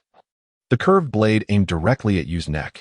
Before she could react, a burst of flame erupted before her, revealing two figures poised in confrontation, Xiao Kai and Chuan Hu. This left Yu momentarily speechless. Your adversary is none other than me. Xiao Kai, shrouded in a swirling black aura, gazed intently into Chuan Hu's eyes, which brimmed with trepidation. The shackles of the ghostly hand had been lifted, and his aura became increasingly perilous. Go ahead and try, for ignorance is the greatest bliss, he laughed. Observing his opponent's successful defense against his assault, Chuan Hu's regard for Xiao Kai intensified, transforming from disdain to solemnity, though he continued to mock him. His left hand deftly forming seals. With a single hand forming seals. Upon witnessing this maneuver, Xiao Kai felt a shiver run down his spine and leapt backward, seeking to create distance from Chuan Hu. However, Chuan Hu merely scoffed disdainfully, placing his left hand upon his chest and calling out to the airborne Xiao Kai. Ninjutsu, Wind Slash. A crescent-shaped wind blade, spanning over 10 meters, surged forth from Chuan Hu towards Xiao Kai in midair. The razor-sharp wind blade tore through the air with a deafening howl, hurtling towards him. Yet, suspended in the air, Xiao Kai found no leverage. Realizing he was on the brink of being struck, in that pivotal moment, Xiao Kai thrust the authentic blade toward the ground, unleashing a potent surge of energy that converged at its tip. The gray vortex vibrated intensely as he bellowed, silver light descending blade. Astonishingly, Xiao Kai plummeted downward with remarkable swiftness, narrowly evading the wind blade's lethal strike. Observing this, you couldn't help but exhale in relief. Chuan Hu, however, displayed no surprise at Xiao Kai's evasion. After all, these attacks were merely tests to gauge his opponent's strength. And it seemed the time had come for more earnest measures. Are you prepared to face the hunter's onslaught? Chuan Hu's eyes sparkled with amusement, brimming with lethal intent as he regarded Xiao Kai. As for Yu, he had no intention of eliminating the opponent just yet. He found greater pleasure in witnessing the expressions of fear and despair on the faces of his prey. That was close. Once on solid ground, Xiao Kai wiped the cold sweat from his brow, staring at Chuan Hu ahead, quietly lamenting in his heart. He had thought he was adequately cautious, yet he had underestimated his opponent's strength. How infuriating! Oda Ichiro had paid a hefty price to orchestrate my demise. With a grim expression, Xiao Kai fixed his gaze on the man before him, gripping the authentic blade tightly. Remembering Yu lurking behind him, he realized he must risk everything to fight. The trepidation in Xiao Kai's eyes gradually dissipated, replaced by an unwavering calm. He looked towards Chuan Hu, his energy swiftly circulating, and with a sudden burst, he charged toward Chuan Hu, launching an offensive of his own. Chuan Hu, witnessing Xiao Kai's bold advance, felt his excitement surge. He too brandished his curved blade, taunting Xiao Kai, "You dare to strike? Ha ha ha, yet a prey is merely prey, unable to escape the hunter's grasp." Xiao Kai and Chuan Hu instantaneously vanished from sight, only to be replaced by multiple figures engaged in fierce combat. Their speed was so extraordinary that you could only perceive fleeting shadows. Observing Xiao Kai entangled in battle with Chuan Hu, a wave of concern washed over you. She shouted urgently towards the fray, Xiao Kai. He possesses a unique bloodline that can exponentially enhance his speed. His summoning technique conjures a mantis imbued with swift striking power. You must remain vigilant of his attacks, for his blade can inflict grievous wounds that are difficult to heal. Upon hearing her words, Xiao Kai intensified his grip, forcing Chuan Hu back. Positioning himself protectively in front of you, his gaze icy as it bore into Chuan Hu. Meanwhile, Chuan Hu steadied himself at a distance, his curved blade glistening with a trace of blood. With a flick of his wrist, he let the blood drip onto the ground, his eyes glinting with murderous intent as he slowly articulated, "You dare to reveal my secrets? I have resolved. I shall relish in tormenting you. Ensuring your demise is far from swift." Hehehe. Xiao Kai, witnessing Chuan Hu's actions, could not suppress a sharp intake of breath. His attention was drawn to his own waist, where he discovered an unexpected wound, the blood seeping slowly. Though the injury was not critical, it nonetheless impacted his combat effectiveness. The gravity of the situation deepened in Xiao Kai's eyes, his grip on his weapon tightening. A bitter sensation stirred within him. This truly was troublesome. Oh, has the prey ceased to resist? Then I shall strike. Observing Xiao Kai's hesitance to retaliate, Chuan Hu could no longer restrain himself. He taunted, raising his curved blade and charging towards Xiao Kai. Realizing his folly and losing focus during battle, Xiao Kai cursed himself inwardly before meeting Chuan Hu head-on. Once more, they clashed, the air filled with the glint of blades and the rush of sword energy. Despite the sharpness of Xiao Kai's attacks, each strike was deftly evaded by Chuan Hu's nimble movements, leaving Xiao Kai gradually at a disadvantage, his wounds multiplying. Sensing the relentless barrage of Chuan Hu's onslaught and the waning of his own stamina, a bitter thought flickered through Xiao Kai's mind.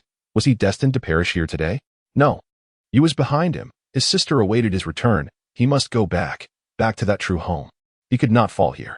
In the moment of his fleeting days, determination rekindled within Xiao Kai's gaze. Even drenched in his own blood, he continued to press on with unyielding attacks against Chuan Hu. Damn it. How can this wretched boy endure? Chuan Hu, observing the unwavering resolve in Xiao Kai's eyes, felt a twinge of anxiety creep in, fearing unforeseen complications. After all, even he was beginning to feel the toll of such an extended, intense confrontation. Perhaps seeking to swiftly eliminate Xiao Kai, Chuan Hu forcefully pressed him back. Forming a seal with his hands, pressing down onto the ground, he unleashed his summoning technique, conjuring forth a massive, emerald green mantis. The mantis' forelegs gleamed with a chilling sharpness, their razor-like edges unmistakable. Witnessing this, Xiao Kai dared not be careless and promptly invoked his summoning technique, calling forth Silvermoon. No sooner had Silvermoon materialized than its fur bristled. Its gaze locked onto the formidable foe ahead with grave intensity. Seeing Xiao Kai employ the summoning technique, Kawato's eyes flickered with surprise. This was not recorded in the intelligence reports. An oversight in the intel. Troublesome. Fixing his stare on Xiao Kai, he resolved to strike first, capitalizing on his current advantage. Issuing a command for the mantis to attack the great wolf, he lunged towards Xiao Kai. After summoning Silvermoon, Xiao Kai asked, "Silvermoon, can you hold off that mantis?" "I can stall it. But what about you?" Silvermoon's eyes burned with battle fervor as it studied the towering mantis. Yet when it turned to Xiao Kai, battered and bleeding, concern flickered in its gaze. Though disturbed by the dark vortex swirling around him, it knew now was not the time for questions. "Don't worry about me. I can manage." Xiao Kai forced himself upright, meeting Kawato's assault head-on. Without another word, Silvermoon sprang forward, charging toward the emerald mantis. From the sidelines, you watched Xiao Kai fight desperately, her heart clenched with worry. Her speed was insufficient to keep pace, and joining the fray would only burden him. Helpless, she could only observe from afar. Yet the battle was far from favorable for Xiao Kai. Drenched in blood, his consciousness wavered. Kawato, though panting and disheveled, bore few wounds. Seizing the moment as Xiao Kai's focus dimmed, his eyes gleamed with triumph. Perfect chance. His curved blade arced toward Xiao Kai's head. Just as Kawato believed victory was his, a crimson light flared in Xiao Kai's eyes. "Berserk!" he roared. His blood vaporized in an instant, coiling around him like a living shroud. Kawato blinked, Xiao Kai vanished. A gale howled behind him. Damn. Phantom slash. Xiao Kai reappeared at his back. His gaze now sharp and clear, no trace of exhaustion remaining. The berserk state had granted him immense power. His blade, Masamune, pulsed with dark and scarlet energy, its aura radiating overwhelming force. With a single devastating slash, the unleashed sword energy tore through Kawato like a raging torrent. Yet the moment Masamune cleaved into Kawato's flesh, Xiao Kai's eyes widened in shock. When his head snapped up, a figure stood meters ahead, Kawato, who should have been dead. Looking again at the place where Xiao Kai had just killed Chuanhu, only 2 severed wooden stumps remained. There was no trace of Chuanhu to be found. He had evidently employed a substitution technique at some unknown moment, skillfully evading Xiao Kai's meticulously plotted assault. At this moment, Chuanhu glared at Xiao Kai with a grim expression, clearly realizing that he had underestimated his prey. Cursed be this wretched quarry, it had bitten back. And he was determined to torment him to death. Chuanhu felt a searing pain in his back, igniting a surge of fury within him. Yet, a wave of trepidation followed. He had narrowly escaped being struck by Xiao Kai's previous move. To be countered by a mere prey was a profound humiliation. Resolute, he vowed that even at the cost of his own weakening, he would unleash his full power to ensure Xiao Kai's torment culminated in death. With this thought, he formed a peculiar seal with his hands, bellowing, "Wind dance." Instantly, azure chakra enveloped his body, shimmering with an ethereal glow in his eyes. In the astonished gaze of Xiao Kai, Chuanhu's figure vanished abruptly. Not good, it's a bloodline technique. Xiao Kai, realizing the gravity of the situation, heard the frantic warning. He has activated his bloodline. His speed is now at least 3 times what it was before. You must flee. Do not concern yourself with me. As Chuanhu's manic laughter echoed, "Ha ha ha, it is too late to escape now, perish." Xiao Kai felt a shadow rush past him with blinding speed. He instinctively slashed at the shadow, yet his blade met nothing but air, while a deep wound suddenly opened on his thigh. Blood gushed forth. And though he had entered a state of rage, the absence of pain did not prevent the inevitable consequence of rapid blood loss, which would lead to his demise. Anxiety gripped Xiao Kai as he struggled to locate his adversary's whereabouts. He could only brace himself, waiting for a fleeting opportunity to strike. The suggestion from Yu to flee had long been cast aside. He believed this technique could not be invincible. It must harbor a flaw. If only he could discern that flaw, he would surely triumph. Xiao Kai resolved internally, his eyes darting around, desperately seeking any detail that might reveal his opponent's next move. Meanwhile, Yu, witnessing Xiao Kai's perilous plight, felt a rising panic. However, the colossal mantis before her ensnared her tightly, leaving no chance to assist Xiao Kai. Thus, she fought desperately against the mantis, striving for freedom to aid him. Yet, the mantis, obeying its master's command, clung tenaciously to Yu, offering her no opportunity to escape. "This blade shall sever your left leg." Chuanhu's voice, reminiscent of a specter, echoed ominously around Xiao Kai. Undeterred by the taunts, Xiao Kai remained fixated, his gaze scanning the surroundings. A shadow re-emerged, and once more, Xiao Kai's blade sliced through it, failing to connect with anything tangible. Swish. Xiao Kai only noticed the blood gushing from his left leg, yet he exhibited no reaction, fixating intently on his surroundings. "This strike will land upon your back." Swoosh. "This strike will pierce your chest." Swoosh. Chuanhu incessantly declared his next attack's location, as shadows flickered ominously. It seemed that even if Xiao Kai were aware of his opponent's intended target, he was powerless to thwart the impending assault. Thus, Chuanhu continued to inflict numerous wounds upon Xiao Kai. As a consequence, Xiao Kai's complexion gradually paled. The enhancements from his frenzied state had long since dissipated. The pain emanating from his multitude of injuries caused his body to tremble involuntarily. Now drenched in blood, he had transformed into a veritable specter of crimson, and Yu, who watched from the sidelines, was rendered speechless, her face etched with despair. Meanwhile, the silver moon, ensnared by the mantis, was frantically attacking the creature with bloodshot eyes, engaging in a brutal exchange of injuries, yet still unable to liberate itself. "The next strike shall be your throat." Chuanhu's ghostly voice echoed once more, a killing intent palpable in the air. It appeared he had grown weary of the game, and was poised to conclude Xiao Kai's fate with a single blow. Suddenly, a figure lunged forth from an angle, targeting Xiao Kai's throat.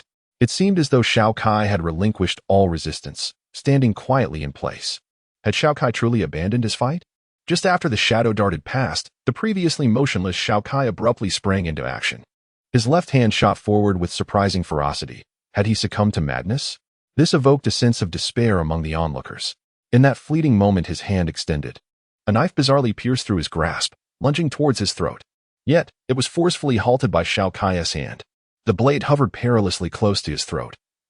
A mere 10 centimeters away, blood trickling from his palm down the curved blade, slowly dripping onto the ground. Xiao Kai could not suppress a soft groan of pain. But then he smiled and remarked, "I've caught you." As his words lingered in the air, Chuan Hu's astonished visage materialized eerily from midair. Simultaneously, his form began to manifest fully. The blade that was meant for Xiao Kai's throat had merely pierced his left hand. Xiao Kai's mangled fingers tightly gripped Chuan Hu's weapon-bearing hand. Seemingly perplexed, Chuan Hu shouted in agitation, "Impossible. How could you possibly anticipate my attack? This must be a trick." "If you are referring to that shadow, I believe I have discerned its nature," Xiao Kai replied, though his pallor was unmistakable. After all, the pain of having the blade penetrate his palm was excruciatingly evident. He gazed steadily at Chuan Hu, unveiling the secret of the shadow. "That shadow is your doppelganger, is it not?" "What? How could you know?" Upon hearing Xiao Kai unveil the crux of his secret technique, Chuan Hu was visibly shaken. "In truth, I harbored this suspicion from the moment of your initial assault, for the shadow's sole purpose was to divert my attention. Thus, the genuine attack would only manifest after I focused on the shadow, correct?" At this juncture, Xiao Kai cast a glance towards Chuan Hu, and upon witnessing the astonishment etched across his face, he smiled faintly and continued with composure. "If I am not mistaken, you also instructed that clone to reduce its speed. Otherwise, my attention would not have shifted towards it. Furthermore, the ordinary shadow technique, lacking any offensive capability and not being a tangible entity, allowed my authentic self to pass through the shadow without any alteration, would it not?" Xiao Kai paid no heed to the increasingly grim countenance of Chuan Hu and continued unabated.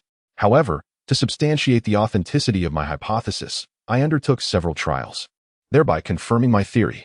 Had you acted decisively from the outset, I likely would not have been able to react in time, and I would have perished here." "Huh? Do you truly believe you can walk away alive? Your left hand is already rendered useless by my hand.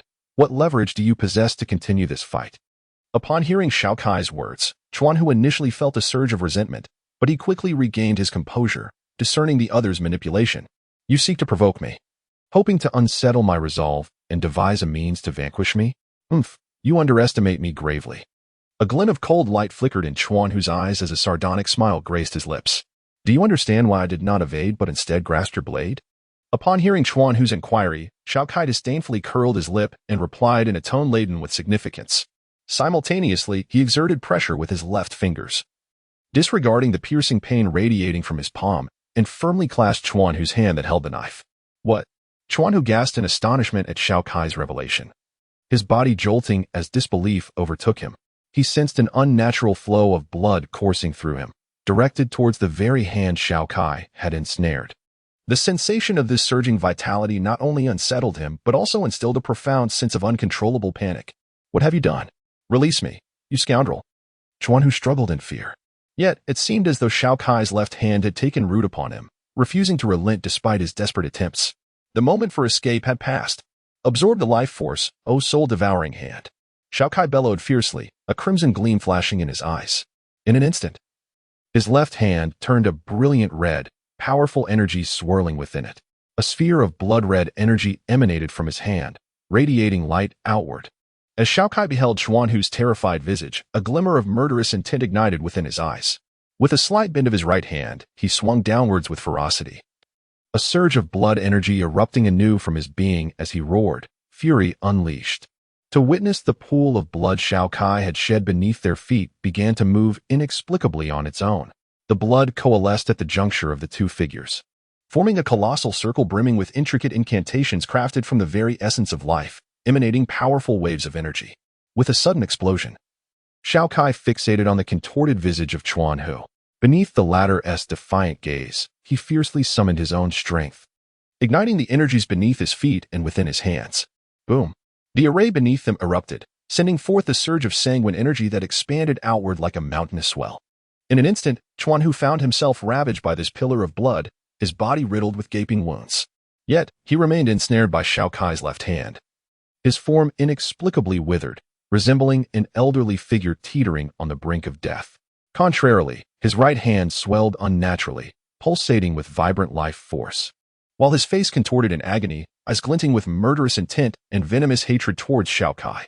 At that moment, Xiao Kai's left hand clenched tightly, unleashing a fan-shaped wave of crimson energy that burst forth with a resounding boom.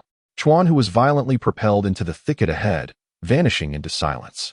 After executing this soul-devouring strike, Xiao Kai stood weakly, his sword planted firmly in the ground, though a grave expression lingered in his eyes.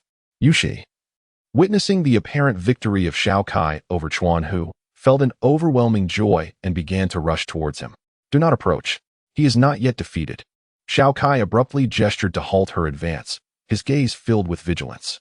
He scrutinized the low-lying underbrush ahead, wary of any oversight. The earlier surge of blood energy had unsettled him. Although he could not discern the ace up Chuan Hu's sleeve, he was certain that the latter had evaded his lethal blow. Damn it, why is this so troublesome? Chuan Hu is undeniably formidable, and my own trump cards are nearly depleted. My stamina is waning rapidly. What am I to do now? With this thought, Xiao Kai cast a pained glance at his punctured left hand, a flicker of anxiety crossing his eyes. The release speed of his ghostly skills was far too sluggish.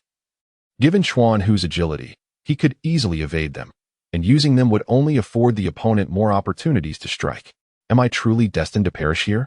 Even as sweat trickled down Xiao Kai's composed visage, his heart surged tumultuously, akin to a tempest. Cough, impressive that you realized I am still alive. Hissing with fury, I must kill you. A staggered figure, clutching his shoulder, emerged from the thicket, his voice laced with rage. And his malevolent gaze sent a chill through Xiao Kai. It was Chuan Hu. How did you evade that strike? Xiao Kai inquired, his silence betraying his astonishment at Chuan Hu's survival under such dire circumstances.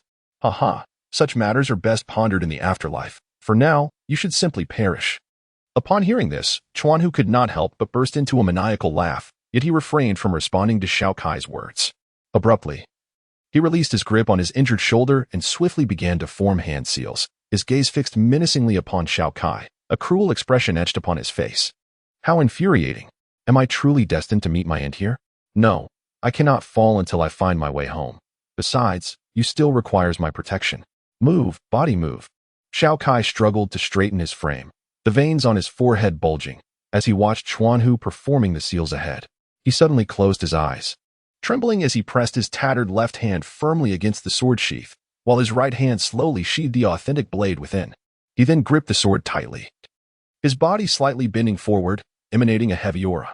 This technique, surely it must succeed. Observing Xiao Kai's stance, Yu's eyes sparkled with a flicker of hope as she silently cheered him on, her hands clenched tightly. What a charade. Although Chuan Hu felt a twinge of confusion at Xiao Kai's posture, the myriad of wounds adorning Xiao Kai's body led him to believe that his opponent possessed no strength left to retaliate. Even if he did have some power remaining, he would likely perish under this ninjutsu, he thought with a sneer. Ninjutsu, Thousand Blade Flash. With a fierce push of his hands towards Xiao Kai, a whirlwind of razor-sharp wind blades, approximately 30 centimeters long, materialized before him. Yet, the sheer number of these blades amounted to 500. Given the technique's name, Thousand Blade Flash, it was likely that in his prime, Chuan Hu could unleash 1,000 wind blades. TCH, is this all? Yet, it shall suffice to end your life. Die? A flicker of dissatisfaction crossed Chuan Hu's pallid face upon realizing he had only summoned a little over 500 wind blades. However, upon fixing his gaze upon Xiao Kai, his eyes brimmed with murderous intent as he commanded the blades to charge forward, reveling in the anticipated vengeance for his injuries. In the face of the oncoming storm of wind blades, Xiao Kai remained unmoved, as if he had lost all will to resist. His eyes remained tightly shut. Yet the aura surrounding him grew more formidable. A closer inspection would reveal that the air around him seemed to have solidified. Just as the wind blades were about to reach Xiao Kai, he spoke, "Tear everything asunder, blade draw slash." As his words resonated, his tightly closed eyes flew open, revealing the veins beneath the surface, the Byakugan of the Hyuga clan. I see you. Xiao Kai murmured within, yet his movements did not falter. His gaze pierced through the dense array of wind blades, locking onto Chuan Hu. In an instant, a pure essence of sword intent flashed within his eyes. Surprisingly, while Xiao Kai's actions were crystal clear to the onlookers, they emanated an aura of perfection, as if he had transcended imitation itself. This left the crowd both bewildered and profoundly shaken. As they beheld the sword chi unleashed by Xiao Kai, the spectators were rendered momentarily thoughtless, staring blankly at him. With a fierce grip, Xiao Kai drew the sword from its sheath, and a brilliant flash of sword light erupted forth, accompanied by a chilling wail. The air before him shattered as if it were a broken mirror, completely fracturing. The exquisite sword light flickered instantaneously between Xiao Kai and Chuan Hu, vanishing without a trace. Yet, the numerous wind blades that had surged toward Xiao Kai had inexplicably disappeared, as if they had never existed at all. Chuanhu's eyes were filled with disbelief. He clutched his abdomen in agony, blood spilling from his mouth as he weakly murmured to Xiao Kai, What kind of ninjutsu is this?" His voice trembled with frailty and terror, unable to fathom that the strike had been delivered by this mere youth. "This is not ninjutsu, it is my swordsmanship. Known as Byakugan." Xiao Kai slowly returned the sword to its sheath, gazing calmly at Chuanhu as he spoke. What an extraordinary sword technique, what formidable swordsmanship. Byakugan indeed. Chuanhu murmured, blood continuing to flow from his lips. In the astonished eyes of the onlookers, his body suddenly split in two at the abdomen, having been cleaved by Xiao Kai's Byakugan. Only after Chuanhu's demise did the gravity on Xiao Kai's face dissipate, replaced by an overwhelming wave of fatigue that surged through him. Unable to withstand the weariness any longer, he collapsed onto the ground. As he succumbed to unconsciousness, the last image that flashed before his eyes was that of Yu, her face etched with worry as she rushed toward him. It seemed he had once again found himself in a hospital. The soft light filtering through the window gradually illuminated the room, awakening the occupant of the hospital bed. He opened his eyes to the stark white ceiling overhead, realizing he was indeed in a hospital. With a resigned gesture, he raised his left hand. Feeling a sharp pain emanating from it, a bitter smile flickered at the corner of his mouth as he murmured to himself. Observing the leaves on the trees outside beginning to turn slightly yellow, he suddenly recognized that autumn was approaching. How swiftly time passes. Just as Xiao Kai was lost in thought, a figure entered the room. Indeed, time does pass remarkably quickly. A beautiful silhouette entered, carrying a veritable mountain of items.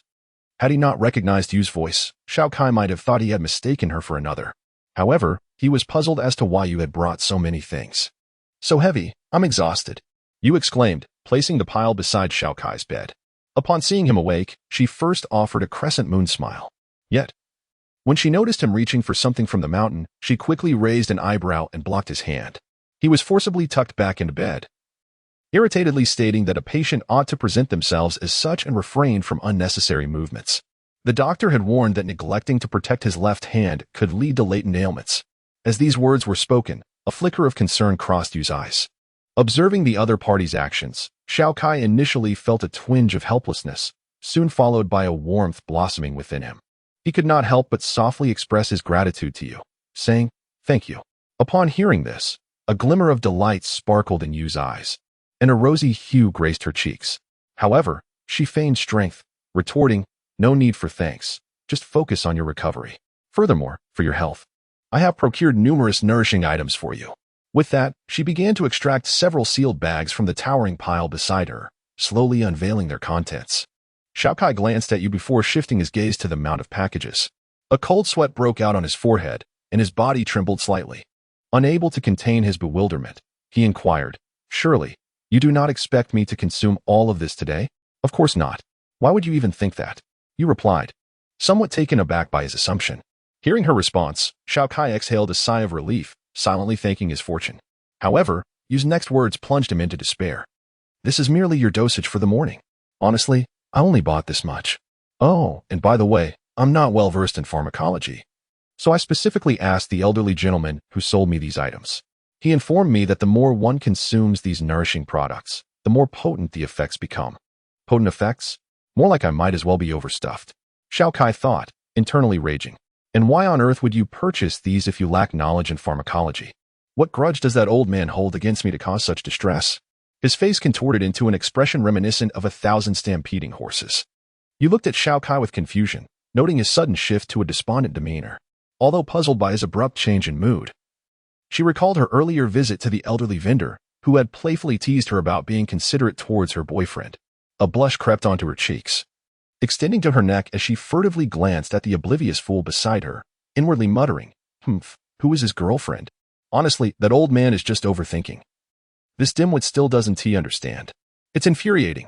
Yet, thoughts of Xiao Kai's indifference towards her after their last training session ignited a sense of restlessness within her. What she remained unaware of was that Xiao Kai himself was equally uncertain about how to confront his feelings for Yu, leaving him to prolong this emotional turmoil. The dichotomy between his aspirations of returning home and the existing affections he harbored left him utterly perplexed. Accepting Yu would entail embracing the responsibilities of a husband. Yet he was tethered to a distant home, where his wife and children awaited him, even as uncertainty loomed over whether he would ever return. Nevertheless, before hope faded entirely, He wished to honor his beloved. However, he found himself grappling with the emotion stirred by you, who had repeatedly rescued him from the brink of death. He truly found himself at a loss on how to confront the girl, thus he opted for evasion, choosing to procrastinate. Come, it's time for your medicine. You cast a downcast glance at Xiao Kai, and then mustered her spirits, reaching for the bags. Just as she was about to open them one by one, Xiao Kai abruptly halted her. After enduring Xiao Kai's fervent persuasion and pleas, you succumbed under the weight of his resolute gaze, producing only a sealed pouch of oil. With a grave expression, she declared, "This is something the old gentleman gave me additionally, said it's particularly beneficial for men. You should take this today." With that, she proceeded to open the pouch. Upon hearing her words, Xiao Kai sensed impending doom. He attempted to halt her actions, yet it was too late. As you opened the pouch, her face suddenly flushed crimson, filled with indignation and shame. She lifted her head sharply and threw the pouch into Xiao Kai's arms, spitting. "Bah, not a single one of you men is worth anything." With her face burning, she swiftly fled from his room, leaving Xiao Kai in a state of helplessness. Holding the pouch, upon inspecting its contents, a look of realization washed over his face. Inside the pouch lay Tiger Whip. And Xiao Kai could not help but rub his forehead, sighing. So this is what they deem particularly beneficial for men. Gazing at the heap before him, Xiao Kai felt a headache begin to brew. Elsewhere, within the residence of the Grand General of the Water Nation, the furious voice of Oda Ikir echoed incessantly. "What? That worthless Kawahito is dead. Useless. All of them are useless." Upon receiving the news from his subordinate, his rage could no longer be contained. With a swift motion, he shattered a nearby vase, his eyes bloodshot as he panted heavily with fury. The servants nearby trembled in fear, kneeling in silence, not daring to make a sound. "My meteorite. Has my meteorite been found?" Oda Ikir suddenly recalled the piece of meteorite entrusted to Kawahito, anxiously inquiring of the scouts ahead, his tone rife with anticipation. "Reporting to the general, we have not located the meteorite. It may have been hidden by Kawahito, or perhaps..." The scout couldn't help but break into a cold sweat, fully aware of the tyrannical nature of this individual. Especially with the misfortunes that had plagued him in recent days, this lord had not hesitated to take lives. The thought sent a shiver down the scout's spine. After all, death itself was not the most terrifying aspect. What truly instilled fear was the notion of one's corpse being fed to dogs, serving as a deterrent to those who failed in their duties. "Speak," Oda Ikir bellowed, observing the scout trembling before him. Suddenly, his tone softened. "I assure you. I mean you no harm." He continued, "Another possibility is that the one who killed Kawahito took it. Please spare me, my lord." The scout, emboldened by Oda Ikir's words, slowly articulated his alternative theory. Upon hearing the words of his interlocutor, Ichiro Oda abruptly crushed the armrest of his chair, his eyes brimming with fury.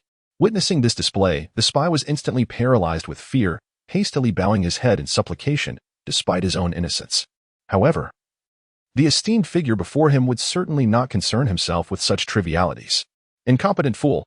As Oda heard the pleas for mercy, the anger he had momentarily suppressed reignited with ferocity. He lunged at the spy, delivering a swift kick that sent him sprawling out of the room. The unfortunate spy, caught off guard, collided violently with the courtyard wall, leaving a significant crack in its surface, his breath extinguished. "Someone, summon the carriage." "I must pay a visit to the Mizukage's office," Oda commanded, his eyes alight with determination, instructing the trembling servant to procure a carriage and hasten towards the Mizukage's domain. Inside the Mizukage's office, a striking woman with long hair was engrossed in reviewing documents. A sudden knock at the door abruptly interrupted her concentration, causing her brow to furrow slightly. "Enter," she instructed. A male ninja entered, adorned with the headband of the Hidden Mist Village, and bowed deeply before her, addressing her as Mizukage-sama. "What is it?" The woman, referred to as the Mizukage, asked without lifting her gaze, her hands continuing to move swiftly over the paperwork. "General Ichiro Oda requests an audience with you, stating he has pressing matters to report." The ninja, noting the Mizukage's unperturbed focus on her work, maintained his respect and knelt on one knee, lowering his head as he awaited her response. "Ichiro Oda, let him in," the Mizukage replied, a hint of a headache apparent as she rubbed her temples. Raising her head, she stretched her perfect form languidly, resting her elbows on the desk, fingers intertwined, her eyes glimmering as if deep in thought. After receiving the Mizukage's consent, the ninja exited, closing the door behind him. The office fell silent once more, with only the Mizukage's contemplative silhouette remaining. Before long, another series of knocks echoed through the office. "Come in," she called softly. the light in her eyes momentarily dimming as she addressed the visitor. A robust figure clad in samurai armor appeared at the door. He quickly surveyed the room, and upon spotting the Mizukage, he strode forward, kneeling before her in a dramatic display. "Mizukage-sama, you must advocate for me," he implored, his face etched with profound sorrow as if he bore an immense grievance. "General Ichiro Oda, please rise and enlighten me as to what has transpired," the Mizukage inquired, her voice calm yet authoritative. This man was none other than the one who had previously dispatched assassins after Xiao Kai. Observing his theatrics, a flicker of intrigue crossed the Mizukage's eyes as she regarded Ichiro Oda. "It is as follows. Previously, I dispatched 4 subordinates to my hometown to retrieve a treasured ancestral sword, but en route, they were ambushed and slain by an assailant who absconded with the blade. Subsequently, I sent 6 more individuals to pursue this nefarious thief, only to have them meet a similar fate. One of my dear friends, unable to bear the injustice, resolved to assist me in reclaiming the family heirloom.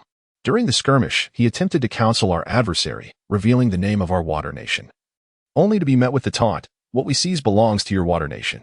My friend, unable to tolerate such humiliation, engaged in combat, yet the enemy, cunning and treacherous, ultimately orchestrated his demise. Therefore, I have come to report this matter to you, beseeching your intervention to vanquish this audacious villain. Herein lies the information regarding the thief." With tears streaming down his face, Ichiro Oda recounted his plight to Terumi Mei, each word a gem, his countenance wrought with sorrow and indignation. It seemed as if he were presenting an undeniable truth. He placed the scroll containing the relevant details before the Hokage. Upon hearing the phrase, "What we seize belongs to your water nation," Terumi Mei's brow furrowed in contemplation. She took the scroll, perused its contents, and after a moment of reflection, addressed the kneeling Ichiro Oda, saying, "General Oda, please rise. I have reached a decision regarding this matter. You may return to your residence and await further news."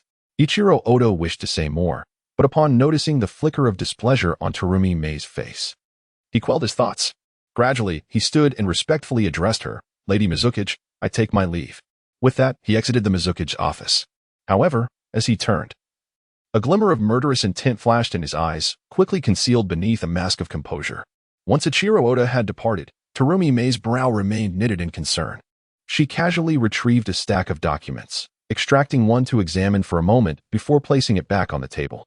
Leaning back in her swivel chair, she crossed her legs, deep in thought, her fingers unconsciously tapping against the confidential file. Upon closer inspection, 4 prominent characters stood out, Ichiro Oda's name. As Terumi Mei pondered, a figure emerged from the shadows behind her. This individual, adorned with talisman-like objects at either ear, approached her with a grave expression, leaning in to whisper, "Lady Mizukage, shall we eliminate him tonight?" His voice brimming with lethal intent, though the identity of the individual he referred to remained obscure. "No, it is still too early," she replied. "I have only recently taken charge of the village. Should we eliminate him now, it may provide fodder for those with ulterior motives. He is merely a relic of a bygone era. A trivial matter like Ichiro Oda poses no significant threat. Let him live a while longer. Ching, you were too hasty. Once my authority is firmly established, it will be an effortless task to dispose of him. For now, our village remains too fragile." Xiao Mei's unwavering resolve flickered across her visage as she rose and approached the window, drawing aside the heavy curtains. Her gaze fell upon the bustling villagers, a twinge of anxiety stirring within her heart, for she felt acutely her own insignificance. Such were her thoughts. Ching could not contain her curiosity and inquired about the individual in question. "Ching, relay my orders. Issue an S-rank bounty for the target, the bounty hunter known as Xiao. Disseminate his pertinent information and dispatch the elite Jainin within the village to eliminate him," Xiao Mei declared, her hands slicing through the air with a fierce intent, her eyes glinting with a hint of murderous resolve. "Let it be known that even if a frenzied beast transforms into a patient lion, it remains a perilous king of beasts, not to be trifled with by mere kittens or pups." "Yes, Lord Mizukage," Ching responded, promptly departing to convey the 5th Mizukage decree. It appeared that the name Xiao was destined to incite a tempest. As a gentle rain began to fall from the heavens, dark figures surged forward through the downpour. These silhouettes darted across the ground and swiftly leapt into the distance. Soon, the foremost figure, a man adorned with the headband of the Mist Village, raised his right hand, signaling the ninjas behind him to halt. Before them, a ninja sprinted forward, halting before the leader. He raised his hand in a gesture of respect and reported, "Captain, there are signs of a fire in the cave ahead. It is confirmed to be the target's trail." Let us proceed, the captain commanded upon hearing his subordinate's report. The group followed the messenger as they rushed toward the cave. Upon their arrival, they were drenched from the rain, yet their faces bore no expressions of discontent. The captain inspected a pile of charred wood and, after wiping his hands, meticulously ground the remnants with his fingers. He sighed, stating, "It has grown cold. The target has been gone for over 3 hours. Captain, may we take a rest? We have not had a proper respite in several days. While we must fulfill Lord Mizuki's orders, in our current state, even if we find Xiao, we may not be able to defeat him." One of the team members proposed wearily. It was indeed a dire situation. They had been pursuing Xiao for 15 days since receiving the Mizuki's assassination order. Yet, aside from encircling him and the woman accompanying him in a small town on the 3rd day, they had not managed to capture him again. His prowess was formidable, allowing him to break through the encirclement of their 8 elite genin even while injured. Since then, their tracking methods had yielded no success in uncovering his whereabouts. Although their previous ambush had gravely wounded the recovering Xiao, the woman by his side possessed remarkable skills in concealment techniques. Each time they hurriedly arrived at the hiding place of the elusive figure, she adeptly managed to evade their grasp alongside him.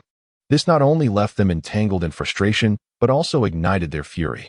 Consequently, their sleep over the past 3 days had been exceedingly scant, never exceeding 4 hours each night. The relentless pursuit of Xiao Kai's whereabouts over these 3 days had left many team members feeling utterly exhausted. Yet, despite their efforts, they had failed to uncover any trace of their quarry, engendering a sense of helplessness among the accompanying ninjas. "Let us rest here, set up the tents. Assign one person to patrol, and remain vigilant." The leader of the group hesitated momentarily. However, upon observing the weary expressions of his comrades, he sighed inwardly and acquiesced to the request of one of the team members. While the ninjas busied themselves with the tents in preparation for rest, he discreetly made his way to the edge of a cave. Gazing out at the misty drizzle, a pang of anxiety coursed through him. If things continued this way, they would soon lose their target to the land of water, making any subsequent pursuit all the more arduous. Meanwhile, on this rain-soaked night, a figure burdened with a person was leaping through the thicket, anxiety etched across her features. Sensing the rising body temperature of the individual on her back, a flicker of agitation ignited in her beautiful eyes. "What should I do, Xiao Kai? What am I to do?" The person in question was you. And the shadow upon her back was undoubtedly Xiao Kai. 12 days prior, Xiao Kai was recuperating in a hospital after sustaining injuries from a battle with Chuanhu. Suddenly, the hospital staff was dispersed. Sensing the impending danger, you hastily took hold of Xiao Kai, preparing to escape. However, upon reaching the entrance, they discovered that 8 ninjas from the Mist Village had barricaded the exit. Feeling the murderous intent emanating from their adversaries, Xiao Kai immediately unleashed the blood energy within him and engaged in a fierce battle with the 8 elite ninjas. During the fray, he sustained several strikes from their shurikens, exacerbating his wounds. Realizing he could not withstand them, Xiao Kai gritted his teeth and endured a water-based jutsu from one of the enemy ninjas. With immense effort, he channeled his energy to execute a swift blade technique, shattering the stone walls surrounding the hospital. Amidst the swirling smoke, he hastily led you away from the sight of the mist ninjas. As you breathed a sigh of relief, Xiao Kai suddenly coughed up a mouthful of blood and collapsed to the ground, struggling to maintain consciousness. He instructed you to leave the land of water before succumbing to unconsciousness. Alarmed by his sudden fainting, you quickly checked for his breath. Upon detecting his faint yet steady respiration, she felt a wave of relief wash over her. Remembering Xiao Kai's words before his collapse, a glimmer of determination sparkled in her eyes. Without hesitation, she hoisted Xiao Kai onto her back, embarking on their journey of escape. Meanwhile, the Mist Ninjas relentlessly pursued them. Yet during Xiao Kai's training sessions, you remained equally resolute in her own preparations. During this period, she diligently absorbed the arcane arts of her lineage and acquired extensive knowledge of jungle combat, mastering a multitude of secret techniques, stealth methods, and various fighting skills suited for different environments. Among the esoteric skills she acquired, one technique known as ninjutsu, Swift Dash, served as an auxiliary ninjutsu to enhance her speed. This technique operates by channeling chakra into a unique seal formed on the soles of her feet, allowing a measured infusion of chakra to emanate outward. This extraordinary seal acts like a grand spring affixed to her footwear, providing superior elasticity and stability. In terms of travel and evasion, even elite ninjas would find it exceedingly difficult to catch up with you once she activated this technique. However, the mastery of this secret art demands exceptional control over chakra. Consequently, you endured considerable hardship before she could perfect this technique. Faced with the peril of being pursued, this ninjutsu significantly amplified her and Xiao Kai's chances of survival, transcending mere percentages. With the support of her secret techniques, she valiantly guided Xiao Kai away from the relentless pursuit of the mist ninjas. This attests to the remarkable enhancement of Yu's abilities during this period. As Yu anxiously hurried along, concerned about the rising body temperature of the unconscious Xiao Kai on her back, a village suddenly materialized within her line of sight. A flicker of joy surged within her heart, and glancing at the unconscious Xiao Kai, she fervently prayed for the presence of a doctor.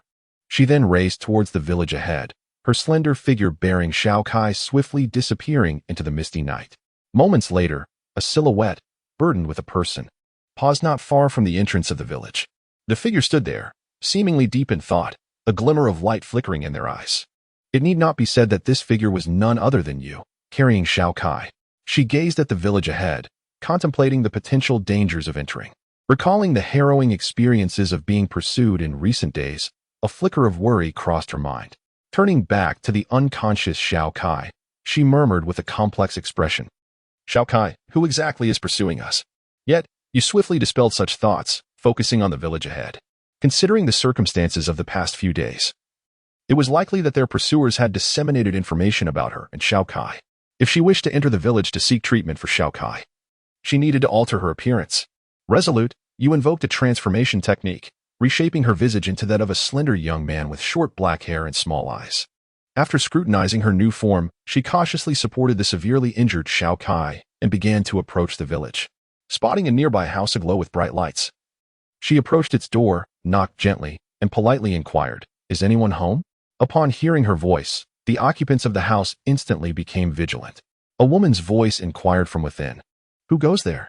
Sensing the vigilance in the other person's voice, Yu lowered her tone to disguise her gender. "We are merely passers-by who fell victim to robbers on the road. They seized our belongings. My friend could not bear the injustice and fought back, but he was gravely injured and fell unconscious. I noticed a village nearby and brought him here, hoping that you might assist me in saving his life. I implore you." Yu earnestly spoke, half-truthfully, as anxiety flickered in her eyes upon feeling Xiao Kai's rising temperature. The other person, upon hearing Yu's response, seemed to ponder something. After approximately a minute, Yu, unable to contain her impatience, observed a narrow crack appear in the wooden door. A solitary eye peered through the gap, and upon recognizing two males, the individual fully opened the door, welcoming Yu inside. Once inside, she discerned the person's features, a middle-aged woman, likely in her 40s. With a serene countenance, clad in simple yet immaculate attire. The living space was sparsely furnished, yet devoid of dust and grime, indicating regular upkeep. It comprised 2 bedrooms, a kitchen, and a living area, a quintessential 3-room layout. Upon witnessing Xiao Kai's severe injuries, the woman hastily assisted Yu in laying him on a bed in one of the rooms. After ensuring Xiao Kai's comfort, she scrutinized his bloodied and bandaged form, and her brow furrowed with concern. "Alas, you young ones only see money. You risk your lives for it. Those robbers wanted money, and you should have simply given it to them instead of retaliating. Look at your friend, injured and burning with fever. Were it not for the skilled doctor in our village, he would surely be beyond saving. Remember my words, dear, do not let your anger lead to your own demise. Life is of utmost importance," she admonished Yu. Her tone laced with reproach yet underpinned by genuine concern. Although scolding Yu and Xiao Kai for their recklessness, the woman's kindness resonated deeply with Yu. It was evident that even for 2 strangers, her heart was remarkably compassionate. Indeed, Yu had come to the right household. Listening to the woman's reprimands, Yu remained silent. Her head bowed in acquiescence, though anxiety churned within her, and she refrained from making any sudden movements, fearful of revealing their predicament. Observing Yu's submissive demeanor, a glimmer of satisfaction crossed the woman's gaze. "Stay here with your friend while I fetch Mr. Inoue, our village leader. He possesses exceptional medical skills. Just wait here." She instructed Yu before taking an umbrella and hastily departing towards another home within the village, leaving Yu and Xiao Kai in her care. As the rain continued to pour outside, Yu sat in the living room, gazing absently at the fine droplets cascading down. Suddenly, a male voice boomed from the entrance, jolting her attention. "Where's the patient?" The man gazed at the jade within the room and softly inquired, "Where's the patient?" Noticing that Yu appeared momentarily bewildered, he furrowed his brow and asked again, "Oh, inside. Are you the doctor?" Yu regarded the man before her with a hint of confusion. Upon hearing her voice, the man scrutinized her with a look of curiosity. Just as he was about to pose a question, a middle-aged woman, who had gone to fetch the doctor, entered the room, interrupting his words. Upon seeing Yu's skeptical expression, the woman immediately explained, "This is the esteemed doctor I mentioned earlier, Mr. Motoki Inoue from our village. Young man, now that Mr. Inoue has arrived, your friend will surely be fine." After speaking, she guided Mr. Inoue towards the room where Xiao Kai lay. The doctor, however, frequently glanced at you, his eyes glimmering with unspoken thoughts. When he beheld Xiao Kai lying on the bed, a spark of realization flashed in his eyes, and a smile of understanding graced his face, though it was quickly tempered by a wary glance at you. He then feigned nonchalance as he began to assess Xiao Kai's injuries. Yu's entire focus was fixed on Xiao Kai. She failed to notice the doctor's subtle behaviors. Once he finished examining Xiao Kai, although a sense of urgency gripped her, she calmly asked Mr. Inoue, "How is my friend? What is his condition?" "It is merely some superficial injuries and a fever. Nothing serious. I will prepare a few prescriptions. With time, he will recover," Mr. Motoki Inoue replied, turning to you with an expression of serene assurance. He retrieved a medicine box from his back, producing several jars. Swiftly, he poured out a few pills, taking up a cup of water from the table and presenting the medication to you, indicating that she should administer it. You looked at Mr. Inoue, her eyes reflecting hesitation. Yet, upon witnessing Xiao Kai's agonized expression, a spark of determination ignited within her. To the astonished gazes of Mr. Inoue and the woman, she swallowed the pills in her hand. Calmly, she then turned to face Mr. Inoue. The middle-aged woman, observing the scene, could not contain her indignation. "Addressing you," she exclaimed. "What are you doing? Mr. Inoue is saving your friend, and you still harbor doubts." Hearing this, Mr. Inoue offered a wry smile and said to you, "It seems you still do not trust me. Now that you have taken the medicine, do you feel any discomfort or symptoms of poisoning?" After consuming the medication, you felt no adverse effects. It dawned on her that she had indeed misjudged him. With that thought, she cast an apologetic glance at Mr. Inoue and lowered her head. "Very well, I have some additional medicine here. Please administer these to your friend," Mr. Inoue said, extracting more pills from the box and handing them to you. Without further doubt, you accepted the pills and fed them to Xiao Kai. As she administered the medication to Xiao Kai, she remained oblivious to the profound smile that played upon Inoue Jin's face behind her. The moment she turned away, Inoue Jin abruptly concealed his smile, calmly pivoting to bid farewell to the middle-aged woman before hastily departing with an umbrella in hand. Once he left, the middle-aged woman felt a tinge of dissatisfaction. However, upon noticing Yu's bowed head in silence, she could not help but let out a sigh. Glancing out the window at the dim sky, she realized it was already evening. She then addressed you. "You haven't eaten yet, have you? I was just about to prepare some dinner. If you don't mind, please come and join me. My son and daughter-in-law are away in town on business and haven't returned in quite some time. You and your friend can rest in this room for the night." "Thank you," you replied softly, feeling a sense of relief in her heart. Casting a glance at Xiao Kai, whose expression was gradually calming, she felt the weight on her chest lift. She quietly observed the woman bustling about in the kitchen. Before long, the woman returned with a steaming portion of rice balls and vegetable soup, accompanied by a bowl of meat porridge. It was apparent that the porridge was prepared for the unconscious Xiao Kai. As you savored the meal prepared by the middle-aged woman, a figure stood not far from the outskirts of the village in the drizzling rain, seemingly waiting for someone. The wait appeared to stretch on, causing the individual to pace restlessly. Just as impatience began to set in, a silhouette finally arrived. Upon seeing the visitor's face, the waiting figure could not help but exclaim, "Ninja Master, you have finally arrived." A flash of lightning illuminated the distant hillside, revealing the identity of the man waiting Inoue Jin, who had just treated Xiao Kai. The person he reverently addressed as Ninja Master was one of the 8 elite J-nin sent to hunt down Xiao Kai. Could it be? Without the need for formalities, the J-nin interrupted Inoue Jin's prepared pleasantries, directly inquiring, "Your arrival here signifies that you have discovered the whereabouts of Xiao?" "Indeed, it is Xiao. Despite the other party's attempts at concealment, they have not evaded my keen perception. I can assert with certainty that the individual is undoubtedly Xiao."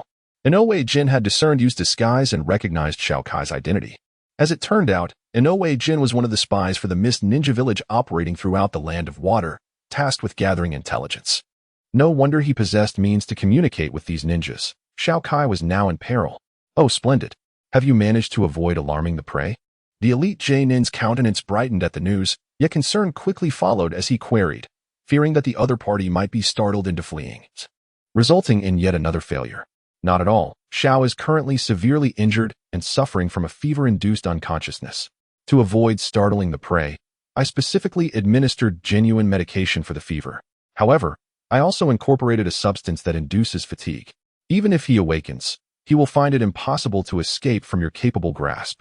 Inoue Jiniki smirked insidiously, casting a flattering glance at the fog-laden figure ahead, revealing his intentions. Splendid. I shall summon the other ninjas. You prepare to lead the way. Once we eliminate this hawk, you will receive a tenth of the reward for this mission. A flicker of excitement sparkled in the eyes of the J-Mean as he instructed Inoue Jiniki, swiftly departing, presumably to alert the remaining ninjas. Very well, esteemed ninja, Inoue Jiniki replied promptly, watching the ninja's figure fade before he began his wait in place. Shortly thereafter, the ninja returned, accompanied by numerous allies, undoubtedly the other J-Mean. Upon witnessing this, Inoue Jiniki bowed to the leading man and gestured ahead, saying, "Please, follow me." With that, he hastened towards the nearby village. "Keep up," the leading man commanded his comrades, quickly following Inoue Jiniki into the village. The team, spurred by their leader's orders, surged forward. As they raced towards the village, the captain mused, "Now, there is no escape for you, Hawk." With that thought, a glimmer of murderous intent ignited in his eyes. He must not evade capture again. Otherwise, we shall have no explanation for Lord Mizukage.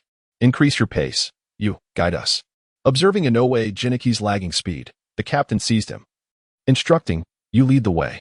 Momentarily startled by the abrupt grip, Inoue Jiniki contemplated resistance, but quickly discarded the notion, recognizing the disparity in their strengths. Complying with the captain's command, he obediently pointed the way, and the group hastened towards the location of the hawk. Meanwhile, within the modest cabin, Yumi was feeding Xiao Kai a bowl of meat porridge. As she raised the spoon to his lips once more, Xiao Kai's eyes suddenly flickered open. Yumi gasped in astonishment, witnessing Xiao Kai awaken. Initially puzzled by her presence, Xiao Kai, summoning his frail strength, warily inquired, "Who are you?" Joy illuminated Yumi's face at Xiao Kai's awakening. Yet upon hearing his question, she recalled her transformation technique and realized he must have misunderstood. "It's me, Yumi. We can discuss everything later. For now, please eat this porridge," she whispered gently, moving towards the door to glance outside at the middle-aged woman. Noticing that the woman remained oblivious to the unfolding events, Yumi sighed in relief and turned back to Xiao Kai. However, she found him gazing at her with a conflicted expression, having consumed the entire bowl of porridge. "This is the transformation technique," Yumi explained to Xiao Kai. "I understand, but it feels somewhat awkward," he replied. Xiao Kai gazed at his companion with a slight headache, and after assessing his physical condition, he suddenly furrowed his brow. With a hint of confusion, he inquired of you, "What did you give me while I was unconscious?" Upon hearing his question, you recounted how Jinshang Yuani had treated him after his illness. As Xiao Kai listened, his frown deepened. However, when he learned that you had tested a remedy for his safety, a flicker of gratitude shone in his eyes, softening his gaze towards her. Once you finished her account, Xiao Kai abruptly asked, "How do you feel now? Why do I sense some fatigue?" You attuned herself to her chakra, but found nothing amiss. Yet, when she attempted to swing her arm, waves of exhaustion washed over her, leaving her astonished, and a twinge of foreboding flickered in her heart. "This is bad." Upon witnessing Yu's expression, Xiao Kai instantly realized that both he and Yu had fallen into a trap. Given the current circumstances, it was evident that their adversaries were on their way to alert the 6 Jonin. "What should we do now?" As Xiao Kai's agitation mounted, a particular jutsu that Yu had once boasted about surged back into his mind, leading him to devise a plan. We should," he proposed. The strategy indeed seemed sound, but Yu's concern emerged. What if we are discovered? That would be perilous. After considering Xiao Kai's plan, her eyes brightened momentarily before worry overshadowed them. "We have no choice left. This approach still holds a chance for escape. If we engage in combat, we may only manage to eliminate 3 of them before meeting our demise."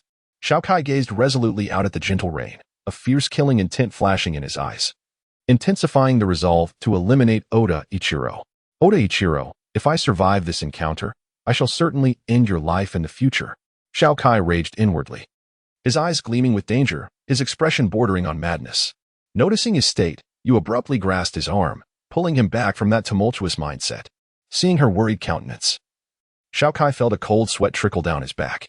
Despite having gained control over the ghost hand, it seemed the negative emotions it invoked still affected him.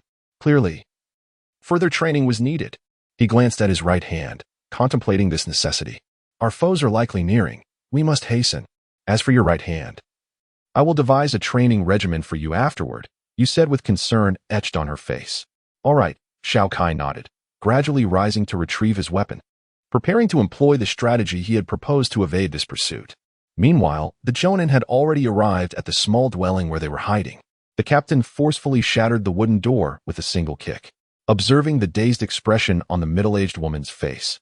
The captain of the Mist Ninja took a deep breath and shouted towards the room where Xiao Kai was located.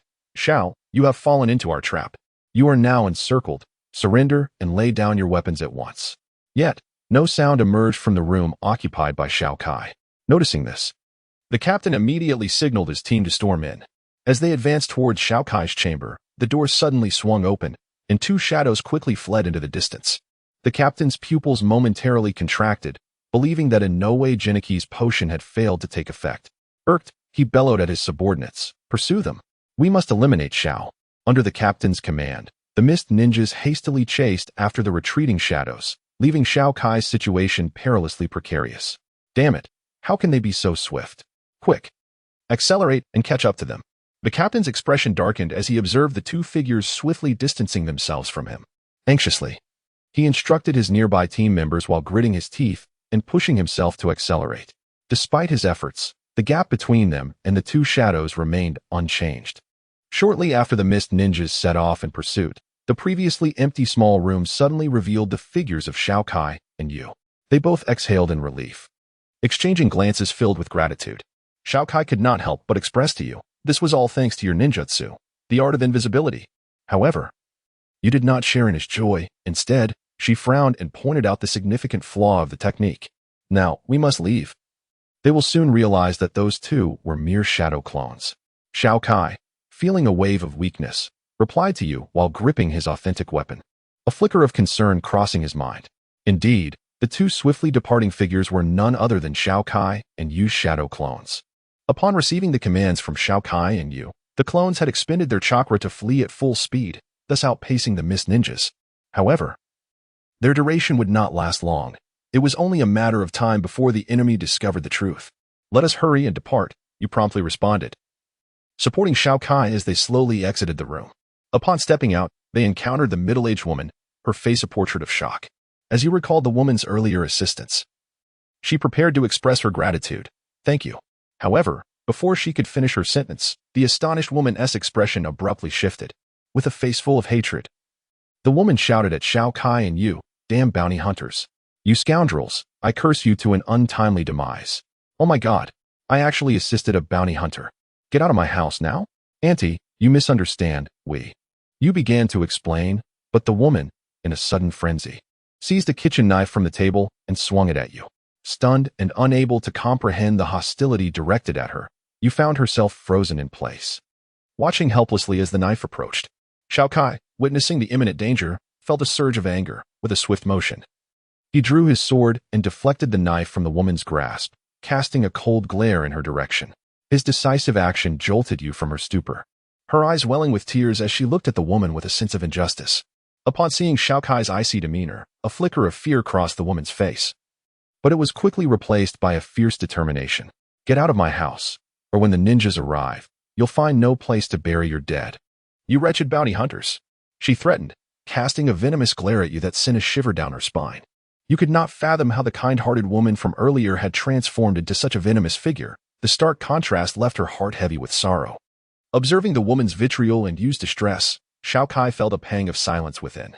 He could not bring himself to harm the woman who had indirectly saved his life. She was, in a sense, his half-savior. Resolving to leave this tumultuous place, he gently took Yu's hand and began to walk away. As they stepped out of the small dwelling, Yu's eyes were reddened, clearly grieving the earlier encounter. Just as Xiao Kai was about to offer her some words of comfort, a sudden sharp pain in his back made him frown. He turned to find the woman hurling stones at them, her voice echoing with rage, damn bounty hunters. Get out of here. At her call, several villagers emerged from their homes, brandishing farming tools and makeshift weapons, all glaring coldly at Xiao Kai and Yu. The silence weighed heavily on Xiao Kai, while Yu trembled, struggling to contain her emotions. Seeing her distress, Xiao Kai sighed inwardly. As the stones continued to rain down, his expression hardened. Channeling the energy within, he retaliated, sending the projectiles back towards their assailants. The villagers, who had intended to confront Xiao Kai, were suddenly overtaken by fear. They know ninjutsu. Everyone retreat. The recently emerged villagers fled back to their homes, closing their doors tightly as if defeated. The woman, upon seeing the villagers, rushed towards a certain direction within the village, presumably to seek out Kenichi Inoue, who had just departed from her home, to inform him that Xiao Kai had not left. Observing this, Xiao Kai remained silent, gently leading the taciturn Yu as they made their way towards the land of fire. After a while, Yu could no longer contain her tears and, her voice quivering, asked Xiao Kai, "What have we done wrong? Why do they treat us this way? We merely wish to survive." As Xiao Kai gazed at Yu, whose face was streaked with tears, a flicker of remorse crossed his eyes. He slowly wiped away the tears from her cheeks. After a moment of silence, he softly responded, "Our actions are not at fault. It is merely our weakness that prevents us from shattering the oppressive lies that bind us. As for those villagers, they are but pitiable souls ensnared by illusion. Ultimately, our inadequacy renders us unable to seize our own destinies, allowing those so-called strong individuals to dictate our fates. If we wish to take control of our lives, we must grow stronger. The law of the jungle prevails in this world. No one will concern themselves with right or wrong when faced with overwhelming power and profit, for all perspectives can be altered in such circumstances." Upon finishing his words, Xiao Kai instinctively closed his eyes, as if recalling a heavy thought. Is it merely our weakness? Yu clenched her fists, her eyes filled with indignation. Casting a sorrowful glance back at the small town, "We must leave at once. That woman has gone to alert them, and the mist ninjas will likely arrive shortly. My strength has only recovered to about 30% of its usual capacity." Xiao Kai opened his eyes, glancing anxiously at Yu. If they were to encounter the 8 mist ninjas under these circumstances, both he and Yu would meet the same grim fate as the woman had warned. Yes. Yu wiped away the traces of her tears, discarding her weakness, and together they hastened towards the direction of the land of fire. Meanwhile, the 8 mist ninjas, wearing expressions of displeasure, hurried back to their previous location. The leader of the mist ninjas wore a particularly grim expression, his eyes filled with murderous intent. He had been outsmarted by Xiao Kai once more. The thought drove him to the brink of frustration. The adversary's schemes were relentless, each one deftly exploiting their psychology, igniting his fury. As he rushed forward, he mused, "This is troublesome. I must eliminate him before he gets too far. No more thoughts of leaving him alive." With this resolve, the Mist Ninja captain quickened his pace, sprinting ahead, followed closely by his comrades. In no time, they returned to the small village. Just then, he happened to see Inoue Motokazu, who was inquiring about matters from the middle-aged woman. Upon sighting him, Captain Kirin's face involuntarily flashed a hint of anger. He then strode forward, seizing the collar of his adversary with fervor, and demanded, "Where did Xiao depart from?" Report, Ninja Lord, I do not know." Initially taken aback by the sudden grasp, Inoue Motokazu felt a surge of indignation. However, upon hearing the restrained tone of the captain, he felt as though he were on the brink of asphyxiation. The uncertainty of Zhao's whereabouts overwhelmed him with despair. Then, as if struck by a thought, he shakily pointed towards the villagers who had gathered to witness the scene, urgently exclaiming, They should know." Upon hearing Inoue Motokazu's response, the captain instantly released his grip. Yet, unexpectedly, Inoue collapsed onto the ground, his eyes brimming with dread. "Tell me, where did that Xiao leave from?" "The one on the wanted poster." The captain swiftly called out to a seemingly clever, gaunt man among the villagers. "He walked this way," the slender man promptly replied, indicating a direction. That direction led to the land of fire. Trouble loomed, an ominous realization struck the captain. His countenance shifted dramatically as urgency filled his eyes. Casting a glance at the trembling Inoue Motokazu, a flicker of hatred crossed his gaze. However, as if recalling something, he shot a resentful look at him before hastily leading his team in pursuit of Zhao's escape route, seemingly intent on eliminating him before he could flee the land of water. Phew. I'm saved. You bastard. How dare you intimidate me?" And that cursed Xiao, that wretched creature should have awaited his demise quietly, yet he thwarted my plans. Damned. Now, the bounty is lost. Cursed scoundrel. Once the mist ninjas had retreated, Inoue Motokazu slowly rose from the ground. He muttered a curse at the captain and then another at Xiao. As if forgetting his earlier display of weakness before the captain, grumbling, he made his way towards his home. Meanwhile, the villagers around him scattered like birds taking flight, each returning to their own abodes. The middle-aged woman who had saved Xiao hesitated, casting a glance at the departing Inoue Motokazu before turning to retreat to her own home. Upon surveying the disarray in her house, a pang of regret washed over her as she murmured, "How could I have saved a wanted criminal? How could I have saved a wanted criminal?" She only recalled having spared the life of a fugitive, leaving her home in chaos. Yet felt no animosity towards the mist ninjas who had shattered her door and disrupted her haul. Instead, she lamented having rescued a wanted man. In the distant Hidden Leaf village, Hinata Hizashi furrowed his brow upon receiving the news of a wanted notice for Hawk issued by the Land of Water. He began to pace back and forth in his room, deep in thought. Moments later, as if clarity had struck him, he murmured, "I have betrayed your trust and failed to protect your sister. Allow me to assist you this time."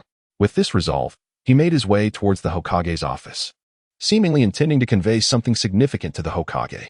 Meanwhile, the sky above was shrouded in ominous clouds, as if foreboding an impending storm. Behind Xiao Kai and Yu, who were hastening towards the Land of Fire, 8 mist shinobi relentlessly pursued their trail, drawing ever closer to the looming danger that threatened them. In the lush jungle, 2 figures, supporting each other, moved swiftly.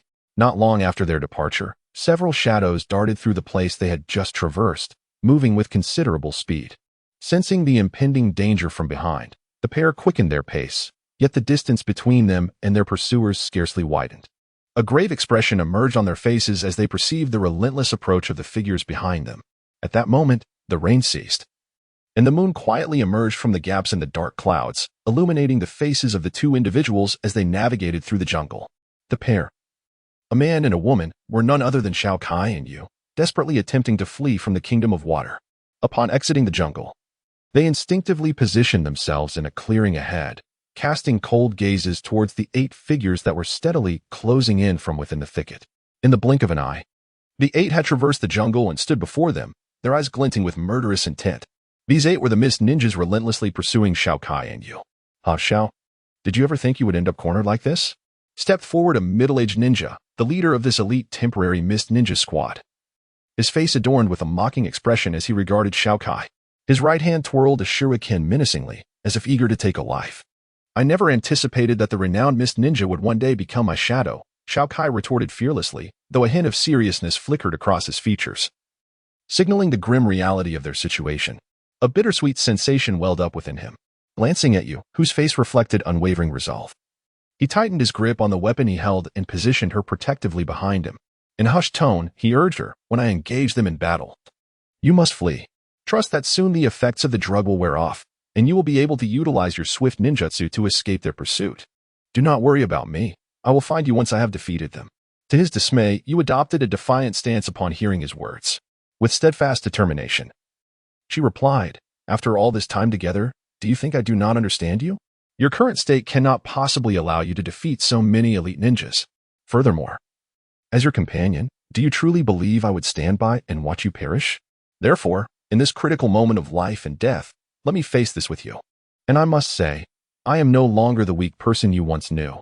With that, Yu produced a long sealed scroll, gripping it tightly, her eyes brimming with fighting spirit as she faced the 8 elite ninjas. Witnessing her resolve, a fleeting sense of helplessness crossed Xiao Kai's face, yet warmth surged within him. He then slowly drew out the weapon in his hand. The sharp blade was unsheathed, radiating a chilling brilliance under the faint moonlight. Xiao Kai assumed his starting stance, coldly gazing at the 8 elite ninjas ahead. "Have your emotional theatrics come to an end? This time, none of you shall escape. Attack. Eliminate them." Upon witnessing the resolute expressions on Xiao Kai and Yu's faces, the leader of the elite ninjas could not help but emit a few derisive laughs. The coldness in his eyes intensified as he brandished his weapon, joining the other 7 elite ninjas in their assault on the 2. Shadow clone technique. As they charged towards Xiao Kai and Yu, each began to form hand seals, producing 2 shadow clones each. The original 8 transformed into a formidable 24, advancing with overwhelming murderous intent towards Xiao Kai. Observing the unfolding scene, Xiao Kai's pupils involuntarily contracted. He forcefully summoned the power in his right hand, a gray vortex slowly rising around him. Seeing the approaching mist ninjas, he swiftly wielded the intent of the dark sword, tracing a circle around him. Upon noticing Xiao Kai's actions, Yu abandoned her own hand seal preparations, seemingly understanding his intent. She promptly retrieved numerous shuriken from her ninja tool pouch, hurling them fiercely at the incoming projectiles, knocking them down to the ground. Just as the Shuakin were about to strike Xiao Kai, he made a sudden move. A semicircular barrier of light rose around him, expanding outward, threatening to touch the elite ninjas. Realizing the precarious situation, the 8 elite ninjas retreated, warily observing the barrier. They then directed their shadow clones to continue their assault on Xiao Kai. However, Xiao Kai's actions did not cease after releasing the light. Simultaneously, he executed a ghost slash towards the advancing shadow clones. The authentic sword, entwined with a thick aura of dark sword energy, surged forward. Infused with the gray mist from his hand, rapidly attacking the shadow clones. To their astonishment, this ghost slash expanded dramatically, unfurling into a fan-shaped wave that swept forward, engulfing all 16 shadow clones in its range, annihilating them in one fell swoop. Yet, utilizing this technique seemed to take a toll on Xiao Kai. He gasped for breath. Blood seeping from the bandaged wound on his left hand. It appeared that the injury had reopened, just after Xiao Kai eliminated the 16 shadow clones. A glimmer of regret flashed across the faces of the 8 elite ninjas. They exchanged glances, their expressions turning serious. Subsequently, 2 of the ninjas remained behind to form hand seals, while the other 6 charged toward Xiao Kai, seemingly intending to buy time for their 2 comrades to prepare their jutsu. Seeing the movements of their adversaries, unease flickered across the faces of Xiao Kai and Yu. This reminded them of a past battle, one where Xiao Kai had faced the formidable fusion ninjutsu. As these thoughts crossed his mind, a flicker of anxiety flashed across Xiao Kai's face. He immediately dashed towards the 2 ninjas, determined to thwart their execution of the jutsu. Anxiously, he sought to interrupt the hand-sealing actions of the 2 ninjas. However, he found himself ensnared by 4 jonin, their relentless assault leaving him with little room to maneuver, making escape a formidable challenge. Alone, he faced 2 jonin and quickly found herself at a disadvantage. Despite her recent close combat training, she was no match for the battle-hardened mist ninjas, leaving her hand-to-hand capabilities woefully inadequate. Before long, she bore several wounds, blood seeping from her injuries. Just as Xiao Kai and Yu struggled to fend off their opponents, the 2 jonin ahead completed their jutsu. With grave expressions, they simultaneously pointed towards Xiao Kai and Yu's position after finishing the final hand seal. In unison, they called out, Earth Release, Earth Flow River, Water Release, Great Waterfall Technique, Combined Ninjutsu, Mountain Flood Technique. As their incantation echoed in the air, the earth before the ninja who had used Earth Release transformed into a torrent of mud, spreading rapidly toward Xiao Kai's location. Meanwhile, the ninja wielding Water Release conjured a massive blue portal, from which a cascading torrent of water surged forth, merging with the muddy flow on the ground to form a colossal mountain flood. The furious gray deluge engulfed the surrounding trees and terrain, racing towards Xiao Kai and Yu, who were ensnared in battle. Witnessing the cataclysmic scene unfolding before him, Xiao Kai's expression turned grave. As he defended against the relentless attacks from the mist ninjas, he pondered with unease. Did the enemy not fear collateral damage to their own? The mocking expression on the face of the mist ninja he was battling only heightened his apprehension. Suddenly, one of the mist ninjas engaged in combat with Yu unleashed a unique hand seal, plunging his hand forcefully into the ground. Instantly, 2 streams of earth surged forth, racing towards Xiao Kai and Yu. Secret ninjutsu. Xiao Kai's heart jolted in alarm as he felt the tight binding of the incoming attack. His expression darkened. Prepare to perish in this flood. With a malicious glee, the 6 mist ninjas battling Xiao Kai and Yu erupted in derisive laughter upon seeing them ensnared. They left the 2 behind, retreating a few paces to watch coldly as the flood loomed ominously over their prey.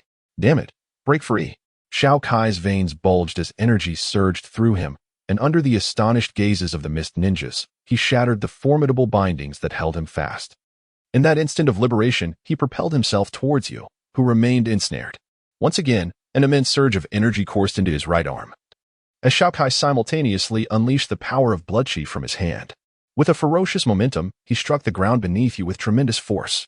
This sheer strength instantly pulverized the earth, which had solidified into rock through the condensation of chakra. At that very moment, the torrent of water behind him was merely a meter away. Sensing the cataclysmic force approaching from behind, Xiao Kai seized Yu by her collar. With a powerful thrust, he hurled her away, all while she stared at him in astonishment. No. Yu felt an irresistible force propel her into the air, hovering above. She watched in horror as Xiao Kai was engulfed by the raging flood. Yet, in the instant he cast her aside, a tranquil smile graced Xiao Kai's face. However, to Yu, this smile only served to unleash a deluge of tears, flowing like a kite severed from its string. Subsequently, she crashed violently to the ground. Blood chi surged within her, yet she struggled to rise, gazing up towards Xiao Kai's direction, her eyes filled with hope. However, as she looked ahead with such anticipation, all that met her gaze was the ravaged wilderness, consumed by the torrent. No, Xiao Kai, you cannot be dead, can you? Xiao Kai, please, come back. Don't frighten me like this. Xiao Kai, return. Come back. Staring at the barren landscape before her, despair enveloped you. She called out Xiao Kai's name in utter hopelessness, yearning for his presence once more. She could not accept this as reality. Everything was a lie. Yes, a falsehood. Xiao Kai did not perish. You incessantly reassured herself in her mind. Yet no matter how fervently she cried out, Xiao Kai never materialized before her. Give it up. Xiao is dead. You need not concern yourself with him any longer, for soon you shall meet him, came the cold voice of the Mist Ninja captain as he approached you. Flanked by 8 elite shinobi, he slowly drew a shuriken, pointing it menacingly at the despair-stricken you, whispering, everything must come to an end. With that, he prepared to plunge the shuriken into her heart. Then I shall slay you all, to avenge Xiao Kai. Upon hearing the captain's words, a wild glint flashed across Yu's face. She produced an ancient sealing scroll from her embrace, its malevolent and terrifying aura instantly enveloping the wasteland. The Mist Ninjas felt the dreadful energy emanating from the scroll, their pupils contracting in fear as they gazed at you. More precisely, they stared at the scroll in her grasp. We must eliminate her. She cannot be allowed to unleash this power. The Mist Ninja captain's eyes filled with dread as he beheld you, her hair rising as if caught in an unseen wind. A grave expression crossed his face, and he immediately instructed his fellow ninjas. As the captain of the Mist Ninjas prepared to strike down you, an unexpected sound from behind caused his pupils to involuntarily constrict. The 8 elite ninjas swiftly turned to look back, only to witness a scene that left them in disbelief. A blood-stained hand suddenly emerged from the rubble, followed by a swaying silhouette slowly crawling out from the chaotic mud. This figure, covered in wounds, yet with eyes filled with unwavering determination, was none other than Xiao Kai. In that moment of recognition, the Mist Ninja captain thought to himself, impossible. How could he still be alive? He momentarily forgot the imminent threat posed by you. Staring in astonishment at Xiao Kai, the other ninjas beside him, equally incredulous, gazed at the resilient figure standing before them. Time rewound to the instant Xiao Kai was engulfed by the mountain torrent. At that moment, he felt as though his internal organs had been displaced, and he lost consciousness. In that haze, he found himself dreaming, inexplicably transported back to Earth, back into his own body, reunited with his beloved wife, parents, and child. Yet, for reasons unknown, they began to walk away into the distance. No matter how much Xiao Kai called out or pursued them, they grew ever further from him. Just as despair began to take hold, his consciousness abruptly returned to his body, as if only a fleeting moment had passed or perhaps centuries. Regaining control of his physical form, his heart was filled with a singular thought. I must return. I cannot fall here. I will return, without fail. Xiao Kai silently roared within the depths of the earth. Feeling the suffocating grip of the mud around his body and the inability to breathe, he began to struggle fiercely. After channeling energy through his hands once more, he finally broke free from the constraints above, extending his arm into the open air. With a staggering effort, he crawled out from the mire, blood pouring from his wounds, yet his eyes sparkled with an indomitable light. He extended his right hand, gradually drawing his blade. His body slightly bent forward, gripping the hilt firmly, striking a starting stance. Upon witnessing the actions of the Mist Ninjas, Yu's resolute gaze turned towards Xiao Kai. As she beheld him emerging from the ground, she was momentarily frozen in shock. Xiao Kai was unharmed. He was alive. The relief washed over her, and tears of joy streamed down her face uncontrollably, her body trembling with emotion. She carelessly tucked away the scroll, her attention fully captured by the dreamlike figure before her. Her heart brimmed with astonishment at Xiao Kai's miraculous revival. Though she did not understand the source of his tenacity that allowed him to rise once more in such a state, his unwavering spirit filled her with respect. Thus, to honor this worthy opponent, she resolved to exert her full strength to end his life. Upon witnessing the return of the scroll, the captain of the Mist Ninja wiped the cold sweat from his brow and then directed his gaze towards Xiao Kai. Observing Xiao Kai's resolute expression, he expressed his admiration, while swiftly forming hand seals. The numerous ninjas beside him also began to form their seals, preparing to expend their remaining chakra to extinguish Xiao Kai's life. I will not fall here, Xiao Kai uttered weakly, yet his tone resonated with unwavering determination. Within his eyes, it seemed as if a flame was igniting.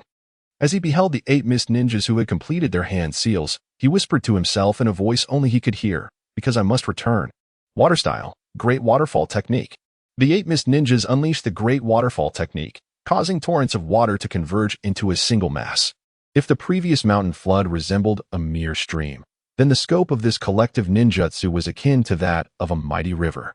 The grand spectacle of rushing waters surged upward, its roar reminiscent of nature's fury.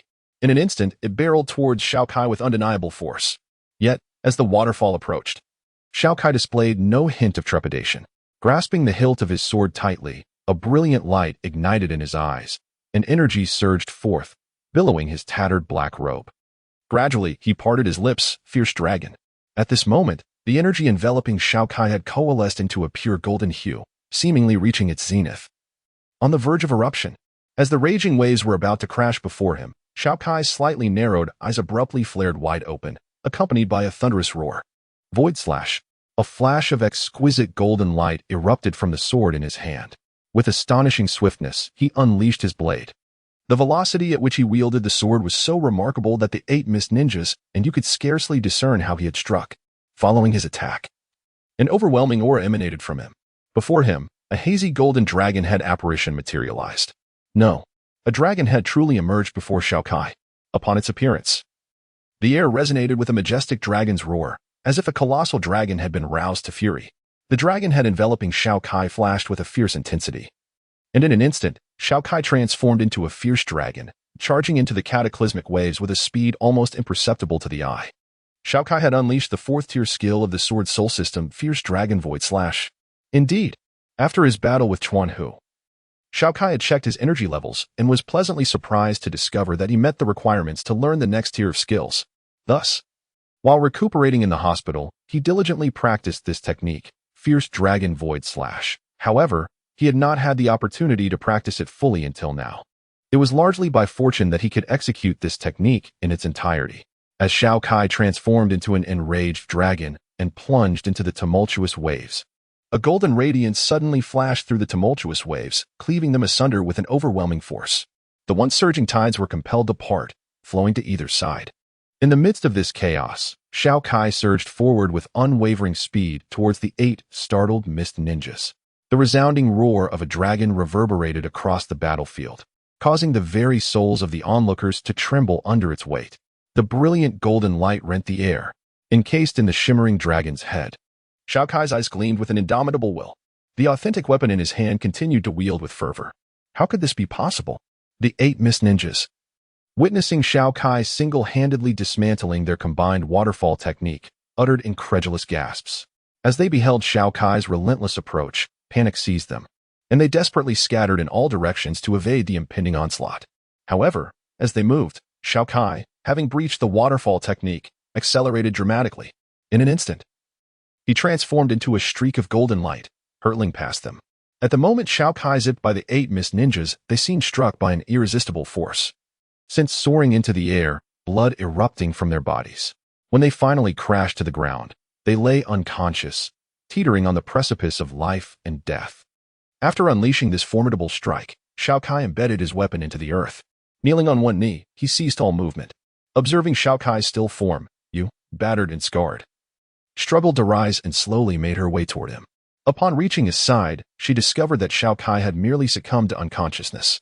Sensing his faint but steady breath, Yu couldn't help but exhale in relief. Just as she prepared to lift him, a surge of powerful presences approaching from ahead caused her expression to shift dramatically. Could there be reinforcements? Was she truly destined to perish here? Casting a glance at the ninjas rapidly advancing toward her and Xiao Kai, Yu looked back at the unconscious figure beside her, a flicker of resolve igniting in her eyes. Even if she had to retreat, she would ensure Xiao Kai's survival. As if having made a profound decision, a determined expression crossed her face. She retrieved the dark scroll once more and slowly unfurled it. Gazing at the encroaching figures, her eyes brimmed with conviction. Just as Yu prepared to unleash the sealed power within the scroll, the ninjas ahead suddenly halted in their tracks. The cold moonlight illuminated their faces, revealing their features. Each bore a swirling insignia upon their brow, and the leader, shrouded in a black mask, obscured his visage entirely. With silver hair cropped short, only one eye was visible. Upon witnessing the chaotic battlefield before him, he furrowed his brow and muttered, "It seems I have arrived too late." He casually raised his right hand, signaling the ninjas beside him to halt their movements. Upon seeing the blood-soaked Xiao Kai half kneeling with a knife, alongside the injured Yu, The furrow in his brow gradually relaxed. He murmured to himself, armed, 16 years old, accompanied by a woman, currently pursued by the land of water. It seems he is indeed the one, and perhaps it is not too late. Upon catching sight of Xiao Kai, the masked man let out a deep sigh of relief. Nodding to the ninjas around him, he slowly approached Xiao Kai's direction. Seeing the man stride towards Xiao Kai and herself, you immediately unfurled the scroll, preparing to lift the seal on the dangerous family heirloom. Just as she was about to use her chakra to unseal it, the masked man abruptly raised his hands, halting in place with a look of resignation, and called out to you, "Do not act rashly. We are allies." With that, he gestured toward Xiao Kai with a slight nod of his chin. Allies. You could not help but regard him with confusion, seemingly perplexed by his response. Casting a glance at Xiao Kai beside her, she turned her head back, scrutinizing the masked man with skepticism, as if pondering the authenticity of his words. Yes, we are allies. The symbol of Kenoha. Didn't Akahane mention this to you? The masked man pointed to the forehead protector atop his head, noticing the bewildered expression on her face. His look of resignation deepened. Akahane, upon hearing his words, you felt a wave of uncertainty wash over her. She glanced at Xiao Kai and then back at the masked man, struggling to comprehend his meaning. Indeed, Hyuga Akahane, the one you refer to as Xiao. It appears that is how outsiders address him. Hyuga Akahane is his true name. He is a member of the Hyuga clan from Kenoha. We have come here under the orders of the Hokage to assist and protect him on his return to the village. Do you understand now? Seeing that she still appeared perplexed, the masked man continued to elucidate for you. Afterward, he produced the mission verification scroll from his arms and tossed it to her, gesturing for her to examine it. You initially regarded the scroll with caution as it landed before her. Once she confirmed it was merely an ordinary mission assignment, she slowly bent down to pick it up. After opening it and scrutinizing its contents, her vigilance began to fade as she verified his identity. Once she finished reviewing the scroll, you carefully resealed the dangerous scroll. A complex expression gradually surfaced on her face as she gazed at the unconscious Xiao Kai. In her heart, she pondered, what should I call you? Xiao? Xiao Kai? Or perhaps Hyuga Akahane? Why have you never disclosed anything about yourself to me? How much more do you conceal?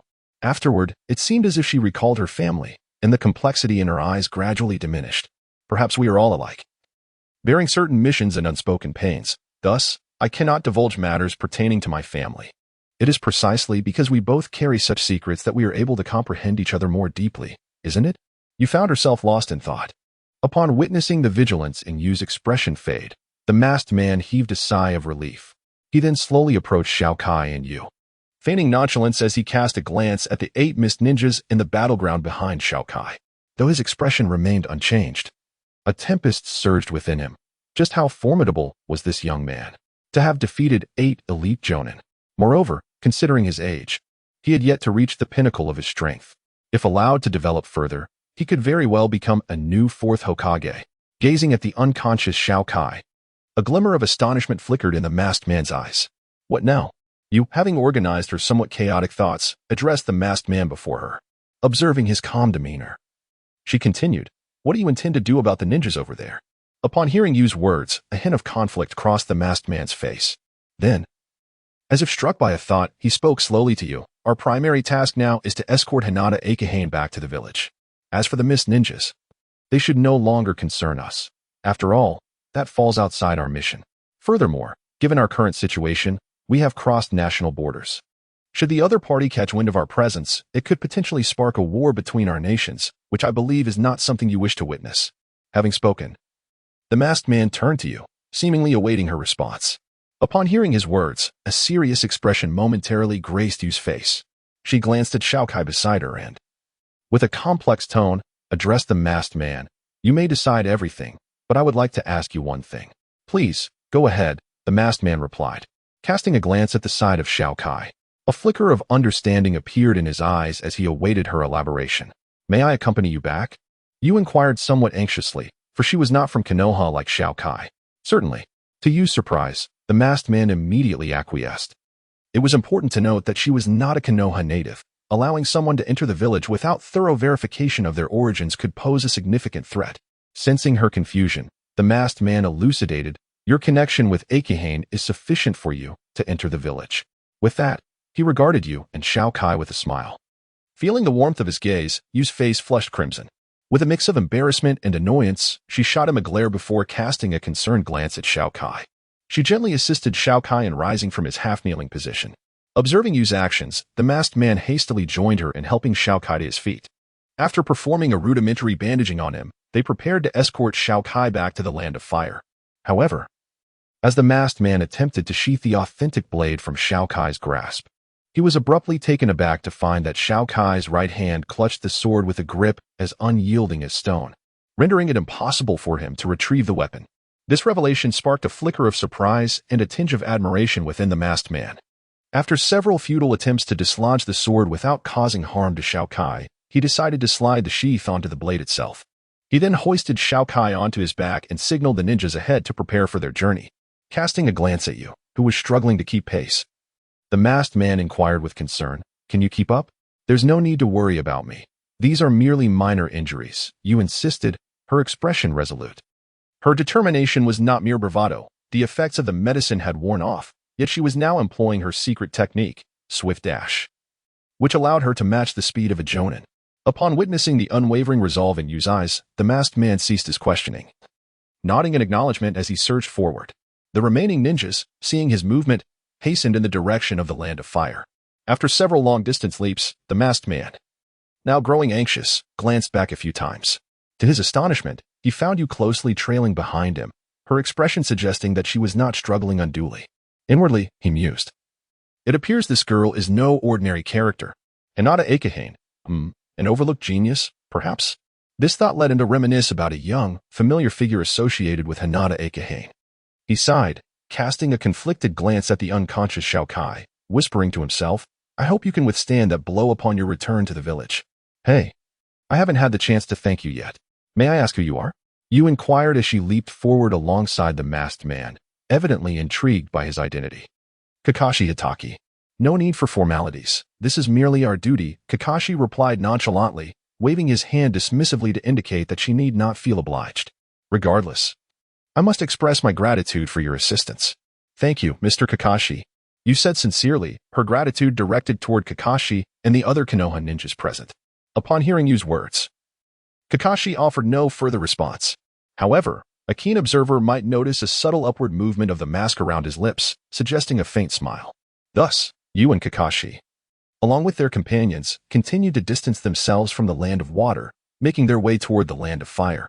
Shortly after they departed the battlefield, a group of masked individuals abruptly arrived at the scene.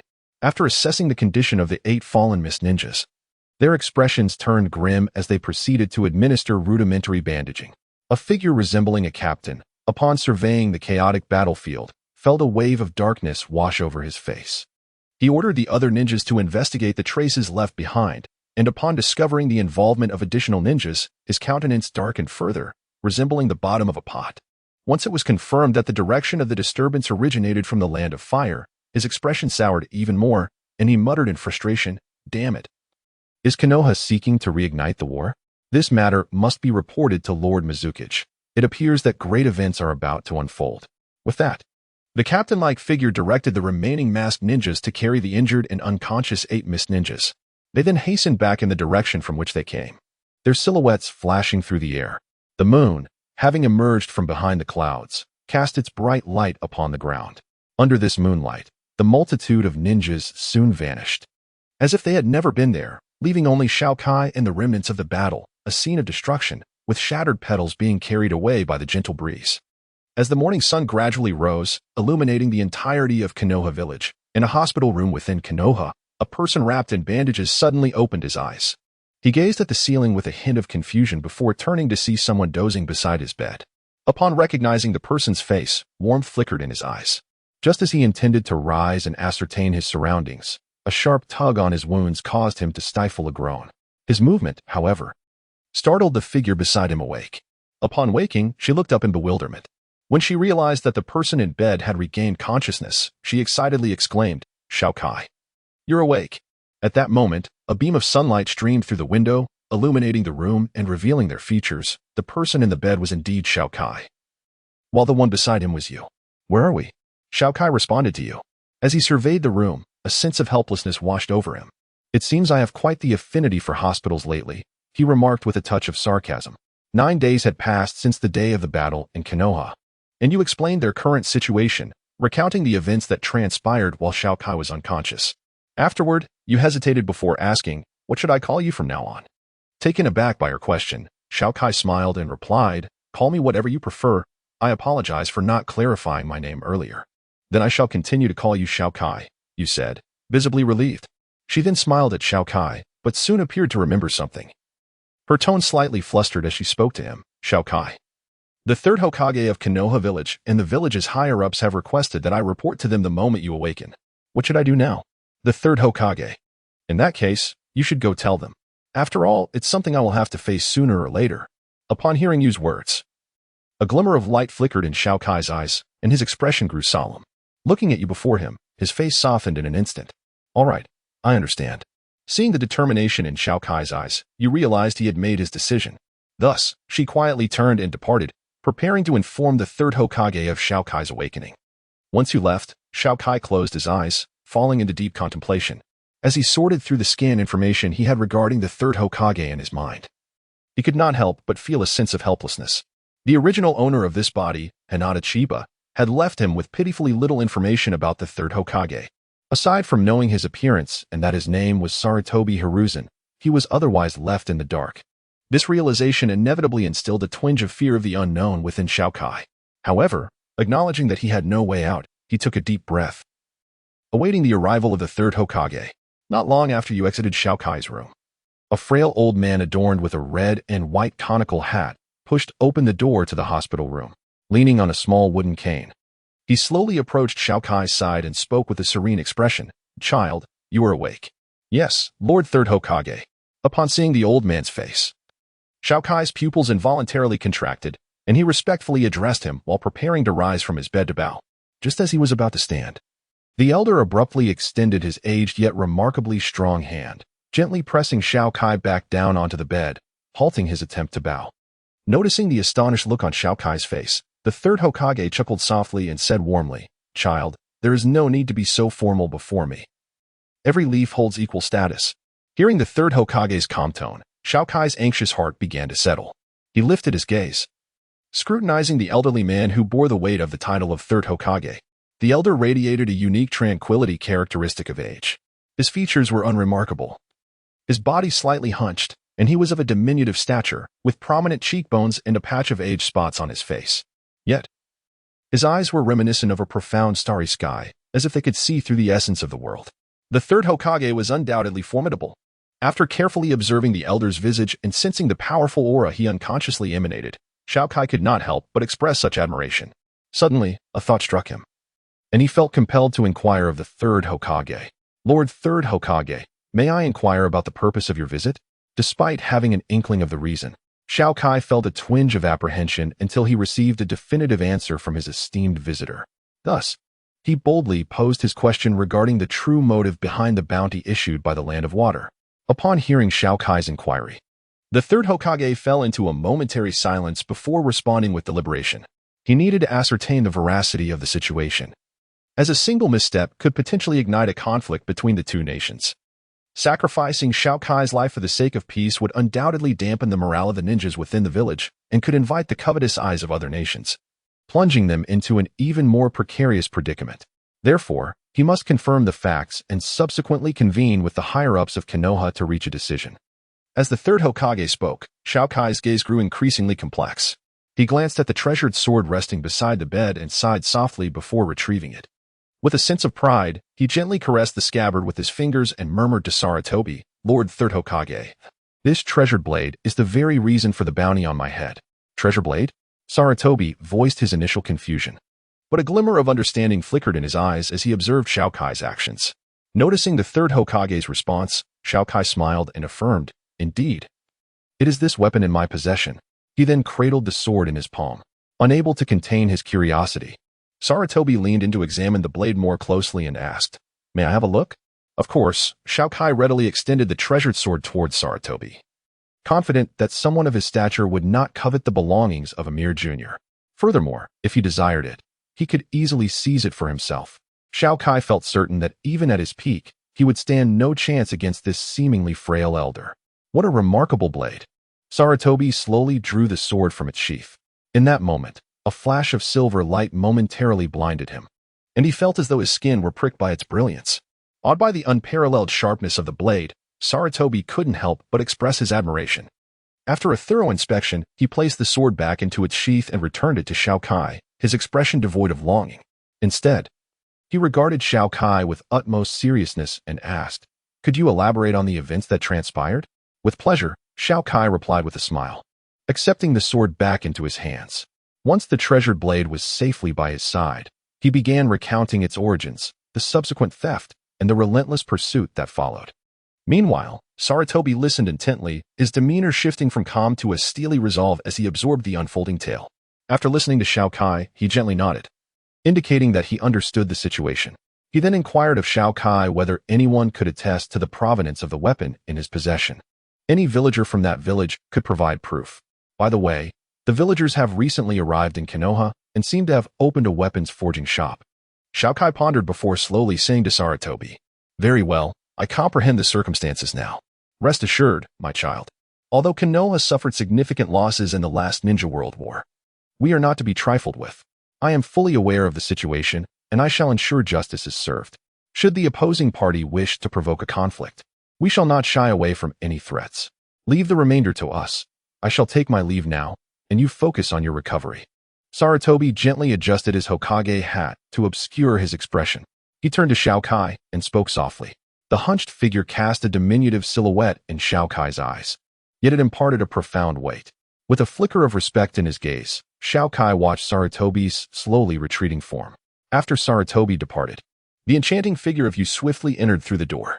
She first glanced at the departing Saratobi, then turned her attention to Xiao Kai on the bed. Unable to contain her concern, she asked in a worried tone, "Xiao Kai, how are you feeling?" "There's nothing to worry about, you silly girl. After all, Kenoha is my hometown." Xiao Kai replied with a smile at Yu, although internally he mused, "It is my hometown, but also my second home. You're the silly one. I'm just worried about you." "Humph, ungrateful," Yu retorted, her cheeks flushing a rosy hue at Xiao Kai's words, feigning annoyance. Unbeknownst to her, her demeanor had already betrayed her feelings. All right. I'm the fool," Xiao Kai chuckled in response to Yu, and as if recalling something, he gently suggested, "My home is in Kenoha. Once I recover, let us return together and meet my family. Now meet the parents. Isn't that a bit premature?" "I'm not ready yet." Upon hearing Xiao Kai's words, a deeper blush crept from Yu's cheeks down to her neck. She murmured in a feeble voice, her face awash with shyness, her movements becoming awkward. Her small hands nervously tugged at her clothing, revealing her inner turmoil. "What troubles you?" "I simply haven't seen my sister in a long while. This would be a wonderful opportunity for you both to meet. She is quite intelligent, and I believe you two will find common ground." Xiao Kai observed Yu's fidgeting with a puzzled expression. "It's merely a visit home. Is it truly necessary to be this bashful?" As if grasping Yu's sentiments, a hint of embarrassment crept onto Xiao Kai's face, prompting him to turn away. His own cheeks slightly flushed. Alas, how could I have overlooked this layer? What a miscalculation. Now, what shall I do? I had intended to delay matters, but now, alas. With this thought, Xiao Kai found himself beset by a throbbing headache. As he glanced at the jade before him, memories of his wife on Earth surged forth, intertwining his heart in a tumult of emotions. Meanwhile, at this very moment, Saratobi, who had left Xiao Kai's hospital room some time ago, had returned to his office. His expression was grave as he instructed the two ninjas beside him, summon the higher-ups of Kenoha to the council chamber, stating that I have pressing matters to discuss. Yes. Upon hearing Saratobi's command, the two ninjas paled, their faces etched with seriousness as they responded. "Go," Saratobi instructed, turning his back to them as he moved toward the chair ahead. After placing his wooden staff down, he sat slowly, deftly picking up the pipe from the table, refilling it with tobacco, and lighting it before taking a draw. However, his face was shrouded by a wide-brimmed hat, obscuring his expression amidst the swirling smoke. Once the two ninjas departed, a sharp glint flashed in his eyes, piercing through the haze as he gazed at the large map before him. Two beams of almost tangible light penetrating the smoke, directed at the land of water. He could not help but murmur, "The newly appointed Mizukichi. What manner of person might you be? Is your action a mere coincidence, or is there a deeper reason? Or are you solely intent on rekindling the conflict between the Mist Ninja and Kenoha?" Time slipped away as Saratobi pondered while puffing on his pipe. Shortly thereafter, The two messenger ninjas returned, their faces reflecting a somber gravity as they regarded Sarutobi, who was lost in thought. They then respectfully addressed him, Lord Hokage. All the senior officials of Kenoha have gathered in the council chamber, awaiting your instructions. Oh, has quite some time passed already? Very well, I shall proceed, Sarutobi replied calmly. Not at all irked by the interruption. He gradually rose from his chair, grasping his staff as he made his way toward the council chamber. As he passed the two ninjas, he smiled at them, saying, "Thank you for your hard work." They promptly shook their heads, smiles breaking across their faces. Observing this, Sarutobi returned their smiles before continuing on his path to the council chamber. Meanwhile, in the office of the Mizukage, far from Kenoha, a woman exuding an air of seduction gazed conflictedly at the wanted poster before her. Kneeling at her feet was a mist ninja. Upon receiving information from the Umbu nearby, her brow furrowed deeper, her expression a complex tapestry as she looked at the trembling ninja kneeling before her. A flicker of anger flashed in her eyes, only to be swiftly replaced by a sense of resignation. With a somber expression, she scoffed at the ninja. Enough. Rise. Do not further tarnish the reputation of the Mist Shinobi. 8 elite ninja, unable to best a mere pair of 16-year-old children. How shameful it would be to speak of it. My apologies, Lord Mizukage. It is our weakness that has brought you disgrace, the ninja replied, visibly shaken by her words, rising in shame to address her. Such sentiments are futile at this juncture. Our focus must be on resolving the issues that lie ahead. It's utterly vexing. Who would have thought an ordinary bounty hunter would turn out to be a ninja from Kenoha, and of the Hyuga clan no less? This complicates matters considerably. Korin-Mei lamented, her head throbbing with the implications. Casting a glance at the ninja who lowered his head, her irritation grew. She waved her hand dismissively. Enough. Return. And remember this lesson. Let there not be a second occurrence.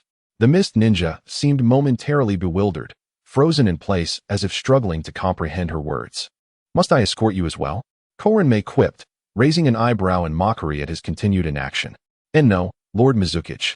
I shall take my leave at once, he stammered. Beads of cold sweat forming on his brow as he regained his composure. Under her icy gaze, he nearly fled in haste. Alas, with such a mentality, how can one hope to compete? A hint of derision crept onto her face after the ninja's departure, as if she were mocking him, or perhaps herself.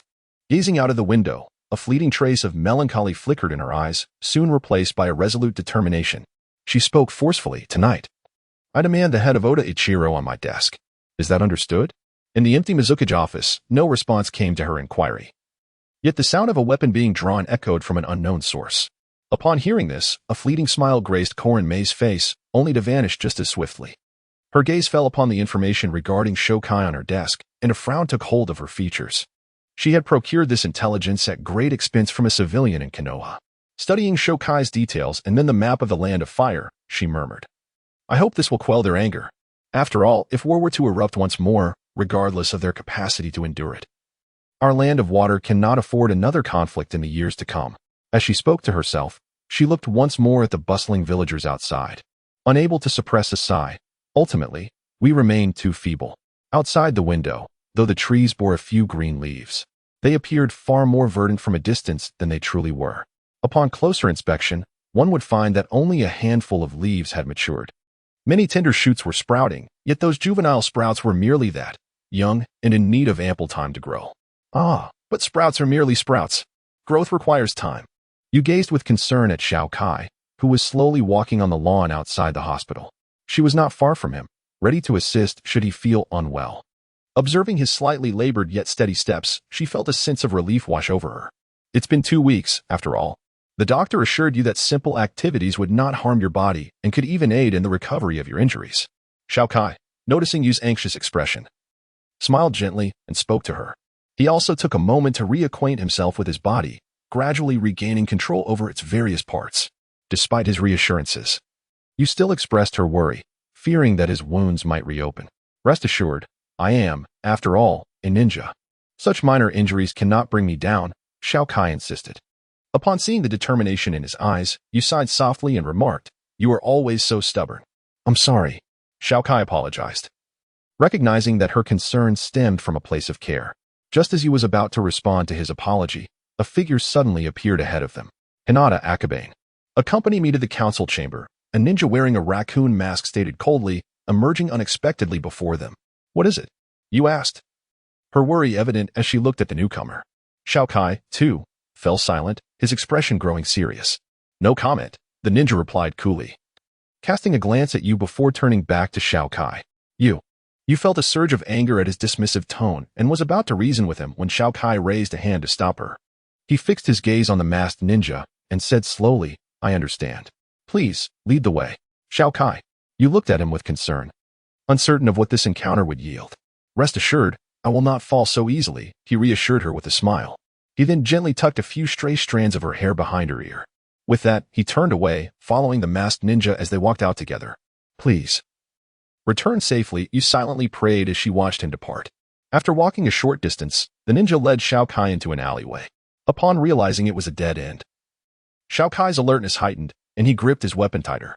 However, the ninja skillfully opened a hidden passage, revealing a staircase that descended below, which puzzled Xiao Kai and eased some of his skepticism. The masked ninja continued forward after opening the hidden passage, disregarding Xiao Kai's presence. Initially perplexed, Xiao Kai suddenly recalled a mysterious organization from his memories of Kenoha and realized the situation, slowly entering the dark corridor. Once Xiao Kai stepped inside, the masked ninja pressed a spot on the wall. The previously visible ground sealed shut, prompting Xiao Kai to reflect, no wonder the village's umbu are seldom seen. They are concealed beneath the earth. Upon hearing Xiao Kai's words, the masked ninja's pupils constricted momentarily, but he soon regained his composure, choosing silence as he proceeded forward. Noticing the lack of conversation from the other, Xiao Kai refrained from drawing attention and followed suit. Though the passage lay underground, it was illuminated by lights, indicating that electricity had been installed, a project that must have required considerable time and effort. After approximately half an hour of walking, Xiao Kai, guided by the ninja, arrived at a large wooden door. The masked ninja halted beside the door, turning to Xiao Kai and calmly stating, We have arrived, please enter. Xiao Kai nodded in response, softly murmuring his thanks. The masked figure, however, remained silent, prompting Xiao Kai to shake his head slightly. He then gently pushed the door open and stepped inside. As he crossed the threshold, the door closed behind him. The room beyond the door was brightly lit, causing Xiao Kai to instinctively shield his eyes. After a moment, as his vision adjusted to the brightness, he lowered his hands, revealing the full expanse of the conference hall. The chamber measured approximately 40 meters in length and 30 meters in width, offering ample space. In the center, there was a substantial area left open. Before him stood a small table, accommodating a single seat, flanked by two long tables, each spanning several meters. Behind each of these tables were 11 chairs, each accompanied by a small wooden door. As he surveyed the individuals seated before him, Xiao Kai recognized the prominent figures of Kenoha, with the slender man wearing a straw hat at the forefront being none other than the third Hokage. Among those beside the third, he was surprised to see Hinata Hisashi in attendance. Given that the Hyuga clan was currently the most significant family in Kenoha, it was only logical that their head would be present at such an important meeting. Chiyu, do not be anxious. Your presence here is merely to inform you of a matter, the third Hokage said with a smile, his table adorned with a wooden box and a letter, suggesting the contents delighted him. Please proceed, Xiao Kai replied, casting a glance at the Kenoha dignitaries before fixing his gaze on the third. However, the intense stare of the bandaged man to the right of the third made him feel somewhat uncomfortable. The man sported a short haircut and wore a gloomy expression. His gaze fixed intently upon Xiao Kai, causing a chill to run down Xiao Kai's spine. Upon noticing the man's stare, Xiao Kai could not help but silently ponder. Does this person harbor a grudge against me? Yet, I cannot recall offending anyone in Kenoha. Nevertheless, I shall adopt a defensive stance and confront whatever comes my way. With this thought in mind, Xiao Kai diverted his attention from the man and bowed his head, awaiting the third Hokage's response. The current Mizuki, after a thorough investigation into your matter, has discovered that the assassination order was merely a misunderstanding. This entire situation was instigated by the Grand General of the Land of Water, Oda Ikaru. In an effort to preserve the peace between the Land of Water and the Land of Fire, the Mizuki took action against this individual, severing his head and sending it to Kenoha along with a letter of apology, hoping to put this matter to rest. The third Hokage spoke slowly, tossing a box across his desk towards Xiao Kai. Upon receiving the box and opening it, Xiao Kai was confronted with the severed head of a middle-aged man, his expression frozen in terror. In that moment, Xiao Kai's emotions were tumultuous. The enemy he had loathed so deeply had met an unceremonious end at the hands of another. The fact that the man's head was presented as a bargaining chip left Xiao Kai with an unsettling feeling. However, his emotions soon settled. and he gently placed the box containing Oda Ikaru on the ground. Turning to the third Hokage, he was about to speak when he was abruptly interrupted by a man to the right of the Hokage.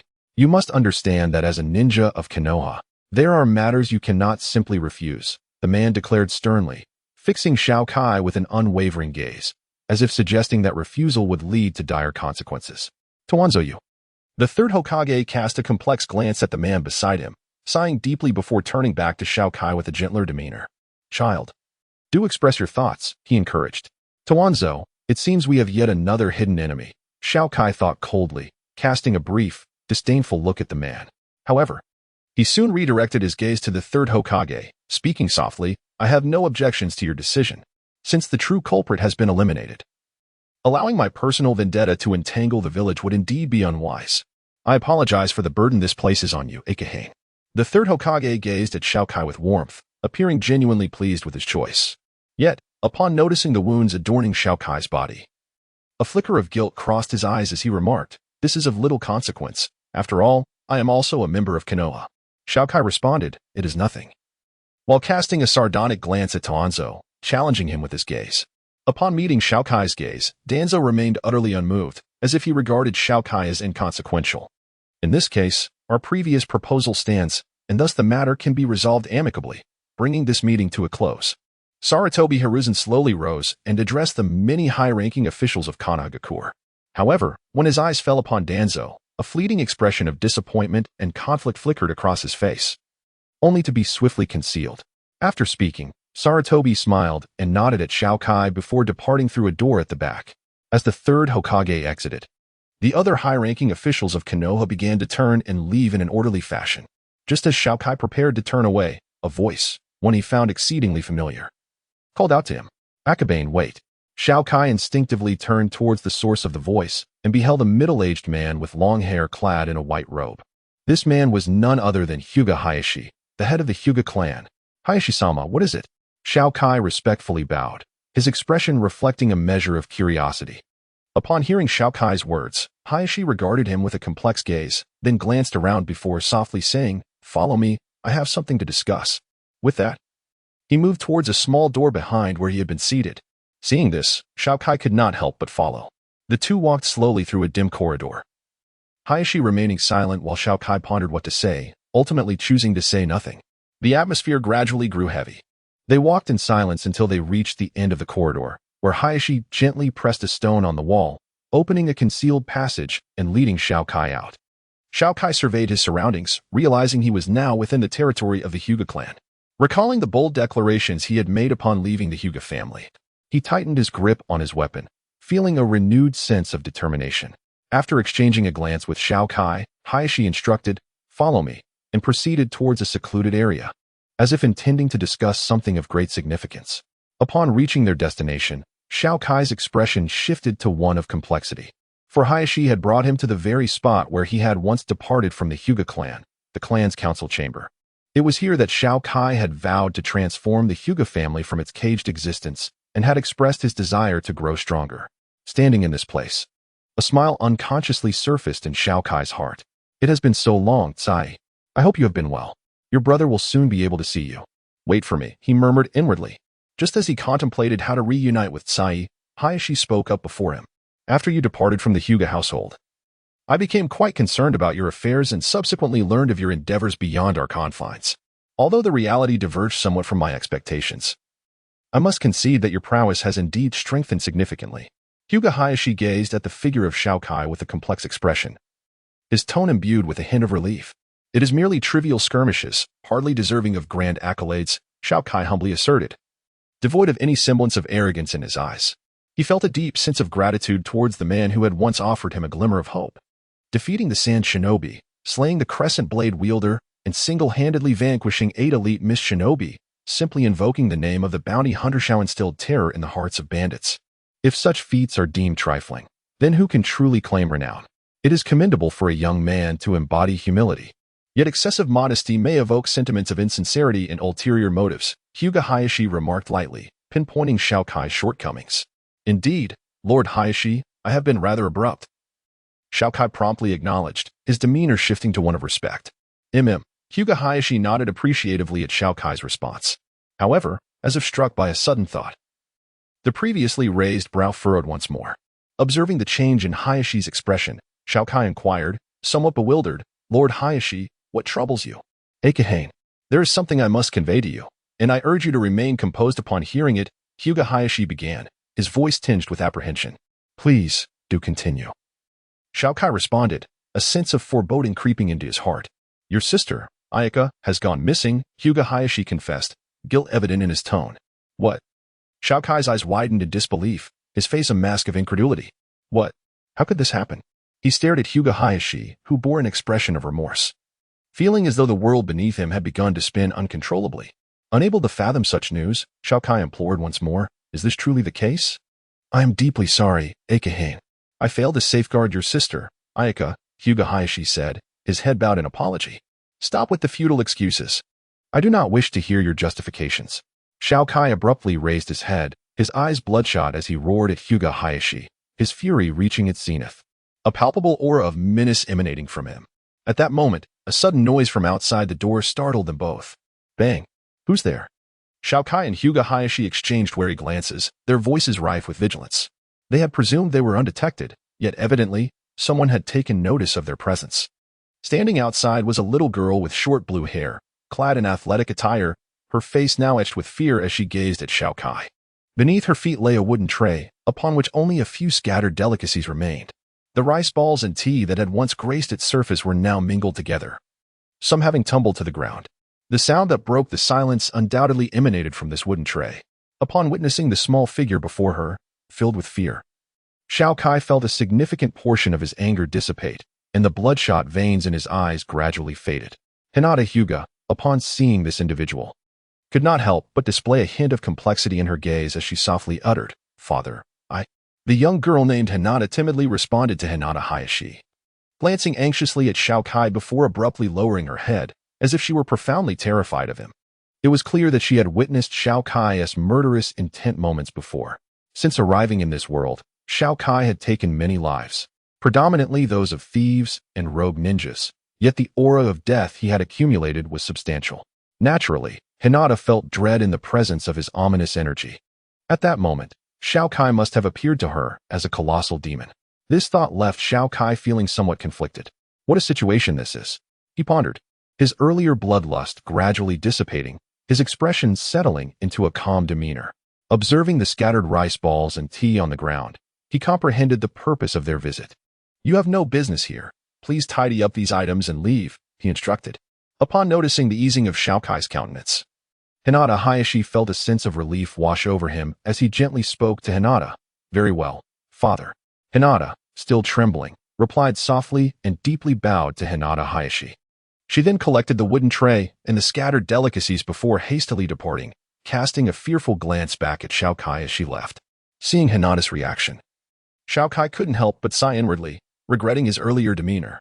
"Akabane, I deeply apologize regarding the matter of Ayaka. After all, she was taken right under my nose. However, rest assured, I shall exert every effort to bring her back." Gazing at Xiao Kai's indifferent expression, Hinata Hayashi felt a throbbing headache. Concerning Ayaka's disappearance, he could only respond to Xiao Kai in this manner. "I apologize, Lord Hayashi, my earlier conduct was unbecoming," Xiao Kai said after a moment of silence. Unable to restrain his apology, the disappearance of Ayaka was certainly not the fault of Hinata Hayashi, who had already done enough. "It is quite all right, I understand." Sigh. Regarding the information on Ayaka's disappearance, I made a special trip to the 3rd Hokage and, after reviewing numerous mission reports, I have gathered some insights. Hinata Hayashi gestured dismissively, indicating it was no trouble, and then addressed Xiao Kai. "Could you please share the details of Ayaka's disappearance with me, Lord Hayashi?" Upon hearing his words, Xiao Kai looked at Hinata Hayashi with an expression of desperation and hope, as if the information from him could offer him some solace. "I shall impart to you all that I know." The expression of Nichi grew solemn, and he sat upright, addressing Xiao Kai with gravity. Upon hearing this, Xiao Kai fervently nodded, for his knowledge regarding his sister Tsai was woefully scant. "May she be safe and sound, Tsai." As he listened to Nichi recount the information, he silently prayed. However, when Nichi mentioned Tsai's enlistment in the Umbu, Xiao Kai's countenance darkened, and he could not help but inquire, "Why did you not prevent her?" Instantly regretting his words, he recognized the abruptness of his question, aware that it could easily provoke resentment. It was her own choice. She wished to rapidly enhance her abilities. To be honest, I later regretted not having firmly dissuaded her. Alas. Upon hearing Xiao Kai's words, Nichi initially furrowed his brow before relaxing. He spoke to Xiao Kai, his tone imbued with regret. This is all my fault. A flicker of anguish crossed Xiao Kai's eyes upon hearing Nichi's confession. He began to grasp the rationale behind Sai's departure. Her joining the Umbu must have been motivated by a desire to grow stronger and reunite with him sooner.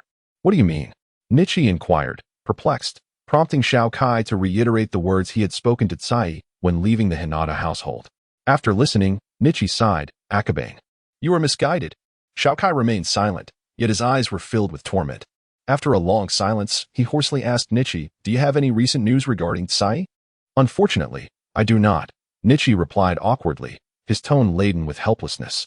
Xiao Kai's spirit gradually dimmed at the thought of his only family member being lost to him, causing his heart to ache. Oh, wait. Just as Xiao Kai prepared to take his leave, Nichi suddenly seemed to recall something. His expression transformed with excitement as he addressed Xiao Kai. Upon hearing his voice, Xiao Kai's demeanor shifted to one of anticipation, his gaze fixed intently on Nichi. Eager for the revelation. Not long ago, I specifically inquired with Lord Hokage. After consulting with the Umbu who assigned a mission to Tsai, it was confirmed that she went missing while executing a mission to eliminate a bandit stronghold. The stronghold is located not far from a town called Kaza in the eastern part of the Land of Fire. However, due to my unique status, I cannot venture there myself. You may find something if you go. Nichi quickly relayed the information, his expression grave as he regarded Xiao Kai, clearly recognizing the significance of the matter. Kaza, you say? I understand. Thank you, Lord Nichi. Xiao Kai mentally noted the name before solemnly expressing his gratitude to Nichi. If what the other party said is indeed correct, then this is undoubtedly a crucial lead for Xiao Kai to locate Kai. Both emotionally and rationally, Xiao Kai ought to express his gratitude to Hinata Hizashi. There is no need for thanks. Simply bring your sister back, for we cannot allow the members of the Hinata clan to be exploited by nefarious individuals. Hizashi said slowly to Xiao Kai. I shall take my leave now, Lord Hizashi, Xiao Kai replied with a slight bow. Upon learning about the lead concerning Kai, Xiao Kai's eagerness to rush to that location became overwhelming. He could hardly contain his desire to fly there instantly. Go ahead, Hizashi observed Xiao Kai before adding those words. Grasping the authentic item he had placed on the floor, Xiao Kai immediately made his way toward the door. Just as Hizashi was preparing to rise for training, Xiao Kai suddenly halted at the entrance. He turned around abruptly and addressed Hizashi. The promise I made to you earlier, I believe I can fulfill it now.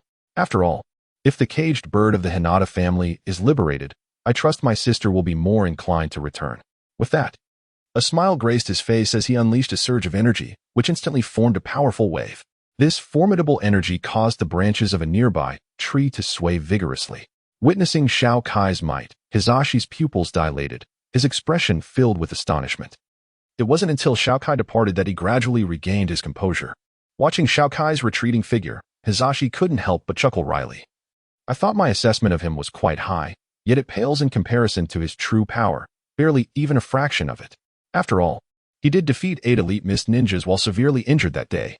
I should have anticipated this. Alas, what a remarkable prodigy he is. I wonder how he trains. Reflecting on Xiao Kai's extraordinary pace of cultivation, Hizashi smiled ruefully. Simultaneously, a sense of confidence surged within him. At last, the caged bird can be freed. Nichi, the restraints that have long troubled you shall finally be shattered today. As he thought of his twin brother, Hinata Nichi, a trace of melancholy crossed Hizashi's face. Looking at the trees in the courtyard, he was filled with nostalgia, as if silently cherishing the memories of the departed. After leaving the Hinata clan's residence, Xiao Kai hurried toward the hospital. He had spent the entire morning at the Hinata household, and he could only imagine how anxious you would be waiting for him at the hospital. With this thought in mind, he quickened his pace toward the medical facility. Upon entering Kenoha Hospital, he spotted you, whose face was a portrait of anxiety. She was aimlessly wandering in the lobby, her eyes vacant, while onlookers regarded her with pity, as if observing someone with a diminished intellect. However, the moment you caught sight of Xiao Kai, her eyes sparkled with life. She dashed toward him like a gust of wind, enveloping him in a tight embrace and choking out, You're finally back. I was so worried. I'm sorry for causing you concern, he replied. Xiao Kai fell silent, feeling the slight tremor of the other's body, and his sense of remorse towards you deepened. You're back, right? Didn't we agree that you would take me to see your sister? You wiped away the tears at the corners of her eyes and smiled at Xiao Kai, attempting to lighten the atmosphere, unaware that Xiao Kai was grieving over the matter. The moment she mentioned Kai, Xiao Kai's silence enveloped him. Upon noticing Xiao Kai's unusual demeanor, you felt an immediate discomfort and awkwardly inquired, Xiao Kai, what's wrong? Kai, she's missing. Xiao Kai spoke slowly, gazing at you. I'm sorry, you fell into silence, for in this world, a disappearance often signifies death. It's all right, I have leads now. I will surely find Kai, Xiao Kai assured you with determination. We will definitely find her, right? Let us go together. You offered her encouragement without saying anything further. Although she was acutely aware of the slim chances, she understood Xiao Kai needed a sense of direction. Otherwise, he would surely succumb to despair. 2 days from now, I need to attend to something. After that, we shall search for Kai, all right? Together, Xiao Kai asked you. Seeking her opinion. Is it even necessary to ask? We've known each other for so long. Do you think I would let you venture alone? Moreover, having another person means greater strength, doesn't it? You replied, gazing gently at Xiao Kai, and then cast him a sorrowful glance, sighing inwardly. Yet Xiao Kai remained oblivious to Yu's mournful gaze. At this moment, his thoughts were solely consumed by his sister, whom he had once relied upon. He silently vowed, Kai, I will find you, without fail. This is my promise to you, and to myself. Wait for me, Kai. Meanwhile, beneath the trees a few meters away from Xiao Kai, a summer flower had blossomed, unbeknownst to anyone. In this sweltering season, it proudly displayed its beauty to the world. Forever mindful of its purpose to bloom, continuously transforming into something more exquisite and enchanting. In the tranquil morning of Kenoha, the birds began to chirp as the first rays of sunlight broke through the clouds, casting their golden light upon the earth. At this dawn, a man, adorned with a katana at his waist, emerged from the Kenoha hospital. Accompanying him was a striking figure, both of them maintaining serene expressions as they walked silently forward. Their silence persisted until they arrived at a grand estate, where they gradually came to a halt. The man softly spoke to the woman beside him, his face etched with resignation. In response, she shook her head resolutely, gazing at him with unwavering determination, as if unwilling to heed his words. Observing her stance, the man sighed and smiled gently at her before pushing open the large doors of the estate and stepping inside. At that moment, sunlight enveloped them, illuminating their features. The man sported tousled short hair, with piercing eyes and a well-proportioned physique, his face sharp and defined. The woman, on the other hand, possessed enchanting long purple hair, a visage as radiant as the moon, her lips soft and warm as she steadfastly followed the man ahead. These two were none other than Xiao Kai and Yu. Their destination was the estate of the Hyuga clan. As they moved forward, Xiao Kai contemplated saying something to Yu, but she interrupted him before he could begin. Xiao Kai, I understand, so you need not persuade me further. I believe we should face this together. Allow me this one moment of defiance. Yu abruptly halted, fixing her gaze intently on Xiao Kai, her tone resolute. It seemed that regardless of his response, she was determined to act on her own convictions. Upon hearing her words, Xiao Kai fell into silence, realizing he had sometimes overlooked her feelings. Perhaps his intentions were genuinely for her benefit. Yet he had never considered whether she wished for such things. He recognized a certain selfishness within himself, for he must understand that he was no longer alone. Even with an indelible commitment residing in his heart, he could no longer live solely within his own world. He had to learn how to genuinely protect those who cared for him. Reflecting on this, Xiao Kai cast a complex glance at Yu, then smiled and said, Let us proceed. Perhaps with you by my side, I can unleash my true strength.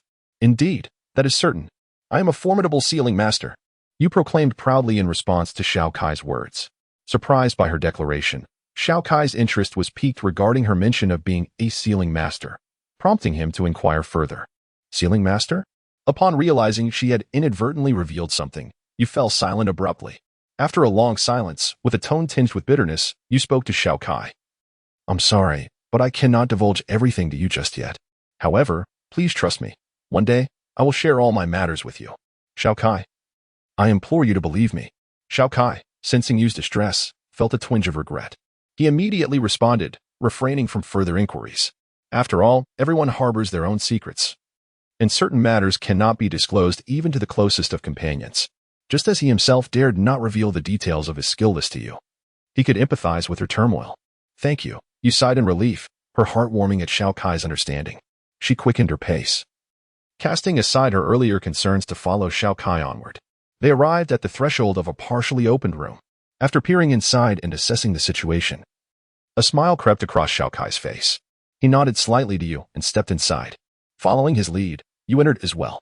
The previously noisy room fell silent upon their arrival. Recognizing the space as a gathering for a meeting, you moved to a corner at Xiao Kai's gesture, her worry evident on her face, though no words were exchanged. Upon noticing their entrance, the leader, Hinata Hayashi, relaxed his furrowed brow. He slowly stood and addressed Xiao Kai, his tone revealing a sense of relief. You have finally arrived.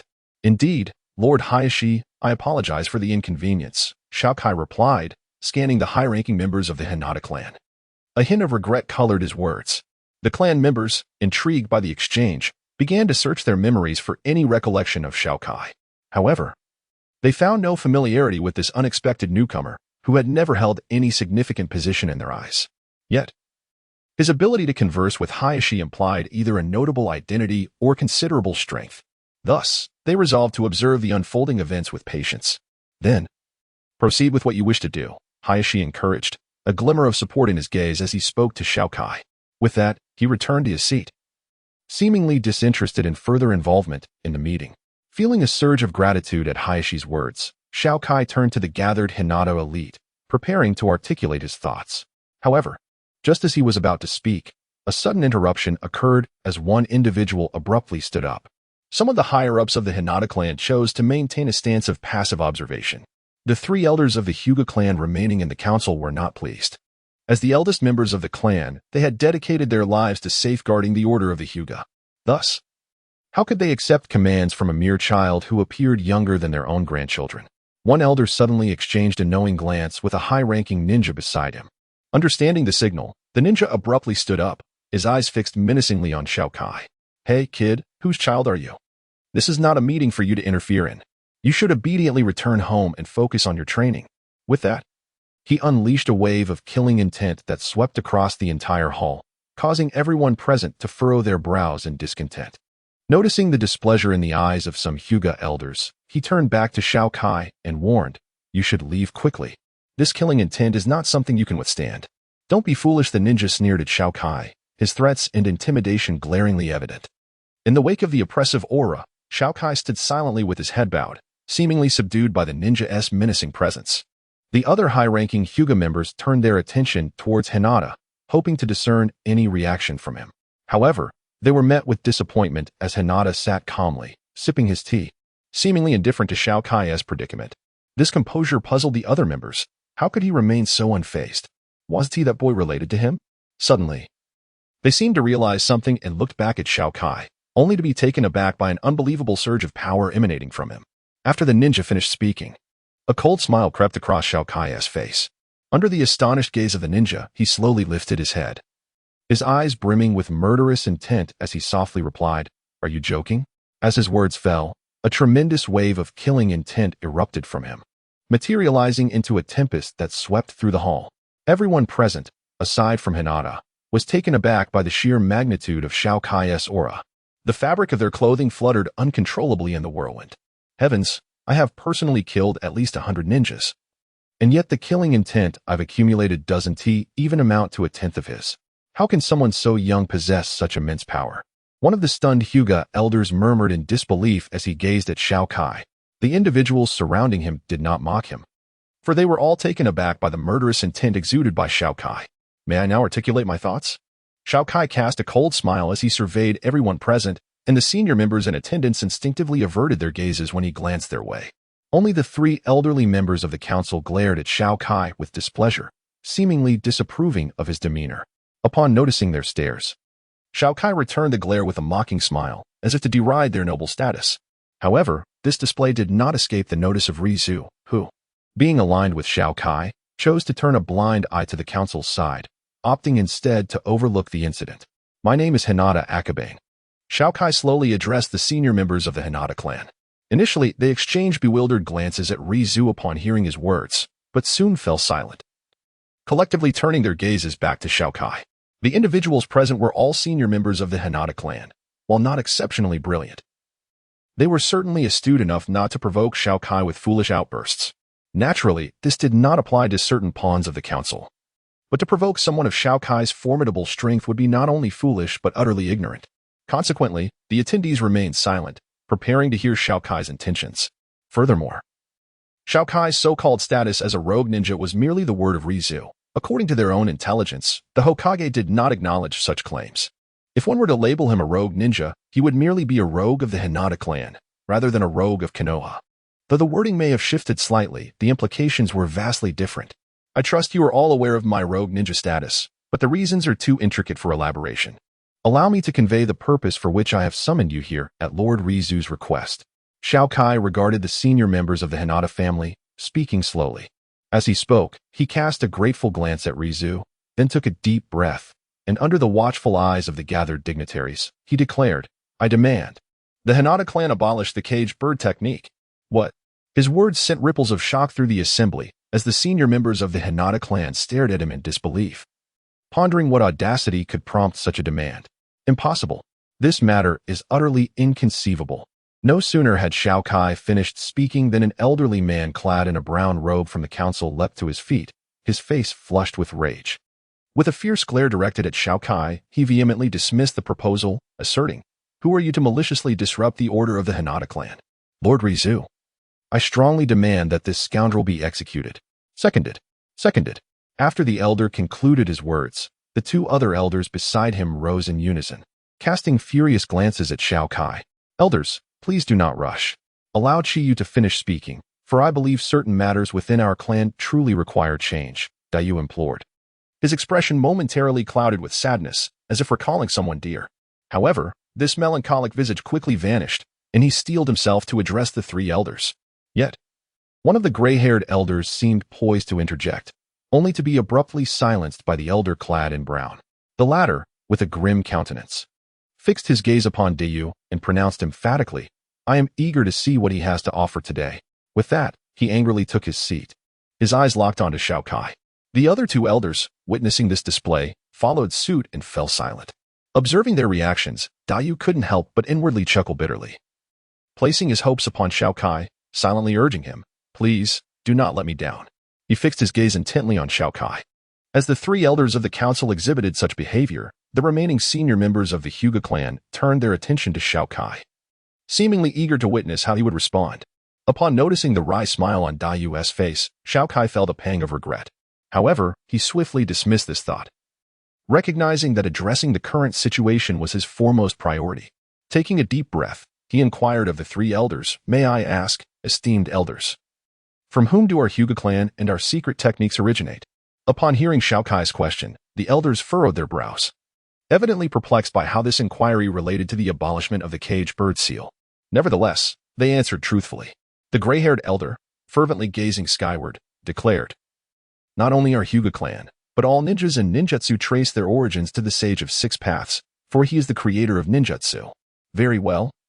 Then I must ask, did the Sage of Six Paths not derive his power from his ancestors and forebears? Xiao Kai queried with a hint of a smile. The gray-haired elder, upon perceiving the smile, initially frowned. After contemplating Xiao Kai's words, he found no flaw and responded, No. Did the first Hokage not achieve fame through the secret techniques passed down from his ancestors? Xiao Kai pressed. No, came the reply. What of the second Hokage? Xiao Kai continued. Neither, was the response. Though Xiao Kai's inquiries bore no direct relation to the abolishment of the caged bird seal, his tone grew increasingly fervent, causing the gray-haired elder to become more apprehensive, beads of cold sweat forming on his brow.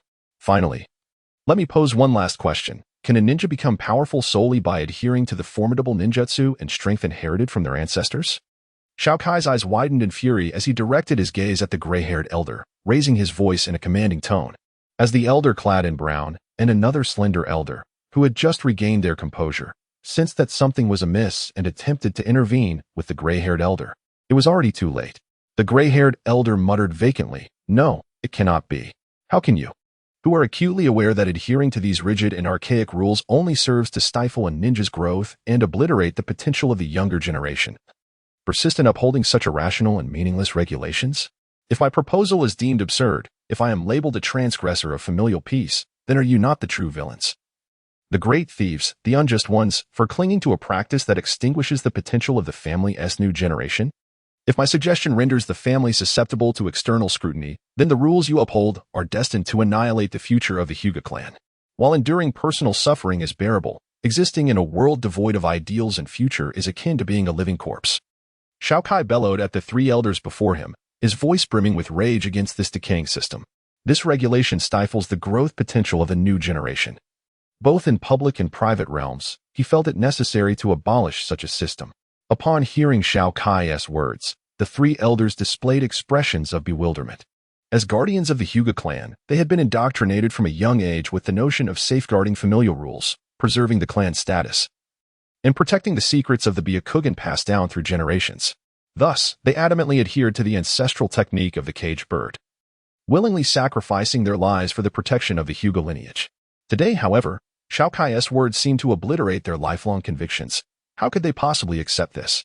Their eyes reddened in anger as they vehemently declared, no matter what, the caged bird technique must not be abolished. With that, they furiously activated their chakra. The other high-ranking members of the Hyuga clan, witnessing this, distanced themselves from Xiao Kai and the three elders, allowing space for both parties. Realizing that a peaceful resolution was unattainable in this meeting, Xiao Kai gradually grasped the sacred sword at his waist and, fixing his gaze upon the three elders surging with chakra, softly declared, "Then let me fight for the new generation of the Hyuga branch to break this cage. Better to die than to live in chains." A radiant light sparked in Xiao Kai's eyes as he tightly gripped the sword, roaring aloud. His resonant voice reverberated throughout the room, seemingly awakening the hearts of many young souls. The younger generation of ninjas from the Hyuga clan, engaged in their training, felt their hearts race as Xiao Kai's voice rang out, prompting them to halt their movements momentarily. They silently sensed their beating hearts, puzzled by the earlier commotion. However, feeling no discomfort, they resumed their training. At that moment, a verdant bird darted across the azure sky above the Hyuga estate, seemingly in pursuit of something.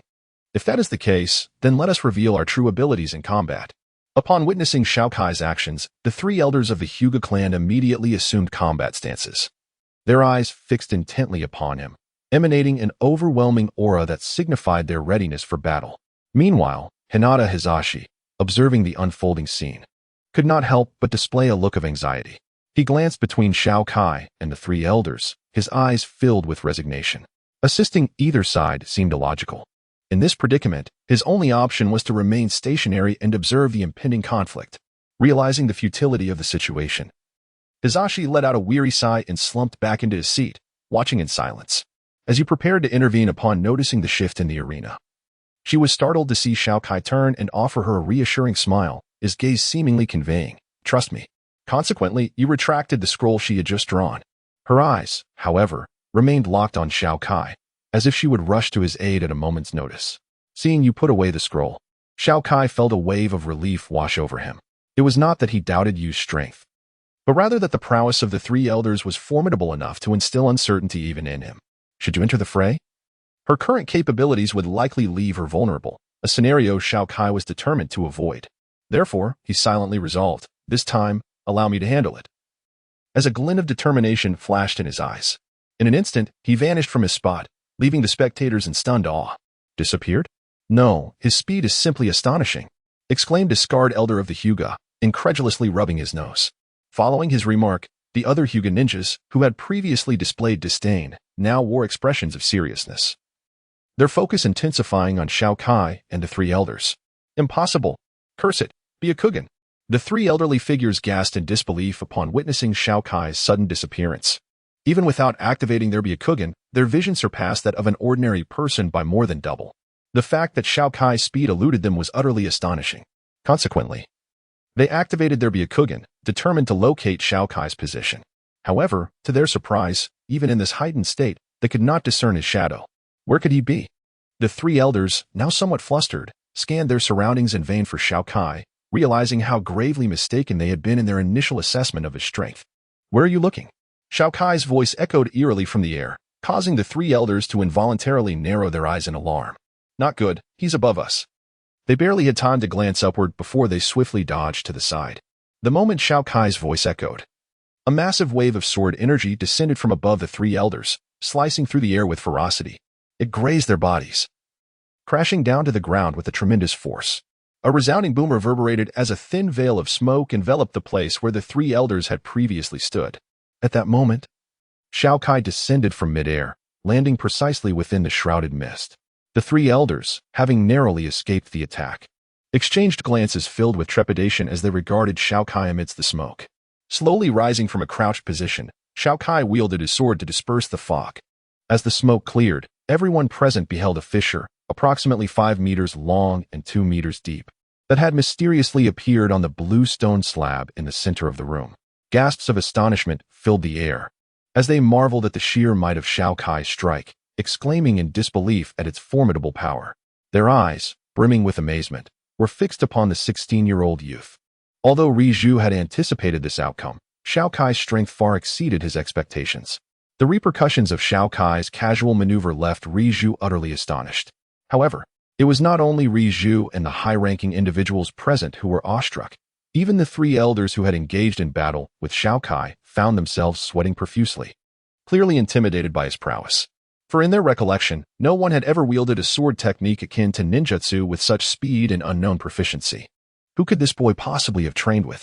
Meanwhile, in the Hokage's office, the third Hokage, Sarutobi, gazed thoughtfully into a crystal ball, his expression clouded with confusion. He continuously puffed on his pipe, the smoke rapidly filling the room, mirroring the turmoil within his mind. Within the crystal ball, a figure was discernible upon closer inspection. It was none other than Xiao Kai, engaged in combat with the three Hyuga elders. Sarutobi had the remarkable ability to conduct remote surveillance through the crystal ball. As he pondered this perplexity, Xiao Kai, with an icy demeanor, cast his gaze into the air, locking eyes with Sarutobi. This unexpected connection startled Sarutobi, prompting him to touch the crystal ball, causing the image to vanish. He clicked his tongue in admiration, remarking on the boy's formidable sensory abilities. Resolving to seek clarity from Xiao Kai at a later time, Sarutobi shook his head and buried himself once more in the mountain of paperwork before him. Meanwhile, during the skirmish, Xiao Kai suddenly felt as if he were being observed, prompting him to glance toward a particular point in the sky. Strangely, the sensation dissipated the moment he averted his gaze. Although perplexed, he deemed it unwise to dwell on such matters at present. Observing the three enraged Hyuga elders before him, Xiao Kai steeled his resolve, positioning his sword horizontally across his chest. A fleeting shadow darted by, and with a sudden force, Xiao Kai was hurled backward, crashing violently against the wall. Swallowing the blood that surged in his throat, he slowly rose from the ground and, with a grin, addressed the figure before him. "I didn't expect you, an old relic, to possess such remarkable prowess." Upon hearing Xiao Kai's words, the figure halted his movements, and a dark cloud passed over his countenance as he retorted sternly, "Since you have invited your own suffering, do not blame me." Indeed, this figure was the aged man in brown robes. After re-establishing his stance, he commanded the two elder companions behind him, Xin-Si, Kong-I, "You two step back. Today, I shall thoroughly teach this ignorant brat a lesson." The initial fury on the old man's face had dissipated, replaced by a clarity of mind tinged with irritation. Evidently still stung by Xiao Kai's earlier remarks, the two elders, upon hearing his command, silently withdrew to the side, indicating the brown-robed elder's superior standing among the trio. "Oh, I thought the three of you would confront me together. Is it truly just you? Can you handle it? Don't let me, your junior, overwhelm you." Upon witnessing their retreat, Xiao Kai felt a moment of relief within, yet he continued to provoke his opponent verbally, as if to belittle him. Contrary to Xiao Kai's expectations, the brown-robed elder did not erupt in anger. Instead, a slight smile graced his lips, and with a serious gaze fixed on Xiao Kai, he slowly proclaimed, "Little brat, I shall make you aware of the might inherent in ancient things. Your so-called illusions shall be ruthlessly shattered." With that, a glimmer of brilliance flashed in his eyes, and he vanished from sight. The onlookers felt a gust of wind sweep through the room, their expressions filled with astonishment as they turned to observe the unfolding scene. "Let us see what you have," Xiao Kai shouted fiercely, gripping his weapon as he thrust it upward. Harnessing the flickering energy that signified his execution of the fundamental skill, upward thrust, as he unleashed this strike, the figure of the brown-robed elder materialized before him. With a calm expression, the elder continued his advance toward Xiao Kai, causing his pupils to constrict in surprise. The descent of his weapon slowed. Yet the elder deftly sidestepped just as the blade was about to make contact. In a swift motion, he struck Xiao Kai squarely in the abdomen, sending him flying across the room. After the blow, Xiao Kai instantly felt the flow of energy within him diminish. He wiped the blood from the corner of his mouth and looked up at the brown-robed elder, who regarded him with a stern gaze. slowly regaining his footing. He heard the elder chastising him in a tone of reproach. Hesitation in battle is a grave error. Once you engage, you must commit fully. To hold back out of concern for the relationship between you and your opponent is foolish. Once the fight has begun, no other thought should occupy your mind. As if imparting wisdom from a senior to a junior. The gaze of the elderly man clad in brown towards Xiao Kai was no longer filled with the same hatred and disdain as before. At this moment, there seemed to be a trace of admiration in his eyes. Xiao Kai, without uttering a word, found his own gaze directed towards the brown-clad elder, now imbued with a newfound determination, as if liberated from previous constraints. After calming the tumultuous surge of blood within him, Xiao Kai transformed into a shadow, dashing fiercely towards the elder. However, the elder displayed no signs of panic upon witnessing Xiao Kai's movement. He first stepped back with his right foot, then swiftly struck forward with his left hand at a speed imperceptible to the naked eye. In an instant, his palm made contact with the edge of Xiao Kai's blade, deflecting it effortlessly to the side. Xiao Kai's thrust was thus easily neutralized, prompting an internal lament of not good. As anticipated, the elder's eyes sparkled with opportunity as he broke Xiao Kai's attack, immediately amplifying his chakra output. At that moment, time seemed to slow for both him and Xiao Kai. The elder's left palm faced upward, extending slowly forward, while his right palm mirrored the motion, retreating backward. Xiao Kai maintained his forward thrust, when suddenly, a golden pattern resembling a Bagua diagram materialized beneath him. Then, the elder called out, "Sharp gold Bagua 64 palms." Upon the declaration, his hands formed a palm shape, radiating with a golden luminescence. With a glimmer in his eyes, he unleashed a barrage of strikes towards Xiao Kai. The latter, still charging forward, found himself wide open, helplessly watching as the elder's assault approached. 1 palm, 2 palms, 3 palms. The elder's strikes fell upon Xiao Kai like a relentless rain, the golden brilliance erupting repeatedly from his form. With each explosion, blood spurted forth from Xiao Kai, yet the elder paid no heed to his injuries, continuing his fierce onslaught. All 64 strikes landed squarely upon Xiao Kai, and upon delivering the final blow, every chakra mark embedded within Xiao Kai was ignited once more, culminating in a devastating explosion that sent him crashing against the wall, enveloped in a cloud of dust. Silence enveloped the scene, leaving Xiao Kai motionless, his fate uncertain. Witnessing this, Hinata Hazashi abruptly stood up in a fit of agitation. With a stern expression, he first gazed at the wall where Xiao Kai had fallen, then turned his attention to the brown-clad elder, coldly remarking, "Elder Chiotong, is your actions not a bit excessive?" The elder, known as Hinata Chiotong, glanced at Xiao Kai's position. After a moment of silence, he turned to Hinata Hayashi and remarked, "If he were to perish so easily, it would merely attest to the insignificance of his aspirations and ideals." Upon finishing his statement, he turned away, yet a fleeting glimmer of regret flashed in his eyes, quickly replaced by resolute determination. Gazing at the swirling mist ahead, he awaited the final outcome in quiet contemplation. As the onlookers focused on the fog-shrouded area, Yu, concealed in the corner, gasped when she beheld Xiao, bloodied and hurled through the air. Tears streamed down her face as she trembled, retrieving a foreboding black sealing scroll. Her gaze, filled with animosity, was fixed on Elder Akiyuki Hinata. With a swift motion, her left hand tore open the seal. In that instant, a chilling aura of malevolence surged from the room, causing those present to gasp as they sought the source of this sinister energy. Their astonishment grew as they turned their attention to Yu, with her flowing purple hair and the ominous scroll in her grasp. The overwhelming and dark essence emanating from the scroll left them aghast, each pondering the identity of this formidable figure capable of wielding such dangerous artifacts.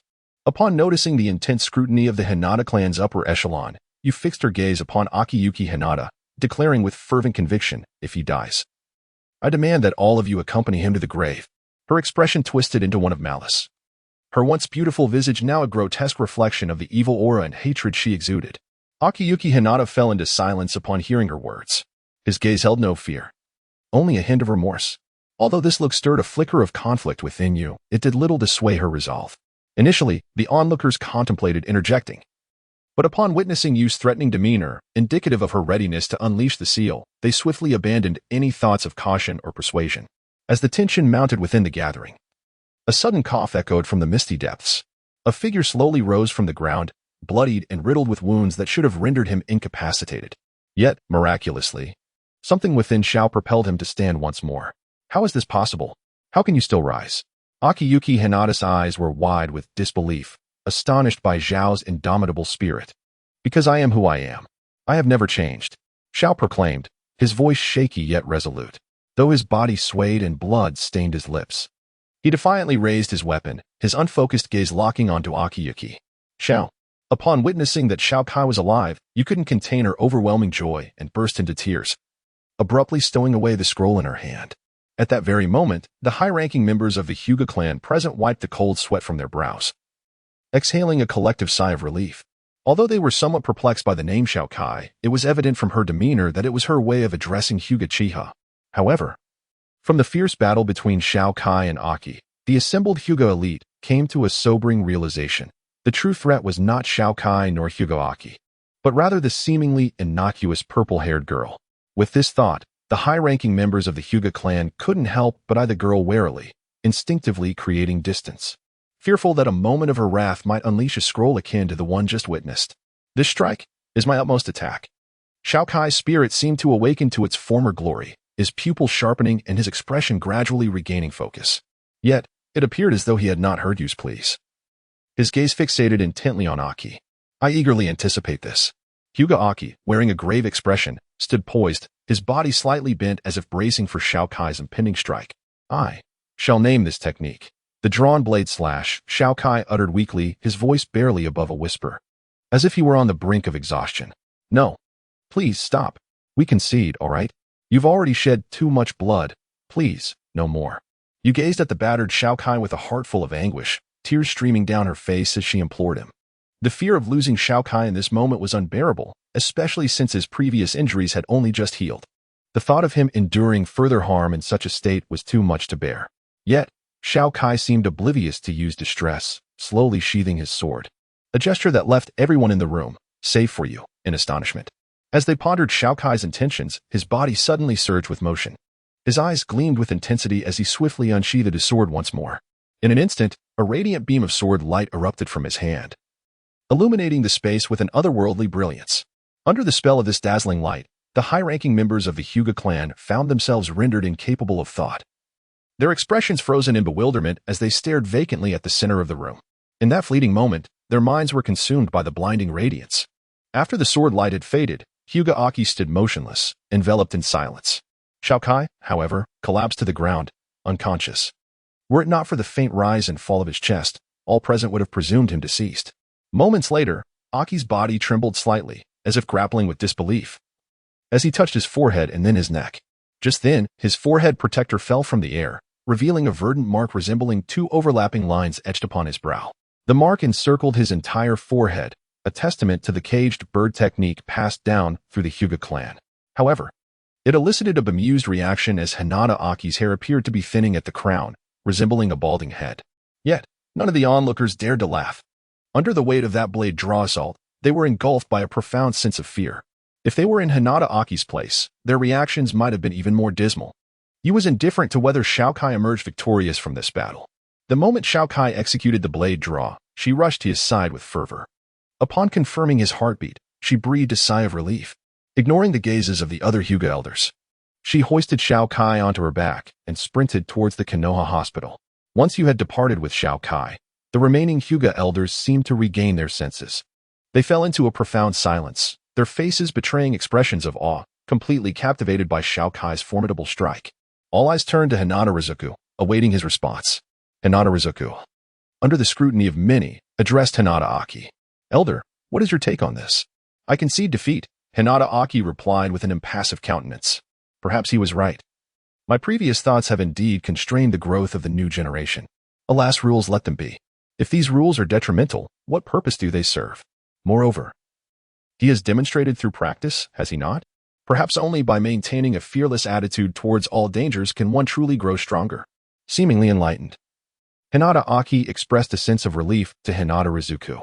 Upon hearing Hinata Aki's words, the assembled Hyuga elders fell into contemplative silence. Soon, someone began to applaud, and the rest of the Hyuga leaders followed suit. Amidst the applause and the eager gazes of the crowd, Hinata Rizuku stepped forward to Hinata Aki, proclaiming loudly, I hereby announce that today, the caged bird technique is officially abolished from the Hyuga clan. All members of the Hyuga clan are forbidden from using this technique to harm their kin. Violators will face dire consequences. With the conclusion of Rizuku's declaration, A chorus of agreement erupted. Observing this, Rizuku silently reflected, Hizashi, do you see? The cage you long wished to break has finally been shattered today. He resembles you and me from years past, yet he possesses greater courage and strength, my brother. Now you can finally rest in peace. Under the watchful eyes of the assembly, Rizuku gently placed his fingers upon the emerald mark on Aki's forehead. Before long, that verdant chain transformed into a green bird, soaring skyward before dissipating into the ether.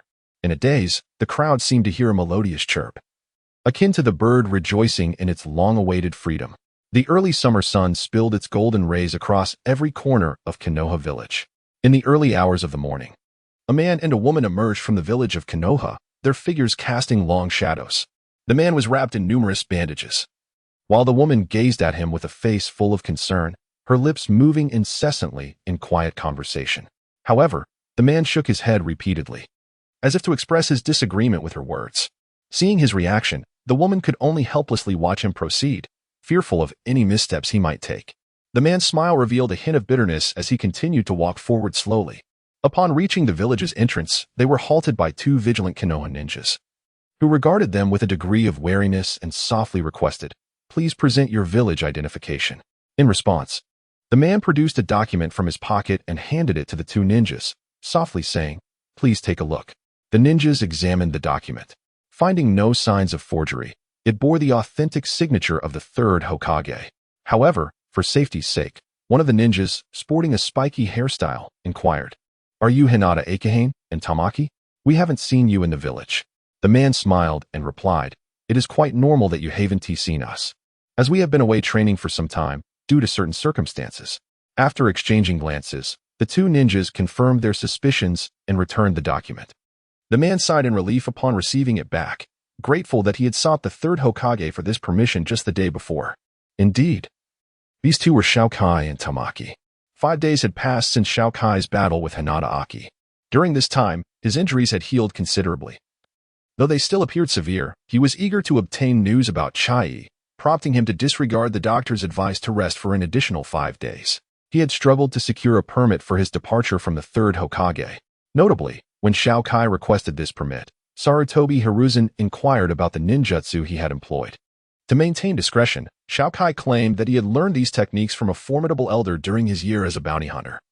Hiruzen fell deep into thought upon hearing this, clearly contemplating the identity of the mysterious elder mentioned by Xiao Kai. However, after considerable reflection, he could not uncover any clues regarding this ninjutsu. Consequently, he reluctantly set aside his inquiry and asked Xiao Kai if he could write down these techniques for him. Upon hearing this, Xiao Kai's brow furrowed, recalling the principle that ninjutsu cannot be exchanged, and that secret techniques are even more sacred. Observing Xiao Kai's reaction, Hiruzen could not help but sigh inwardly, regretting his abruptness. As a master of all ninjutsu within Kenoha, Sarutobi undoubtedly comprehended this principle. His earlier demeanor was merely a result of being captivated by the unique ninjutsu employed by Xiao Kai, causing him to momentarily lose his composure. After uttering these words, Sarutobi, with an awkward expression, slowly addressed Xiao Kai. "I apologize, Akihane. It was my indiscretion. Please consider my previous remarks as mere jest." In truth, documenting this was not entirely out of the question. After a moment of contemplation, Xiao Kai gradually replied to Sarutobi, "Indeed, I can understand." "What?" Sarutobi initially nodded mechanically in response. However, upon fully grasping Xiao Kai's words, he gazed at him in astonishment, his eyes brimming with disbelief. "Well, it's not a forbidden matter. If I could elevate the art of swordsmanship, I believe my esteemed teacher would be quite pleased," Xiao Kai stated calmly to the third Hokage, his tone imbued with sincerity, as if a formidable elder truly existed. "Swordsmanship? Are the techniques you employ not ninjutsu?" The third Hokage regarded Xiao Kai with a hint of confusion, but then, as if struck by a revelation, his eyes widened in excitement, fixated on Xiao Kai. "Yes, what I practice is swordsmanship, not ninjutsu," Xiao Kai asserted solemnly, locking eyes with the third Hokage. "Swordsmanship. Swordsmanship. But why have I never heard anyone mention it? Although, I am aware of an exceptionally skilled swordsman," the third Hokage muttered to himself. Pacing back and forth, his expression clouded with perplexity. As if grappling with the concept, he turned his serious gaze back to Xiao Kai, inquiring gravely, "What exactly is swordsmanship?" Upon hearing this, Xiao Kai fell silent, inwardly questioning himself for an answer. After considerable reflection, Xiao Kai reached a conclusion and, with a serious demeanor, conveyed to the third Hokage. Swordsmanship is a manifestation of will. Just as the third Hokage prepared to inquire further, Xiao Kai continued, swordsmanship resides in the hearts of swordsmen. Each swordsman possesses their own path, whether for protection or destruction. This is fundamentally a reflection of the wielder's inner resolve. The practice of swordsmanship refines and amplifies the body's energy through the use of sword techniques, which in turn enhances the swordsman's physical attributes and empowers them to execute formidable maneuvers. As the swordsman continually hones their energy and fortifies their physique, they cultivate a higher essence known as sword intent. Swordsmen imbued with sword intent possess combat capabilities exponentially superior to those of ordinary swordsmen. As for the various techniques of swordsmanship, they all converge towards a singular goal, representing a higher synthesis of energy and physical prowess. This form of martial technique demands a greater mastery of weaponry, transcending mere throwing or slashing, as it embodies the essence of fighting through the power of one's will. This, indeed, is swordsmanship. As the conversation unfolded, a radiant light began to emanate from Xiao Kai's eyes, as if the long-standing perplexities within his heart had finally been dispelled. Subsequently, his aura intensified, and astonishingly, his strength surged as he broke free from his mental shackles. Upon hearing Xiao Kai's words, Saratobi's eyes widened, filled with an intense focus as he regarded him. The moment he sensed the formidable energy radiating from Xiao Kai, his expression shifted, and he murmured in a hushed tone, "Sword path," acknowledging it as a truly powerful cultivation system. However, he remained unaware of any prior mentions of it, leading him to deduce that there was a significant likelihood this young man had discovered it on his own. After this, Saratobi cast a scrutinizing glance at Xiao Kai, his seasoned intuition revealing the deception behind Xiao Kai's words. Yet, he swiftly masked his expression, quietly contemplating that since Xiao Kai had spoken thus, he might as well assist in perpetuating this fabrication. After all, he understood the wisdom behind the saying that a tree standing out in the forest will inevitably attract the wind. Nevertheless, this lad was indeed a prodigy. As he felt the surge of his own energy, Xiao Kai instinctively closed his eyes and summoned his skill panel. He discovered that a new tier of skills within the Sword Soul category was now available for learning. Moreover, his energy had ascended to a new level, approximately 1.5 times greater than before. However, this was not the moment for celebration, as Saratobi was still watching intently. With this thought in mind, Xiao Kai slowly opened his eyes and refrained from immediately learning the new skill, instead gazing calmly at Saratobi before him. Given this, please document the sword path training method upon your return. I shall reward you accordingly. Saratobi retrieved a pre-prepared document from the table, signed it, and handed it to Xiao Kai. Xiao Kai accepted the certificate with a hint of perplexity, wondering why the third Hokage had prepared such a document. Observing Xiao Kai's bewilderment, Saratobi smiled and said, "Do you think I, the third Hokage, am without purpose? I am well aware of your situation. Hurry to Kaza to seek clues about your sister.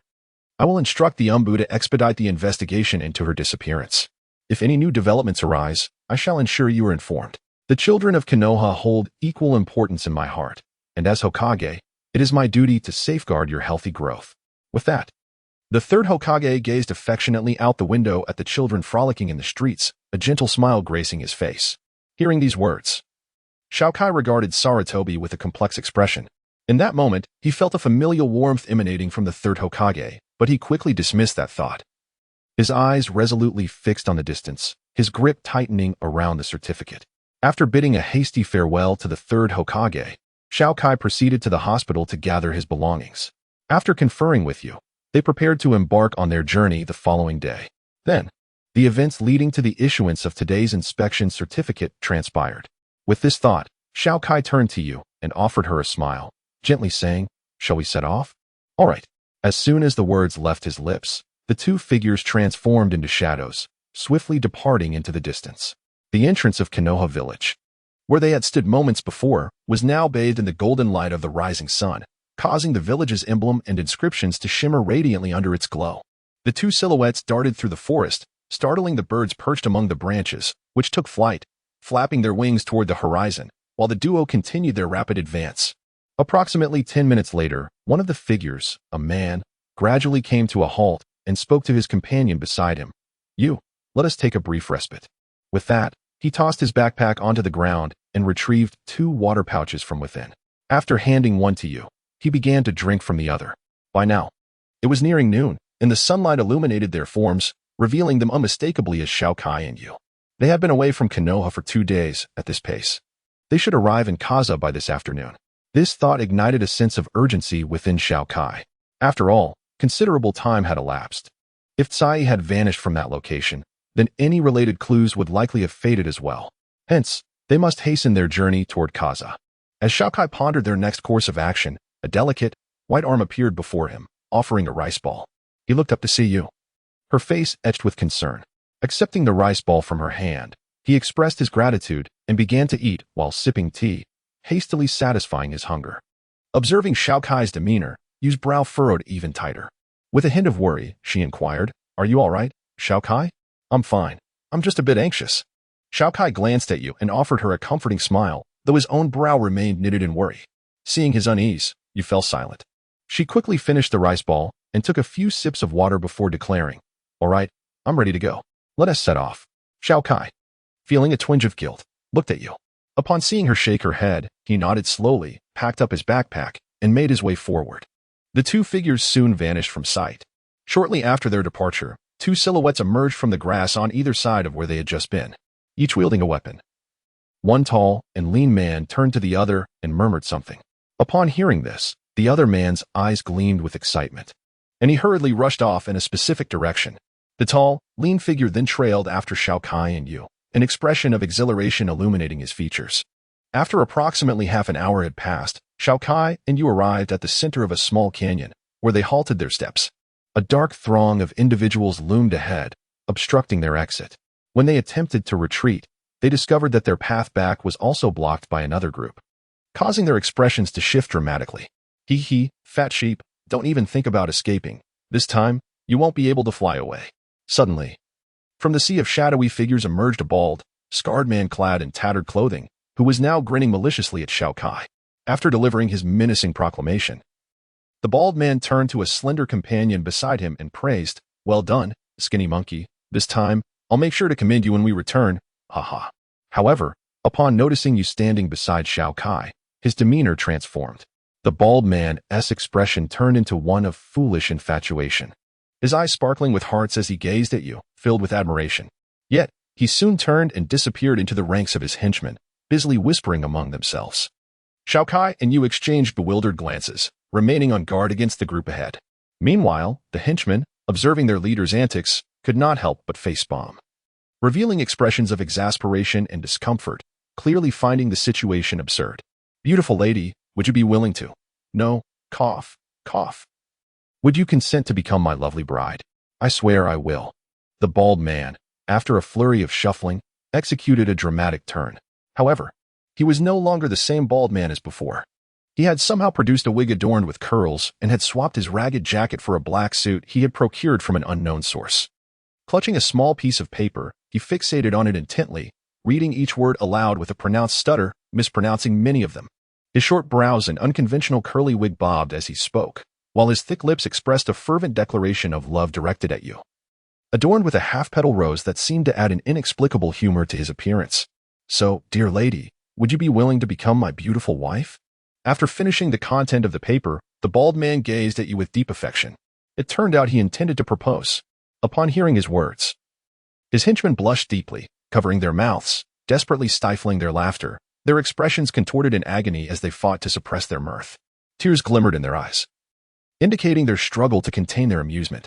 In contrast, the henchmen trailing behind Xiao Kai had long succumbed to laughter, rolling on the ground in fits of giggles. However, hidden from the bald man's view, their antics remained unnoticed. As Xiao Kai observed the bald man's antics, he could no longer suppress his laughter, tears streaming down his face. He glanced at the bald man ahead, then at you beside him, his mirth uncontrollable. Upon witnessing Xiao Kai's reaction, you abruptly lowered her head, her previously sullen expression transforming into a broad smile as she raised her gaze toward Xiao Kai, inquiring, "Is it truly that amusing?" Xiao Kai, oblivious to any hint of menace in Yu's tone, continued to chuckle as he replied, "Haha. Yes, indeed, it's incredibly funny, Yu. He. Haha." However, just as he finished speaking, he suddenly felt a heavy blow to his head, causing him to topple forward, dazed. After a cloud of dust settled, Xiao Kai was seen sprawled on the ground, his body in a peculiar pose, a large bump on his head emitting wisps of smoke. At that moment, Yu's eyes glinted dangerously, her forehead adorned with a multitude of exclamation marks. The sleeves of her right arm had been rolled up without her noticing. Her small fist clenched tightly. It was evident that she had delivered the blow to Xiao Kai's head. After casting a glance over the crowd ahead, including the bald man, everyone felt a shiver of fear as they swallowed hard, trembling in terror at the seemingly harmless woman before them. Noticing their reaction, Yu raised an eyebrow, cracking her knuckles coldly as she addressed the bald man. Now, do you wish to say something, She fixed him with a fierce glare. How dare you think I would simply surrender to you so easily? Humph. Brothers, prepare for plan B. Surprisingly, the bald man showed no signs of fear upon hearing Yu's words, as if he were already prepared. He shouted to his underlings, confidence gleaming in his eyes as they rallied around him. Yu's expression shifted to one of seriousness, and Xiao Kai, who had been lying on the ground, had already risen, warily observing the situation. Now's the time. The bald man roared, and upon his command, he and his underlings charged towards Xiao Kai and Yu. Seeing them rush forward, Xiao Kai instinctively grasped his weapon, ready to draw it at a moment's notice. Yu, too, retrieved her shuriken, her focus fixed on the approaching bald man and his gang.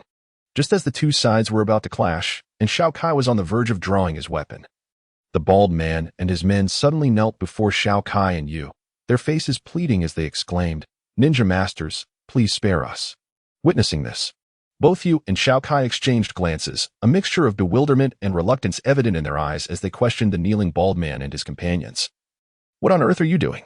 We are merely villagers from the nearby settlement, driven to become brigands due to the relentless exploitation by the vampiric mayor of the town.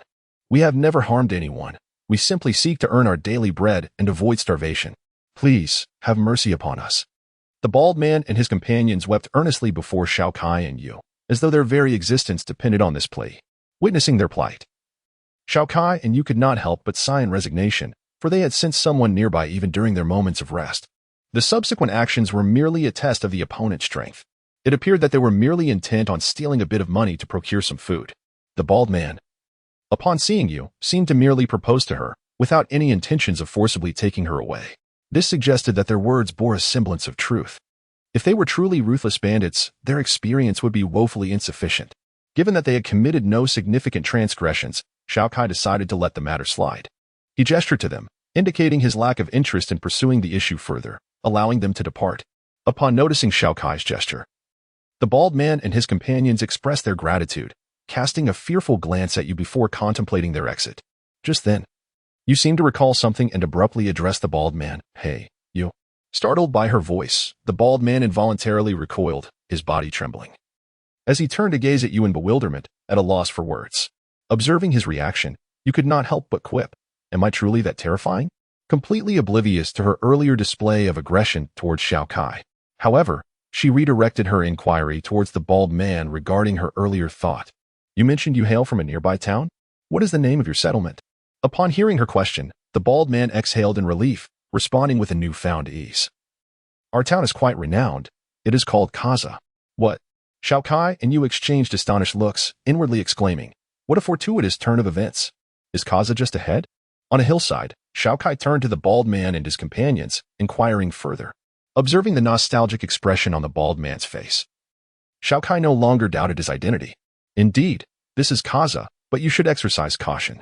Ever since a new mayor took office a year ago, the residents have endured great hardship. Upon recognizing you as outsiders, they may act unpredictably. However, given your strength, I presume you have little to fear." The bald man replied cautiously. Earlier, during their guidance, Xiao Kai's seemingly unintentional actions had not gone unnoticed by them. This man before him had inadvertently severed 5 or 6 massive trees with the blade at his waist, causing the ground to tremble beneath the weight of the falling timber. The sight had nearly terrified the bald man and his companions, silencing any further thoughts they might have had. If previously he had been intimidated by the protective talisman hanging around Xiao Kai's neck, he now held a genuine respect for him. As for the woman who had mercilessly beaten Xiao Kai, gulp, the bald man immediately swallowed hard, his legs shaking uncontrollably. If the other party were to actually strike him, he could scarcely fathom the outcome. Meanwhile, upon witnessing the bald man's demeanor, you couldn't help but furrow her brow and exclaimed, "Hey, what is wrong with you?" "Nothing, haha. Really, I'm fine, my lord. You needn't worry about me, huh?" The bald man replied, as if he had taken a blue pill. instantly ceasing his trembling legs and alleviating his long-standing back pain. Appearing revitalized as if he had never been afraid of the other person at all.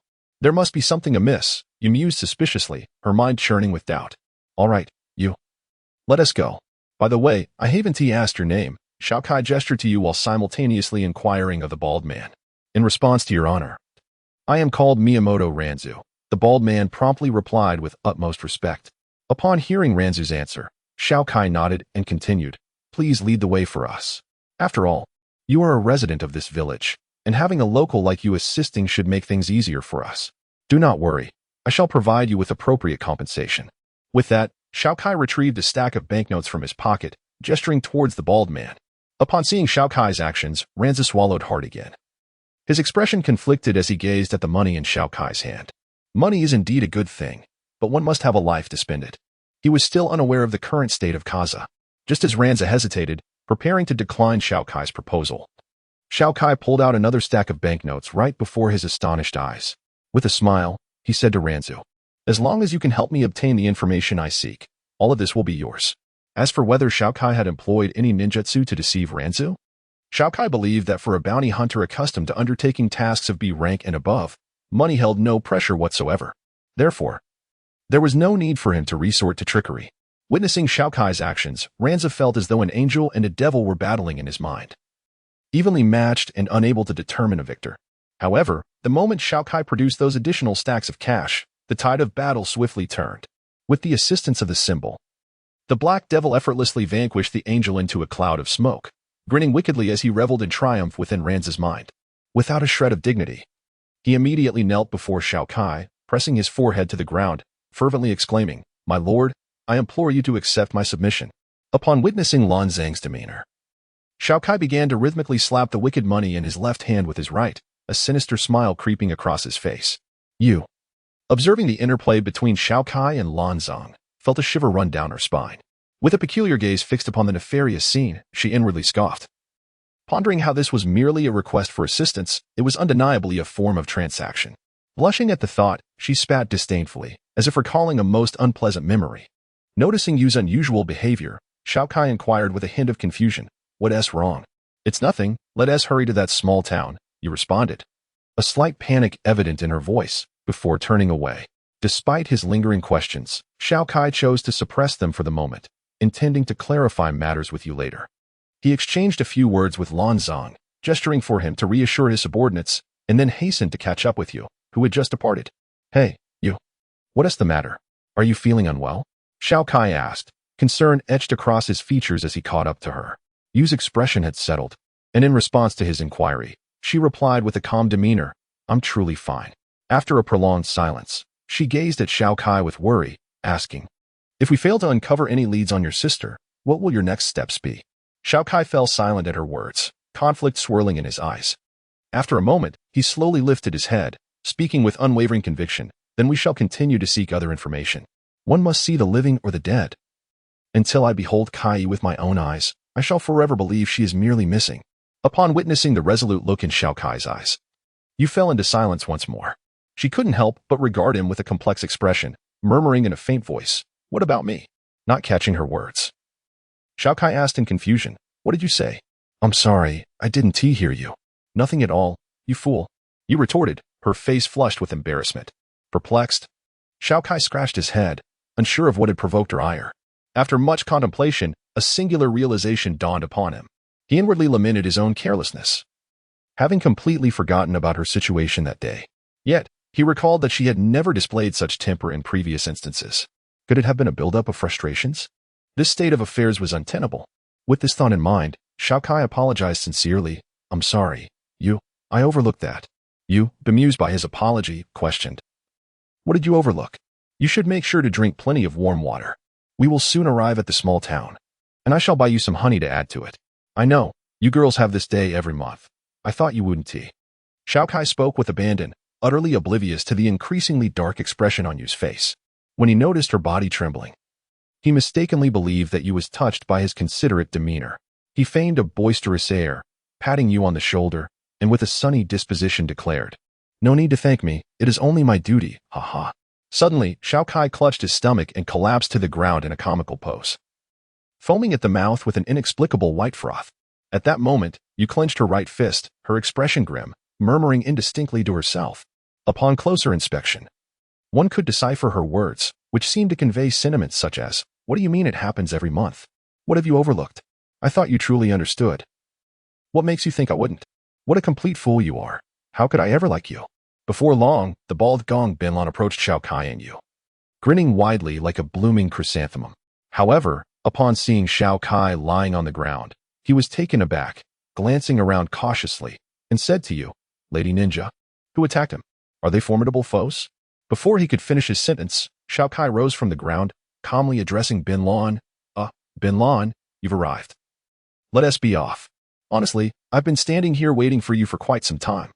Observing Xiao Kai's disheveled appearance and the froth still lingering at the corner of his mouth, yet striving to maintain a serious demeanor, Binlon couldn't help but retort.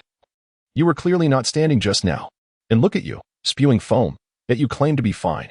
Are you attempting to provoke my intellect? Which stands at an impressive 250, my lord. You jest, surely? Cough, what are you saying? I'm completely unaware." Just then, a shadow flickered across Xiao Kai's face, and miraculously, the froth vanished from his lips. His hair instantly reverted to its original style, and even his attire appeared impeccably tidy, devoid of any disorder. With a triumphant glance at you, it seemed as though an unspoken voice whispered, "Secret technique, shadow cleansing technique." After casting a threatening he-he in Binlon's direction, his eyes brimmed with menace, as if to say, "Dare you utter another word?" Binlon, at a loss for words, cast a glance at you and then at Xiao Kai, feeling utterly exasperated. As if struck by inspiration, he promptly bowed to Xiao Kai, saying, "My apologies, my lord. I misjudged the situation." His tone was laced with a submission to the forces of evil. "Haha, it's good that you know," Xiao Kai exclaimed, bursting into laughter as he patted Binlon on the shoulder. With an encouraging gaze, he remarked, "Young man, if you apply yourself, a bright future awaits you." "Very well, my lord. Let us depart." "Indeed, my lord." Having exchanged a few words, the two strode confidently towards Kaza, entirely oblivious to you, who regarded them with an expression akin to that of a fool. "They are truly beyond redemption," you muttered to himself before succumbing to laughter and gradually quickening his pace. After approximately 2 hours of travel, a bustling town came into view. Upon witnessing the throngs of people and the vibrant commercial streets, Xiao Kai and you could not help but express their bewilderment to Lan Zong. "Are you certain this is Kaza? It appears vastly different from your description. Have you led us to the wrong place, or are you deceiving us?" "Well, I honestly have no idea. It's been over a year since I last returned," Lan Zong replied, his voice tinged with a hint of despair at the perceived threat in their tone. He feared that their anger might lead them to take drastic measures against him. Although he had ventured here on his own accord, he had believed that the allure of wealth would overshadow any dangers. However, as he felt the scrutinizing gazes of the surrounding crowd, doubt began to creep into his mind regarding his decision. While Lan Zhang's eyes darted around, contemplating whether to discreetly escape, he was suddenly yanked forward by Xiao Kai, who had seized his collar. "Let us find an end to assess the situation and perhaps gather some information about the colorful garments," Xiao Kai decided, concluding that it would be prudent to keep Lan Zhang close, as he was, after all, a local. With this connection, they might glean insights that outsiders could not. With this thought in mind, Xiao Kai grasped the flustered Lan Zhang and exchanged a wary glance with you, signaling him to remain vigilant. Together, the trio moved cautiously towards an inn, under the seemingly friendly scrutiny of the townsfolk. "Hey, innkeeper," Xiao Kai called out, dragging Lan Zhang into the establishment. You entered with a similar air of caution, eyeing the seemingly normal abode. Upon spotting the drowsy innkeeper at the counter, Xiao Kai raised his voice. He forcefully slapped the table, creating a resounding noise that roused the innkeeper from his slumber. The innkeeper's initial expression was one of confusion, but it quickly transformed into a wide grin, as he welcomed Xiao Kai as if they were long-lost friends. My apologies. Business has been slow lately," he said, bowing and gesturing for Xiao Kai and his companions to take a seat. After ensuring his guests were settled, the innkeeper inquired, "Dear guest, would you prefer a meal or accommodations?" "First, let us have 2 rooms," Xiao Kai replied, observing the innkeeper's demeanor while maintaining a cautious demeanor himself. "Certainly. Please hold on a moment. Here are your keys, marked with the room numbers," the innkeeper said, handing over 2 keys to Xiao Kai. After casting a glance behind him, Xiao Kai extracted 1 dagger from the assortment and presented it to you. He then fixed a menacing gaze upon Miyamoto Ranzan, compelling him to reluctantly stride towards the designated chamber. Just as Xiao Kai and his companions stepped inside, a multitude of shadowy figures materialized behind the shopkeeper. They regarded the doorway with a brooding countenance, their faces betraying an enigmatic, chilling smirk. In this summer season, their smiles evoked an inexplicable shiver. "Are we prepared?" The shopkeeper inquired coldly, without turning his head. "All arrangements are complete. Soon enough, heh." One of the figures behind him replied with a sinister chuckle. "Let's conduct a thorough inspection. Should anything go amiss, we shall bear the brunt of the Lord's wrath." Upon hearing this, the shopkeeper furrowed his brow and cautioned the speaker. "You must heed my words." "Understood." The individual trembled as if recalling a terrifying thought, before responding to the shopkeeper. "Very well, let us ready ourselves. It is time to impart a lesson to these fools." With that, the shopkeeper licked his lips, a grotesque grin spreading across his face, his eyes gleaming with avarice. Following his command, the shadowy figures dispersed, as if they had never existed. The shopkeeper's expression reverted to tranquility, adopting once more the guise of benevolence, though a dangerous glimmer flickered in his eyes intermittently. "Now, you may speak. What has caused such a transformation in this quaint town?" Upon entering the room, Xiao Kai surveyed the sparse furnishings. Noticing the small balcony and two mattress-laden beds, he addressed the visibly terrified Miyamoto Ranzang. "To be frank, I am equally perplexed." Miyamoto Ranzang murmured, his gaze drifting towards the bustling crowd outside, his eyes reflecting a myriad of emotions. Despite the hardships we endured last year under his oppressive rule, there was still a glimmer of hope among the people. How could it have deteriorated to this? Furrowing his brow, he discerned the disquietude among the town's residents. A sudden realization struck him, and he swiftly turned to Xiao Kai. "My lord, while I cannot ascertain the precise cause, I suspect these changes are intrinsically linked to the new mayor. I have come solely to uncover the whereabouts of my sister. I wish to remain uninvolved in other matters." In response to Miyamoto Ranzang's hopeful gaze, Xiao Kai's demeanor remained indifferent. "Moreover, should you fail to provide the information I seek, I trust you comprehend the potential consequences." Disregarding the increasingly pallid expression of Miyamoto Ranzang, Xiao Kai continued, "However, I have traveled extensively and am now fatigued. It would be prudent for me to rest." With that, Xiao Kai abruptly interrupted any further protest from Miyamoto Ranzang, feigning exhaustion. Having spoken, he walked over to a mat, lifted the bedding, removed his shoes and socks, and nestled himself into sleep. Observing Xiao Kai's demeanor, Gongbin Lanzang stood silently in place. He glanced out at the villagers, moving like the living dead, and felt a pang of sorrow in his heart. Despite having once been a part of this small town, what could he possibly do now, lacking both strength and wealth?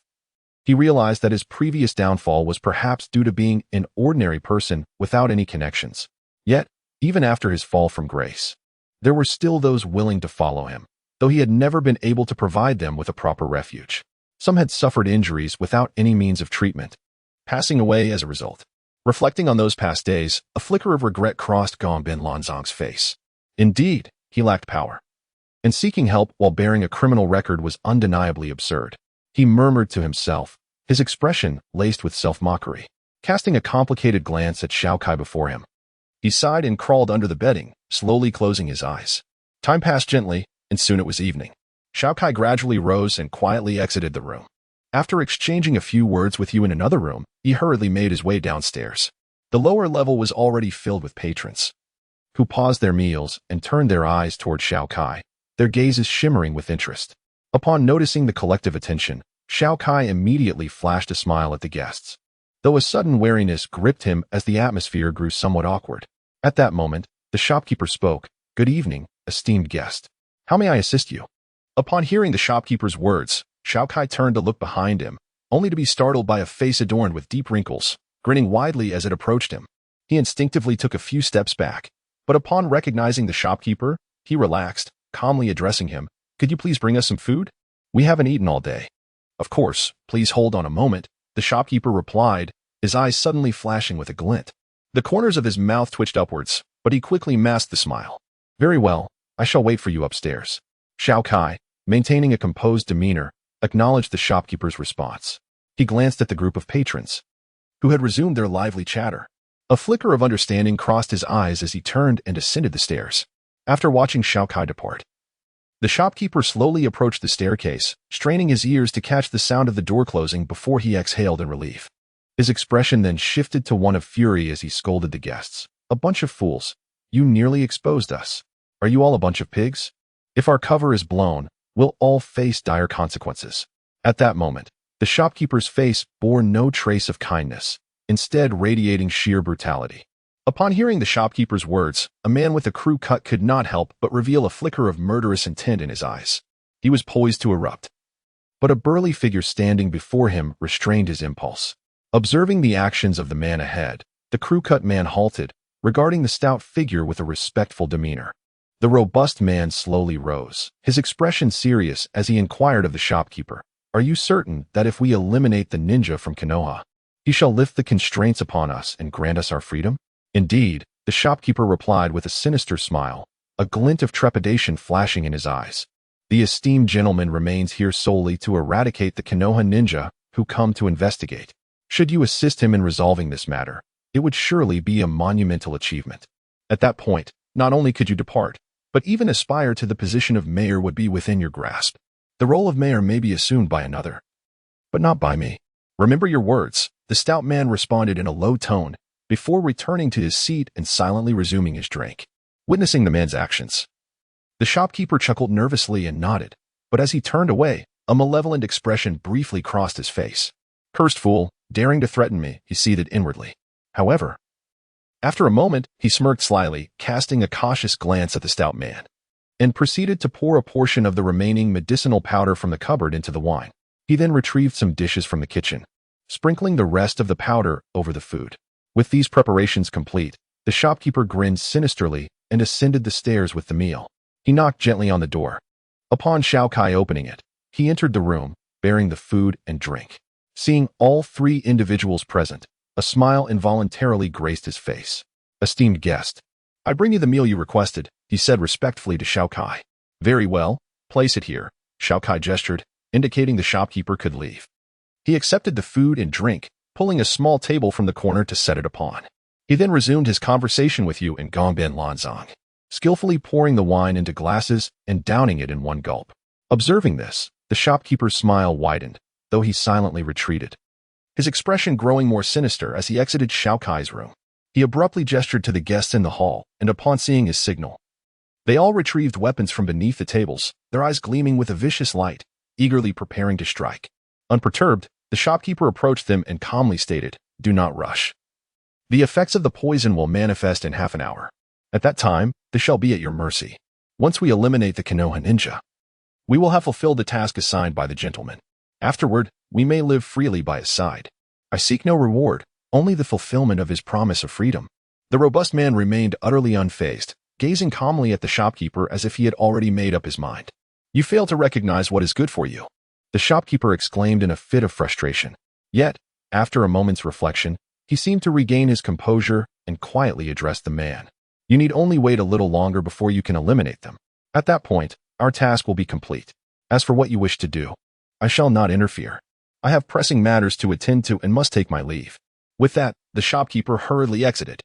The robust man made no attempt to stop him, merely observing his departure with cold indifference. However, he slowly grasped the standard long knife beside him, seemingly lost in thought, murmuring, "My lord, await me. I shall soon seek you out. Together, we will clear your name before the esteemed lord, and then we shall vanquish the scoundrel who has usurped your position." How infuriating! Were it not for my own weakness, I would have slain this puppet master already. As if recalling a hidden orchestrator, the robust man's veins bulged, his teeth grinding audibly, his face a mask of fury. "Captain, shall we proceed?" a crew-cut man inquired respectfully, his tone laced with reverence, drawing attention to his address of the robust man. "It is nearly time. Remember, show no mercy. If we do not eliminate them, we will be unable to lift the restrictions. Without lifting them, we cannot seek Lord Lan, and without retrieving him, we cannot restore Kaza to its former glory. Our wives, children, and descendants will forever exist under the dominion of a demon." Sensing the hesitation among his comrades, the robust man spoke with unwavering resolve. Yet upon finishing, he shifted to a more relaxed tone, addressing his companions, "Do not worry. After we eliminate them, I shall turn myself in. You need only seek out Lord Lan to restore clarity to Kaza. Even in death, I shall have no regrets." "Captain." The robust man's words rendered the room silent, leaving the others feeling as though their chests were constricted, unable to voice their thoughts. Enough with the melancholy. We must be prepared for sacrifice. I have long accepted this fate. The robust man jested with a grin, betraying no trace of sorrow or fear. He unsheathed his long knife, silently apologizing, "Forgive me, ninja of Kenoha. For the sake of the town, for my children, for the lives of us all. I must take your lives. Though you have done no wrong, we are merely striving for peace. If there is to be hate, let it be directed at me. I am willing to toil and suffer to atone for my brothers." With a flash of determination crossing his face, he began to ascend the stairs. Observing his actions, the others around him armed themselves and followed suit. They arrived before Xiao Kai's chamber, yet no sound emanated from within.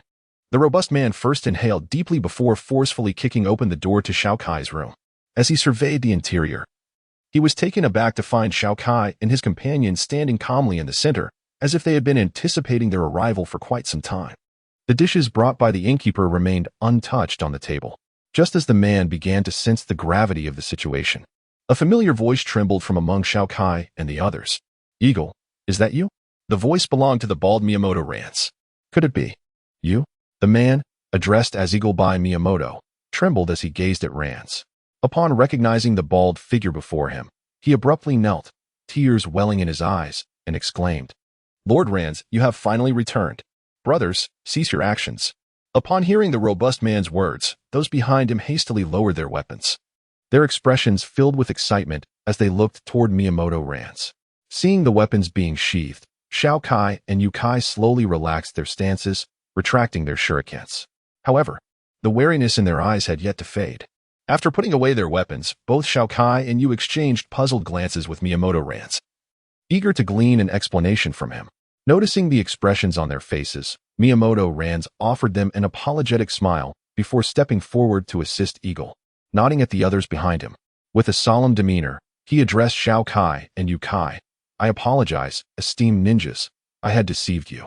My true identity is that of the former mayor of Kaza Town, and this man is my dear friend and the captain of the town's guard, Eagle." Miyamoto Rance's tone was laden with regret and melancholy as he indicated the robust man beside him, revealing his connection to Eagle.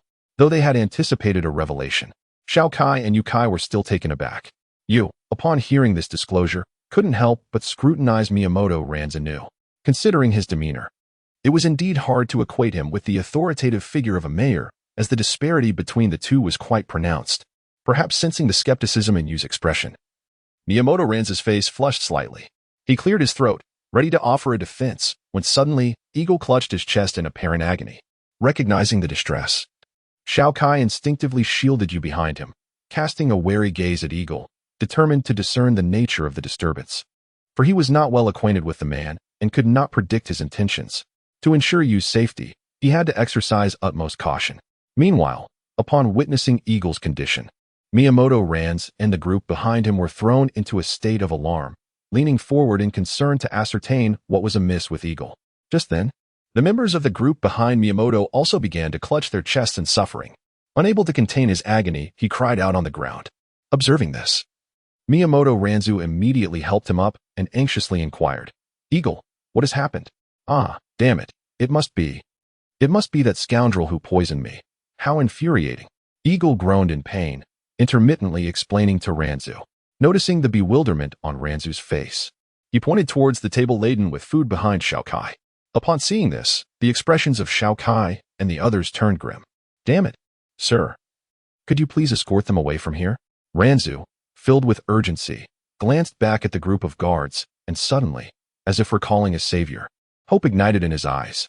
He turned to Xiao Kai and pleaded, "There is no time." Upon hearing Rance's words, Xiao Kai shook his head, his expression complex as he pointed towards Eagle and the others ahead, softly saying to Rance, "You see?"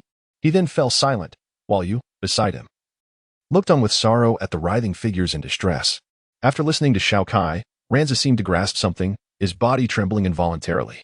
Slowly turning around, he was heartbroken to discover that bizarre purple blotches had already emerged on the skin of Eagle and the others, indicating that the poison had penetrated deep within, threatening their lives. Yu, as if struck by a realization, gazed in horror at Xiao Kai. Xiao Kai slowly shook his head in response, gesturing towards the floor ahead. Yu immediately looked where Xiao Kai indicated, only to find that the area was soaked with liquor. It turned out that Xiao Kai had not swallowed the drink, but had discreetly spat it onto the ground. Understanding this, you breathed a sigh of relief and continued to gaze forward. Upon witnessing the guards writhing in pain on the ground, she fell silent. Eagle, seeing his friend in such a state, Ranzu's eyes instantly reddened. Ignoring the poison coursing through Eagle, he grasped his hand tightly, pain etched across his face as he looked at him. Lord Ranzu. Eagle gazed sorrowfully at his friend and superior, struggling to sit up, gritting his teeth against the waves of pain in his chest. He cast a regretful glance at his comrades behind him before turning to Ranzu. A flicker of determination crossed his eyes as he began to share his previous findings. Sir, that official appointment letter from the daimyo is a forgery. You were not dismissed on grounds of incompetence. This is entirely a ruse. Coughing. As if the subject stirred deep emotions within him, Eagle could not help but spit a mouthful of blood onto the ground. The hue of the blood was tinged with an ominous purple, yet after expelling it, a sense of relief washed over Eagle's expression. He continued, stating that the newly appointed town mayor was nothing more than the bandit leader from 10 miles away, merely a puppet in the grand scheme of things. The official letter bearing the Lord's signature was but a fabrication of the mastermind behind him, whose power was truly formidable, surpassing even that of the former Leaf Ninja. My lord, you must protect yourself and seek the Lord's assistance to restore Kaza to its former glory. Eagle exclaimed in anguish, his tone laden with concern for Erasure. What does the Leaf Ninja look like? Is she a girl of around 10 years old? Speak. Upon hearing Leaf Ninja, Xiao Kai's expression shifted dramatically. In an instant, he appeared before Eagle, his countenance twisted with murderous intent as he bellowed at him, veins bulging on his forehead, eyes aflame with fury, having lost all composure. Xiao Kai, calm down. Seeing Xiao Kai's reaction, you stepped forward anxiously, embracing him tightly in an effort to soothe his agitation. Feeling Yu's touch, Xiao Kai's taut muscles gradually relaxed. Yet his gaze remained fixed on Eagle, his heavy breaths resonating within the small room. Eagle's pupils contracted upon witnessing Xiao Kai's demeanor.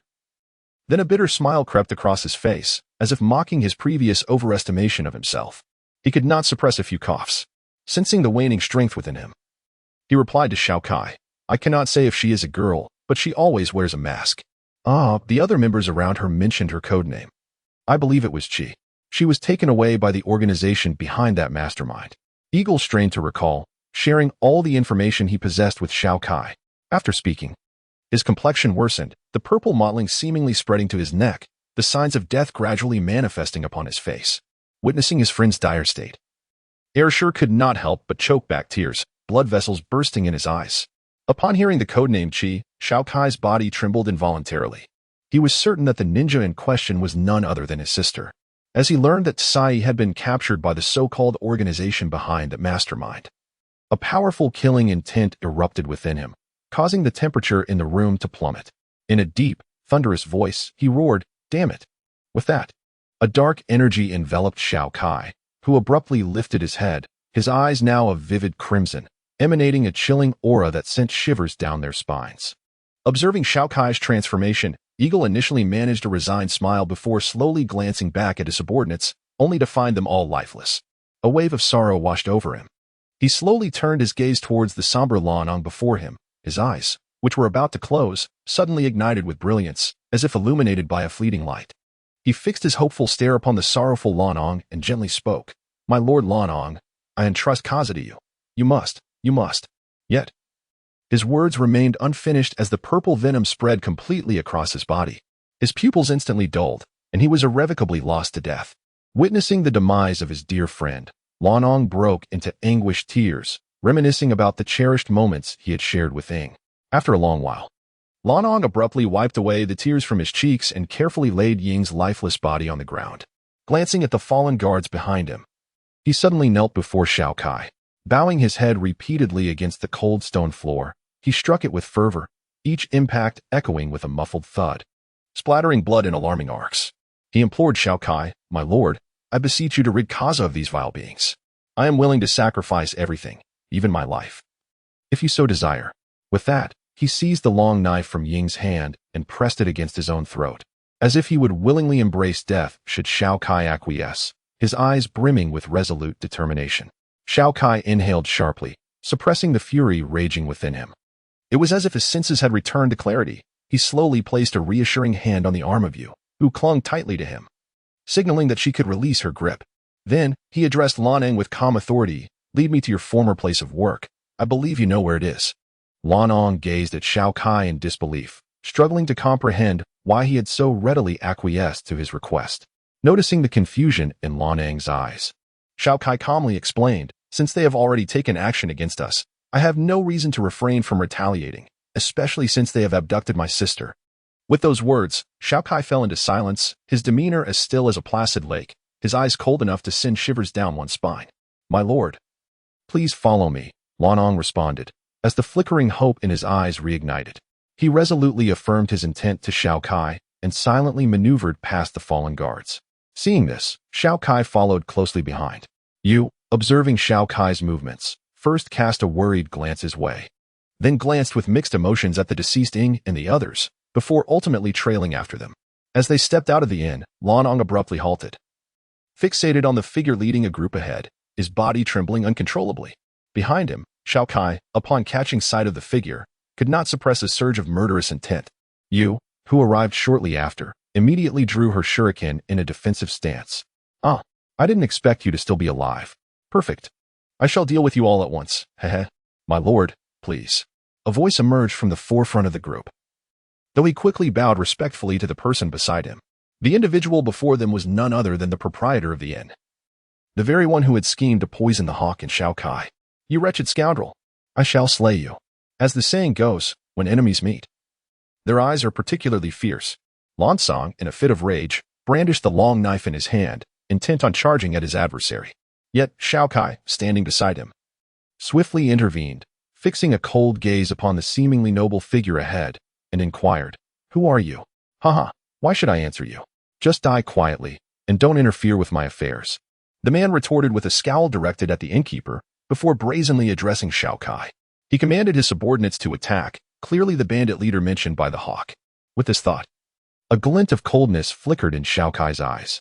His body slightly bent forward, right hand firmly grasping his authentic sword at his waist. As he beheld the approaching throng, an air of tranquility enveloped his countenance. In an instant, as the enemies closed in, Xiao Kai unsheathed his sword with a swift motion. Unleashing a brilliant flash of light from its blade, the assailants charging towards him seemed to freeze mid-action, suspended in their reckless advance. This sight astonished both the innkeeper and the town chief. Witnessing this bizarre phenomenon, the town chief shouted in anger towards his halted lackeys, Why have you stopped? Go and kill them. However, before he could finish, as Xiao Kai sheathed his sword, those frozen individuals suddenly split in half, collapsing to the ground. The strike he had executed was none other than the Iato slash. Afterward, Xiao Kai disregarded the awestruck and astonished gaze of Lansong, walking with a cold demeanor towards the noble figure ahead. As he approached, the town chief was immediately engulfed by terror, retreating frantically until his legs faltered, causing him to fall to the ground. Despite being a bandit leader who had taken many lives, he had never encountered such a bizarre demise. In that moment, Xiao Kai appeared more fearsome than death itself. The innkeeper, paralyzed by fear, was rendered incapable of movement, having lost control of his bodily functions. Stay back. Don't come near. Please, just go. Spare me, I beg you. The town chief's mental state crumbled as he witnessed Xiao Kai approaching with unwavering calm. Tears of terror streamed down his face as he sank to his knees, bowing and pleading for mercy, yet could not halt Xiao Kai's relentless advance. Eventually, Xiao Kai stood before him. As he gazed down at the shoes before him, the town chief trembled involuntarily. Slowly raising his head, he looked up in terror at the indifferent young man, and in the midst of his panic, Xiao Kai slowly spoke. Where is the mastermind behind your actions? In my office. The mayor could not help but swallow hard, stammering in response, the direction. It's about 500 meters straight ahead from here. Upon hearing the mayor's reply, Xiao Kai silently set off towards that direction. Once the Grim Reaper had departed, the so-called mayor seemed to have been stripped of all strength. Collapsing to the ground, panting heavily like a dog, a flicker of relief flashed in his eyes. Just as he contemplated his next move, he suddenly found himself enveloped by a dark light, rendering him blind to the world. This dark light emanated from none other than Xiao Kai. As he turned to leave, he unleashed the essence of the dark sword intent, wrapping it around the mayor and the shopkeeper. The two men, ensnared by the dark sword intent, were instantly deprived of their sight, gasping in alarm. Meanwhile, Xiao Kai continued his stride without faltering. After seizing their visibility, his deep voice resonated towards you in Lanzong. The grudge is yours to settle. With that, he hastily advanced forward without a backward glance. Upon hearing Xiao Kai's words, you quietly cast a glance at Gong Bin Lanzong before pursuing the direction Xiao Kai had taken. After their departure, Lanzong trembled as he gazed at the two struggling figures ahead. As if gripped by fear, his right hand, clutching the longsword, quivered incessantly, yet a sudden realization seemed to fortify his resolve, and his eyes gleamed with determination. He approached the two, his grip on the eagle's longsword tightening to the point of paleness. No longer did his gaze betray any signs of timidity or dread. Instead, it was suffused with rage. Though the shopkeeper and the mayor had lost their sight, they still retained their hearing. Upon perceiving the advancing footsteps, they desperately writhed, attempting to flee. Just as the shopkeeper attempted to rise, Gong Bin Lanzong lunged forward in a swift motion. With a single stroke, he plunged his sword deep into the man's heart, decisively avenging his fallen friend. The shopkeeper trembled violently, grasping frantically at the air as if trying to seize his assailant, but as he reached Lanzong, he faltered and collapsed. Powerless, Lanzong slowly withdrew the long sword from the shopkeeper's body and turned towards the mayor who was groping his way forward. With a decisive strike, he severed the head of the despicable thief who had usurped his position and harmed his people. After eliminating these two, tears of liberation flowed from Lanzong's eyes. He gazed towards the inn, murmuring, "Eagle, I have avenged you. You may now rest in peace." With those words, Gong Bin Lanzong, weary yet resolute, made his way towards the inn, seemingly intent on collecting the remains of his dear friend and subordinates. Meanwhile, the ground lay strewn with blood and the dismembered bodies of villains. At the very moment Lanzong dispatched the bandit chief and the shopkeeper, Xiao Kai entered the mayor's office, where he confronted the mastermind behind it all. Upon sensing the formidable aura emanating from the individual before him, Xiao Kai's expression grew grave. He slowly withdrew the authentic weapon in his hand, focusing intently on his opponent. The man, upon Xiao Kai's entrance, had gradually risen from his chair. The bright indoor lighting illuminated his features for Xiao Kai to behold. This man possessed a lean visage, a tall frame, shoulder-length hair, and small, elongated eyes, with his lips curving slightly upwards. As he gazed at Xiao Kai, his face was etched with indifference. With his hands crossed, he pushed forward, producing a series of cracking sounds from his knuckles. Under Xiao Kai's watchful gaze, the man spoke. "Ah, yet another ninja from Kenoha has arrived. It seems that waste has failed, truly useless. It falls upon me to clear the trash." Upon hearing the derisive words, Xiao Kai did not succumb to anger. Instead, he regarded the man with heightened vigilance, gripping his weapon tightly. The man's eyes flickered with a hint of mockery as he continued, "Just a few days ago, some ninjas from your village came. Apart from a certain Hyuga brat who was taken away, there was no one worth my effort. You Kenoha ninjas are truly a bunch of scum." Xiao Kai's pupils involuntarily constricted, momentarily lost in thought. In that fleeting instant of distraction, the man's eyes suddenly gleamed with intensity. He swiftly lunged towards Xiao Kai, a hidden shuriken materializing in his hand, aimed directly at the slightly dazed ninja's throat. Hearing the sound of slicing air, Xiao Kai's pupils shrank instantly. He snapped back to reality, forcefully pushing off with his left foot, executing a sideways roll to evade the impending strike. However, a single strand of hair from his left temple fell silently to the ground. Had he not rolled to the right to dodge that attack, his severed head would surely be lying there now. Upon noticing the fallen hair at his feet, Xiao Kai's expression darkened considerably. He couldn't help but feel gratitude towards the opponents he had previously vanquished, for it was his honed reflexes, forged through countless life and death battles, that had enabled him to evade this attack. Yet, as Xiao Kai silently rejoiced, the man's voice suddenly resonated once more. "Not bad. You managed to evade a strike at 50% of my strength, little mouse. Let us play this game slowly, shall we?" Heh. With that, the man abruptly vanished from sight, his eerie voice echoing from all directions. This left Xiao Kai's countenance even more somber. The scene bore an uncanny resemblance to his battle with Chuan Hu. However, this opponent was undoubtedly far more formidable than Chuan Hu, while he himself had grown considerably stronger. Resolving to sharpen his focus, Xiao Kai prepared to discern the direction of his adversary's next attack. "Ninjutsu, Shadow Kill." A voice laden with murderous intent seeped into Xiao Kai's ears. The moment he heard it, a sharp pain shot through his left shoulder, causing him to stifle a groan. He covered his shoulder with his hand, yet blood steadily seeped through his fingers. His complexion grew increasingly grim, for he had not disowned the source of the attack moments ago. There were no warnings, no sounds, nor movements. How had the assailant achieved this? Was it teleportation or some arcane ninjutsu? Xiao Kai found himself pondering, yet each conclusion he reached was swiftly dismissed. "Haha, little mouse. I shall torment you slowly to death. Do you feel fear? Despair? Do not rush. I will grant you release soon. Very soon. The voice of the man, laced with a sickly tone, drifted through the air and pierced Xiao Kai's ears, igniting a sense of restlessness within him. He strained to widen his eyes, desperate to perceive any movement from the unseen foe, yet found nothing. Within that brief span, Xiao Kai had sustained numerous injuries. His breaths grew labored as he dragged his battered body, still maintaining a defensive posture. Yet, his eyes dimmed, and the weapon in his grasp trembled ever so slightly. Upon witnessing Xiao Kai's condition, the hidden man could not suppress a cold smirk. He maintained his hand seals, gazing disdainfully at Xiao Kai from a distance. He then addressed him ominously. With the next strike, I shall take your life. Prepare to meet your demise. His voice echoed distantly. Yet it seemed as though he had employed some form of ninjutsu, rendering the source of his words indistinguishable. As soon as his words faded, Xiao Kai lunged forward, narrowly evading the unseen attack that had originated from an unknown direction, eliciting shock from the hidden assailant. His hand seals nearly faltered, but he managed to retain his focus, though panic began to simmer within him. Impossible. He must have merely been lucky to dodge. Again, the man continually reassured himself that Xiao Kai had escaped solely by chance. Thus, he launched another unseen and colorless assault. Xiao Kai, however, sprang suddenly, sustaining no new wounds, indicating he had once again evaded the attack. Witnessing Xiao Kai's continued evasion, the assailant lost his composure. How was this possible? Perhaps overwhelmed by disbelief, the puppet master could no longer maintain his hand seals. His figure gradually emerged from the shadows, revealing a perplexed expression as he stared at Xiao Kai under the light.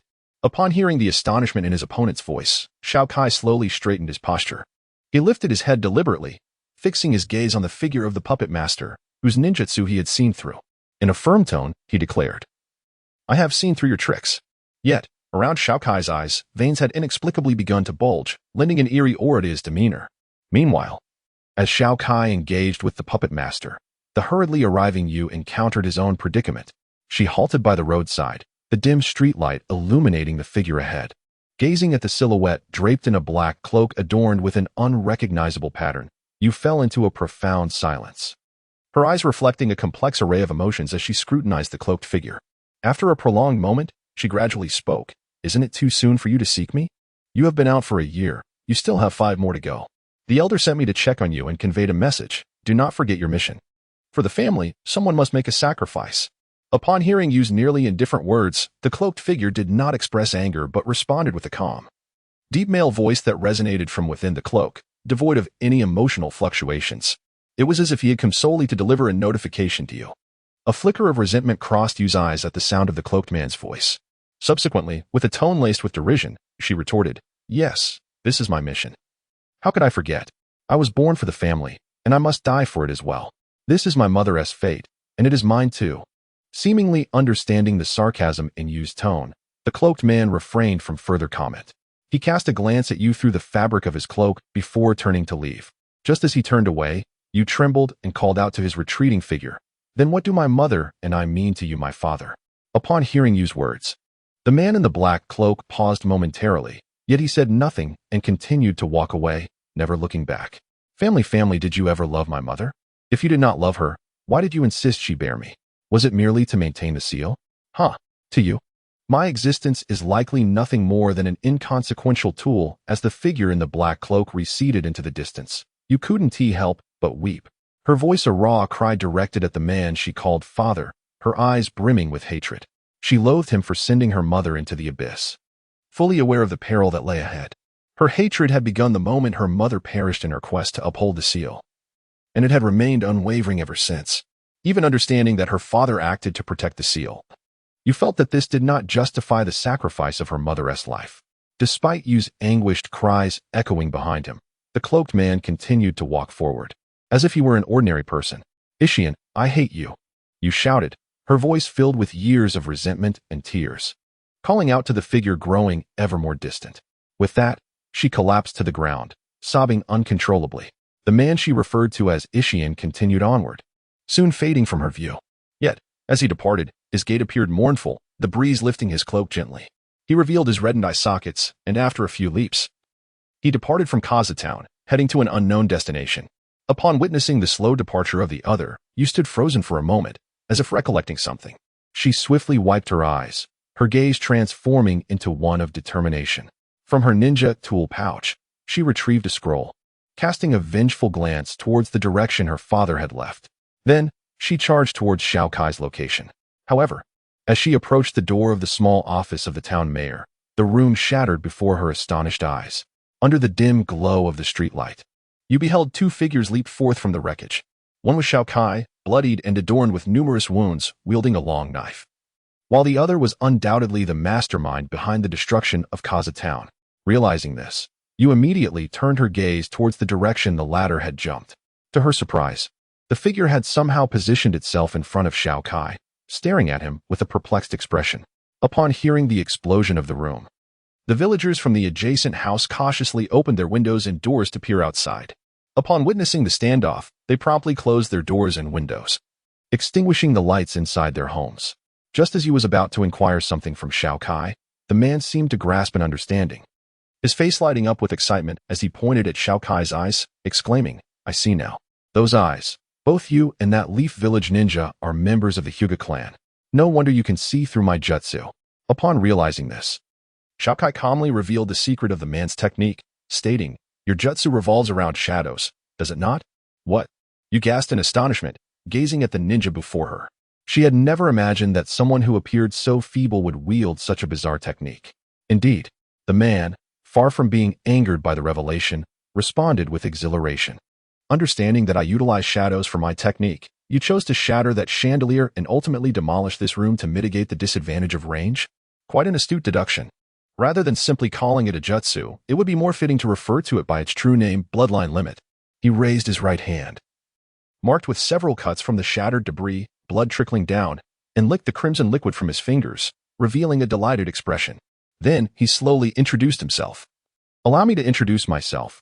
I am Fujiwara Hisaku, and my bloodline limit is shadow manipulation." Upon witnessing the man's actions, Xiao Kai exhibited little reaction. Yet the coldness in his gaze intensified. Gripping his authentic weapon tightly, he spoke in a measured tone, "Shadow manipulation is indeed an apt title for such a technique. If my judgment serves me correctly, your bloodline limit allows you to connect your opponent's shadow to their body." "Precisely," the man affirmed. Upon hearing Xiao Kai's words, Fujiwara Pingsong smiled and replied, yet a glimmer of lethal intent flickered in his eyes. This prompted Xiao Kai to reflect on the earlier battle. Recalling how he had narrowly evaded that peculiar attack, he calmly addressed his opponent, stating, "The reason you were able to wound me was entirely due to your manipulation of other shadows to harm my own, thereby inflicting damage upon my body." After uttering this, Xiao Kai seemed to recollect something, and he continued, "The reason I initially failed to detect your assault was due to the misleading impression you created, making me believe you would launch a rapid attack. Consequently, I retreated in caution, inadvertently positioning myself behind the chandelier, which placed my shadow behind me. It was only after activating my Byakugan that I could not discern your actions against my shadow." Having said this in one breath, Xiao Kai glanced at Fujiwara Pingsong. Though he appeared to be contemplating something further, a frown creased his brow as he uncertainly remarked, "Although I cannot be entirely sure, I suspect that the method you employ to manipulate other shadows for attack is not ninjutsu, but rather a unique ability bestowed upon you by your bloodline limit. If that is the case, it would clarify matters. Your true power lies in the manipulation of shadows to effectuate a transition between the real and the illusory, allowing for flawless control of shadows to execute various maneuvers." "Indeed, flawless, quite accurate. You are the first to uncover the nature of my bloodline limit aside from Lord Butcher. The reputation of the Hyuga clan's Byakugan is truly well-deserved."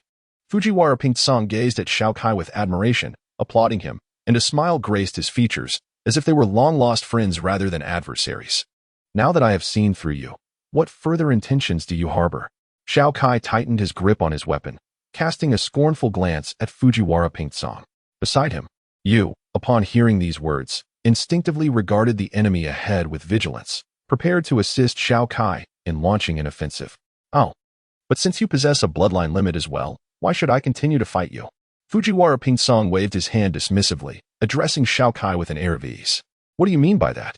Xiao Kai inquired, a look of confusion crossing his face as he regarded the man before him. As for the injuries adorning Xiao Kai's body, though they appeared numerous and severe, within his body, his blood energy was actively healing these wounds. The external bloodstains were merely superficial. This was a novel application of his blood energy that Xiao Kai had discovered after sustaining numerous injuries. However, this healing method was only applicable to himself. Due to differences in blood type and energy, his blood energy acted as a corrosive gas to others, rendering it ineffective for use on anyone or any creature else, a conclusion Xiao Kai had reached after extensive experimentation. Despite hearing his opponent's words, Xiao Kai did not lower his guard. To be frank, he still found it difficult to discern the true nature of this man's character. Now, as a wielder of the bloodline limit, I solemnly beseech you to join our Ming organization, to become one of us and strive together towards the goal of reviving the Sage of Six Paths and achieving everlasting peace in the ninja world, exclaimed Fujiwara Haisu, his eyes gleaming with fervor. What? Xiao Kai and Yu Jun were taken aback.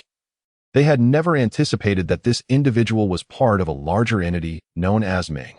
Even more astonishing to them was the audacious ambition of reviving the Sage of Six Paths. Impossible. The Sage of Six Paths has long since passed. You cannot bring him back to life. Upon hearing the declaration, Xiao Kai furrowed his brow and fixed his gaze on the man who referred to himself as Fujiwara Haisu, promptly dismissing the notion. He tightened his grip on the genuine artifact in his hand, his pupils shimmering with a dangerous light, ready to launch an assault on this enigmatic figure before him. No. I believe you have misunderstood my words, Fujiwara Haisu replied, raising his right hand in a placating gesture while smiling at Xiao Kai, signaling his lack of intent to engage in battle. He glanced at Yu Jun beside Xiao Kai, his eyes momentarily betraying a hint of disdain before he continued speaking to Xiao Kai with a smile. Our Ming organization does not seek to truly resurrect the Sage of Six Paths. Rather, we aspire to forge a contemporary Sage of Six Paths. Upon hearing this, both Xiao Kai and you were taken aback. After all, the notion of creating a Sage of Six Paths seemed utterly ludicrous. Who was the Sage of Six Paths? He was the great figure who established the ninja world. A veritable deity. The very idea that this so-called Ming organization claimed to craft a Sage of Six Paths was preposterous. Unable to contain her curiosity, you inquired, how do you intend to create a Sage of Six Paths? Furthermore, what does the formation of a new sage have to do with the bloodline limits? In response to Yu's question, Fujiwara Haisu cast a scornful glance at her, seemingly mocking her ignorance. He then contemptuously remarked, mere ordinary individuals are unworthy of conversing with me. His gaze shifted back to Xiao Kai, revealing a flicker of fervor in his eyes. He continued in a calm tone, however, out of benevolence. Given your association with this bloodline limit wielder, I shall graciously enlighten you. At his words, you felt a surge of indignation. The tone and demeanor of Fujiwara Haisu unmistakably conveyed an attitude of superiority, suggesting that she should feel fortunate to converse with him, a humble ordinary ninja. Nevertheless, in her quest for intelligence about the organization, you suppressed her displeasure and remained composed, listening attentively alongside Xiao Kai to the explanations that followed. Through years of experimentation and the search for abandoned ancient texts, our organization has discovered a remarkable similarity among all bloodline limits. Although subtle, through repeated testing, we have ultimately arrived at a conclusion. All bloodline limits are derived from the Sage of Six Paths. What? Upon hearing this revelation, both Xiao Kai and you were taken aback, their eyes widening in disbelief.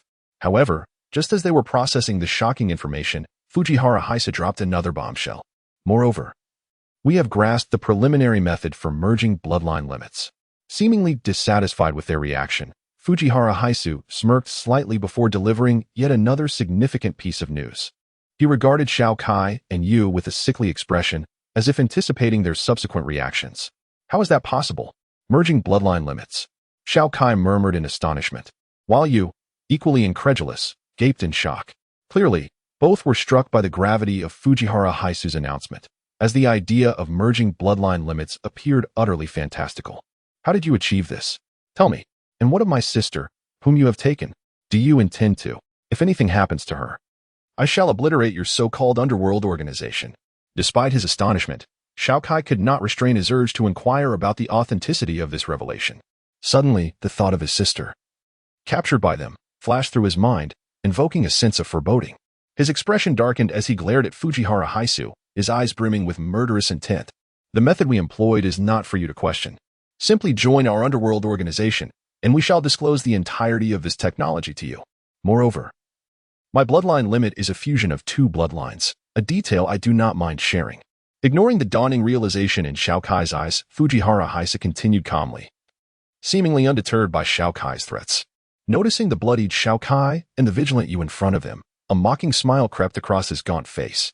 He narrowed his eyes slightly and addressed Xiao Kai, saying, "As for your sister, should you join our organization as the perfect specimen, she will undoubtedly be safe and could even gain a new bloodline limit. However, should you refuse, furthermore, to obliterate our underworld organization, it would be utterly impossible for you alone. Even without Lord Tu's intervention, I could easily eliminate you here." Upon uttering those words, a palpable aura of murderous intent emanated from him, his gaze coldly fixated on Xiao Kai ahead. Upon hearing the adversary's remarks, Xiao Kai's countenance inevitably darkened. His eyes, once steady, now reflected a tumult of emotions, and his glance towards Fujiwara Hayes became increasingly erratic. Observing Xiao Kai's demeanor, you fell silent, recognizing that such matters must be resolved by Xiao Kai himself. "Well then, have you reached a decision? Will you choose to join us or to embrace death?" Fujiwara Hayes regarded Xiao Kai with a mocking glint in his eyes, his hand unconsciously caressing two shurikens that had mysteriously appeared. Beneath his exterior lay a profound malice, seemingly biding its time for release. "I fear you never considered allowing my sister to leave unscathed," Xiao Kai murmured, bowing his head to obscure his expression before slowly lifting it once more. His eyes now gleamed with unwavering resolve as he continued. "Since you refer to my sister and me as mere materials, it stands to reason that in your quest to merge bloodline limits, we materials shall be subjected to the peril of being stripped of our very lives." Having spoken, Xiao Kai fixed his gaze intently upon Fujiwara Hayes, seeking to discern the truth of his suspicions through the latter's reaction. "Ha ha ha. Indeed, we never intended to let you leave safely." Fujiwara Hayes, far from incensed at being exposed, fell silent for a moment before erupting in laughter, acknowledging Xiao Kai's assertion. However, his demeanor soon darkened. "It seems that today, a peaceful resolution is unattainable," he intoned gravely, locking his murderous gaze upon Xiao Kai. Gradually, he extended his crimson tongue, licking his lips in a manner that exuded a grotesque delight, his face adorned with a sickly grin. "It appears I must defeat you to acquire information about your sister." Xiao Kai tightened his grip on the authentic weapon in his hand, casting a steely glance at Fujiwara Hayes. Slowly, a spark ignited in his eyes as he proclaimed, "Then let us see how this unfolds." With that, he surged towards Fujiwara Hayes, his weapon slicing through the air aimed directly at him. "Come, let us see what you can do." Fujiwara Hayes uttered no more, a flicker of cruelty flashing in his eyes. With a deft sidestep, he evaded Xiao Kai's strike, simultaneously launching shurikens towards Xiao Kai's chest and head. As he advanced, a sudden whoosh from his left compelled him to furrow his brow, halting his assault on Xiao Kai. Redirecting his shurikens, he swept them towards the oncoming projectiles, deflecting several kunai, and turned to confront the source of the attack. There stood Yu, her violet hair framing her face as she regarded him with a defiant expression. "Do not forget my presence," White coldly remarked, and upon witnessing her shuriken being effortlessly deflected, she felt no disappointment. After all, if the adversary could injure Xiao Kai, it would be rather implausible for him to be harmed by such a simplistic assault. Moreover, Y's initial intention was merely to capture her opponent's attention. Clearly, she had achieved her goal. With this thought, a smile crept across Y's face as she gazed at Fujiwara Hayes. Fujiwara Hayes, taken aback by Y's inexplicable smile, was engulfed in confusion. However, as he sensed a rush of air behind him, his pupils constricted in alarm, and he inwardly muttered, "This is not good. You dare to be distracted while battling me? Prepare to fall," came Xiao Kai's powerful voice from behind Fujiwara Hayes. In that instant, as Fujiwara Hayes turned to deflect the shuriken, Xiao Kai had forcefully propelled himself towards the ground, pivoting his body to face Fujiwara Hayes. In that moment, Fujiwara Hayes' back lay entirely exposed to Xiao Kai. Xiao Kai's expression was grave, as if fearing he might fail to subdue his opponent. Energy surged around him, enveloping his form. "Breaking army rising dragon strike." Xiao Kai's resounding voice echoed and expanded through the arena. Following his declaration, a powerful golden wind erupted, illuminating the night sky. Y, though momentarily blinded by the brilliance, kept her eyes fixed on the two figures in the center. She beheld Xiao Kai, his authentic weapon shimmering with golden radiance, as he launched Fujiwara Hayes high into the air. A dazzling arc of golden sword light flashed past Xiao Kai, accompanied by a faint, echoing dragon's roar. After the sword light passed, Fujiwara Hayes was violently cast aside, landing not far from Xiao Kai's feet. "It worked," Y exclaimed with excitement. Under the might of Xiao Kai's formidable breaking army rising dragon strike, Even steel would shatter under such an impact, let alone a body composed of flesh and blood. She had previously witnessed the devastating power of this technique. It truly possessed the strength to split mountains and shatter rocks. However, while Y reveled in Xiao Kai's victory over his opponent, he furrowed his brow and cautioned her, "It's not that simple." A flicker of doubt crossed his eyes as he pondered. How did he evade that strike? He didn't even employ a substitution technique. It seemed that Xiao Kai's powerful blow had not fully connected with Fujiwara's. Yet, in a state of complete exposure and rigidity, one would struggle to fathom how he could possibly evade such a rapid assault. Cough, cough. Thankfully, my bloodline limit is formidable enough. Otherwise, I would have truly fallen into your hands. Under the astonished gaze of Y and the serious expression of Xiao Kai, Fujiwara slowly rose from the ground. He brushed off the dirt from his clothes, noting that the upper section of his attire had been reduced to tatters by Xiao Kai's previous sword chi. He tore away the tattered garment, revealing his bare chest, and glared menacingly at Xiao Kai. With a sinister smile, he transformed his hands into two shadowy, three-dimensional fists before the astonished gazes of Xiao Kai and Yu. After executing this peculiar maneuver, Fujiwara Haikura sneered at Xiao Kai and Yu, his eyes brimming with cruelty. "Is it possible that you evaded my breaking army rising dragon strike using this method?" Upon witnessing Fujiwara's transformation, Xiao Kai furrowed his brows, as if struck by a revelation, and promptly inquired, "So that technique is called breaking army rising dragon strike? Quite an impressive name." Reflecting on the earlier encounter, a flicker of trepidation crossed Fujiwara's eyes. If he had been just a moment slower. A fleeting expression of relief crossed his face, and then, with a murderous glare directed at Xiao Kai, he replied slowly, "Indeed, that is precisely how I did it." Perplexed, you turned to Xiao Kai and asked, "What do you mean by this method? Is it about transforming his hands like that? What purpose does it serve?" Clearly, she struggled to comprehend their discourse. "Did I not mention before? His ability lies in controlling the conversion between the tangible and the intangible, allowing his body to shift between reality and shadow. He evaded my breaking army rising dragon strike by fully phasing his body into the intangible realm.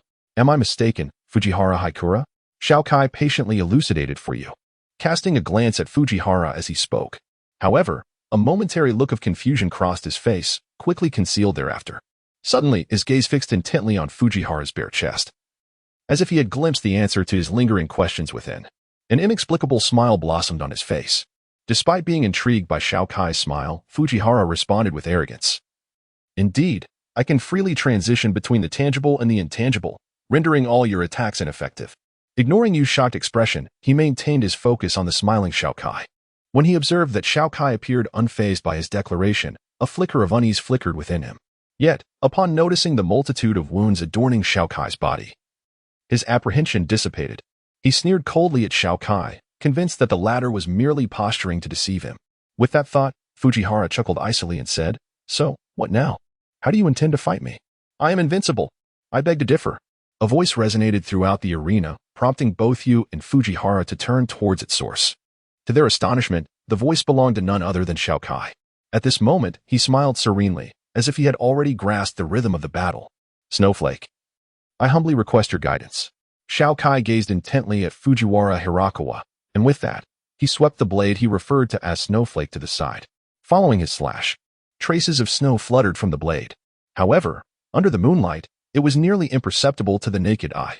Perhaps this was the reason Xiao Kai named it Snowflake. "Humph. What can you achieve even with another blade?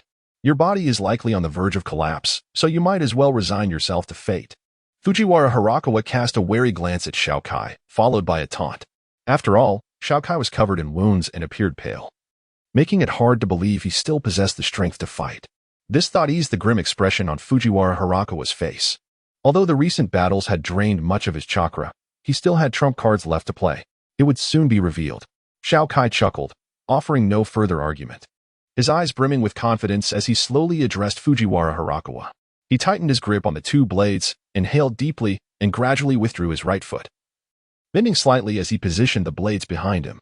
His Byakugan eyes were fixed intently on Fujiwara Hirakawa, striking an oddly mysterious pose. Feigning supernatural prowess, Shadow Fang. Fujiwara Hirakawa observed Xiao Kai's peculiar stance, a flicker of panic flashing through his mind.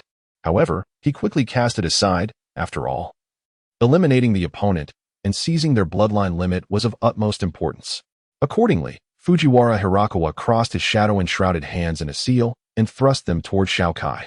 As he pushed his hands forward, the shadows of the buildings and streetlights illuminated by the moonlight began to rise from the ground. In astonishment, both Xiao Kai and Yu watched as they transformed into the shapes of fangs, numbering at least 400.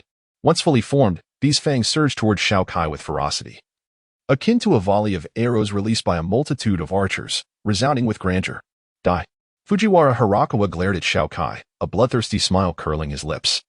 He envisioned the scene of Xiao Kai being pierced by the deluge of fangs. Yet, upon witnessing the onslaught, Xiao Kai unexpectedly broke into a smile. He did not retreat. Rather, he seemed to have a plan. Gradually, a crimson aura began to rise from his body.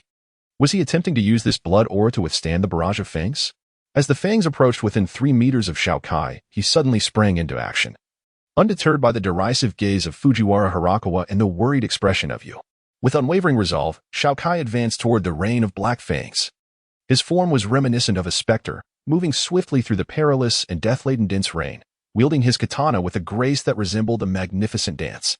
Although the speed of his blade was not particularly swift, it consistently deflected the menacing fangs directed at him with pinpoint accuracy. The movements of his hands appeared chaotic and devoid of pattern. Yet, when observed closely, they evoked an indescribable sensation that transcended language. Coupled with the delicate trails of white snow left in his wake, Xiao Kai resembled an ethereal being dancing among falling stars. As he maneuvered, the rapidity of his actions created afterimages of his offensive strikes that lingered in the air. Under the astonished gaze of Yu and Fujiwara Haisu, Xiao Kai gracefully emerged from the onslaught of fangs, his katana and the delicate snow flowing towards Fujiwara Haisu without losing momentum. How formidable! It seems this is precisely why Xiao Kai requested that the master forge this weapon for him. When did he begin practicing such formidable techniques? I have no recollection of it at all. Yu murmured to herself, a sense of bewilderment stirring within her. However, she soon cast that thought aside. Glancing down at the shadow that bound her like a rock, she felt a twinge of helplessness rise within her. Silently, she prayed for Xiao Kai's victory. You must win, Xiao Kai. Meanwhile, upon witnessing Xiao Kai's ferocity, Fujiwara Haisu's eyes momentarily widened in astonishment. His expression quickly darkened as he muttered, impossible. No matter how I consider it, he should be devoid of strength to execute further powerful attacks. Yet he continues to unleash such exquisite techniques. With this thought, he regarded Xiao Kai with a gaze filled with awe. As Xiao Kai advanced towards him, he could not help but exclaim, such a dance-like elegance in your strikes, utterly beautiful yet perilous. However, his words faltered abruptly, and a cold demeanor washed over his face. A more intense malice flickered in his eyes as he continued to mutter, you shall still meet your end. Just as Xiao Kai struck down the final fang, a glimmer of gravity crossed his gaze. He pressed on toward Fujiwara Haisu, now less than 10 meters apart. At such a close distance, this posed a significant disadvantage for Fujiwara Haisu, who specialized in long-range attacks utilizing shadows. Yet, Fujiwara Haisu's expression remained relatively composed. Realizing Xiao Kai's intentions as he charged forth, he gravely remarked, you believe that, given my multitude of ranged techniques, you can engage me in close combat? With that, a peculiar smile spread across his face as he faced the approaching Xiao Kai. Then he shouted, shadow binding. Instantly, he pressed both hands firmly against the ground. Under the luminous glow of the moonlight, the myriad shadows cast upon the ground began to converge towards his outstretched hands. Even the previously menacing shadows transformed into dark silhouettes, swiftly darting towards him. Just as Fujiwara Haisu executed his technique Shadow Affinity, Xiao Kai's dual blades had already reached his vicinity. At the moment when Xiao Kai's blades were about to strike into Fujiwara Haisu's form, the latter's hands, empowered by Shadow Affinity, abruptly crossed upward to intercept the assault. A sharp clang resonated through the air as the two substantial ebony fists resolutely blocked Xiao Kai's strike, much to the astonishment of both him and Yu. Faced with this unexpected resistance, Xiao Kai furrowed his brow, internally exclaiming, so formidable. He then leapt backward, stabilizing his stance while casting a cold gaze upon Fujiwara Haisu. After successfully thwarting Xiao Kai's attack, Fujiwara Haisu gradually withdrew his colossal hands, revealing his body behind. At that moment, it became apparent that Fujiwara Haisu's arms had significantly enlarged, nearly as broad as an adult male's waist, with his fists glimmering ominously in the moonlight. An aura of ferocity emanated from him, causing Xiao Kai to narrow his eyes slightly. Remarkably, Xiao Kai's once vigilant white eyes had faded, leaving him in a state of normalcy. Nonetheless, The beads of sweat trickling down his forehead indicated that his stamina had dwindled considerably. It was likely for this reason that he had ceased utilizing his wide eyes, conserving energy for the battle ahead. Currently, a crimson aura of blood vitality enveloped Xiao Kai, suggesting that he had awakened this force to perform the complex maneuvers earlier. Otherwise, given his previous condition, executing such a series of techniques would have been nothing short of a fantasy. However, this activation of blood vitality could only sustain his combat prowess for a fleeting moment. Once depleted, Xiao Kai would be left vulnerable. Thus, he needed to vanquish his opponent within this limited time frame. Contemplating this, a grave expression settled upon Xiao Kai's face, and his gaze towards Fujiwara Hisaku sharpened considerably. Does that set of techniques have a name? Fujiwara Hisaku inquired, raising an eyebrow at Xiao Kai's display. Lead Demon Sword Technique. Xiao Kai replied resolutely as he surged toward Fujiwara Hisaku. The twin blades in his hands were once again unleashed in the form of the Lead Demon Sword Technique, striking from different angles towards Fujiwara Hisaku. Lead Demon Sword Technique? Truly an appropriately sinister name, akin to a ghostly maneuver. Fujiwara Hisaku mused, remaining unperturbed as he readied his colossal hands to counter Xiao Kai's advance. When Xiao Kai's blades clashed with his massive hands, sparks erupted, causing Xiao Kai's pupils to constrict in astonishment. He was acutely aware of the sharpness of his dual swords, yet Fujiwara Hisaku, utilizing his secret technique, was capable of withstanding his onslaught. How could this not astonish Xiao Kai? Hige, do not be too surprised. After all, this technique is my most potent amplification skill. If it were so easily shattered by you, it would be utterly ridiculous. Fujiwara Hirakasa extended his tongue to moisten his parched lips, speaking with a calm demeanor. However, a flicker of barely perceptible anxiety flashed in his eyes, as if he were concerned about something. Unbeknownst to the unactivated Byakugan user, Xiao Kai remained oblivious to this subtle shift. He continued to assault his opponent relentlessly, as if fueled by tireless energy. Witnessing the stalemate between Xiao Kai and Fujiwara Hirakasa, you could not help but exhibit a look of urgency, yearning to assist. Yet, no matter how she struggled, the shadow beneath her feet clung to her resolutely. Thus, she could only watch helplessly as Xiao Kai fought, unable to provide effective support. Infuriatingly, as she observed Xiao Kai's dwindling stamina and noticeably reduced speed, her anxiety deepened. She strained against her restraints in vain, resorting to throwing kunai at Fujiwara Hirakasa in futile attempts to distract him. Meanwhile, Xiao Kai, engaged in battle with Fujiwara Hirakasa, had reached the zenith of his lead demon blade technique. His figure moved like a specter, darting from various cunning angles to strike at Fujiwara Hirakasa. Yet, the latter's enlarged hands exhibited no decline in speed, managing to deflect all of Xiao Kai's assaults. After successfully parrying several of Xiao Kai's strikes, Fujiwara Hirakasa had the audacity to taunt him. Give up. Your efforts are futile, and you cannot break my shadow attachment. Nevertheless, Xiao Kai remained undeterred, continuing his relentless onslaught. Disregarding Fujiwara Hirakasa's words entirely, after 5 or 6 minutes, Xiao Kai abruptly halted his movements, his complexion pale as he gazed at his opponent. Out of stamina. Are we? Now, what other tricks do you possess? Fujiwara Hirakasa sneered, his hands slowly tightening into fists as he observed Xiao Kai's waning vitality. A mocking smile crept across his face as he began to speak. Did I not say that what you are doing is? However, before he could finish, a realization dawned upon him. He abruptly glanced down at his hands, and upon seeing the situation, horror etched itself onto his features.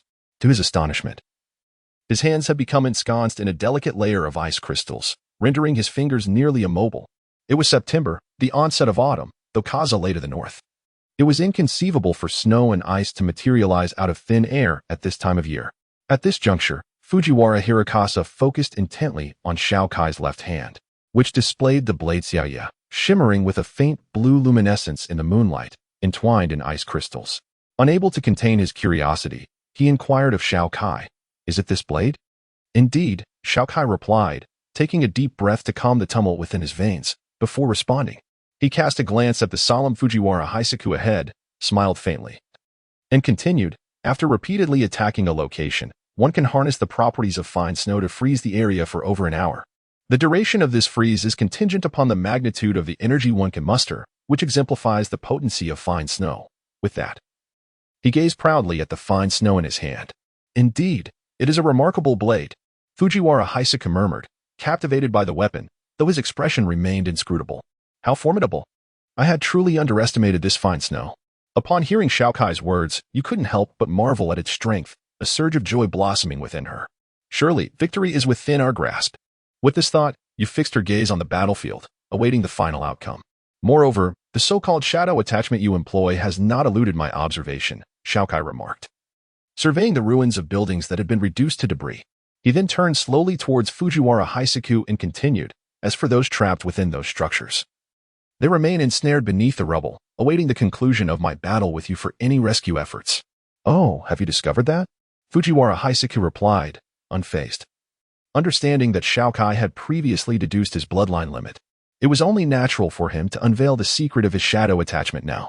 Your shadow attachment is not invulnerable, rather, it diverts the damage I inflict upon you to the physical manifestations of those shadows.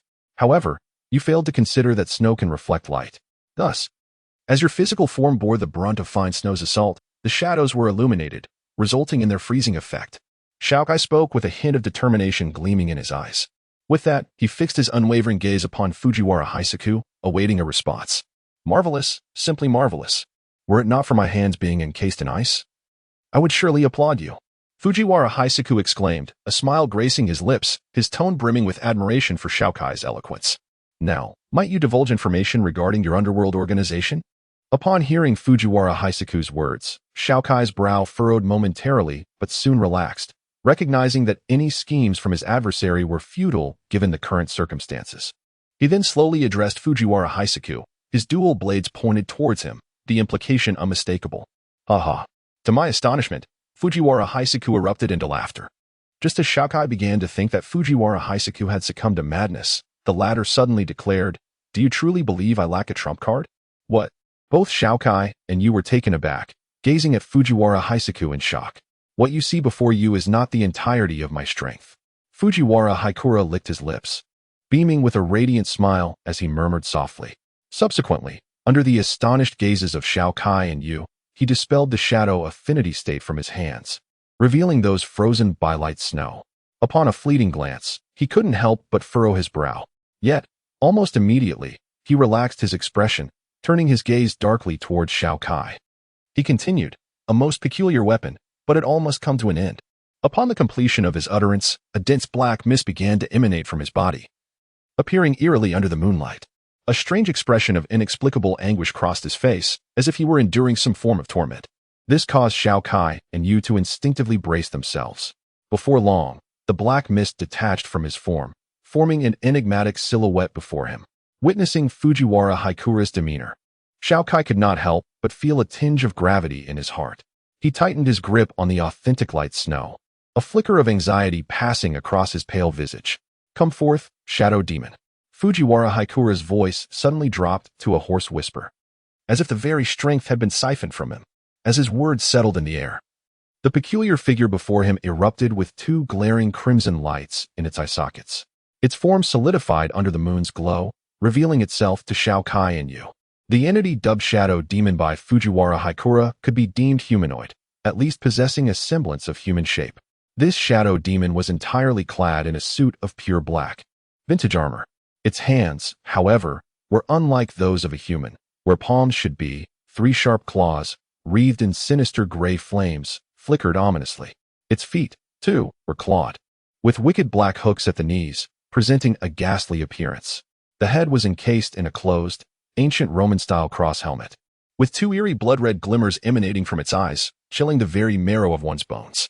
To think you have forced me to resort to this move. You can rest assured in your descent to hell. A fleeting glance at the entity he had summoned revealed a rare expression of fear in Fujiwara Haikura's eyes. He was, indeed, terrified of what he had conjured. He then cast a lifeless gaze toward Xiao Kai, who stood not far away. This is a grave predicament, Xiao Kai pondered, eyeing the bizarre figure ahead. Casting a glance at you, who was slowly approaching from behind, his resolve solidified once more. To surrender now would be premature. Such an action does not align with my character. Silently affirming this in his heart, he inhaled deeply, summoning the remaining vestiges of his blood energy. Crimson mist began to emanate from his being, drifting ethereally into the air. Xiao Kai, how are you faring? As Fujiwara Haikura invoked the Shadow Demon, you noticed that the shadow binding her had vanished. She immediately dashed towards Xiao Kai, and upon reaching his side, she anxiously inquired, "What is that?" Her expression shifted dramatically upon encountering the shadow demon, and she exclaimed in astonishment, "What is this creature?" Fortunately, Xiao Kai did not glance at you beside him. Instead, he fixed his gaze intently on the entity referred to as the shadow demon. His eyes were filled with gravity, and after hearing Yu's startled exclamation, he continued, "I do not know. It appears to be something conjured by Fujiwara Hisaku. It is likely to be quite troublesome. Step back and cover me. I shall confront it." "Understood. Please be careful," Yu replied, casting a worried glance at Xiao Kai before gritting her teeth and retreating a few steps. After all, she was merely a support-type ninja. However, even a support-type ninja has her own significance. With this thought in mind, Yu solemnly formed a complex hand seal. Instantly, her chakra surged forth, converging towards her hands. Intricate golden runes materialized upon her palms, radiating a dazzling brilliance. This spectacle drew astonished gazes from all present. Meanwhile, the entity known as the Shadow Demon remained stationary, seemingly unaccustomed to its own form. Under Xiao Kai's astonished gaze, Yu confidently pressed the cluster of golden runes against Xiao Kai's back. As her hands made contact, Xiao Kai felt a sudden influx of new energy coursing through him. This energy was remarkably gentle, causing no adverse effects as it entered his being. To his astonishment, he soon discovered that his sword energy was gradually revitalizing, and even his vitality was beginning to regenerate. The state of near depletion was slowly reversing, and his pallor was giving way to a healthy flush. Feeling the transformation within his body, Xiao Kai turned in surprise to look at Yu, only to be taken aback and pained by her complexion, which had notably paled from its previous rosy hue. Even her once lustrous purple hair appeared considerably dimmed. Clearly, the exertion of this technique had exacted a heavy toll on Yu. After casting the spell, she could not suppress a wave of dizziness, and she promptly began to topple towards the ground. Instinctively, Xiao Kai caught Yu in his arms, gently murmuring, "Why are you so foolish?" As she found herself embraced by Xiao Kai, two blushes blossomed on Yu's cheeks, revealing her embarrassment. Yet, as her gaze fell upon the shadow demon not far ahead, her shyness was swiftly cast aside. Gradually extricating herself from Xiao Kai's embrace, she grasped his hand, summoning her strength to stand upright. Looking steadfastly into Xiao Kai's eyes, she spoke earnestly, "Xiao Kai, I have cast the ninjutsu rejuvenation technique upon you. Your energy and stamina will continue to recover for the next hour. But the cost is that I have exhausted all my chakra. The remainder of the battle is now in your hands. You must ensure our victory." After speaking, she cast an encouraging gaze at Xiao Kai, awaiting his response. "I will surely emerge victorious." Xiao Kai nodded emphatically, gripping Yu's hand, conveying his assurance of success, before gradually releasing it. As he turned away, the warmth in his eyes transformed into a resolute intensity, fixating on the two figures ahead. "How utterly tedious. I have already set it free. Whatever you do now is utterly futile." Upon witnessing Xiao Kai's transformation, Fujiwara Hisaku first raised an eyebrow, then slowly spoke, his tone dripping with sarcasm, firmly convinced that Xiao Kai and Yu were as good as dead. "Isn't it a tad premature to declare the outcome before it has reached its conclusion?" Xiao Kai responded with a smile directed at Fujiwara Hisaku. But his tone suddenly turned cold. "I am determined to defeat you and obliterate your so-called underworld organization. Ha ha ha. You are the most arrogant individual I have ever encountered." Fujiwara Hisaku laughed heartily at Xiao Kai's declaration, yet after the laughter subsided, his expression turned icy as he derisively remarked, "Arrogance must be backed by strength. And I do not believe you possess such power. Therefore, perish." With that, he directed his frozen hands towards the shadow demon. As he gestured, the shadow demon seemed to receive some command, its eyes igniting with crimson light. It looked up at Xiao Kai, and in an instant, its form vanished from sight. Clang! A spark erupted before Xiao Kai's chest as he found his two blades locked against a black claw. The shadow demon had lunged forward in the blink of an eye. Had Xiao Kai not reacted swiftly, he would have been disemboweled by that claw. So fast, so powerful. After fending off the shadow demon's strike, Xiao Kai felt a surge of astonishment. As he sensed the force in his hands, his expression darkened further. He strained against the shadow demon's claw, attempting to thwart the strike aimed at his heart. Wait, just one claw? A wave of terror washed over Xiao Kai as he realized this. Without hesitation, he abandoned the struggle and leapt back to create distance. However, just as he made his move, he was suddenly struck with excruciating pain in his abdomen. The shadow demon's other claw had brutally pierced his left ribcage while he was airborne. Upon landing, Xiao Kai clutched his abdomen in agony, desperately channeling his vital energy to mend the injury. Grimacing, he assessed the wound on his ribcage and thought to himself, This must have broken at least 2 ribs, and more severely. As if sensing something, Xiao Kai abruptly released his grip on the injury and gazed at it. The wound had turned black and was engulfed in tiny gray flames, appearing utterly bizarre. Useless. The shadow demon possesses neither substance nor emotion, yet each of its assaults inflicts irreparable damage, operating beyond the control of any being, even myself. Thus, you might as well await your demise. Fujiwara Hirakawa licked his cracked lips and chuckled ominously. Upon hearing his words, a flicker of gravity crossed Xiao Kai's face. He gazed at the advancing shadow demon without uttering a word, instead raising his katana to engage in a fierce battle. You observed Xiao Kai fighting the shadow demon, a glimmer of concern flashing in her eyes. Realizing her chakra had been completely depleted, she could only remain in place, observing the unfolding events. Each time Xiao Kai narrowly evaded the shadow demon's strikes, cold sweat trickled down her brow, her heart heavy with worry for him. This is dire. Watching the relentless advance of the shadow demon, Xiao Kai felt a surge of inner conflict. Yet, as he sensed the power coursing through him, the images of Yu and Sai materialized before him. He cast aside all other thoughts and resolutely countered the shadow demon. Although he passed through its form each time, Xiao Kai remained convinced that the shadow demon harbored a weakness. For the sake of Yu and the missing Sai, he could not afford to fall here. Did you not claim it was futile? No matter how many attempts you make, you cannot inflict harm upon the shadow demon. Fujiwara Hirakawa continued to provoke Xiao Kai, his tone laced with derision.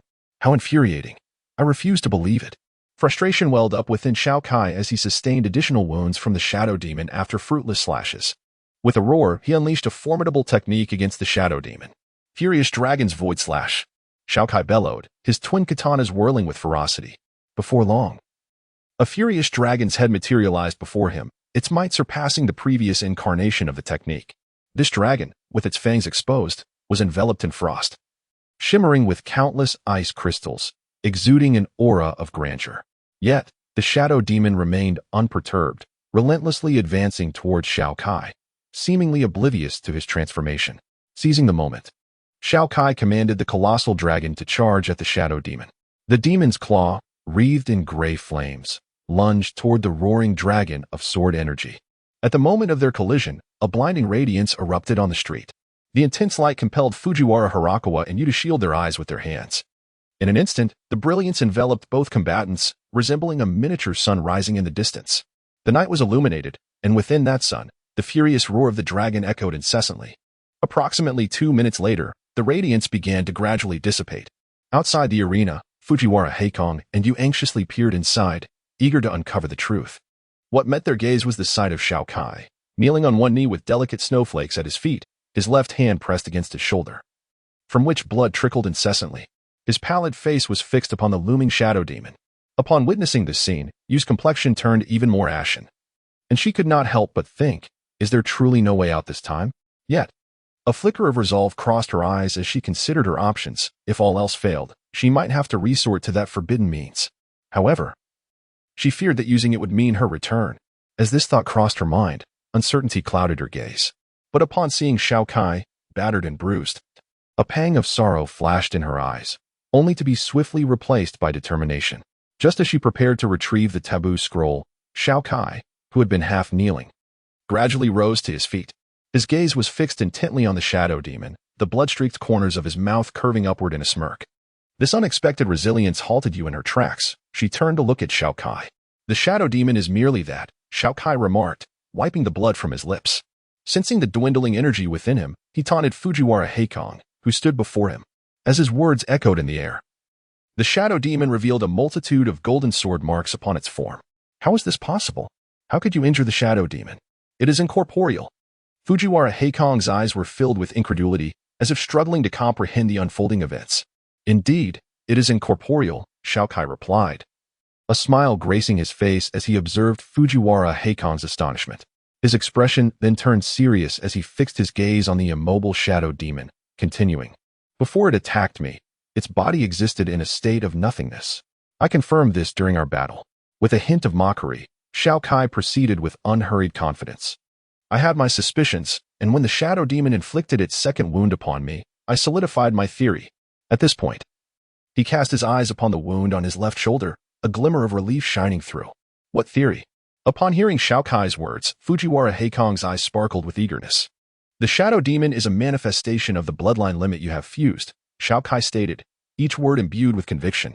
What? You exclaimed in astonishment, glancing at Fujiwara Heikong. Her eyes wide with disbelief. Indeed, Fujiwara Heikong's expression shifted to one of complexity upon hearing Xiao Kai's assertion. He then pressed on with another query. But what does this have to do with your ability to harm the shadow demon? I understand. Just as Xiao Kai was about to respond, you interjected with excitement. Upon hearing her voice, Xiao Kai smiled at her, while Fujiwara Heikong looked at you, curiosity etched on his face, eager to hear her explanation. Since it is an entity born from your bloodline limit, it must possess the characteristics of your bloodline. Given your ability to manipulate shadows for the transformation between reality and illusion, it stands to reason that it can as well. However, being a shadow itself, its current appearance is merely an illusion. Its true form likely resides within the shadow beneath its feet. This fierce exterior is nothing more than a shadow within a shadow, you elucidated. Turning to gaze at Xiao Kai, with a hint of pride, she inquired, what do you think? Am I correct? Indeed, you are not mistaken. Xiao Kai replied with a smile, observing Yu's excited demeanor. Yet, when he turned to face Fujiwara Haisu, who appeared enlightened, his eyes reflected a profound calmness. Now, it is time to conclude this battle. As he looked ahead, Fujiwara Haisu felt a twinge of reluctance. He had to concede that he was defeated by a much younger opponent, both in strength and intellect. However, that did not imply he would surrender without a fight. After all, the shadow demon was far from simple. With this thought, a knowing smile crept upon Fujiwara Haisu's face. The moment Xiao Kai caught sight of that smile, an ominous sensation surged within him. Xiao Kai, quickly evade. Yu's panicked voice resonated from behind. Sensing an overwhelming force barreling toward him, Xiao Kai's pupils dilated. He immediately turned toward the source of the energy, only to behold clusters of black orbs erupting violently toward him, closing in swiftly. At that instant, he faintly heard a piercing sound akin to glass scraping. Shadow explosion.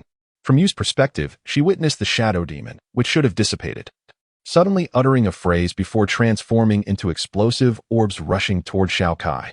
Alarmed, she shouted a warning, yet could only watch helplessly as the orbs sped toward him. As the impending doom loomed over Xiao Kai, despair flickered in Yu's eyes. However, just as hopelessness enveloped her, a long-absent voice resonated throughout the arena. At the sound of its arrival, a brilliant light surged before Xiao Kai. This radiance outshone even the most intense of his previous attacks. Wind Cannon Jewel. A resounding cry echoed through the air. The suddenly ascending orb of light, under Yu's hopeful gaze, charged valiantly toward the shadow demon's shadow explosion. Under the watchful gaze of Yu and the others, the technique Wind Cannon Gem unleashed by Inu collided with Shadow Explosion, resulting in an abrupt eruption of blinding light. This was followed by a formidable wave of energy that compelled both Yu and Fujiwara Heika, who were at a distance, to shield their eyes with their arms. Once the brilliance and the energy wave dissipated, they gradually lowered their arms and gazed into the arena. As the energy subsided, their eyes beheld a colossal wolf, resplendent in silver-white fur, adorned with a tuft of golden hair upon its forehead.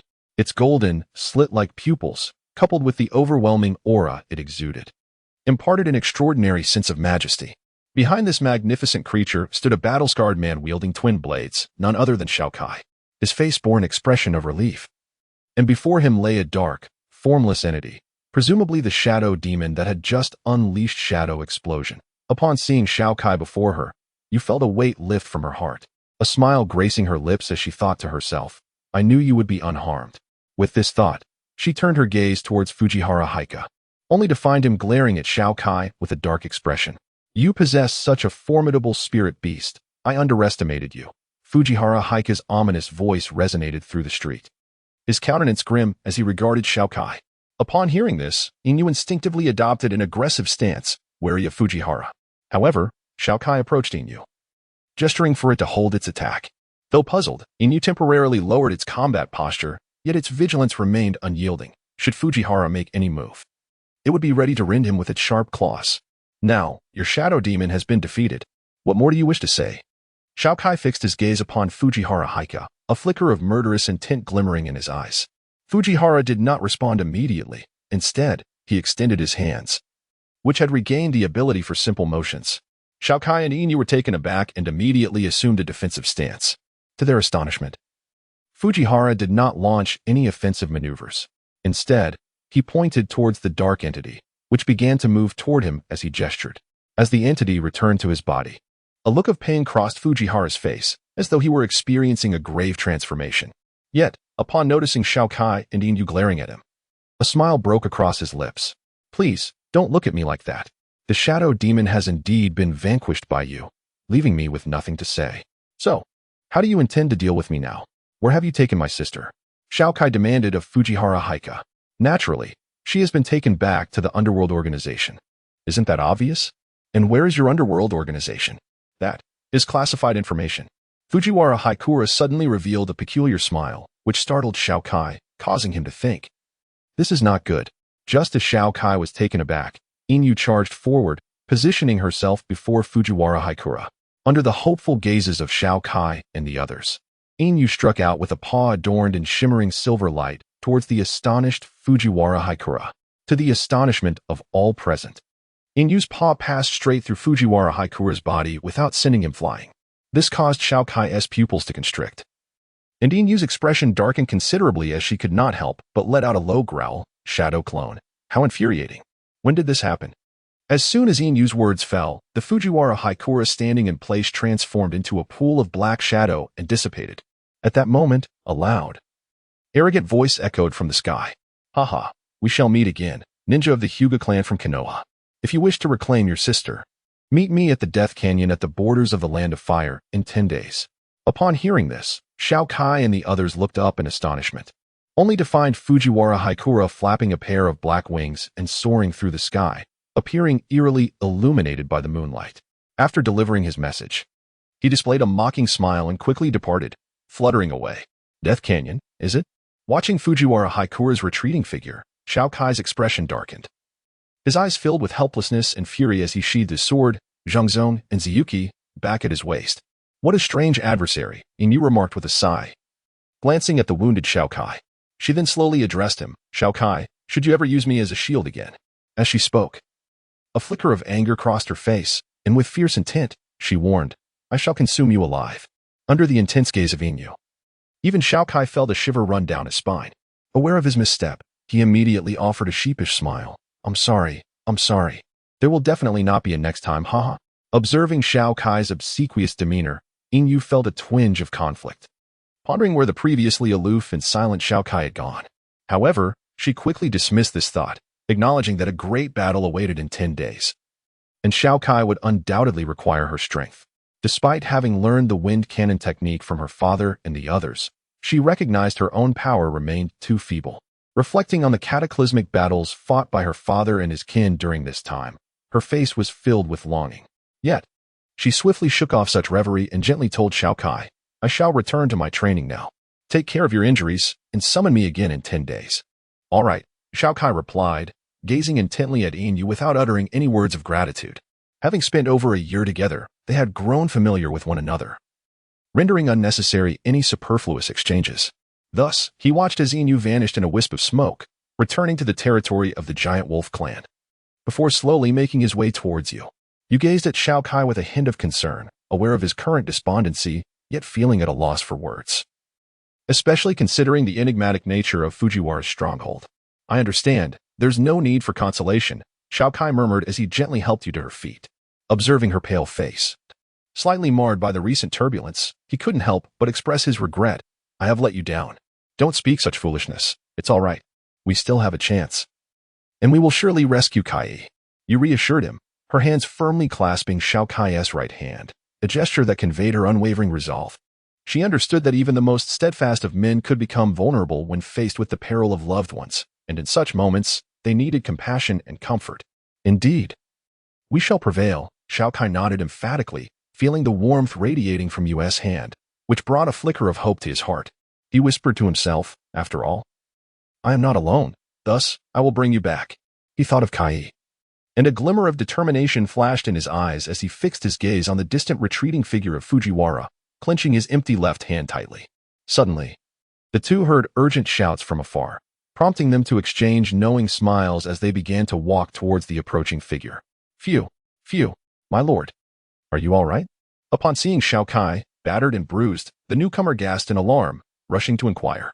Bathed in moonlight, it was Miyamoto Rance. I'm fine. It's merely superficial wounds, nothing to worry about. Xiao Kai waved dismissively, signaling the other not to fret. That's a relief. Miyamoto Rand's exhaled deeply before catching his breath. Then, as if struck by a sudden thought, he hurriedly asked, "What of the mastermind behind the new town mayor? Is he still in my office?" "He has been defeated," Xiao Kai replied, a faint smile crossing his lips as he observed the admiration in Miyamoto Rand's expression, though it soon faded into a frown. Regrettably, he managed to escape. "Is that so? What a pity," Miyamoto Rand's murmured, a hint of disappointment in his voice, but then he seemed to recall something urgent. "My lord, any news about your sister?" Taken aback, Xiao Kai regarded Miyamoto Rand's with surprise before responding slowly, "Your concern is appreciated. But there is no need for you to worry about this matter. We have received information, albeit not favorable." Sighing, he steeled himself and continued. "During the battle with that individual, I inadvertently caused damage to your office, and surrounding buildings have also suffered. You must organize a rescue operation immediately. Delays could prove fatal." "Understood, my lord. Please take a moment to rest here while I arrange for the rescue of those trapped beneath the debris," Miyamoto Rand replied anxiously. And without waiting for a response, he hurried off to gather a team for the rescue efforts. Gazing at the hurried figure of Miyamoto Rand rushing to save lives, a glimmer of light flickered in Xiao Kai's eyes, as if he were lost in contemplation. Beside him, you noticed and inquired, "What's wrong, Xiao Kai?" "It's nothing." Merely pondering a matter, Xiao Kai replied. "Oh, let's take a break then." "All right." With that, the two settled onto a chair by the roadside. Untouched by the turmoil of battle, Xiao Kai focused on regulating the blood flow within him, while you skillfully retrieved a first aid kit, applying ointments and bandages to Xiao Kai's wounds.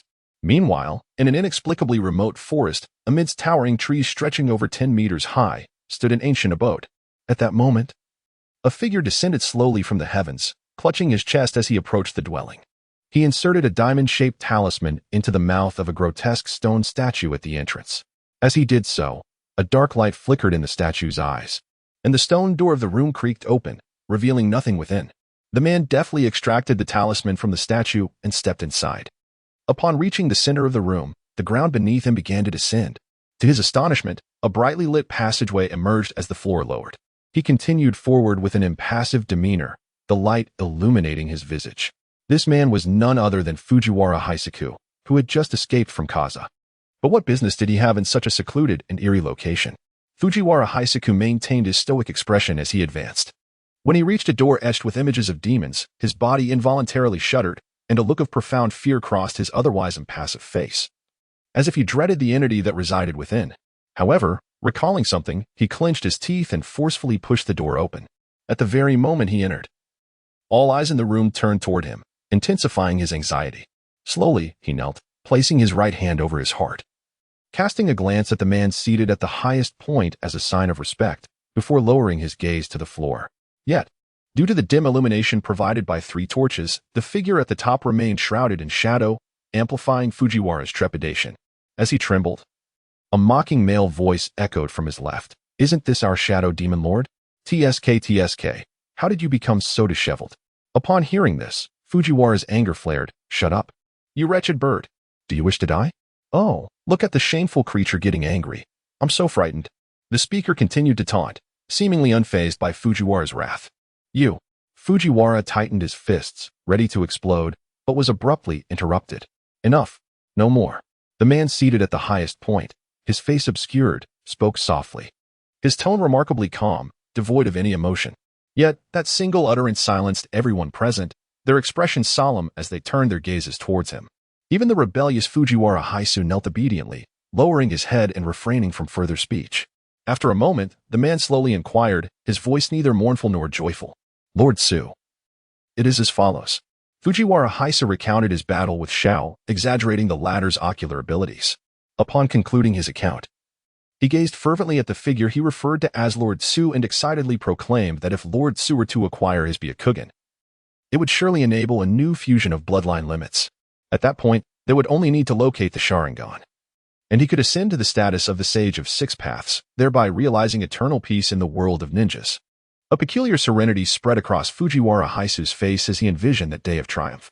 Upon hearing Fujiwara Hisaku's words, the man known as Tsu remained silent, seemingly contemplating the feasibility of the proposal. The atmosphere grew eerily still, and Fujiwara Hisaku gradually regained his composure, clutching his injured chest. beads of cold sweat dotting his forehead as he awaited Sue's response. Just as the oppressive tension became unbearable, Sue finally spoke. You too, along with she, shall proceed to the Death Gorge in 10 days to capture that young man from the Nara clan alive. If absolutely necessary, you may eliminate him. The two men on his left and the woman on his right nodded in agreement. Among the men was the one who had previously mocked Fujiwara Haisu. After accepting Sue's mission, he continued to taunt Fujiwara. Hey, coward, this time you'll just have to patiently observe how I capture the brat who defeated you. Honestly, losing to a mere 16-year-old is quite the disgrace for our organization. Upon hearing the mockery, Fujiwara Haisu refrained from retorting, instead emitting a rare cold snort before returning to his position, listening attentively as Sue outlined the next steps. This behavior perplexed the mocking man. Yet he chose not to dwell on it and dutifully continued to listen to Sue's meeting. After the meeting concluded, Fujiwara Haisu watched the members of the Ming organization return to their respective quarters, a flicker of derision flashing in his eyes. Silently, he mused that if they truly faced that young man, they would understand just how formidable he was. Just wait, he thought, a glimmer of cold resolve crossing his gaze. With a final huff, he exited the conference room. In the early morning, within a quaint courtyard of Kaza town, two figures were engaged in activity. A man, his body enveloped in bandages, ambled slowly around a stone table, seemingly reacquainting himself with his physical form. Meanwhile, a woman observed him with a visage etched with concern. The dawn light sifted through the clouds, illuminating their features. These two were none other than Xiao Kai and Yu. Xiao Kai, how do you feel? Are your injuries still severe? Yu inquired, her voice tinged with anxiety as she watched Xiao Kai's hesitant movements, fearing any misstep on his part. Rest assured. It's been 3 days now. Haven't you seen my robust constitution over this time? Xiao Kai replied with a wry smile, playfully flexing his bicep towards Yu, as if to demonstrate the extent of his recovery. However, in his jest, he inadvertently tugged at a wound, causing him to grimace in pain. Witnessing Xiao Kai's playful demeanor brought a smile to Yu's face, alleviating her worry somewhat. After all, if he was in a mood to joke, it indicated that his physical condition was improving. Yet, they were to venture into the Death Gorge in just 5 days, where he would undoubtedly lay in wait. Given such circumstances, the situation appeared quite precarious. The most prudent course of action would be to return to the village in search of assistance. But Xiao Kai, casting a glance at him, though his movements were deliberate and slow, his eyes radiated unwavering determination. You couldn't help but sigh, for she understood that no amount of persuasion would dissuade him from his mission to rescue Kai, a task he deemed more vital than his own life. Yet, it was precisely this fervor that had drawn her to him, that had ignited her affection. With this thought, you found a sense of acceptance washing over her, her mind free from worry and other distractions. He would succeed, for he was Xiao Kai. As she watched him train steadily before her, she silently reaffirmed her belief and resolved to support him. 1, 2. All right, let us proceed to the next step. As Xiao Kai felt the invigorating flow of energy coursing through his body, he gradually halted, commencing a slow series of punches in the courtyard. His strikes were gentle, careful not to strain his recently healed ligaments. However, with each successive punch, his speed began to quicken, and soon, a rush of wind emanated from his fists, beads of sweat forming on his brow. As he became more familiar with the movements of his body, he ceased his training. Accepting the water cup and towel that you offered, he took a sip, wiped the perspiration from his forehead, and placed the cup and towel upon the stone table. Let us find something to eat, he suggested softly. I've been subsisting on liquid diet for days, and I'm beginning to feel nauseous. No, you countered firmly. The doctor instructed that for 4 days, you must adhere to a liquid diet. Your body cannot tolerate anything more at this stage. With that, she resolutely retrieved the money from Xiao Kai's jacket pocket and placed it into her own bag, her expression resolute as she regarded him. Upon witnessing Yu's actions, Xiao Kai was left utterly speechless, as if all his strength had been drained away. He immediately sank to the ground, murmuring in a weary tone, "How can this be? How can this be?" Observing Xiao Kai's expression of hopelessness, you felt a twinge of embarrassment. After all, she had taken control of the household finances even before their marriage. Oh, the thought of marrying him. Ah, how vexing. As if struck by a sudden realization, Yu's cheeks flushed a deep crimson, resembling a ripe apple. Stealing a glance at Xiao Kai, who remained sprawled on the floor, feigning death, she couldn't help but frown in irritation, only to soften her expression as she remembered his injuries. Looking at the pitiful Xiao Kai, a flicker of conflict crossed her face. She turned away, her cheeks still flushed, and spoke over her shoulder. If you truly wish to have something to eat, it can be arranged, but you must rest quietly in the house. I will bring you something when I return at noon, but it cannot be too much. And you must get in for drip. As if sensing Xiao Kai's intentions, you instinctively covered her waist where her wallet was, a knowing smile gracing her lips. At that moment, Xiao Kai stood before her, awkwardly grinning, his hand hovering above her wallet as if caught in the act of thievery, creating an exceedingly awkward scene. Xiao Kai, you suddenly beamed, though her tone was far from friendly. Sensing the ominous shift in her demeanor, Xiao Kai quickly withdrew his hand from her waist. Retreating slowly with his hands raised, stammering, haha, the weather is lovely today. I think I should take a good walk outside. Heh. With that, he swiftly vanished, indicating that his health had improved significantly, for his speed was quite remarkable. However, as Xiao Kai made his escape, Yu's expression darkened instantly. Gritting her teeth, she growled, Xiao Kai. Her voice echoed through the town of Kaza. Startling birds perched on telephone poles and sending stray dogs scampering away with their tails between their legs, all fleeing from her presence. Meanwhile, having just fled the courtyard, Xiao Kai trembled at the sound of Yu's voice, instinctively patting his chest in relief, murmuring, thank goodness I ran fast, otherwise. The thought of being caught by Yu sent a shudder down his spine. Yet, as he pulled his hand from his pocket, a smile crept onto his face. And he chuckled, no matter how terrifying she is, I still managed to outsmart her with my swift escape. Now, I can finally indulge in some delicious food. Honestly, I've been living on liquid meals for days. My taste buds are practically numb. You want to help me, so I must rely on myself. Barbecue, here I come. Heh. Xiao Kai, unbeknownst to him, had discreetly retrieved a portion of his own money from a small pouch at his waist. His earlier haste in extracting cash from his wallet had gone unnoticed by Yu. Reflecting on this, a wave of contentment washed over Xiao Kai as he meandered down the street, casting glances at the surrounding shops until he stumbled upon a barbecue restaurant and eagerly entered. While Xiao Kai savored his grilled meat, he inadvertently overheard a conversation from a nearby table. Initially, the discussion elicited no reaction from him. However, a subsequent remark prompted a frown to crease his brow, causing him to freeze mid-action.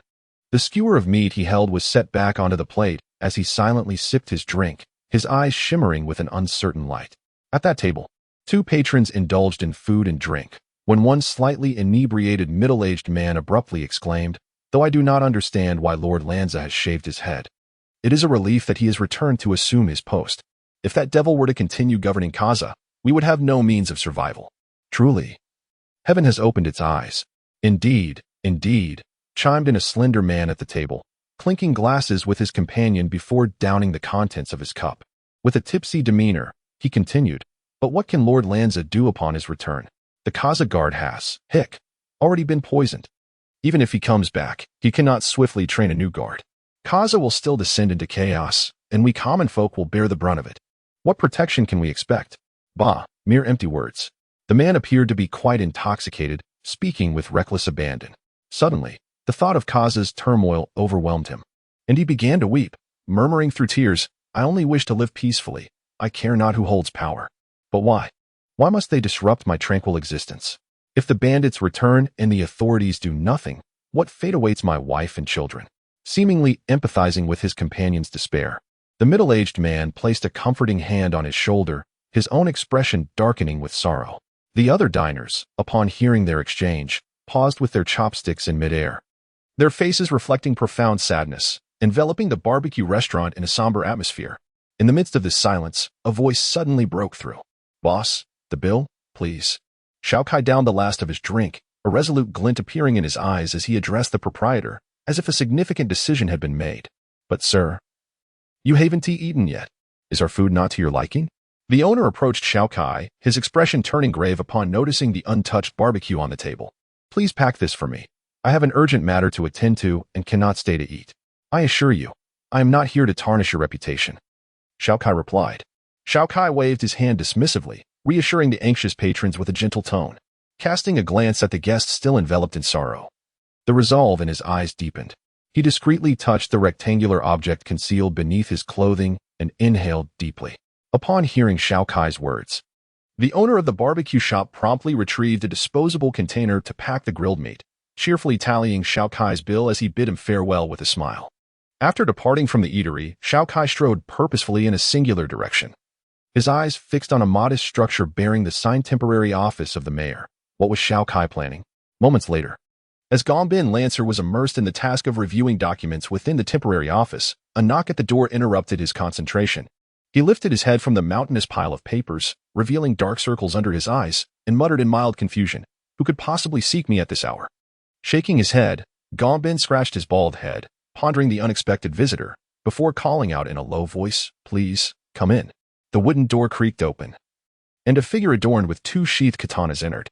The newcomer surveyed the room before addressing Gombin, who was buried in paperwork, with a bright voice, "Haha, Lancer. What has happened to you?" Surprisingly, instead of responding with ire, Lancer managed a wry smile and replied, "My lord, please spare me your jests. I am utterly exhausted. It has been over a year since I last reviewed documents, and I truly wonder how I managed before." Indeed, the visitor was none other than Xiao Kai. And at that moment, Lancer seemed lost in a reverie, reflecting on his past experiences. "Ahem, well, I actually came today to discuss something important." Xiao Kai straightened his posture, his tone shifting to one of seriousness. "Please, go on," Gombin Lancer replied, his expression solemn as he focused intently on Xiao Kai. Despite being well over 30, he regarded the merely 16-year-old boy with profound respect, which Xiao Kai accepted with unpretentious grace. This scene, while slightly comical, illustrated Lancer's unwavering respect, as he had never underestimated Xiao Kai due to his youth nor adopted a condescending demeanor owing to his own age. It was this steadfast attitude that led Xiao Kai to make a crucial decision in his heart. "The guards of Kaza Town are no longer present, are they?" Xiao Kai asked somewhat awkwardly, aware that reopening old wounds was not ideal, hence his hesitation in voicing the question. "Indeed," Gombin Lancer replied, a trace of bitterness in his voice, as if reminiscing about someone from the past, sorrow flickering in his eyes before he closed them, opting for silence. "I believe I can offer you a method to swiftly cultivate formidable swordsmen, powerful warriors." Xiao Kai spoke slowly, as if concerned that Lancer might misinterpret the significance of swordsmen, and thus promptly rephrased his statement. Upon hearing Xiao Kai's words, Miyamoto Ranzong's eyes widened in astonishment. Fixating intently on Xiao Kai, his face a portrait of disbelief, he involuntarily uttered, "Could it be that you—" "Indeed, it is my cultivation methods and techniques," Xiao Kai declared with unwavering resolve. Then, before the penetrating gaze of Miyamoto Ranzong, Xiao Kai retrieved from his pocket a diary adorned with the words "I love you" and embellished with pink heart motifs. Miyamoto Ranzong immediately wore an expression of incredulity, contemplating whether Xiao Kai was jesting.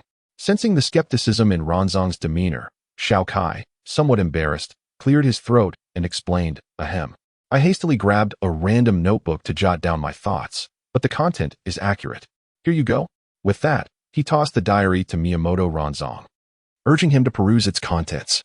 Upon hearing Xiao Kai's explanation, Ranzong hesitantly opened the peculiar tome, only to be struck by a profound change in expression as he quickly closed the pink diary, treating it as a precious artifact and placing it solemnly in the center of the table. With a conflicted demeanor, he addressed Xiao Kai, saying, "But sir, sharing ninjutsu, let alone the methods of a ninja, is a grave taboo in the ninja world. Are you not aware of this?" A fleeting glimpse of regret crossed his face, quickly replaced by determination as he picked up the diary, stepping closer to Xiao Kai, his eyes filled with reluctance, yet he raised it before Xiao Kai, signaling for him to reclaim it. Upon hearing Ranzong's words, a smile unfurled across Xiao Kai's face, and as he observed Ranzong's actions, the smile transformed into a hearty grin. Under Ranzong's astonished gaze, he slowly pushed the diary back toward him and stated, "This is my personal cultivation method, unrelated to the village. Moreover, I choose to act as I please. This is who I am. This is Xiao Kai." His tone exuded a sense of grandeur, entirely unfitting for a mere 16-year-old, revealing the maturity and boldness of a seasoned man. Miyamoto Ranzong gazed at the young man before him, momentarily lost in thought, before resolutely replying, "In that case, I shall accept it. May I inquire if you have named this cultivation system?" "Sword Soul," Xiao Kai replied calmly. "I have designated this cultivation method as the Sword Soul system. All who practice this system shall be known as Sword Souls." After this, Xiao Kai slowly approached the window, gazing at a flower bud that had just blossomed outside. A smile graced his face as he looked upward, through the window, at the azure and pristine sky above. "Sword Soul. I understand now," Miyamoto Ranzong murmured, casting a deep glance at Xiao Kai's back, his expression complex. Then, as if struck by a sudden realization, he inquired, "Sir, what do you intend to do next?" "Do not call me sir. Simply refer to me as Xiao Kai," he replied. Upon hearing the words of Miyamoto Ranzu, Xiao Kai turned around and softly spoke, indicating to him that there was no need for such formality. No. Ranzu immediately refuted Xiao Kai's comment, his face resolute as he declared, "You have expelled the traitors for me, restored me to this position, avenged the eagle, and imparted your invaluable cultivation methods and ninjutsu to me. As my benefactor, how could I dare to address you by your name? Would that not invite ridicule?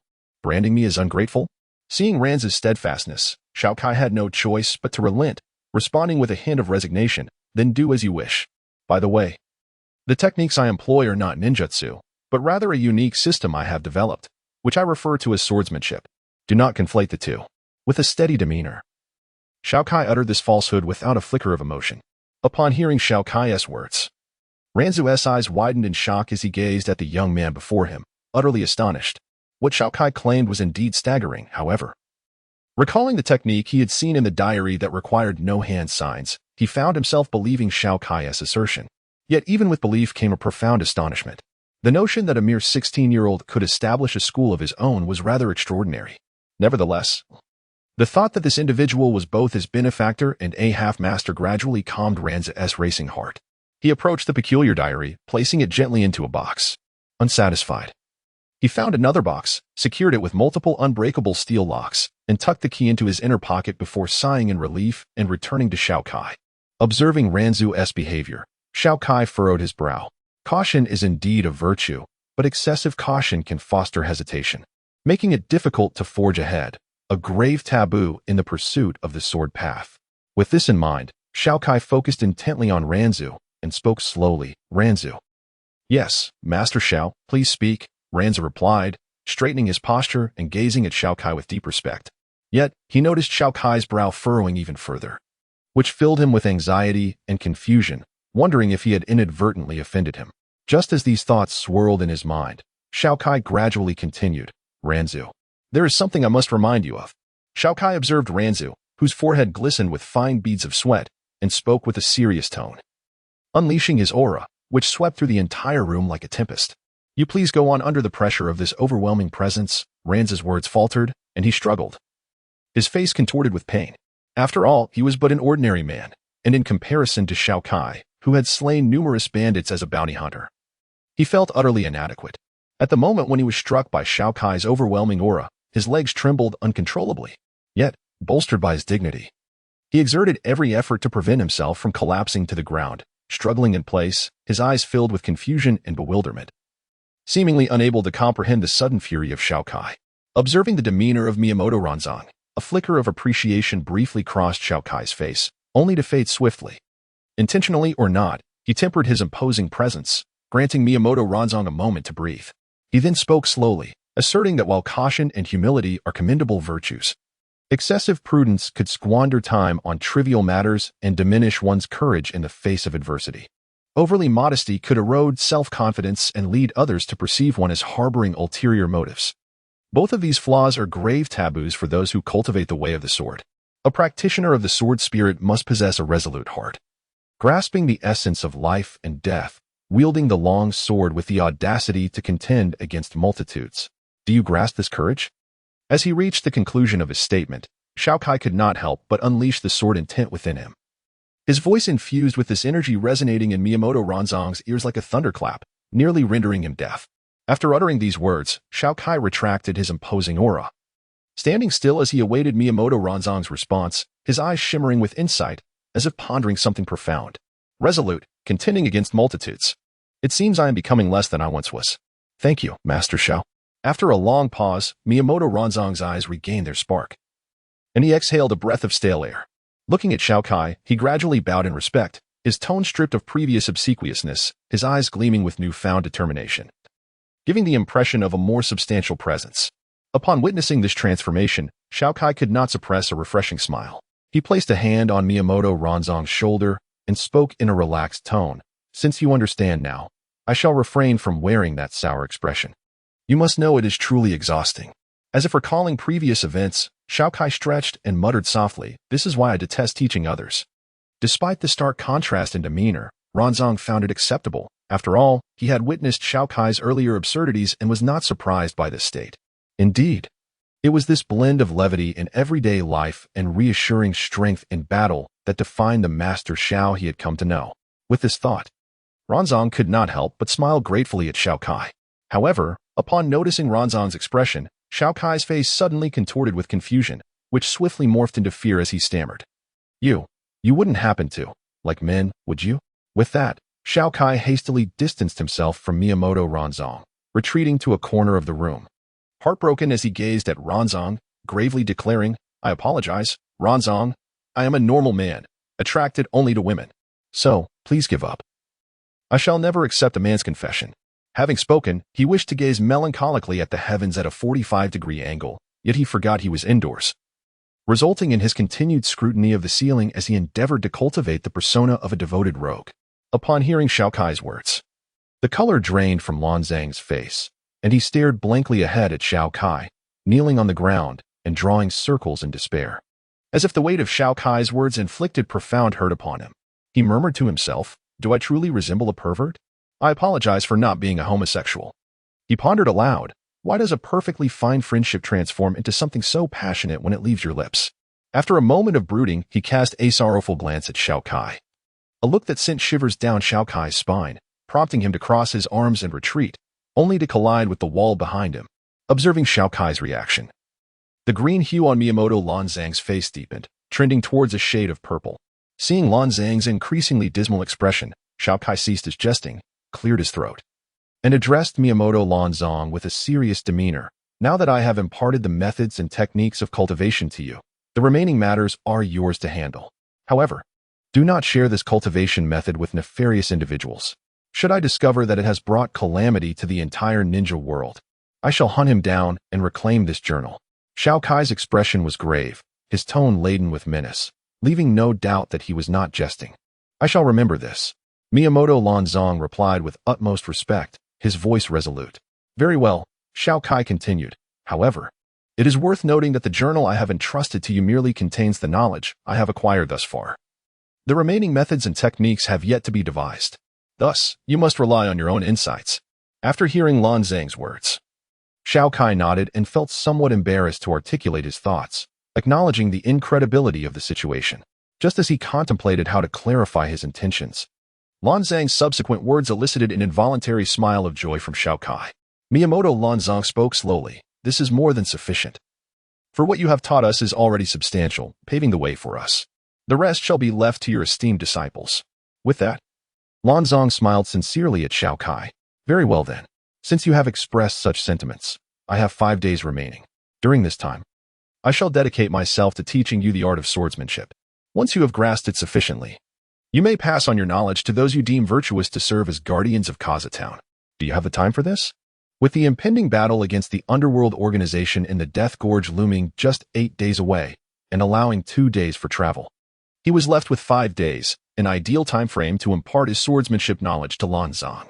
Xiao Kai inquired with a gentle demeanor, as if discussing matters with an old friend, yet he remained unaware of the underlying implications in Lan Zhang's earlier remarks. That sounds splendid. To Xiao Kai's astonishment, Lan Zhang immediately acquiesced, seemingly indifferent to the pile of documents that awaited his attention. This prompted Xiao Kai to voice his concerns, inquiring about the fate of those papers. It wouldn't be wise to leave them unattended, would it? As he spoke, his brow furrowed with worry. Fear not, Lan Zhang replied. I have summoned back the officials and residents who initially joined me in this endeavor, including my former adjutant. He will be responsible for handling the revisions of those documents. At this juncture, Lan Zhang's demeanor became slightly awkward, and he sheepishly rubbed his nose. That works, Xiao Kai remarked, observing Lan Zhang's discomfort with a smile. He nodded slowly. Then, as if struck by a sudden thought, glanced out the window. Noticing the absence of a certain individual, he exhaled in relief. Then approached Lan Zhang with a grave expression. May I discuss something of great importance with you? Lan Zhang, sensing the seriousness of Xiao Kai's demeanor, swallowed nervously and replied, Please, go ahead. However, Xiao Kai did not immediately divulge his thoughts. Instead, he cautiously approached the door, peered outside, then closed it with a decisive click. Turning back, he took a few steps towards Lan Zhang and stated earnestly, I wish to indulge in some roasted meat here, but you mustn't inform you. Before he could finish, Lan Zhang erupted into a fit of coughs, his eyes blinking rapidly, as if to signal Xiao Kai to cease. Yet, Xiao Kai remained oblivious, inquiring, "What is wrong with you? Are you ill?" He lamented, "Ah, the mere thought of sickness unsettles me. You has been insisting I take medicine and consume liquid diets these past few days. It's utterly unbearable. Were it not for my fear of that fierce woman, I would have long fled the hospital to enjoy some roasted meat without such complications today." As Xiao Kai rambled on, he remained unaware of Lanzong's increasingly flushed complexion, which suggested he was on the verge of an outburst. Just as Xiao Kai contemplated asking a question, a voice behind him sent chills down his spine. "Xiao Kai." The furious tone of you echoed ominously as the door swung open, allowing a gust of cool air to enter. Upon hearing her voice, Xiao Kai stiffened, turning to face you, whose expression was obscured by her lowered gaze. Trembling, he managed to stammer, "You. Hello. The weather is quite pleasant today." Oh. As Xiao Kai spoke, it seemed as if Miyamoto Ranzong had been struck by a speeding automobile, causing him to hunch over and fly backward, ultimately collapsing against the wall like a lifeless dog on the ground. Cold sweat trickled down his brow as he glanced toward you, only to find him observing with a cold, indifferent expression. This compelled Ranzong to immediately don a sycophantic smile, internally murmuring an apology to Master Xiao, for he wished to avoid death, thus hoping for Zhao's good fortune. He then bowed and watched as you dragged Xiao Kai by the collar, resembling a dead dog, out of his makeshift office. To his surprise, the seemingly unconscious Xiao Kai abruptly opened his eyes, betraying no sign of injury. It turned out that you had not exerted much force in his attack on Xiao. The flying back effect had been entirely orchestrated by Xiao himself, aimed at alleviating Yu's displeasure. Just before exiting, Xiao Kai gestured to Ranzong with a figure-8 sign, indicating to meet him at 8 o'clock that evening.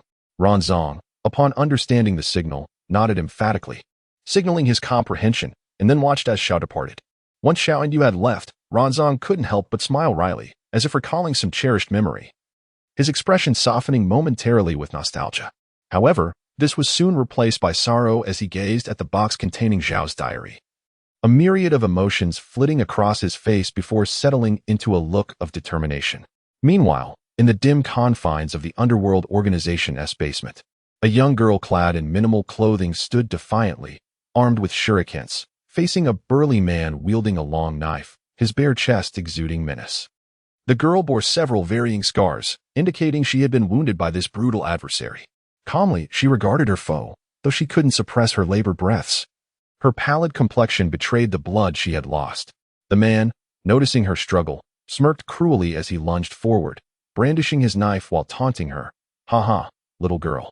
When I've rendered you immobile, I'll have my fun with you. After that, I'll toy with your corpse in front of everyone, then chop you into pieces. Don't be afraid. I'll make it quite pleasurable for you." As he spoke, his lascivious gaze roamed over the girl, yet he was met with disappointment. She did not display the expected fear or madness. Instead, she regarded him with a scornful glance, as if he were nothing more than a corpse. This look unsettled him deeply. "Damn you, filthy woman. How dare you look at me like that? I'll kill you." Enraged, the man lunged at the girl, his knife descending menacingly toward her head. The girl, seemingly paralyzed by fear, stared blankly at the incoming blade, making no move to defend herself. "Got you now, haha." Upon witnessing the expression of the young girl, the burly man could not help but sneer inwardly, a flicker of regret crossing his eyes. Such a fresh body, now rendered beyond his reach. However, just as confusion settled in the mind of the robust figure, the girl, who had stood frozen in place, suddenly sprang into motion. With the swiftness of lightning, she evaded his downward strike, leaving the man astounded. How could she have dodged that? Yet, what transpired next was even more shocking and terrifying. After evading the blow, a cold glimmer sparked in her eyes, and her form abruptly dissipated. In a flash, she darted around him multiple times, akin to a bolt of lightning, before returning to her original position. All of this occurred in an instant, leaving the onlookers bewildered, unaware of what had just unfolded. However, upon her return, the shuriken in her hand was now drenched in blood. With an emotionless demeanor, she discarded the bloody weapon onto the ground and walked towards the prison's entrance. The two guards stationed at the door, their faces pale with fear, immediately swung the door open to let her pass. Once the door was ajar, they couldn't resist glancing at the naked brute left behind. Upon seeing his condition, a collective gasp escaped the lips of those present, a chill racing up their spines.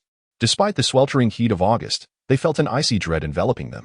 The man who had fought the girl now lay in a pitiful state, Not a single part of his body remained unscathed, his flesh grotesquely torn, blood gushing forth like a faucet. His head was unnaturally contorted against his back, and his face bore an expression of disbelief. When someone leaned closer to check for breath, they found none. He was clearly lifeless. In the shadows, an indistinct figure observed the girl's lethal confrontation with the naked man, a glimmer of excitement igniting in their eyes. They murmured to themselves, urging her to grow stronger, stronger still. Once she surpassed him, awakening her Byakugan, she would become the perfect specimen. At that moment, capturing the last survivor of the Uchiha clan would be unnecessary. Extracting her bloodline would suffice for success. A sinister smile crept across the shadowy figure's face, reminiscent of a man wielding twin blades, before they vanished from sight. After leaving the prison, the girl entered a modest room. After cleansing herself and changing her attire, she gazed into the mirror. The soft light revealed her features: long hair, delicate lips, an exquisite visage, and resolute eyes. This girl was none other than Hinata Ai, the sister of Xiao Kai, who had been abducted by the Akatsuki organization. Strangely, she had not been used as a mere specimen but was instead assigned by the organization to engage in various battles. Staring at her reflection, she murmured, "Brother, I am well for now. I will soon grow stronger and defeat them. Please, do not fall into their traps. You must not come." As if recalling the scene where Xiao Kai was grievously injured while saving her, Kai's face involuntarily contorted into a grimace, her eyes bulging with veins, and her pupils turned a ghastly white. She, like Xiao Kai, had inadvertently awakened her Byakugan. Yet, in an instant, as if struck by a sudden realization, Kai hastily closed her Byakugan and cautiously scanned her surroundings. Once assured that no one had noticed, she let out a slow breath of relief, continuing to murmur in her heart, "Brother, please, please do not come." What Kai remained unaware of was that Xiao Kai had resolutely decided to venture into the Death Canyon in 5 days' time to confront the members of the Underworld organization. "Let it be. There is no need to see us off any further. Return." In the tranquil morning hours outside of Kaza town, a man among the two figures ahead spoke calmly to the person behind him. His demeanor was composed, his eyes shimmering with a restrained brilliance, akin to a sword yet to be drawn.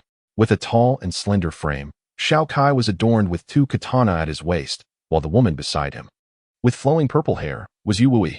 "My lord Xiao, when shall you return?"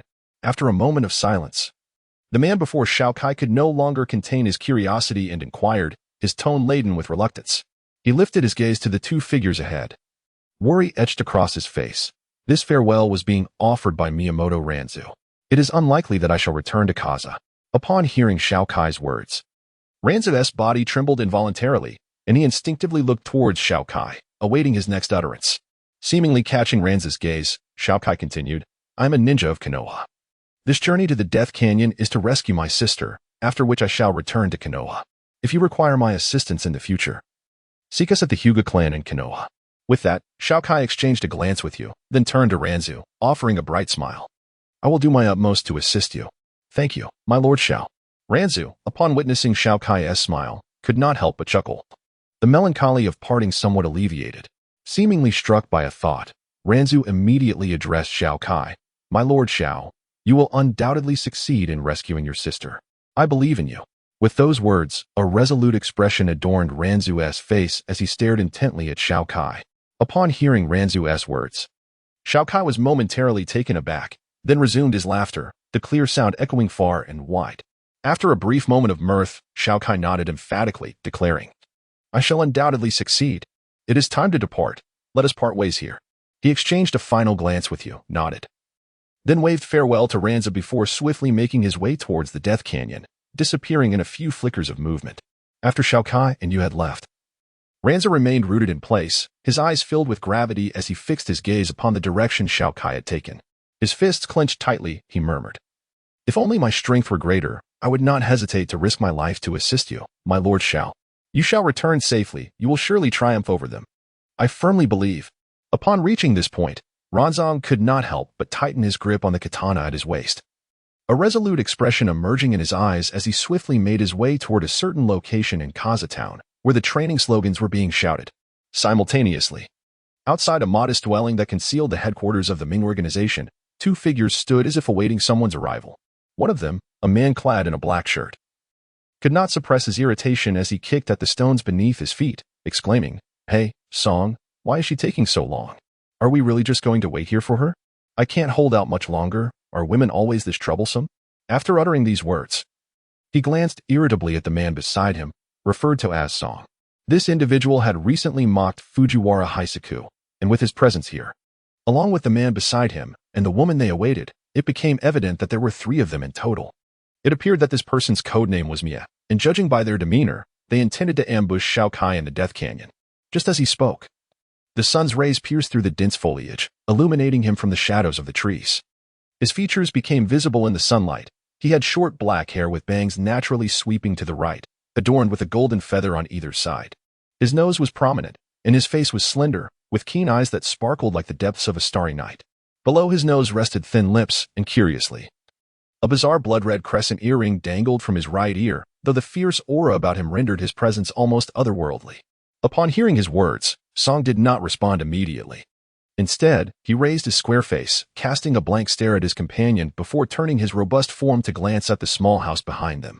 In a deep voice, he addressed Mia. Perhaps she has matters to attend to. Let us wait for another 10 minutes, and if she does not arrive, we shall proceed without her. As he spoke, a flicker of anger flashed in his eyes, clearly showing his annoyance with the woman codenamed She. Just as he finished speaking, the sound of mechanisms whirring emanated from within the small house. A woman clad in a form-fitting outfit emerged, a slight smile gracing her lips, painted with purple lipstick. Her eyes radiating allure. Her figure was flawless, yet a closer inspection of her gaze revealed an underlying chill. Upon seeing the 2 figures waiting at the entrance, the woman, known as She, gracefully approached Song and Mia, her lips parting to reveal a voice that was irresistibly enticing. I sincerely apologize for keeping you both waiting so long. She cast a provocative glance at Mia, prompting him to whistle in response, though he refrained from any further action. Hearing She's voice, Song could not help but furrow his brow, stating coolly, "Must we still engage in such antics among the organization's members? Cease your illusions." Upon speaking, she fixed her gaze fiercely upon She, a sudden ferocity erupting from her imposing figure, akin to that of a prehistoric dragon roaring in defiance. Witnessing Song's reaction, she immediately covered her mouth, feigning sorrow as she glanced at Mia, lamenting, "I have been wronged. Mia, you must stand for me." With a gaze imbued with longing, her eyes shimmered with tears, evoking an instinctive desire to protect her. "I certainly do not wish to meet my demise while reveling in your company." Mia, seemingly unfazed, flashed a smile at She, his eyes betraying a hint of caution, as if wary of her temperament. How typical of a man who lacks appreciation for delicate beauty. She scoffed softly, her earlier vulnerability dissipating, replaced by an icy demeanor as she inquired coldly, "When shall we depart?" This seemed to unveil her true nature. Her eyes now glacial, a smirk of disdain curling her lips, banishing the earlier facade of fragility. "Well, let us proceed," she concluded, glancing at the time on her wristwatch, just as Song was about to voice his thoughts. A glance at Mia's sly smile and She's frigid expression stifled his words, revealing a trace of resignation on his face. He inwardly mused about the challenges of this mission, hoping no discord would arise among them. Sighing internally, he hastened toward the fabled Death Valley. Once Song had departed, Mia and She, their expressions inscrutable, began to move slowly in pursuit of him.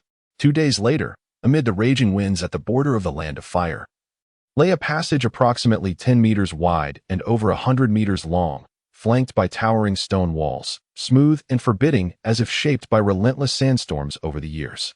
Scattered within this corridor were numerous pale, withered bones, suggesting it had once been a battlefield for ninja confrontations, a grim testament to the past. In the height of summer, the fierce winds howled through the passage, producing eerie echoes reminiscent of wailing spirits, as if beckoning death itself. This was the infamous Death Valley at the border of the Land of Fire. At that moment, 2 figures emerged from the eastern entrance. One bore 2 katana at his waist, while the other, with flowing purple hair, was none other than Xiao Kai and Yu. They paused cautiously at the eastern edge of the Death Valley, their eyes flickering as they surveyed the entrance on the opposite side, scanning their surroundings for potential traps and remaining vigilant against ambush. Once assured of their safety, Yu nodded cautiously at Xiao Kai, who inhaled deeply before calling out into the passage, "I have arrived. Where is my sister?" Xiao Kai's voice echoed back and forth in the corridor, seemingly traveling a great distance. Both he and Yu were puzzled by the absence of any figures ahead. Just as anxiety began to mount, 3 silhouettes abruptly emerged from the opposite end of the passage, appearing to be 2 men and a young girl, the latter of whom seemed to be shrouded in a black bag. They were slowly advancing towards Xiao Kai and Yu. Observing their approach, Xiao Kai urgently called out, Kai, is that you? Answer me. Upon hearing Xiao Kai's words, the girl enveloped in the black bag whimpered a few syllables. But the wind howled too fiercely for Xiao Kai to discern her words, deepening his anxiety. He instinctively yearned to rush forward to investigate. However, in that very moment, you grasped his hand, halting his impulsive movement. Xiao Kai glanced at you, only to see him solemnly shake his head, signaling for Xiao Kai to remain calm and observe the unfolding situation. Recognizing his own loss of composure, Xiao Kai took a deep breath, focusing intently on the actions of the figures ahead. After the two men had escorted the girl to within 30 meters of Xiao Kai, they came to a halt. One of the men called out in a low voice, If you want to save your sister, you must come here obediently. Otherwise, we shall show no mercy. With a disdainful snort, he produced an oddly serrated long knife from his cloak and let out a series of sinister laughs, suppressing the fury that welled within him. Xiao Kai shouted back, Who knows if what you say is true? Where is my sister? I want to see her with my own eyes. In response to Xiao Kai's declaration, the man wielding the peculiar knife smirked ominously. He then removed the black cloth bag from the girl's head, revealing her face. Upon seeing her features, Xiao Kai's heart raced with exhilaration. The girl was none other than his sister, Hinata Kai. Her mouth was gagged, rendering her unable to speak. And her face was pale and filled with despair as she looked at Xiao Kai with overwhelming emotion. Seeing Xiao Kai's expression, you glanced at the girl and inquired, Is this really your sister, Kai? Indeed, I would never mistake her, Xiao Kai affirmed, nodding emphatically, his eyes brimming with determination. The sight of his sister stirred a tumult of feelings within him, excitement at finally reuniting with her, yet bewilderment at the ease with which the underworld seemed to return Kai to him. As he grappled with his confusion, the two men spoke again. If you wish to have your sister back, you must offer us a vial of your blood.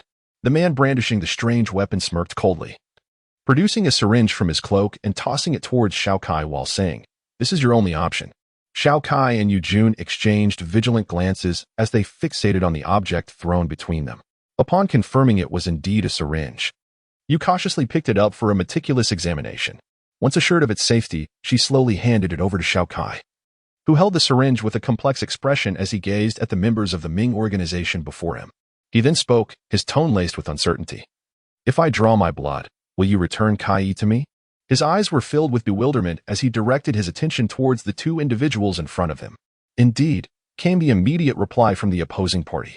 Noticing Xiao Kai's lingering confusion, the man wielding a peculiar weapon firmly removed the cloth from Kai's mouth. Once able to speak, Kai cried out to Xiao Kai, Brother, save me. Her voice was steeped in fear and desperation. However, upon hearing her call, Xiao Kai's countenance darkened significantly. His expression clouded with dismay. As the two individuals pressing down on Kai exchanged looks of confusion, Xiao Kai slowly articulated, It appears you never brought the real Kai here, did you? What? Both you and the three individuals before them gasped in astonishment. You could not help but question Xiao Kai. What do you mean? Is that person an imposter? A complete fraud. Xiao Kai scoffed, casting a disparaging glance at the Kai before him. He elaborated, The true Kai would never exhibit such weakness. Even in the face of death, she would fight valiantly rather than helplessly seek salvation from others. Your acting is woefully inadequate. And you clearly have no understanding of Kai if you dare to deceive me, her brother. It is utterly laughable. As he concluded, Xiao Kai could not suppress a thunderous roar, his voice echoing throughout the corridor. TCH, I warned you this would not end well, Mia. You are truly a fool. The Kai suddenly wore a cold smirk, directing her scornful words towards the tall man behind her.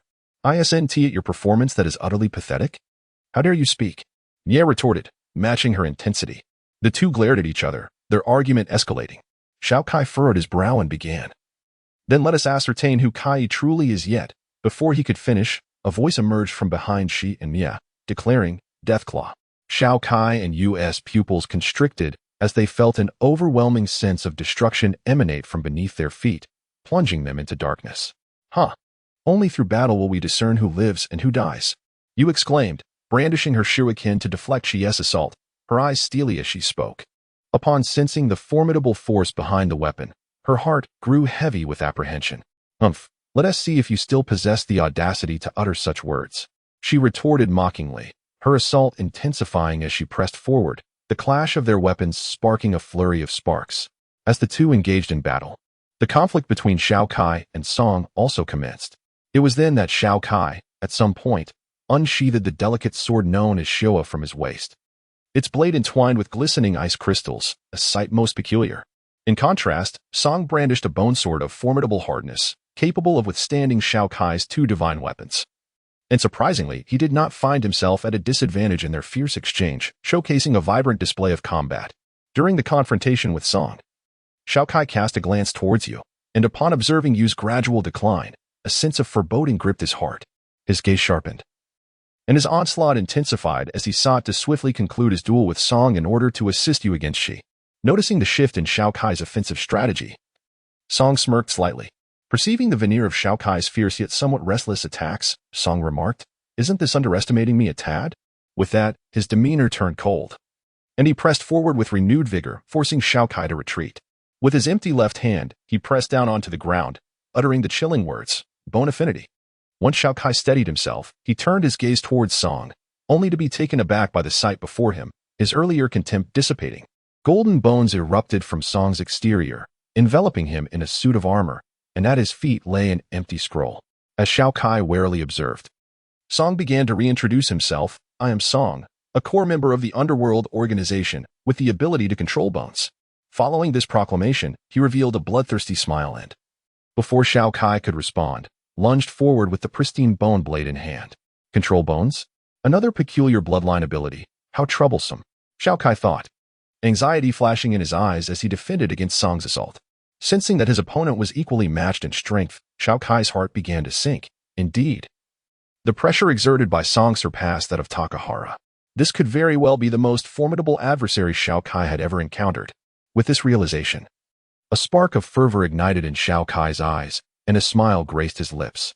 After all, it was only through the trials of life and death that one could truly grow stronger. This was the battle he yearned for. In that moment, a crimson glow flickered in his gaze as visible blood energy began to rise from him, enveloping him in a misty haze, signifying the unleashing of his bloodthirsty rage. Naturally, Song could not overlook this transformation. Although surprised, he merely regarded it as a secret technique, not giving it much thought. However, sensing Xiao Kai's newfound strength, his previously disdainful expression began to grow serious. After exchanging blows with Xiao Kai a dozen times, he found himself forced to retreat. Frowning, he examined the bone blade in his hand, astonishment briefly flashing in his eyes as he noticed the blood-red cracks that had appeared, rendering the weapon unusable. As if struck by a sudden realization, Song turned his gaze towards Xiao Kai. Upon noticing the weapon in Xiao Kai's hands entwined with a mist of blood, he couldn't help but murmur about the peculiar secret technique. However, Song quickly regained his composure and cast aside the bone blade he was holding. He retrieved a scroll from his robe, and upon seeing this movement, Xiao Kai's expression sharpened, his muscles tensing in readiness as he warily observed Song. Unfurling the scroll, Song was enveloped in a burst of smoke, which was swiftly dispersed by a fierce wind, revealing his figure clad in golden bone armor. In his hand, he now wielded a jet-black bone blade, appearing deceptively simple.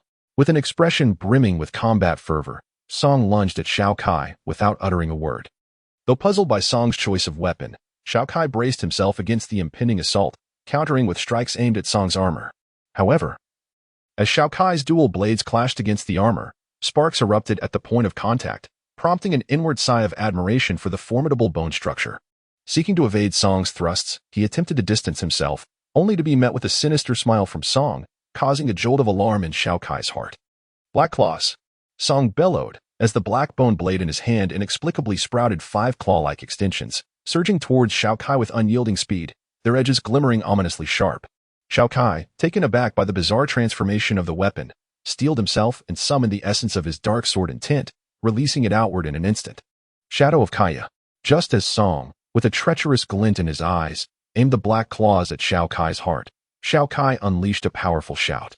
A dense, black mist erupted from within him, forming a swirling shield around his body. At the critical moment, this shield held firm against the bone claws, simultaneously propelling Xiao Kai away from Song, thus increasing the distance between them. This unforeseen turn of events darkened Song's expression, and he watched in frustration as Xiao Kai was sent flying, unable to contain his annoyance at having missed the strike. Coughing lightly, Xiao Kai landed and pressed a hand to his slightly aching chest. "I truly hadn't anticipated such intricacies in your weapon. I nearly fell victim to it," he said slowly to Song, a flicker of relief crossing his eyes as he acknowledged the tremendous recoil he had just experienced. Had he not invoked the shadow of Kaya, he was certain he would have met his demise at Song's hands. Reflecting on this, he glanced at Song's golden bone armor, only to find, to his dismay, that it remained unscathed despite the surrounding blood energy's corrosive influence. A weight settled heavily in Xiao Kai's heart as he continued to hear the ominous sounds of slicing air. He swiftly raised his weapon to defend himself, inwardly lamenting the troublesome predicament he now faced, his expression growing increasingly grave. As the fierce battle unfolded between Xiao Kai and Song, Yu found herself gradually falling behind in her confrontation with Shi. She struggled valiantly against Shi's relentless onslaught. Her body adorned with numerous wounds, yet her eyes sparkled with unwavering determination, as if she refused to concede defeat. Upon witnessing Yu's tenacity, Shi's lips curled into a disdainful smirk, and with a mocking tone, she taunted, "Oh, what's the matter? Where has the bravado you exhibited earlier vanished to?" Shi's jeering continued, her gaze flickering with envy as she beheld Yu's beautiful, flowing purple hair. "Ha! A mere useless wretch, no matter how you attempt to disguise it. You are nothing but a mere ornament." At Shi's cutting remarks, Yu, who typically maintained her composure, erupted in anger, save for the rare instances when someone had provoked her recklessly. Rising slowly, a palpable dark aura enveloped her, startling Shi, who instinctively adopted a defensive posture. Yu then lifted her gaze to confront Shi, her eyes ablaze with fury. "Silence! You ugly wretch! I have endured your insolence for far too long." As she spoke, her body trembled slightly, as if Shi's words had ignited a fierce rage within her. With one hand on her hip, and the other pointing accusatorily at Shi, she unleashed her ire. In the aftermath of Yu's outburst, an uncanny silence descended upon the battlefield. Shi's previously vigilant expression froze, her mind echoing Yu's vehement words. "Ugly, ugly, ugly." However, it wasn't long before Shi's pupils regained their luster, her face devoid of any mirth. Now radiating an icy glare as she retorted, "You filthy harlot, what did you just say? Just wait and see how I will tear your mouth apart." Hearing Shi's venomous words, Xiao Kai and the others instinctively halted their actions, staring blankly at Yu and Shi. If the confrontation had merely been a battle, they would not have reacted in such a manner, yet the clash between the two women had unexpectedly devolved into a verbal skirmish, leaving Xiao Kai and his companions in utter confusion. As everyone gawked at the unfolding spectacle, Yu interjected, "Oh, the ugly one who can't show her face dares to speak. TSK, quite remarkable indeed. You are the ugly one, your entire family is ugly. Oh dear, only a mindless woman would utter such nonsense. Truly pitiful. Humph. At least I am far superior to you, mere ornament. Hee, you must be so unattractive that even your boyfriend wouldn't want you. Haha. That is still a far cry from you, selling yourself." As the insults escalated, Yu and Shi engaged in a fierce physical altercation, pulling hair, slapping faces, and gouging eyes, employing every possible tactic. Xiao Kai and the others watched with racing hearts, unable to suppress their admiration for their own opponents. Reflecting on this, they exchanged knowing glances, each nodding in agreement. As the tumultuous struggle unfolded between Shi and Yu, Xiao Kai, along with Song and others, found themselves inexplicably gathered together. Xiao Kai clutched a bag of popcorn and sunflower seeds, presumably acquired from an unknown source, and began sharing with two nearby companions, a wolf and another. Grateful murmurs filled the air as they snacked, their attention intermittently drawn to the riveting clash between Yu and Shi, often unable to suppress their quiet admiration. "She possesses quite an impressive physique, don't you think? Just look at that chest," one remarked, followed by another. "Indeed, I still believe Yu's figure surpasses hers." Each had their merits, it seemed. Despite merely being a wolf, one could not help but find them both rather alluring. Upon hearing this, Xiao Kai, Song, and Mia exchanged dubious glances at Mo, who had just spoken, their expressions questioning the sincerity of his words. Mo's wolfish face flushed, though how one could tell was a mystery even to him, before he sheepishly suggested they disregard his comment. The trio then redirected their focus back to the fierce contest unfolding between the two women. Their eyes darted mischievously towards the exposed areas of both combatants, engaging in hushed critiques and discussions, resembling a band of like-minded companions. After a brief tussle, Yu and Shi withdrew, both panting heavily. A glance towards Shi revealed her previously fitted attire in tatters, exposing her fair skin, while her meticulously styled hair lay in disarray. A vivid red handprint marred her left cheek, a testament to the ferocity of their encounter, and a dark bruise encircled her right eye, a reminder of the blows received.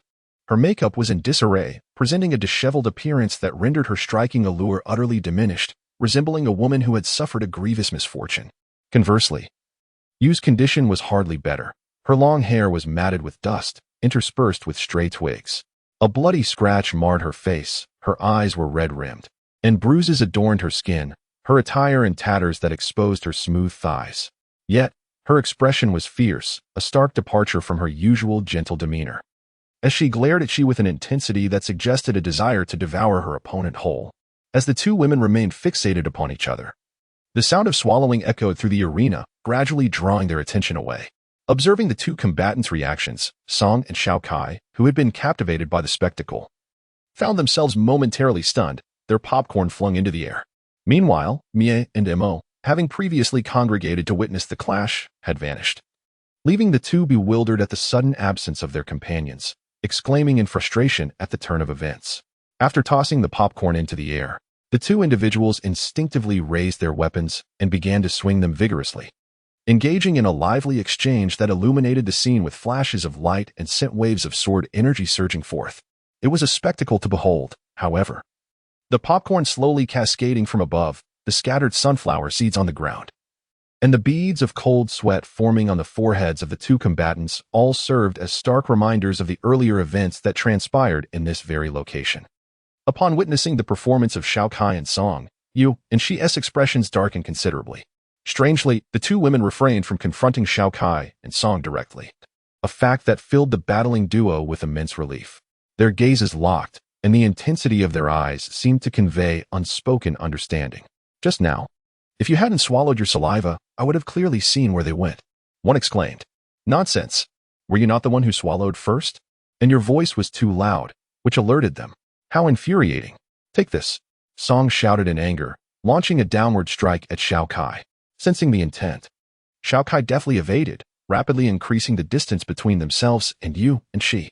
Observing the two retreating while engaged in combat, Yu and Shi slowly turned their heads. She glanced at Yu, poised to taunt her, but upon feeling a sudden chill at her chest, her expression darkened akin to the bottom of a pot. She then directed a glare towards the direction of Xiao Kai and Song, a flicker of anger igniting in her eyes. Yet, this fury towards Xiao Kai and Song swiftly transformed into a profound resentment aimed at Yu. Realizing this, Shi's countenance hardened, and she coldly declared, I shall not indulge you any longer. Today, I will surely kill you. In response, Yu adjusted her attire, securing her outer garment around her waist to shield her thighs from exposure, and with a fierce demeanor, she retorted, It is I who shall slay you. With that, she produced a mysterious scroll, her gaze icy and filled with murderous intent as she stared unwaveringly at Shi.